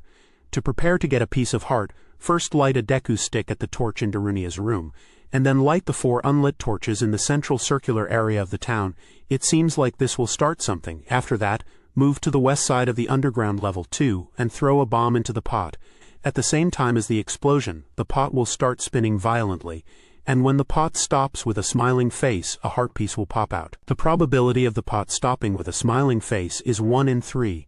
Required item, Deku Stick Bomb 15. Kakariko Village. Map P.60, Area 4. Invade a house from the entrance at the top of the mountain path. From the top of the mountain path, go to the Kabora Gabora's house. Climb onto the roof of Kabora Gabora's house from the wall next to it. Proceed along the roof to the east side and you will reach the roof of the house next door. From there, jump down to the veranda. If you proceed along the veranda, you will reach a hole in the wall. Enter the hole and you will find a piece of heart. Required item None 16, Castle Town. Go to another page P.152. Challenge Bombchu Bowling with Bombchus as balls. Let's challenge Bombchu Bowling, which is a typical minigame where you hit Bombchus. Aim to get a heart piece as a prize when you succeed during the daytime. Minigame, Bombchu Bowling. 17. Hyrule Field. Map P.52, Area 3. Purchase from the business scrub hiding in the ground. Near the entrance to Lake Hylia, use a bomb to open a hole in the ground. Inside there is a business scrub. After attacking the business scrub, you can purchase Bombchus for 50 rupees. The business scrub repels attacks with nuts and then retreats. Required item Bomb 18. Zora's River. Map P.70, Area 3. Heart dive with Kuko's flapping wings. First, walk along the riverside while holding a Kuko, facing upstream, and aim for the narrow path on the east side and jump. Next, when you climb the ladder, jump upwards again while holding the Kuko. You should be able to fly to the heart piece floating above. Try to adjust your landing well. Required item Kuko 19. Zora's River. Map P.70, Area 4. Long distance jump using Kuko's power. In Zora's River, in addition to the above, there is one more place where you can borrow the power of Kuko. First, take the Kuko to the area near the waterfall. Then just jump from the position shown in the photo. This is the jump point. Be careful not to drop the cuckoo into the water while carrying it. 20. Zora's Domain, Map P.71 Area 3. Quickly light the torches and go around. Transfer the fire from the torch in King Zora's room to a Deku stick and light the unlit torch on the stairs below. If the torch that was extinguished is lit, transfer the fire from that torch to the Deku stick again, and dash towards the passage where the shop is. Light the torches ahead of the shop, Shallow Water, and behind the waterfall. There are 4 in total. To light all 4 torches, if all the torches are lit, a treasure chest containing a heart piece should appear behind the waterfall. Light the torches in the shallow water while running. Run along the wall and go around behind the waterfall. Once you light the torch at the torch stand, immediately put away the stick. This page depicts a walkthrough guide for various locations and tasks in the game, focusing on collecting heart pieces. It covers locations such as Hyrule Lake, Death Mountain Crater, Graveyard, Kakariko Village, Zora's River, and Zora's Domain. The guide provides instructions for both child and adult Link, detailing necessary items and actions to take in each area to obtain heart pieces or complete minigames. 21. Hyrule Lake Shore, Bean Planting at the base of the bean tree. Required item, Magic Bean. In your childhood, plant beans at the bean planting spot in front of the lakeside laboratory. When you return as an adult, a beanstalk will have grown. Ride it to the top and aim to jump onto the roof of the lakeside laboratory. After jumping onto the roof, proceed to the higher roof. You should be able to reach the roof. Jumping to the roof is not difficult. 22. Death Mountain Crater Entrance. Using Bean Sprout to move to the rock. Required item, Fairy Ocarina, Bolero of Fire, Magic Bean. As a child, play the Bolero of Fire at the entrance of the Death Mountain Crater. Plant beans at the bean planting spot to the left in front. When you return as an adult, a beanstalk will have grown from there. If you ride on the beanstalk, a beanstalk will grow to the rock floating in the crater, so jump onto the rock. Jumping to the rock is not that difficult either. 23. Hyrule Lake Shore. Touch the bottom of the pool. Required item, Golden Scale. First, obtain the fishing rod at the fishing pond P.158 and get the Golden Scale. After that, go to the lakeside laboratory and enter the back. There is a water tank in the back, so dive into it. If you can touch the bottom, return to the surface and talk to Dr. Mizuta. If he says it's deeper than he thought, it means you can dive deeper now, so dive again. You should be able to get a heart piece if you dive to the very bottom. Don't forget to talk to the doctor afterwards. 24. Hyrule Field. Diving in a deep puddle. Required item, Bomb, Golden Scale or Heavy Boots, Zora Tunic. In the northwest of Hyrule Field, there is a tree standing in a slightly raised area. Place a bomb at the base of this tree and a hole will open. Inside there is a puddle of water, so dive into it. You should be able to get a heart piece if you dive to the bottom. You will need either the Golden Scale or Heavy Boots and Zora Tunic. Heavy Boots are easier, more reliable, and faster to obtain. 25. Graveyard. Hitting a hidden wooden box in the graveyard. Required item, Magic Bean. As a child, plant beans at the bean planting spot in the north graveyard. When you return as an adult, a beanstalk will have grown, so ride it to the top. There is a wooden box on the top. Place a bomb near the wooden box and blow it up. A heart piece should be hidden inside the wooden box.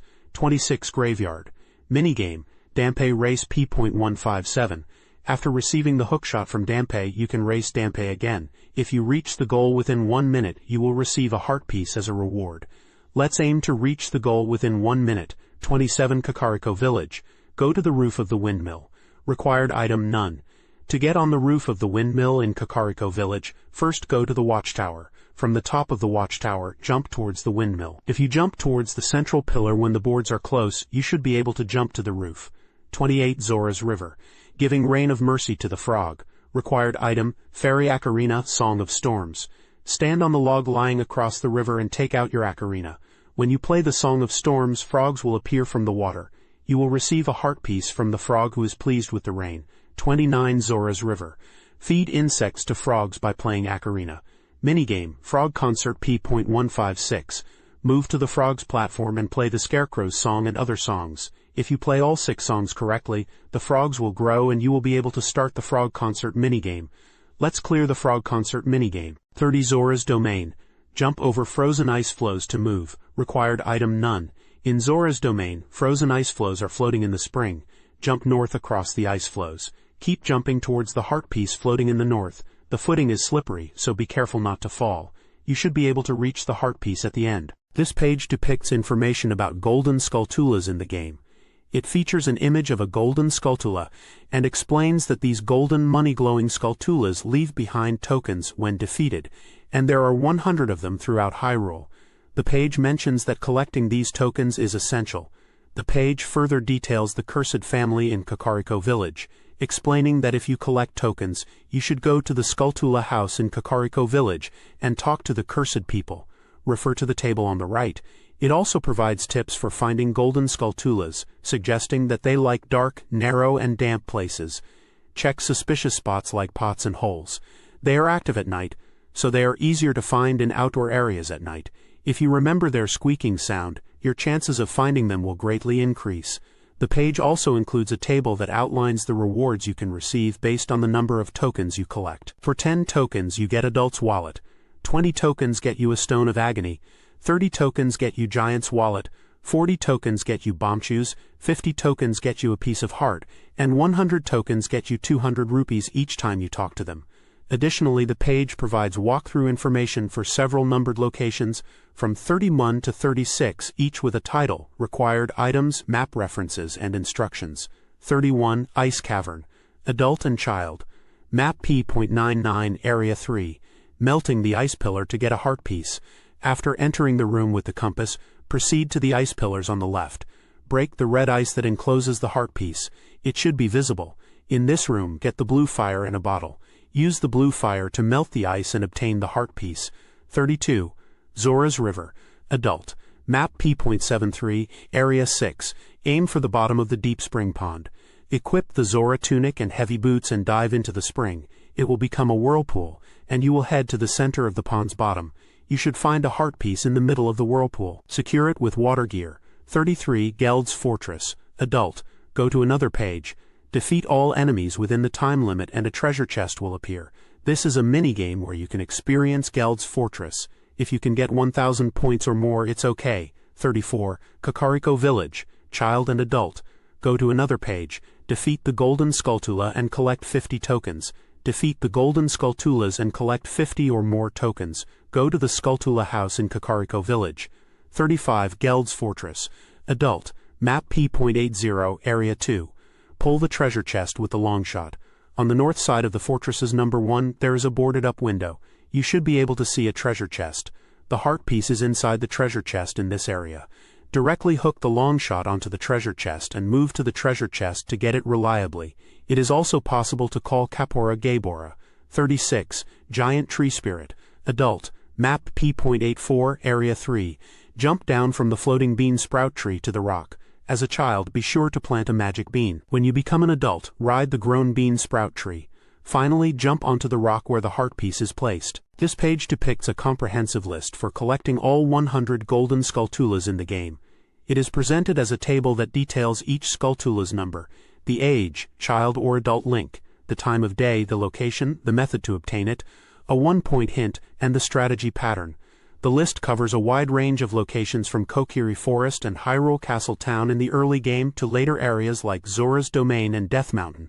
Some entries mention specific items or actions required, such as using bugs in a bottle, bombs, or the hookshot. The title at the top reads Golden Skulltula Complete Collection List. Below the title, there is an explanation. Skulltula Collector's 100 Golden Skulltula Complete List. In addition, for detailed strategies for each Skulltula, refer to P.168 to P.172 of Strategy Pattern A to F. The column headers are as follows: No, age, time of day, location, method, 1 point, and strategy pattern. The table lists 63 entries. For example, entry number 1 is for child, none, time of day, location inside Deku Tree Sama, method, normal attack, and strategy pattern A. Entry number 14 is for child, none, time of day, location, Lost Woods, method, release bugs, and 1 point, bugs in a bottle are required, strategy pattern F. Entry number 24 is for child, none, time of day, location, Death Mountain Crater Volcano, method, hit the wooden box, 1 point, break the rock with a bomb, strategy pattern D. Entry number 53 is for adult, none, time of day, location, Fire Temple, method, vertical slash plus vertical slash jump, 1 point, move the Stone of Time with the Song of Time to the back, strategy pattern B. The table continues in this format, providing details for each of the 63 listed golden Skulltulas. This page depicts a table listing locations for golden Skulltulas and below it, an explanation for Pattern A strategy to defeat them. The table provides details such as the number, age, time, location, method, 1-point advice, and strategy pattern for each Skulltula.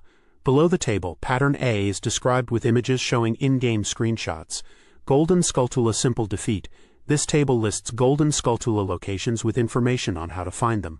The columns are numbered as no, age, time, place, method, 1-point advice, and strategy pattern. The table provides a list of golden Skulltula locations from number 64 to 100, detailing the age, adult or child link, time of day, night or none specified, and specific locations such as Zora's Domain, Ice Cavern, Hyrule Field, Kakariko Village, Dodongo's Cavern, Ganon's Castle, Bottom of the Well, Bottom of the Well, Bottom of the Well, Shadow Temple, Shadow Temple, Shadow Temple, Shadow Temple, Shadow Temple, Gerudo Valley, Desert Colossus, Giant God Statue, Spirit Temple, Spirit Temple, Spirit Temple, Zora's River, Giant God Statue, Spirit Temple, and Spirit Temple.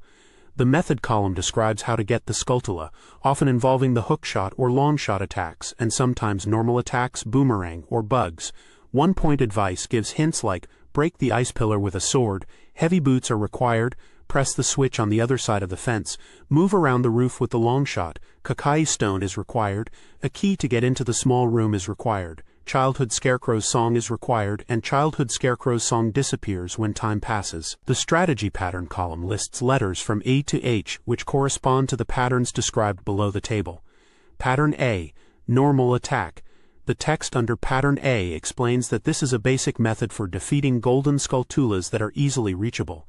It involves simply cutting them down with your sword to obtain the symbol. It mentions that Pattern A is relatively easy to find and simple to execute as the Skulltulas are within reach.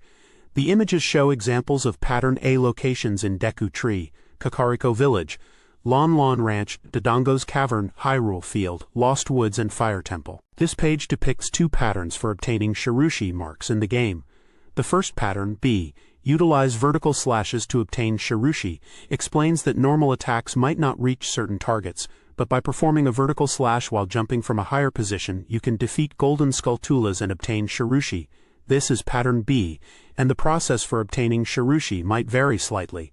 The page then provides examples of locations where this technique can be used too. Deku Tree's Navel. Area 7, Map P86. On the east wall, use the vines as a foothold.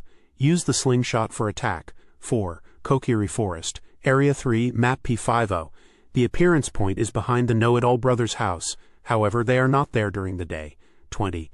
Dodongo's Cavern. Area 2, Map P91. The back of the room is blocked by a wall. Destroy the wall with a baby Dodongo. 27. Zora River. Area 4, Map P70.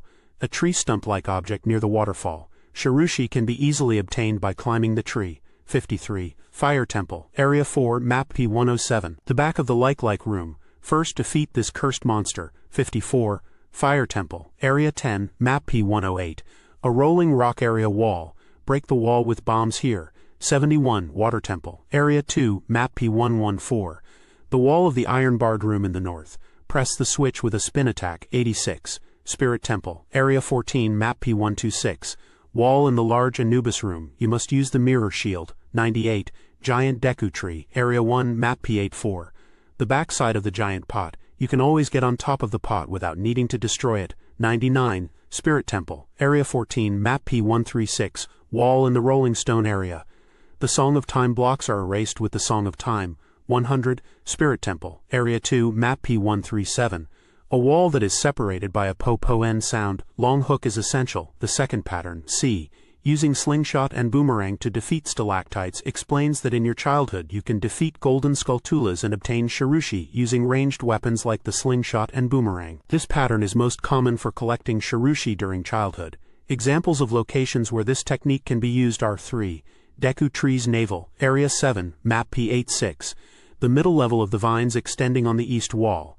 Attack with the slingshot. 10. Kakariko Village. Area 1, Map P60. A watchtower ladder. It appears on the pillar of the watchtower when it becomes night. 21. Dodongo's Cavern. Area 6, Map P90. Vines ahead of the large staircase. Shirushi can be obtained by climbing the vines. 23 Death Mountain Trail, Area 1, Map P64.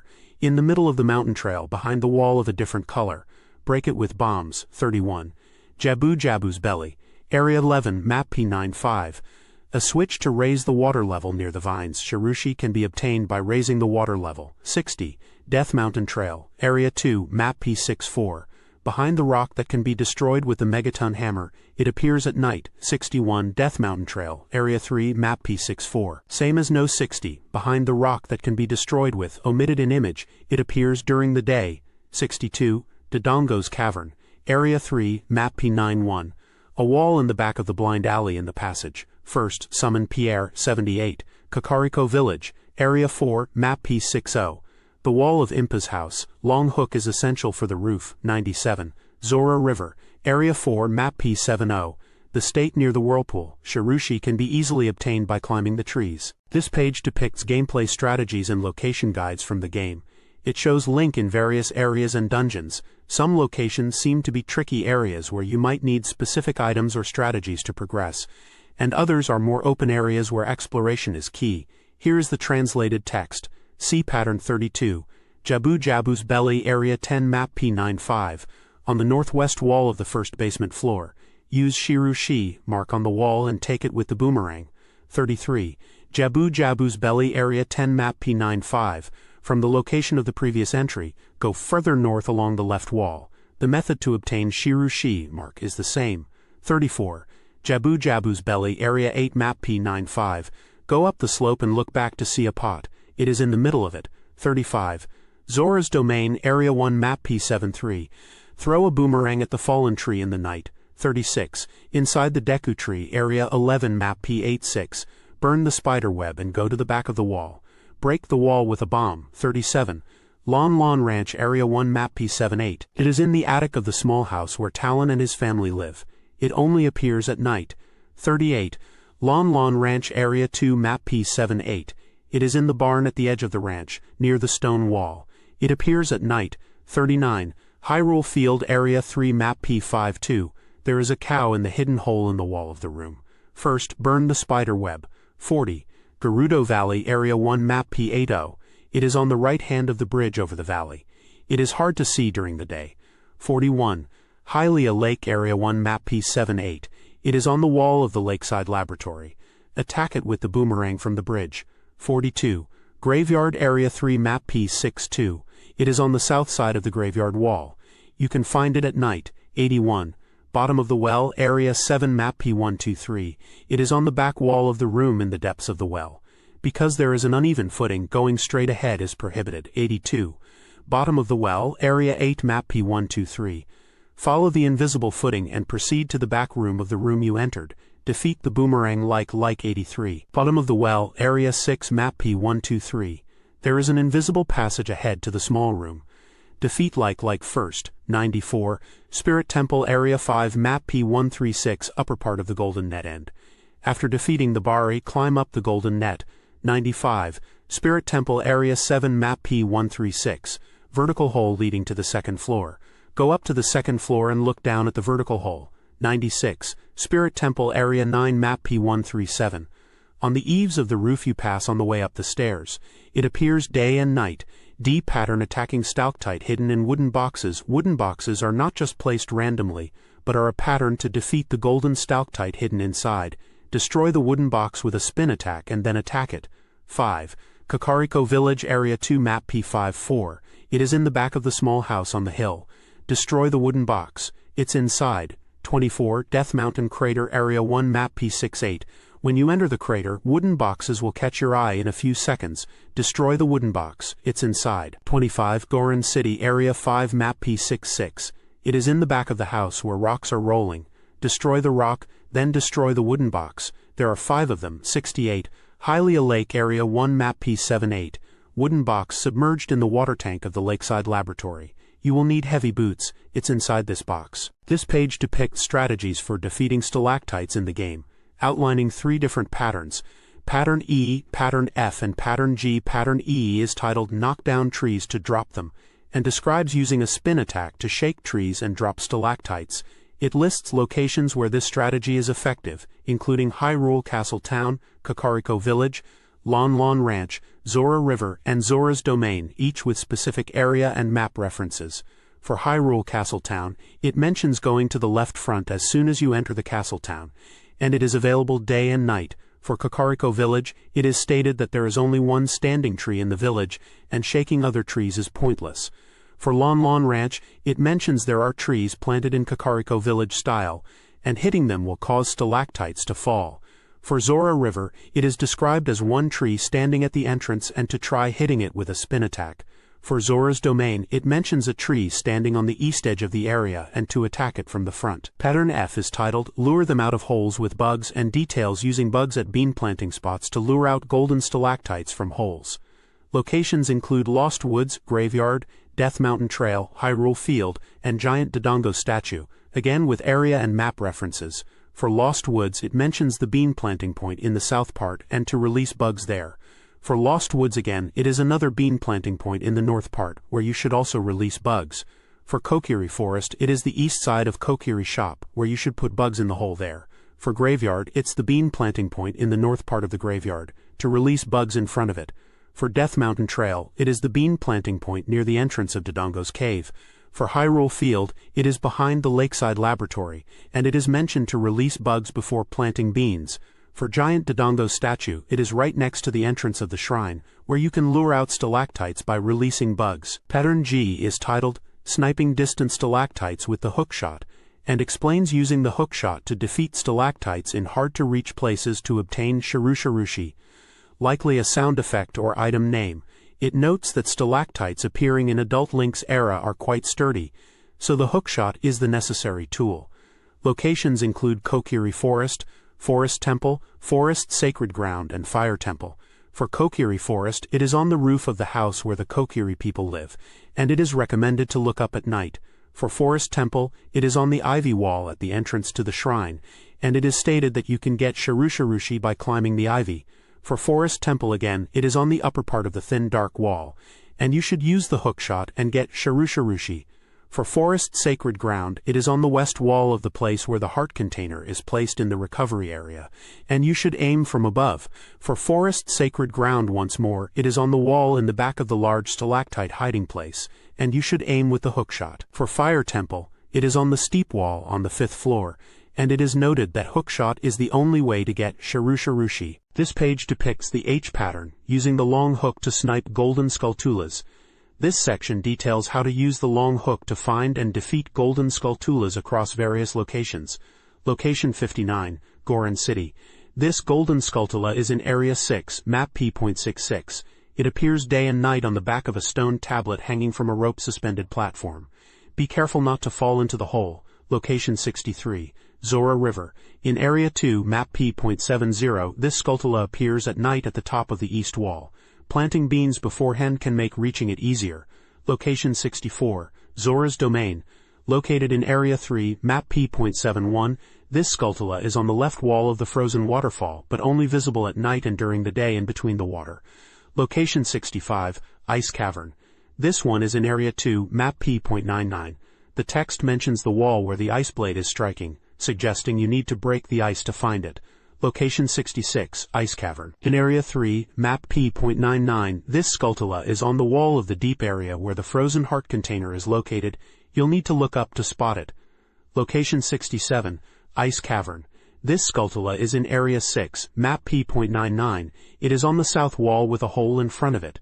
Be careful not to fall into the hole while trying to get it. Location 69, Gerudo Valley. Located in Area 6, Map P.80.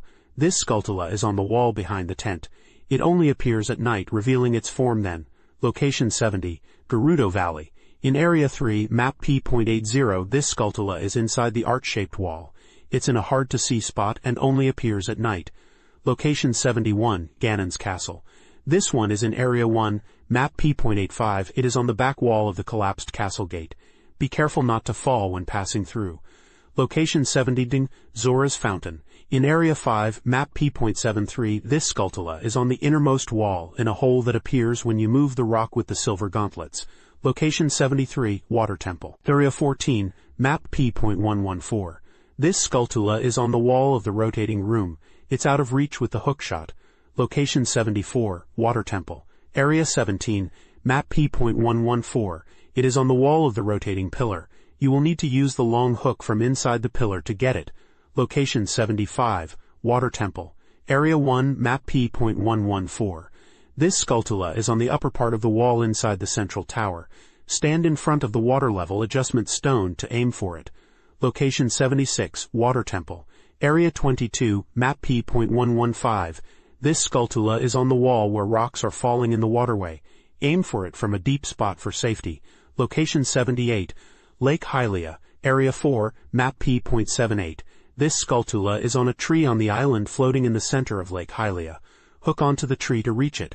Location 79, Zora River. Area 4, Map P.70. This Skulltula is on the left wall after crossing the bridge. However, it is only visible at night.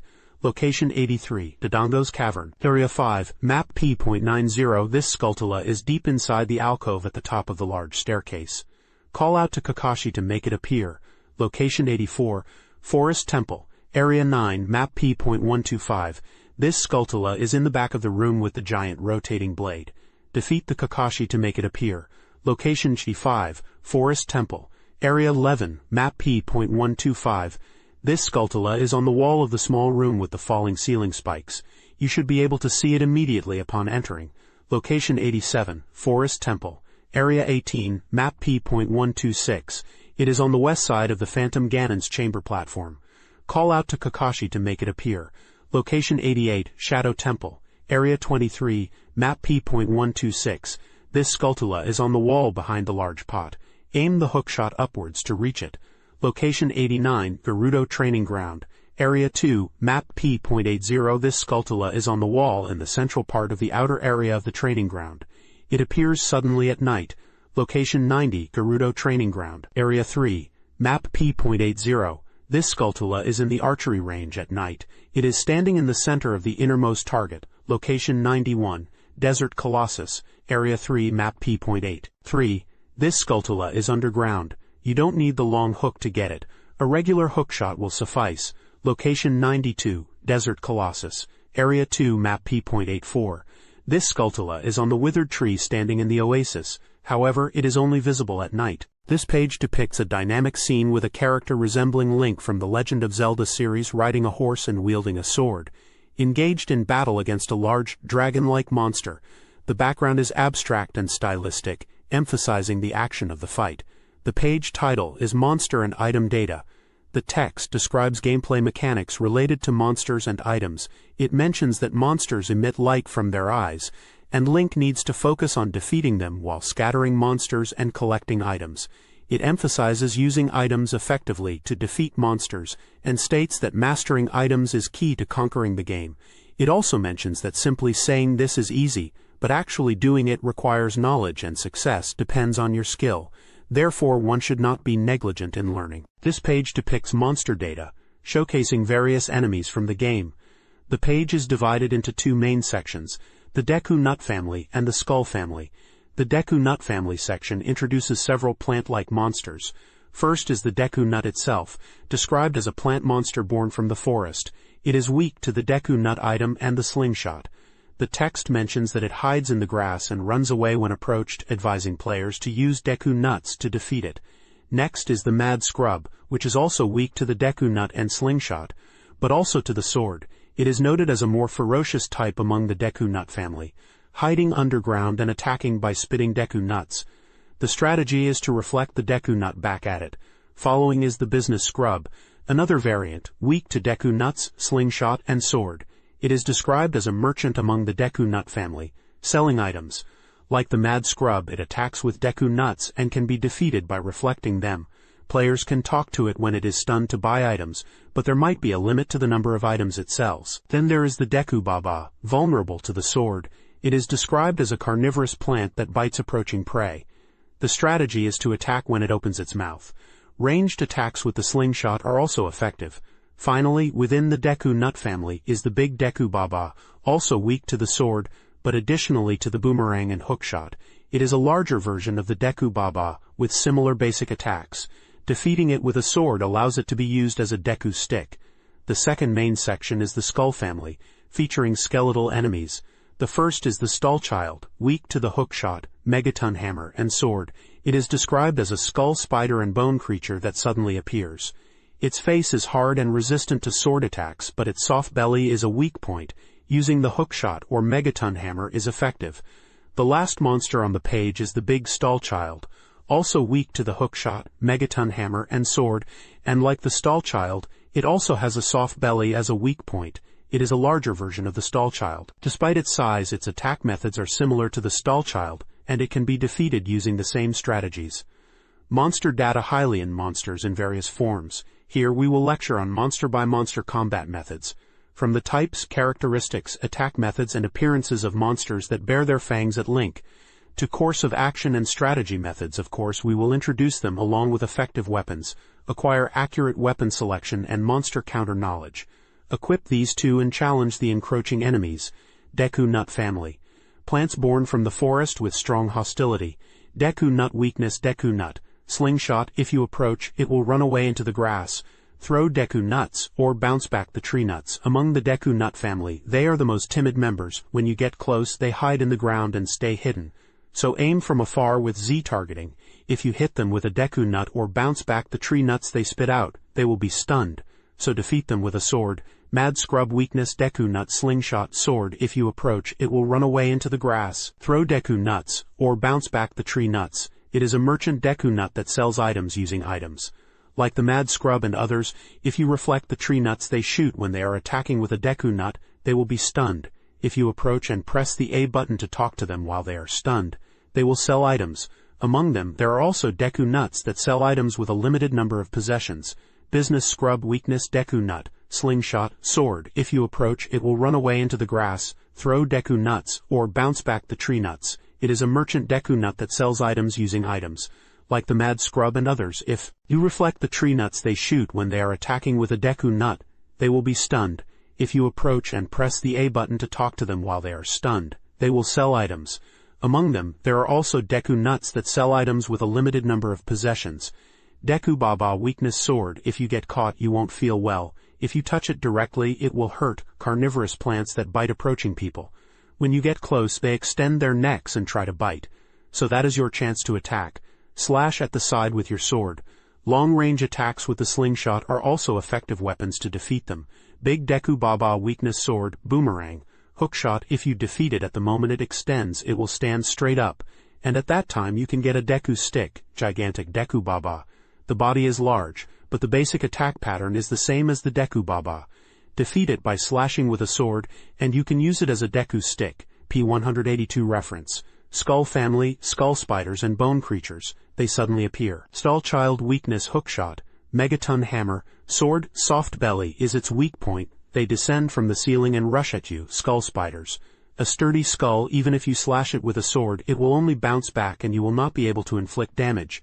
When it hits, it will make a sound. However, if you turn around and expose its weak point, its belly, you can inflict damage. Furthermore, hookshot and megaton hammer attacks are a different story. Even from the front you can defeat it with a single blow. Big Stall Child Weakness: hookshot. Megaton hammer. Sword: soft belly is its weak point. Giant Stall Child that suddenly mutated.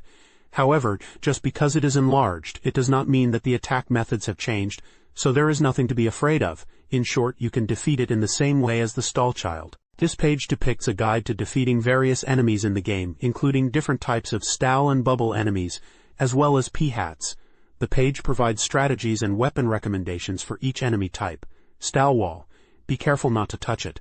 Weapons: slingshot, bow, boomerang, hookshot. Description: Stall Wall is a spider-like enemy with a skull on its back that sticks to walls. It attacks by suddenly lunging when you get close, even while climbing walls. Slingshot, bow, boomerang, and hookshot are effective weapons to defeat it from a distance. Golden Statue. Nothing. Weapons: slingshot, bow, boomerang, hookshot, sword. Description: Golden Statue is a golden shining spider. It doesn't attack on its own, but touching it will cause damage. It often sticks to walls, but sometimes appears on the ground or on trees during the night. It's a mysterious enemy like a golden spirit. Golden Statue only releases Choo-Choo Jelly, and is not present at the location shown on page 166. If you find it in a high place, use the hookshot or boomerang to get it. Red Bubble. Attacks are blocked by the shield. Weapon: sword, shield, except for Deku Shield.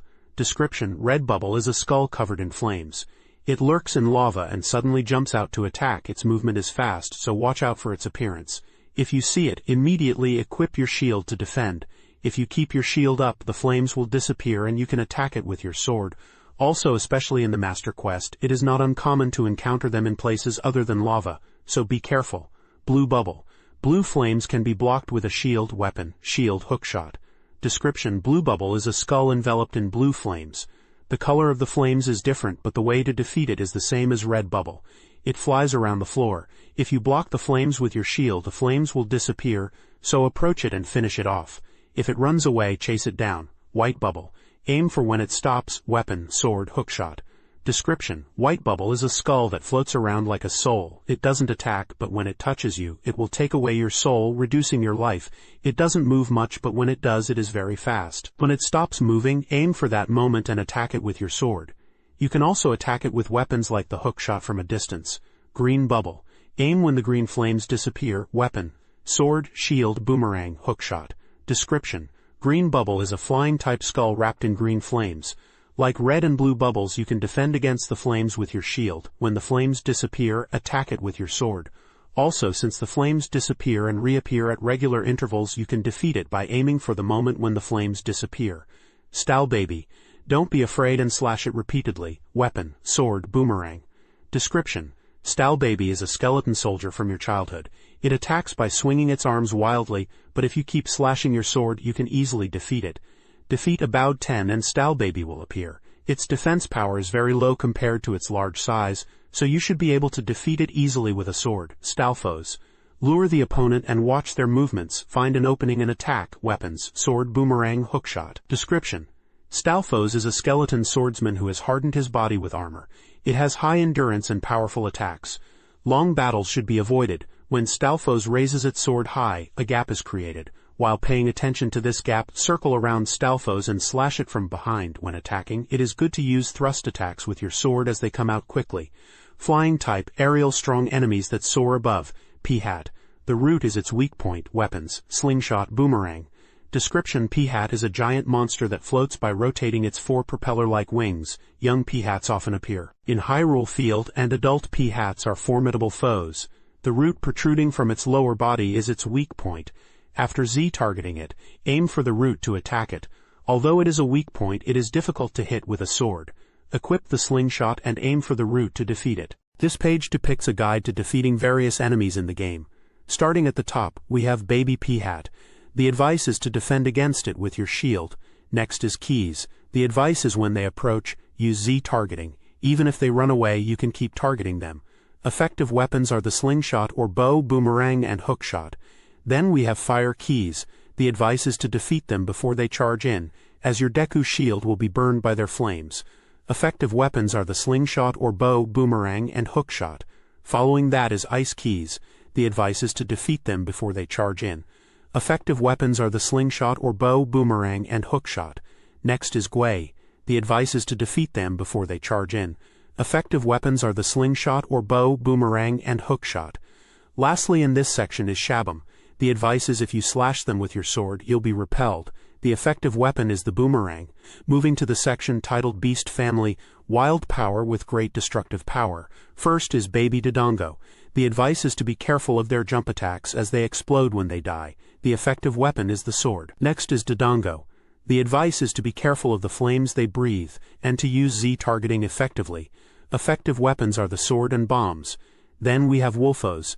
The advice is to lure out your opponent and watch their movements, then find an opening and attack. Effective weapons are the sword and hookshot. Following that is White Wolfos. The advice is the same as Wolfos. Lure out your opponent and watch their movements. Find an opening and attack. Effective weapons are the sword and hookshot. Next is Wallmaster. The advice is to be careful of the shadows falling on the floor and to defeat them before they return to the ceiling. Effective weapons are the sword and boomerang. Finally, we have Floormaster. The advice is that the time they split is your chance, so defeat them before they revive.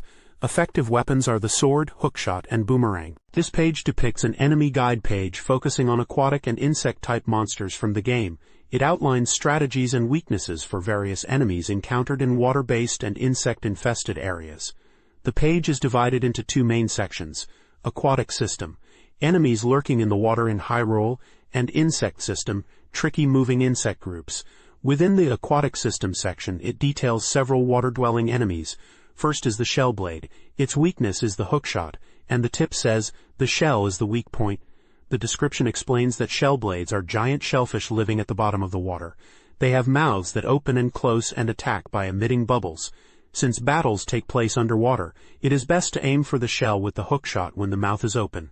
After being hit, it will close its mouth and charge, so be sure to escape. Next is Spike. Its weakness is the boomerang, and the tip says, pull in the thorns and attack. The description mentions Spike is a monster with sharp thorns. When attacked, it retracts its thorns to defend itself. When it retracts its thorns, use the boomerang to attack. In the water, it is difficult to avoid, so be careful. Following is Bari. Its weakness is the boomerang, and the tip says, touching it will shock you. The description explains that Bari is a jellyfish-like monster that appears in Jabu Jabu's belly. Throw a boomerang at it to stop its movement and split it into 3 small biri. Defeat the biri with your sword. Oil jars are ineffective. Then there is biri. Its weakness is the boomerang, and the tip says, touching it will shock you. The description says biri is a small jellyfish-like monster that stores electricity in its body and appears in places like Jabu Jabu's belly.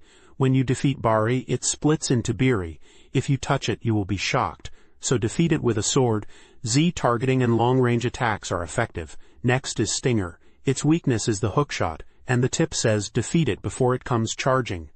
The description explains that Stinger is a monster shaped like a stingray that lives at the bottom of the water. It usually swims at the bottom, but when Link approaches, it floats up. In the water, it's hard to defeat without the hookshot, so use the hookshot to pull it towards you and defeat it. It is also possible to defeat it with arrows or slingshot from a distance when it emerges from the water. Stingers will charge at you, so defeat them quickly. Following is Octorok. Its weaknesses are the shield, boomerang, and slingshot, and the tip says, deflect the stones it spits. The description states that Octoroks are octopus-like monsters that live in shallow waters like rivers. When approached, they jump to the surface and spit rocks. Deflect the rocks with your shield and then attack. Like the Octoroks on land, Z target after deflecting the stones and attack with your sword. It should be easy to defeat. Lastly in this section is Diocta.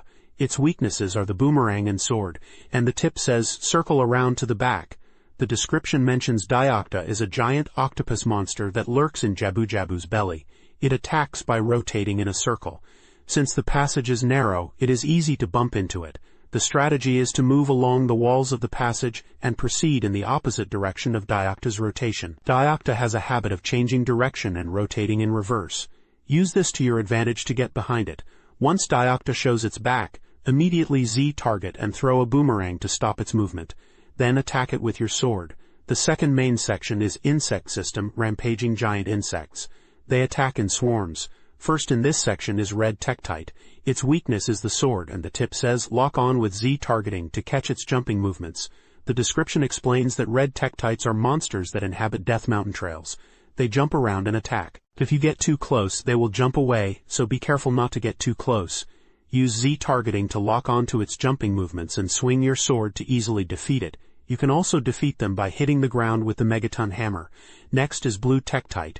Its weaknesses are the sword and Megaton Hammer, and the tip says it's unfavorable on water, lure it onto land. The description says Blue Tektites are amphibious Tektites. They are difficult to fight on land, similar to Red Tektites, but they are even more troublesome on water. If you encounter them in the water, lure them onto land and defeat them. The Megaton Hammer is also effective against Blue Tektites. However, if you are surrounded by multiple enemies, it is best to escape quickly. Finally, there is Guma Egg. Its weaknesses are the sword and Deku Nut, and the tip says if you touch it, baby Gumas will hatch. The description states that Guma eggs are eggs laid by Gumas. Approach them while guarding with your shield. If you touch an egg, it will break and baby Gumas will hatch. Defeat them before they hatch by Z targeting and using Deku Nuts to stun them. While they are stunned, defeat them with your sword. Leaving them stunned for a while will cause them to hatch. This page depicts information about enemies in Legend of Zelda Ocarina of Time. It is divided into 2 sections, the first focusing on Child Guma and Tail Balin, and the second on a group of ghost enemies. The Child Guma section suggests using Deku Nuts, the slingshot, and the sword as weapons, and warns to be careful when it takes an attack stance. The Tail Balin section recommends using the boomerang and advises to aim for its tail. The Ghost Family section introduces various ghost enemies: Amy, Beth, Joe, Meg, Flat, Sharp, Gibdo, Reded, and Poe. For each ghost the suggested weapon is the sword, except for Meg and Poe, where the hookshot and bow hookshot are recommended respectively. The page provides specific advice on how to defeat each ghost. For Amy, Beth, and Joe, it is recommended to attack when they appear. For Meg, it is advised to find the real one when it splits. For Flat and Sharp, it mentions using Z targeting on the graveyard pot to make them appear. For Gibdo, it suggests attacking with a sword after they are stopped and cannot move, and to run away by button mashing if grabbed. For Reded, it recommends shaking them off by wiggling when caught. Finally, for Poe, it suggests using Z targeting to make them appear and then attack with arrows or the hookshot. Here is the translation of the Japanese text. Child Guma. Deku nut, slingshot, sword, be careful when it takes an attack stance. Ideographic period Z. This is a child of Guma hatched from an egg. When you get close it will relentlessly ram into you. First, stop its movement by hitting it with a Deku nut, and then defeat it with long-range attacks using the slingshot while Z-targeting, tail Balin. Boomerang, aim for the tail. Ideographic, ideographic period ZZ, ideographic period, ideographic, ideographic, A centipede that lives in Lord Jabu Jabu's belly. It sticks its head out from small holes, and when Link approaches it starts to float in the air. Attacks are ineffective when it has its head out. So first, use Z-targeting to lure it out. Once it starts floating, Z-target its tail, which is its weak point, and throw a boomerang. Attacking with a sword is also possible, but you will always be counter-attacked when you break it. So long-range attacks are better. Ghost Family ideographic period, evil spirits that wander without being able to achieve Buddhahood. Intangible evil spirits. They are truly elusive beings. Amy's sword, aim when it appears. For ideographic, ideographic period. The youngest of the 4 sister ghosts nesting in the forest temple. While rotating or invisible, they are in an invincible state and will not take any damage. So focus on evading or defending with your shield. When they reappear, unleash a jump attack with a vertical slash. Beth's sword, aim when it appears. For ideographic period. The 3rd sister of the 4 sister ghosts. She attacks while holding a candelabra lit with a blue flame. The method to defeat her is the same as Amy and Beth. Joe's sword, aim when it appears. For ideographic period. The 2nd sister of the 4 sister ghosts. She attacks while holding a candelabra lit with a red flame. The method to defeat her is the same as Amy and Beth. Meg hookshot, bow, when it splits, find the real one. For 3 ideographic period 1, Z ideographic, The eldest of the 4 sister ghosts that appears in the forest temple.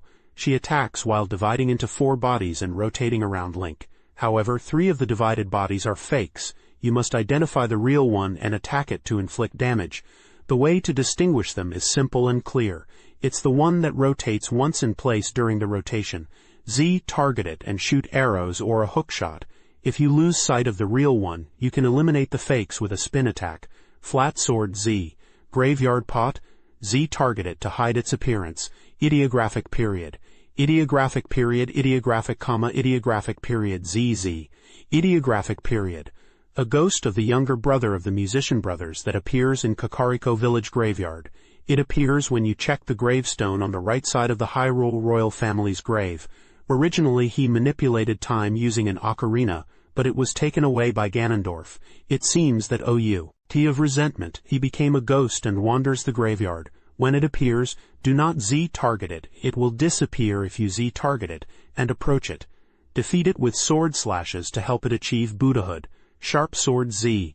Graveyard pot, Z-target it to hide its appearance. Ideographic period, ideographic, ideographic, ideographic period, ideographic, ideographic, ideographic, ideographic period, ideographic period, ideographic, p.62. A ghost of the older brother of the musician brothers that appears in Kakariko Village graveyard. Its appearance location and attack method are the same as its younger brother. However, when you damage it, it may escape into the wall, so if you lose sight of it, wait patiently in that spot. Wait until it reappears. By the way, if you talk to the soul that appears when you defeat both brothers, you can hear hints about how to obtain the sun's song, p.62. Sword, hookshot. If stared at, you will be unable to move. If caught, escape by mashing buttons. Ideographic, ideographic period. B ideographic period, ideographic, The mummy man wrapped in bandages. If you stand in front of it, you will be stared at and unable to move, and then it will spread its arms and hug you. you will take damage when hugged. If hugged, shake off the Gibdo by mashing the B button. For sword attacks, vertical slashes are more effective than horizontal slashes. By the way, if you play the Sun's Song and shoot it with the hookshot, its movement will stop, making it easy to defeat. Sword hookshot, if stared at, you will be unable to move, struggle and shake it off. Ideographic, ideographic period, ideographic, a living corpse that wanders aimlessly. The strategy is exactly the same as Gibdo. Get to its side or behind it and slash it with a sword. Bows and hookshots are of course also effective means. Sword, hookshot Z, if you Z target it, it will hide its appearance. Z ideographic, a ghost that wanders in graveyards and plains. If you Z target it, it will disappear, so swing your sword without Z targeting. However, the big Poe that appears will not disappear even if you Z target it. It is good to attack with arrows or the hookshot. This page depicts a guide to several monsters in a game, likely set in Hyrule. It details different enemy types, focusing on their combat styles, weapon choices, and effective strategies to defeat them. The page is titled Monster, and features a section on warrior type, formidable warriors equipped with weapons. It starts with Big Poe. It is described as a giant Poe that appears in the Hyrule plane of the Adult Era, referencing pages 52 and 53 for location details. It doesn't show particularly impressive attacks and just floats around. The strategy is to chase it and shoot arrows to inflict damage. It is also mentioned that if you defeat the Big Poe appearing in the town, you can take its soul to the ghost shop in the castle town. Next is Dead Hand. It is described as a monster with numerous long arms reaching out from the ground to grab Link. It is stated that it cannot move around much, making it a stationary enemy. The strategy is to wait for it to get close and aim for its head to attack with a sword. The section on warrior-type enemies begins with Lizalfos. These are described as lizard swordsmen. It is mentioned that they wield swords and will attack if Link gets close. If an attack hits, it will deal damage. They are said to be quick and will jump back to create distance. The advice is to use the shield well and fight while Z targeting. Following is Dinalfos, described as a dragon swordsman. It is stated that their basic movements and countermeasures are generally the same as Lizalfos, but they are stronger. They are also said to be able to jump on two legs for sudden attacks, so you should always be prepared to counter. The advice is again to use the shield well and fight while Z targeting. It also suggests that Deku Nuts are surprisingly effective. Then comes Moblin. They are described as guardians of the forest sanctuary. They are said to charge at high speed and swing their swords. If you face them head-on, you won't be able to avoid damage. It is recommended to avoid engaging them directly from the front, and instead aim for their backs while they are still facing away. Next is Boss Moblin.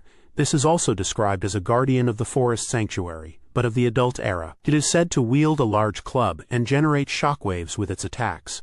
Even if you try to attack first, it is difficult to avoid the shockwaves at the end of its swing. The strategy is to wait for it to start swinging its club, then dodge to the side with a sidestep to evade the shockwave, and aim for the opening on its left or right side to attack. It is mentioned that if you can do this consistently, defeating it is almost guaranteed. Dark Link is next, described as Link's alter ego. It is said to possess the same abilities as Link, and is a formidable opponent. The advice is to fight him head-on and win. Since Z targeting is ineffective, it is suggested to aim carefully, but using the hookshot can still be effective. Gerudo Thief is described as the last bastion of the Gerudo. These are female warriors who appear if you talk to the child in the tent. They are said to be agile and jump around while wielding swords. If you carelessly approach them, you will be attacked.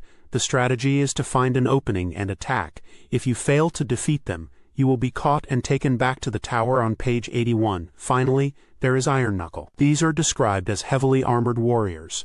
Their movements are slow, but their defense is high, making it difficult to inflict damage with normal attacks. It is mentioned that their attack pattern is simple. They approach while guarding with their axe, then swing it. It is advised to step back 2 to 3 steps when they swing their axe to evade, and after they swing, there will be an opening to attack. It is suggested to use jump attacks to inflict significant damage, and then back away to maintain distance. Repeating this will lead to victory. This page depicts a guide page detailing different types of enemies encountered, categorized into soft body type and object type. For each enemy, there is an image, its name, a description, and icons showing effective weapons against them. The page provides strategic advice on how to defeat each enemy, focusing on their weaknesses and attack patterns. Soft body type, Jelly-like creature's torch slug. When the fire on its back goes out, it will run away. Defeat it before it revives. Recommended weapon. Megaton hammer, sword-like it will swallow you whole. Be careful when it closes its mouth. If it swallows you, you may lose your equipment. Even if you get swallowed, you can retrieve your equipment by defeating it again. The location may vary depending on the situation. Recommended weapon. Sword, boomerang, hookshot parasitic tentacle. A parasitic worm dwells inside the jar. It extends a long body from the hole and attacks. The attack range is quite wide, so stop and pay attention to Z while watching the tentacles. Aim and throw a boomerang to give damage. If the tentacles reach the ceiling, release Z targeting once. On the floor of the room, lure the tentacles out of the hole. Recommended weapon. Boomerang levers. Watch its movements well, and it's better to get past it. Recommended weapon. Sword, boomerang, hookshot object type. Immobile and strong enemies. Freezer. Be careful of the freezing breath. Defeat it before it revives. Recommended weapon. Hookshot, boomerang. Sword armos. Stop moving and defeat it. Recommended weapon. Boomerang. Sword beamos. Be careful of the search beam. The smoke is like stinging to the eyes. Recommended weapon. Boomerang. Deku nut giant beamos. Be careful of the search beam. The smoke is like stinging to the eyes. Recommended weapon. Boomerang. Deku nut Anubis. Fire is its weakness. Recommended weapon. Fire arrow. Din's fire flare dancer. First, extinguish its fiery clothes. Recommended weapon. Hookshot, boomerang, sword. This page depicts item data for weapons in the game. The page showcases various weapons categorized into sword and long-range item. It explains that weapons in this adventure world each have strong individual characteristics, making it crucial to understand their roles and use them appropriately for different purposes. The page mentions that there are a total of 107 items classified into 11 categories, and it will introduce their features, acquisition locations, obtainable time periods, and selling prices for reference. The section titled Weapon describes versatile weapons useful in battle. It explains that weapons serve various purposes beyond just defeating enemies, and are broadly divided into two types: swords for close combat and projectile weapons for long-range attacks. It notes that availability of these weapons differs between the child and adult eras. Under sword, the page details 4 swords. Kokiri sword P.51. Location, Kokiri Forest. Time, child. Value. This is described as a small sword hidden deep within the training grounds, exclusively for the Kokiri tribe, and the main weapon for children. Master sword P.23. Location, Temple of Time. Time, child, adult. Value. It is introduced as a legendary sword hidden in the Temple of Time, boasting twice the power of the Kokiri sword. Giant's knife P.66. Location, Goron City. Time, adult. Value 200 rupees. This is described as a two-handed knife with power exceeding the master sword, but it is easily broken. Daigoron sword, broken giant's knife P.160. Daigoron sword. Location, Death Mountain Trail. Time, adult. Value. This is a two-handed sword with twice the power of the master sword, and unlike the knife, it does not break. Broken giant's knife. Location, time, adult. Value. This is a giant's knife that broke in the middle, and its attack power is the lowest among adult swords. Moving to long-range item, the page describes 3 ranged weapons. Fairy slingshot P.87. Location, inside the Deku tree. Time, child. Value. This is a projectile weapon that appears early in the childhood era, and can also be used to operate switches in addition to attacking. Deku seed. Location, Hyrule Field. Time, child. Value 30 to 40 rupees. These are hard seeds exclusively for slingshots, without which the slingshot cannot be used. Boomerang P.96. Location, inside Jabu Jabu's belly. Time, child. Value. This is a long-range weapon for children that flies in an arc and is essential for collecting signs. This page depicts various sub-weapons and stock items from the game. The image is divided into sections detailing different types of arrows, multi-use items, and stock items like arrow quivers and bomb bags. You can see illustrations of the items themselves and some in-game action shots in the background. The overall feel is informative, like a guide to help players understand and utilize these items effectively. Attack sub-weapon. Attack sub-weapons are special items that can be used for attack. In addition to their original purpose, they can also be used as weapons in various situations. Many are essential tools for achieving specific goals. Multi-purpose items. Multi-item. Deku stick. Place, Hyrule Field, etc. Time, child, adult. Value 10 to 20 rupees. You can light fire on braziers and carry it around. It can also be used for attack, but breaks easily. Bomb. Place, Dodongo's cavern, etc. Time, child, adult. Value 25 to 120 rupees. Round bomb, mainly used to destroy walls. It can also be used as a weapon. Bombchu, place inside the well, etc. Time, child, adult. Value 100 to 200 rupees. A mouse-shaped bomb. It is a state-of-the-art bomb that moves around on its own and is used to destroy walls and such from a distance. Slingshot, place Deku tree. Time, child. Value, a tool for moving by hitting trees and branches. It is also useful as a weapon in water. Hookshot, page 63. Place graveyard. Time, adult. Value, a long-range hook. It is useful not only for moving to distant locations but also as a weapon. Megaton hammer, page 111. Place fire temple. Time, adult. Value, a powerful single-blow hammer. It can be used to destroy rocks and activate stubborn switches. Stock item, stock item. Small arrow quiver, large arrow quiver, largest arrow quiver. Page 104, 153, 159. Place forest temple, Kakariko village, Gerudo's fortress. Time, adult. Value, an arrow quiver that can hold up to 30 arrows. You can obtain it at Kakariko Village's shooting gallery, P.153, and Gerudo's archery range, P.159. By achieving high scores, you can increase the stock to 40 and 50. Bomb bag, largest bomb bag, page 67, 93, 150 seconds. Place, Dodongo's Cavern, Castletown Market, Goron City. Time, child. Value, a bag that allows you to carry bombs. Initially you can stock up to 20 bombs, but by clearing the Bombchu Bowling Alley in Castletown, P.67, and the Bombchu Rolling Bowling in Goron City, P.93, you can increase the stock to 30, 40, and 50 arrows. Fairy bow, page 104. Place, Forest Temple. Time, adult. Value, a compact bow with excellent firing range. In addition to attacks, it can also operate switches. Arrow, place, Hyrule Field. Time, adult. Value 20 to 90 rupees. Arrows used with the fairy bow. When used with the fairy bow, magic power is consumed. Ordinary arrows. Fire arrow, page 76. Place, Lake Hylia. Time, adult. Value, arrows imbued with the power of fire. In addition to attacks, it can also be used to light torches. Ice arrow, page 135. Place, Gerudo training ground. Time, adult. Value, arrows imbued with the power of ice. It can freeze enemies and stop their movement. Light arrow, page 45. Place, Temple of Time. Time, adult. Value 15 to 200 rupees. Sacred arrows. It is effective against Ganondorf but cannot be used in normal Ganondorf battles. Deku Nut. Place, Hyrule Field. Time, child, adult. Value 15 to 200 rupees. A nut that releases light when thrown on the ground, stopping the movement of enemies. This page depicts various items and equipment from the game. Starting with magic, we see descriptions of 3 spells. Din's Fire, page 56, is found in Hyrule Castletown and can be used by both children and adults. It unleashes a small explosion of fire and can be used to light torches and braziers besides attacking. Farore's Wind, page 74, is found in Zora's River and is also for children and adults. It creates a warp point at the location of use, and using it a second time will return you to that point. Nehru's Love, page 84, is located in the Great Fairy Fountain and is for children and adults. It makes you invincible for a certain period of time, but you cannot use other magic while it is active. Moving to armor, specifically shields, it explains that shields protect the body from enemy attacks, and there are 3 types, each with unique characteristics and important uses. The Deku Shield is found in Kokiri Forest and other places and is for children. It is worth 0 to 50 rupees. It's a wooden shield that reflects rocks and other projectiles, but it burns away when exposed to fire attacks. The Hylian Shield is found in Hyrule Castletown and graveyards and is for children and adults, costing 0 to 80 rupees.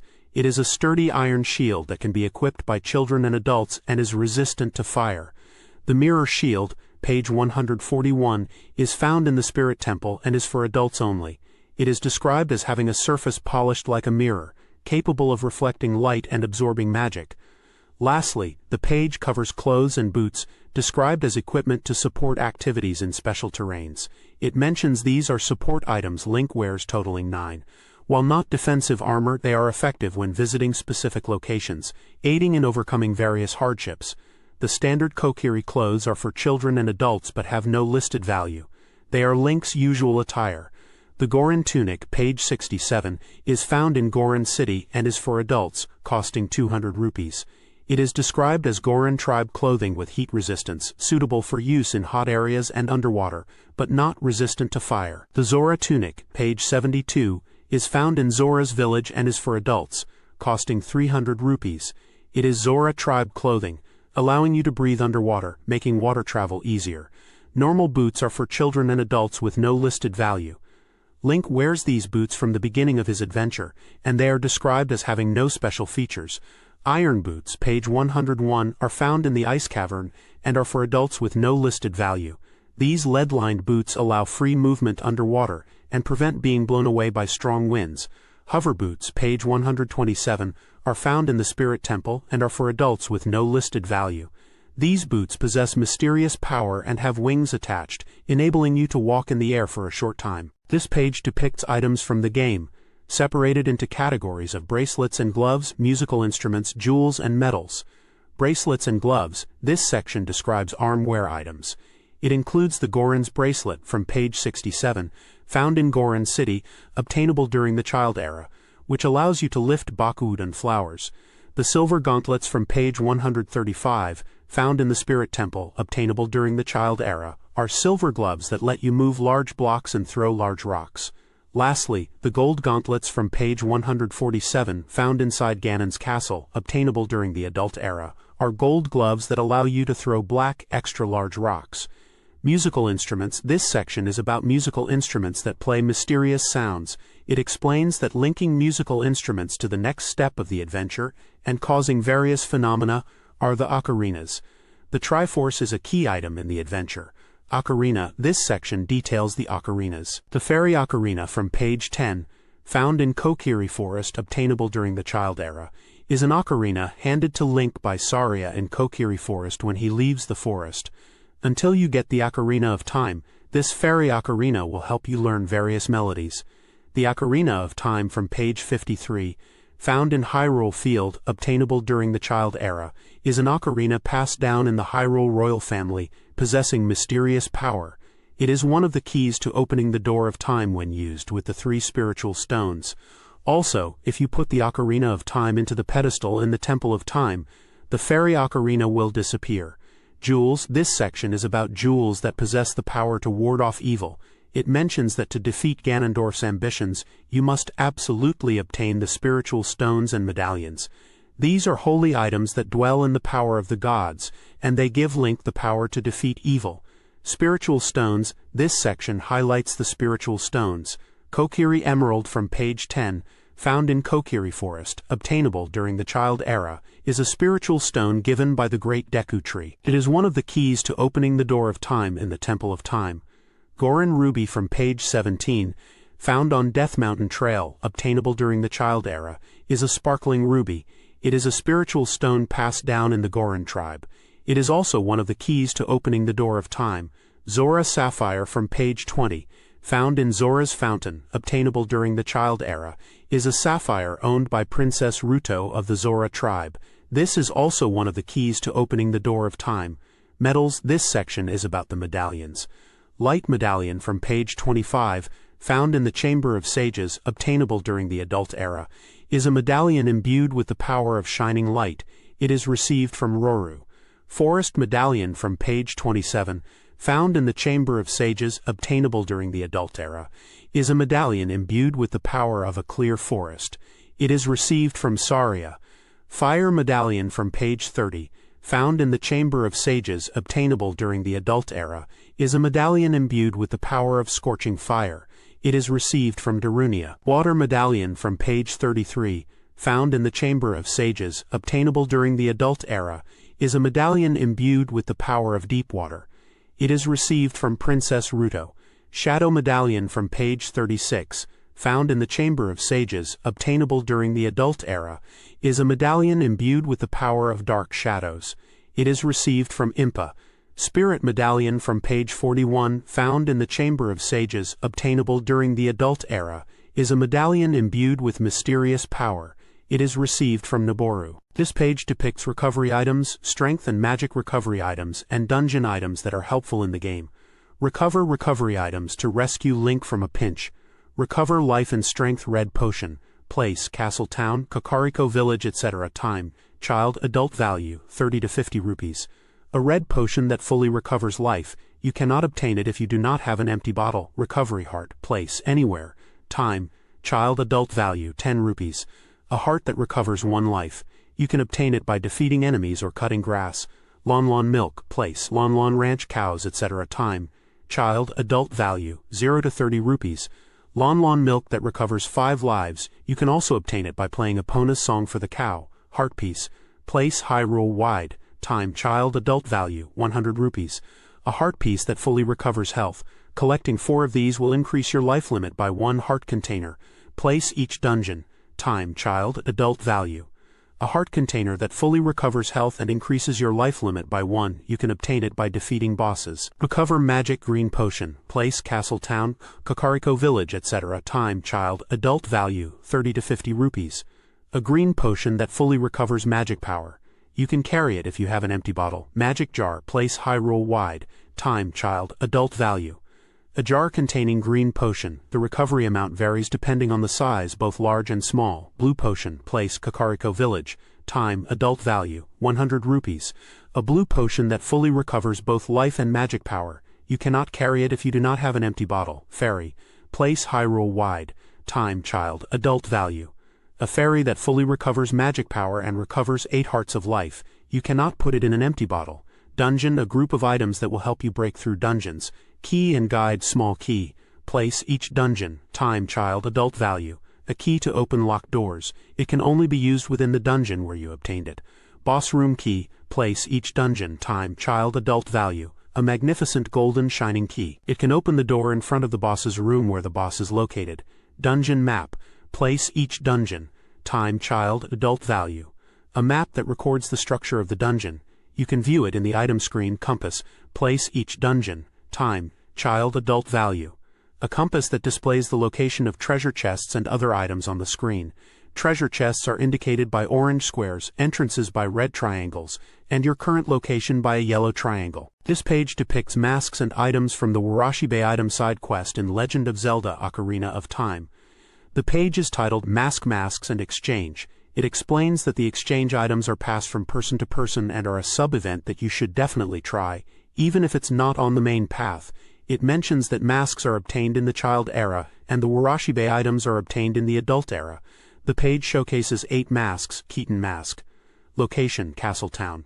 Time, child value, 10 rupees. It is mentioned that Hylian soldiers nearby are wearing this mask and the mask shop will lend it to you early on. Skull mask. Location, Castle Town. Time, child value, 20 rupees. It is described as a powerful mask in the shape of a skull. It is rumored that people lost in the Lost Woods are wearing it. Spooky mask. Location, Castle Town. Time, child value, 30 rupees.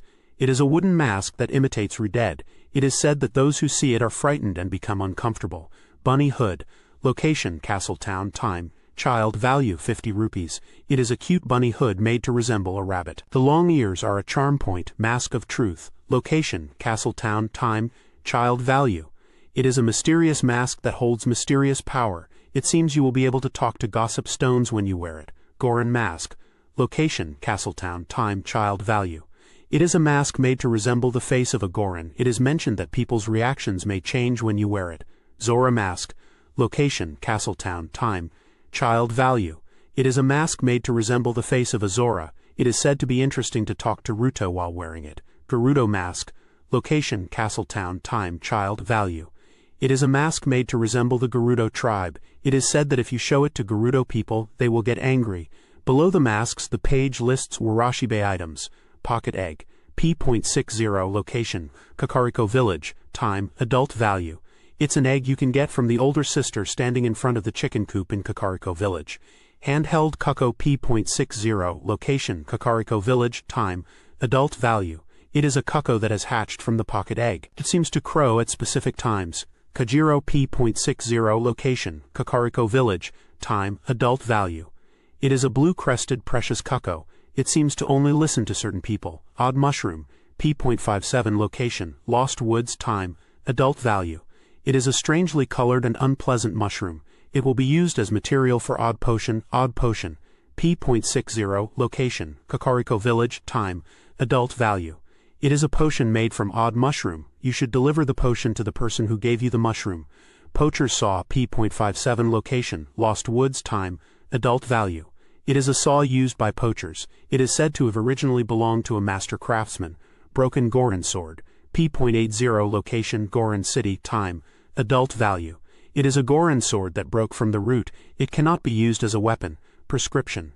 P.64 Location Death Mountain Trail Time Adult Value. It is a piece of paper on which the prescription for eye drops is written in detail. It is given by the Goron. Eye drops. P.71 Location Zora's Domain Time Adult Value. It is an unusually large-eyed frog. It is used as a raw material for genuine eye drops, which are effective for eye strain. Goron's Knife Claim Ticket. P.64 Location Death Mountain Trail Time Adult Value. It is a ticket to exchange for the incredibly sharp Goron's knife. It is a replacement ticket for the broken Goron sword. This page depicts various items that support Link's journey, categorized as special items or exception item.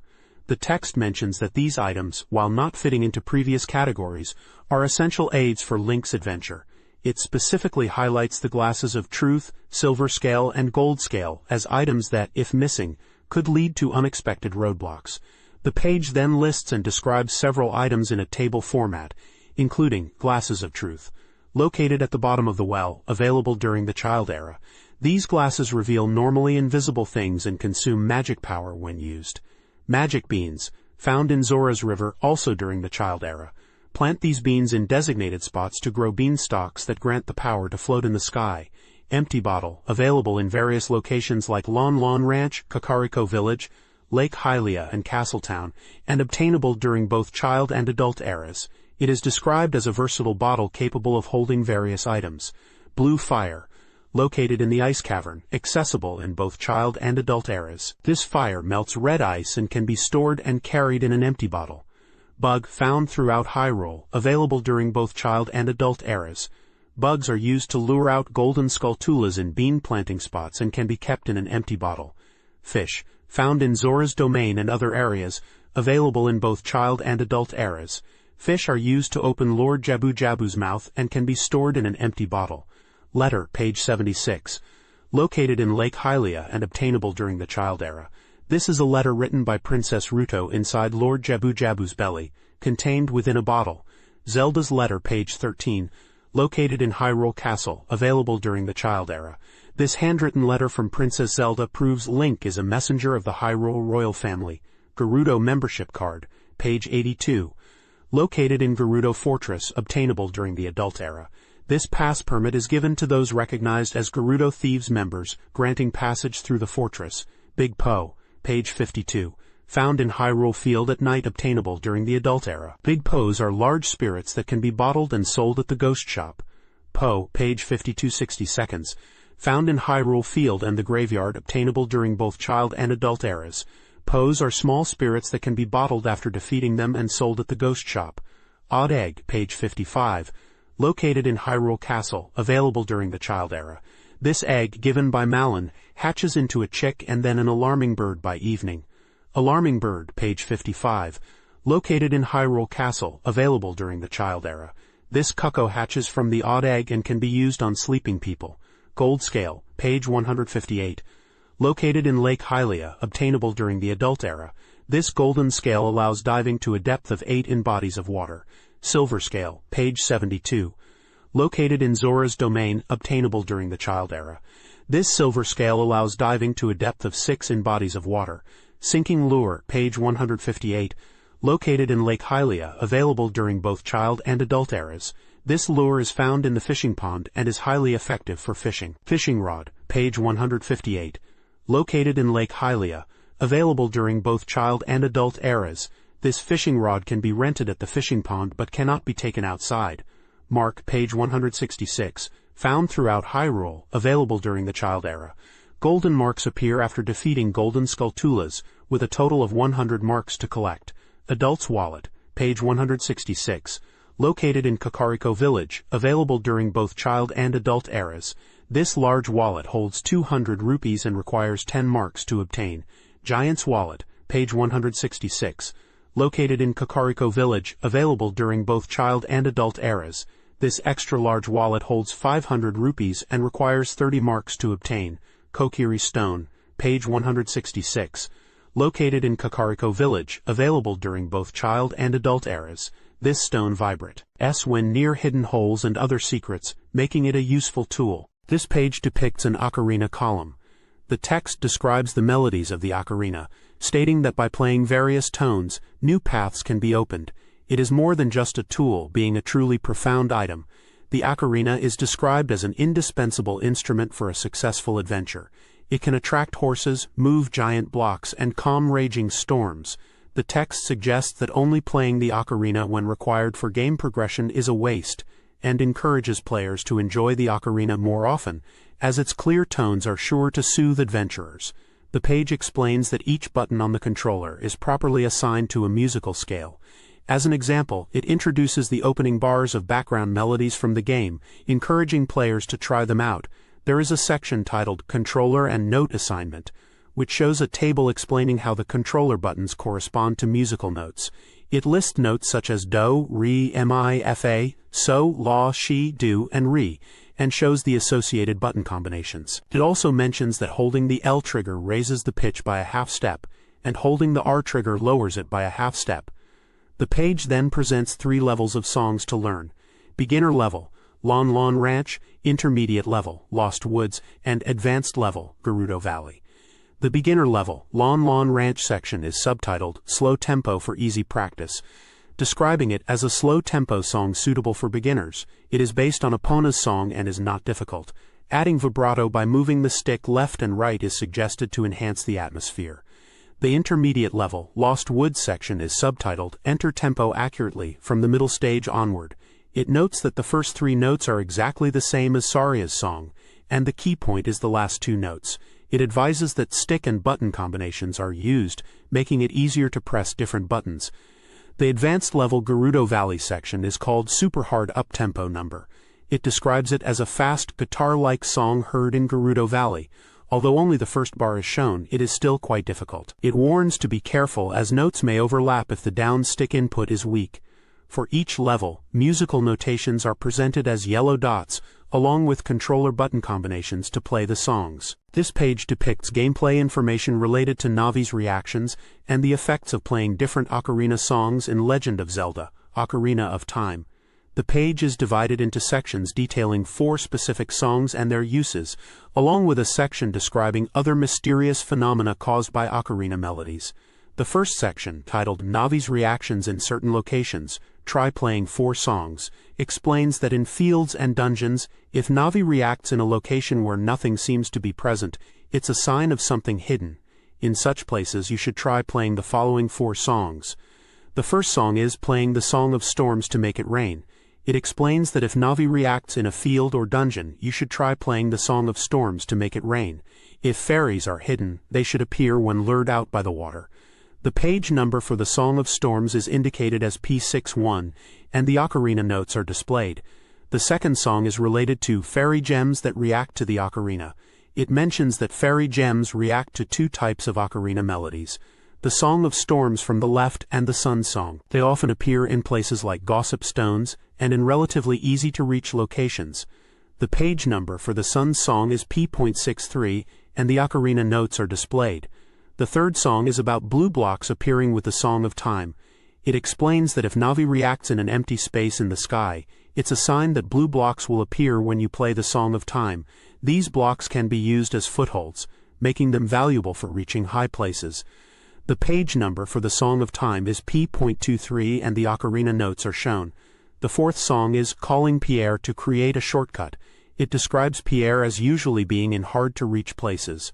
However, if Navi reacts in a slightly different location than usual, try playing the Song of Time, and Pierre might appear to create a shortcut. The page number for the Song of Time is P.77, and the ocarina notes are given. The next section is titled Mysterious Phenomena Caused by Ocarina Melodies. It states that depending on the melody, playing the ocarina can produce special effects. While not all are necessarily important, remembering them will deepen your adventure. The first phenomenon is Zelda's Lullaby repairs broken signboards. It explains that signboards provide directions and hints and are useful. However, sometimes you might accidentally cut them down, leaving only fragments unread. In such cases, playing Zelda's Lullaby will restore them to their original state as if nothing happened. The second phenomenon is Undead Monsters Weak to Sun's Song. It mentions that the only melody effective against enemies is the Sun's Song. It is effective against undead monsters like Redeads and Gibdos. However, it's not for attacking power, but rather a supplementary effect to stop their movements. The finishing blow should be delivered with a weapon. The final phenomenon is original melody played in the ending. It mentions that if you watch the ending screen for a while, you might hear something familiar. That's right, the Song of Time, P.77, is arranged and played there. This arrangement gradually changes, and a total of 6 patterns are played. For the sake of the ending production, it is good to think carefully about the Song of Time. This page depicts an index from a guidebook listing characters, items, and locations found within the game. Under the title characters, it lists prominent figures such as Zelda, Ganondorf, Roru, Saria, Darunia, Ruto, Impa, Naboru, Sheik, the Deku Tree's child, Kapora, Gabora, Mido, Malon, Talon, Ingo, Epona, the Carpenter Boss, the Carpenter, Potion Shop Granny, Boss's Son, Chicken Lady, Windmill Hutman, Gravedigger Dampe, Bigoron, Goron Kid, Bonoru and Pierre, King Zora, Lake Scientist, and Kote Kume. Page numbers are provided next to each name, likely indicating where to find more information about them in the guide.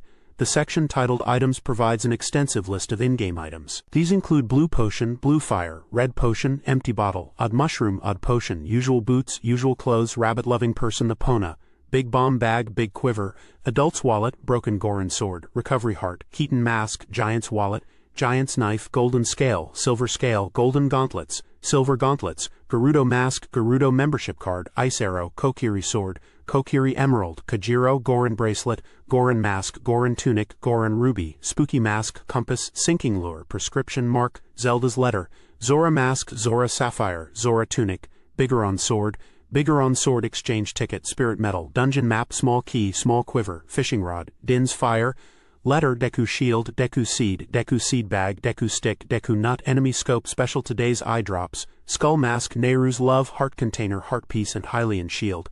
Each item is followed by page numbers, probably pointing to where they are discussed further in the guide. Finally, under place names, a list of locations in the game is presented. These locations are Hyrule Castle, Hyrule Field, Lake Hylia, Graveyard, Fire Temple, Lost Woods, Water Temple, Forest Sanctuary, Shadow Temple, Lon Ranch, Bottom of the Well, Kakariko Village, Ganon's Castle, Inside Ganon's Castle, Giant Evil God Statue, Gerudo Training Ground, Gerudo Valley, Gerudo Fortress, Haunted Wasteland, Kokiri Forest, Goron City, Inside Jabu Jabu's Belly, Castle Town, Zora's Domain, Spirit Temple, Inside the Deku Tree, Death Mountain Crater, Death Mountain Trail, Temple of Time, Dodongo's Cavern, and Ice Cavern.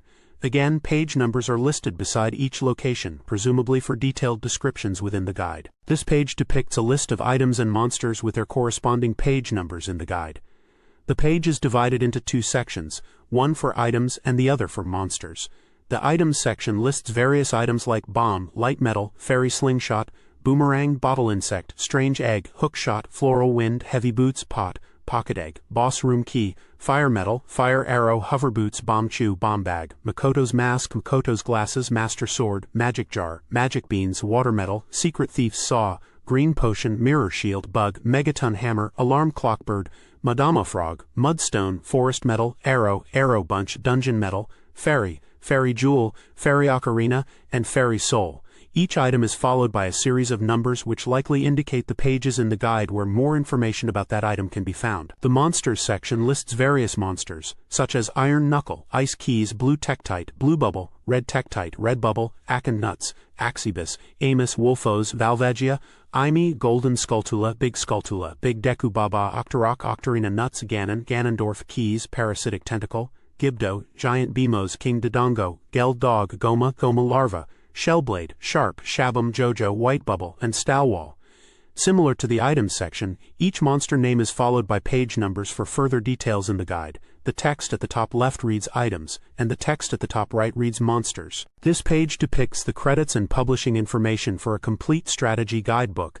It lists the title as The Legend of Zelda with the subtitle, The Legend of Zelda Ocarina of Time Complete Strategy Guidebook. The page details various roles and the companies and individuals responsible for them, starting with Produced by NTT Publishing Company, Limited and Mitsunobu Nakamura. Under Planning and Editing, it mentions NTT Publishing Company, Limited and Hideo Kami, followed by A1 Office Company, Limited, and a list of names. Kiyoshi Furuhashi, Ayumi Furuhashi, Hideo Ebahara, Masayuki Oki, Hideki Yamamoto, Shogo Otsuka, Ai Sakazumi, and Masayuki Narui. For data researching, it credits Gakuto Tanaka and Kazuya Endo.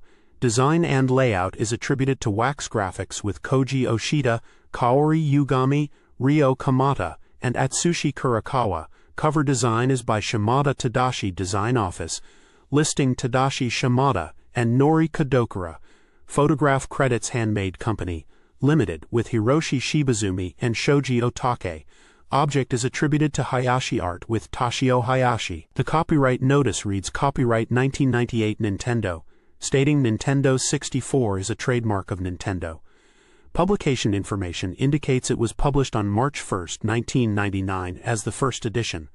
The publisher is listed as Hajime Yoshida, and the publishing company is NTT Publishing Company, Limited, with their address at Arco Tower, 181 Shimomeguro, Meguro-ku, Tokyo, telephone 03-5434-1010 and URL http://www.nttpub.co.jp. Printing is credited to Kyoto Printing Company, Limited, and DTP Platemaking to Hokazi Company, Limited. The ISBN is ISBN 4757180330C0076. Further notes state that the price is indicated on the cover. Defective or misbound books will be replaced, and they cannot answer any questions regarding game content. Finally, it includes a legal notice about copyright, stating that unauthorized reproduction is an infringement of rights and requires prior permission from the publisher. This page depicts a world atlas of Hyrule, the setting of the game, filled with puzzles and adventures. It shows a detailed map with numbered locations across different regions. The page includes categorized lists of key locations within Hyrule. These are broken down into towns and villages, listing places like Kokiri Forest, Hyrule Castle Town, Kakariko Village, and Lon Lon Ranch, each with a page number. Then there are fields which include Hyrule Field and Zora's River, also with page numbers. Dungeons are listed next, such as Inside the Deku Tree, Dodongo's Cavern, and Jabu Jabu's Belly, again with page numbers. Following this are sanctuaries, including the Temple of Time. Castles are also listed with Hyrule Castle and Ganon's Castle. Below these lists is a section about Melody of Ocarina, the 12 melodies spun by the Ocarina. This section details various melodies obtainable in the game. For each melody, it indicates a get point referring to the page in the guide where you can find more information. There are descriptions for some of the melodies. For example, for Zelda's Lullaby, it mentions it is learned from Impa and is effective for solving puzzles. For Epona's song, it says it is taught by Malon at Lon Lon Ranch and is used to call Epona. Saria's song is mentioned as being heard in the Sacred Forest Meadow and used to talk to Saria. Sun's song is described as making night turn to day and stopping Redead. Song of Time is said to have various powers, such as moving blocks with the mark of time and opening sealed doors. Finally, Song of Storms is described as causing rain in places like the windmill in Kakariko Village. This page depicts a Heart and Stalchukla checklist. This is a thorough checklist to ensure you don't miss anything. Hyrule is vast, and there are 36 heart pieces and 100 golden Stalchukla. If you are aiming for complete completion, it is essential to collect them all without fail. Use the checklist below and check off each item as you acquire them. The page includes a checklist table with columns for location, golden Stalchukla, and heart piece. The locations are listed from P.50 to P.78 and include places like Kokiri Forest, Hyrule Field, Castletown, Temple of Time, Hyrule Castle, Lost Woods Forest Sanctuary, Kakariko Village, Graveyard, Death Mountain Trail, Goron City, Death Mountain Crater, Zora's River, Zora's Domain, Zora's Spring, Hyrule Lake, and Lon Lon Ranch. Checkboxes are provided for each item. There is also information about Gossiping Stones. Subtitled, Funny and Interesting Various Rumors. Gossiping Stone events can be enjoyed from the child era to the adult era. It is said that Gossiping Stones tell various rumors. Here, messages from the Gossiping Stones and audible rumors are introduced to guide your adventure. Additionally, the page describes the Mame Knowledge Effect and Mame Planting Effect. Hyrule's soil has 10 bean planting points. Plant beans here in the child era. What kind of effect will it have when you become an adult? The effects are introduced here in a table. The table lists locations and effects related to bean planting from number 1 to number 10. Finally, there is information about magic beans, subtitled Bean Planting Work That Benefits You After Becoming an Adult. Magic beans are sold for 10 rupees each in Zora's River. Plant beans in various places during the child era, as they will be useful when you grow up. This page depicts a mostly white page with some darker smudges and markings along the right edge.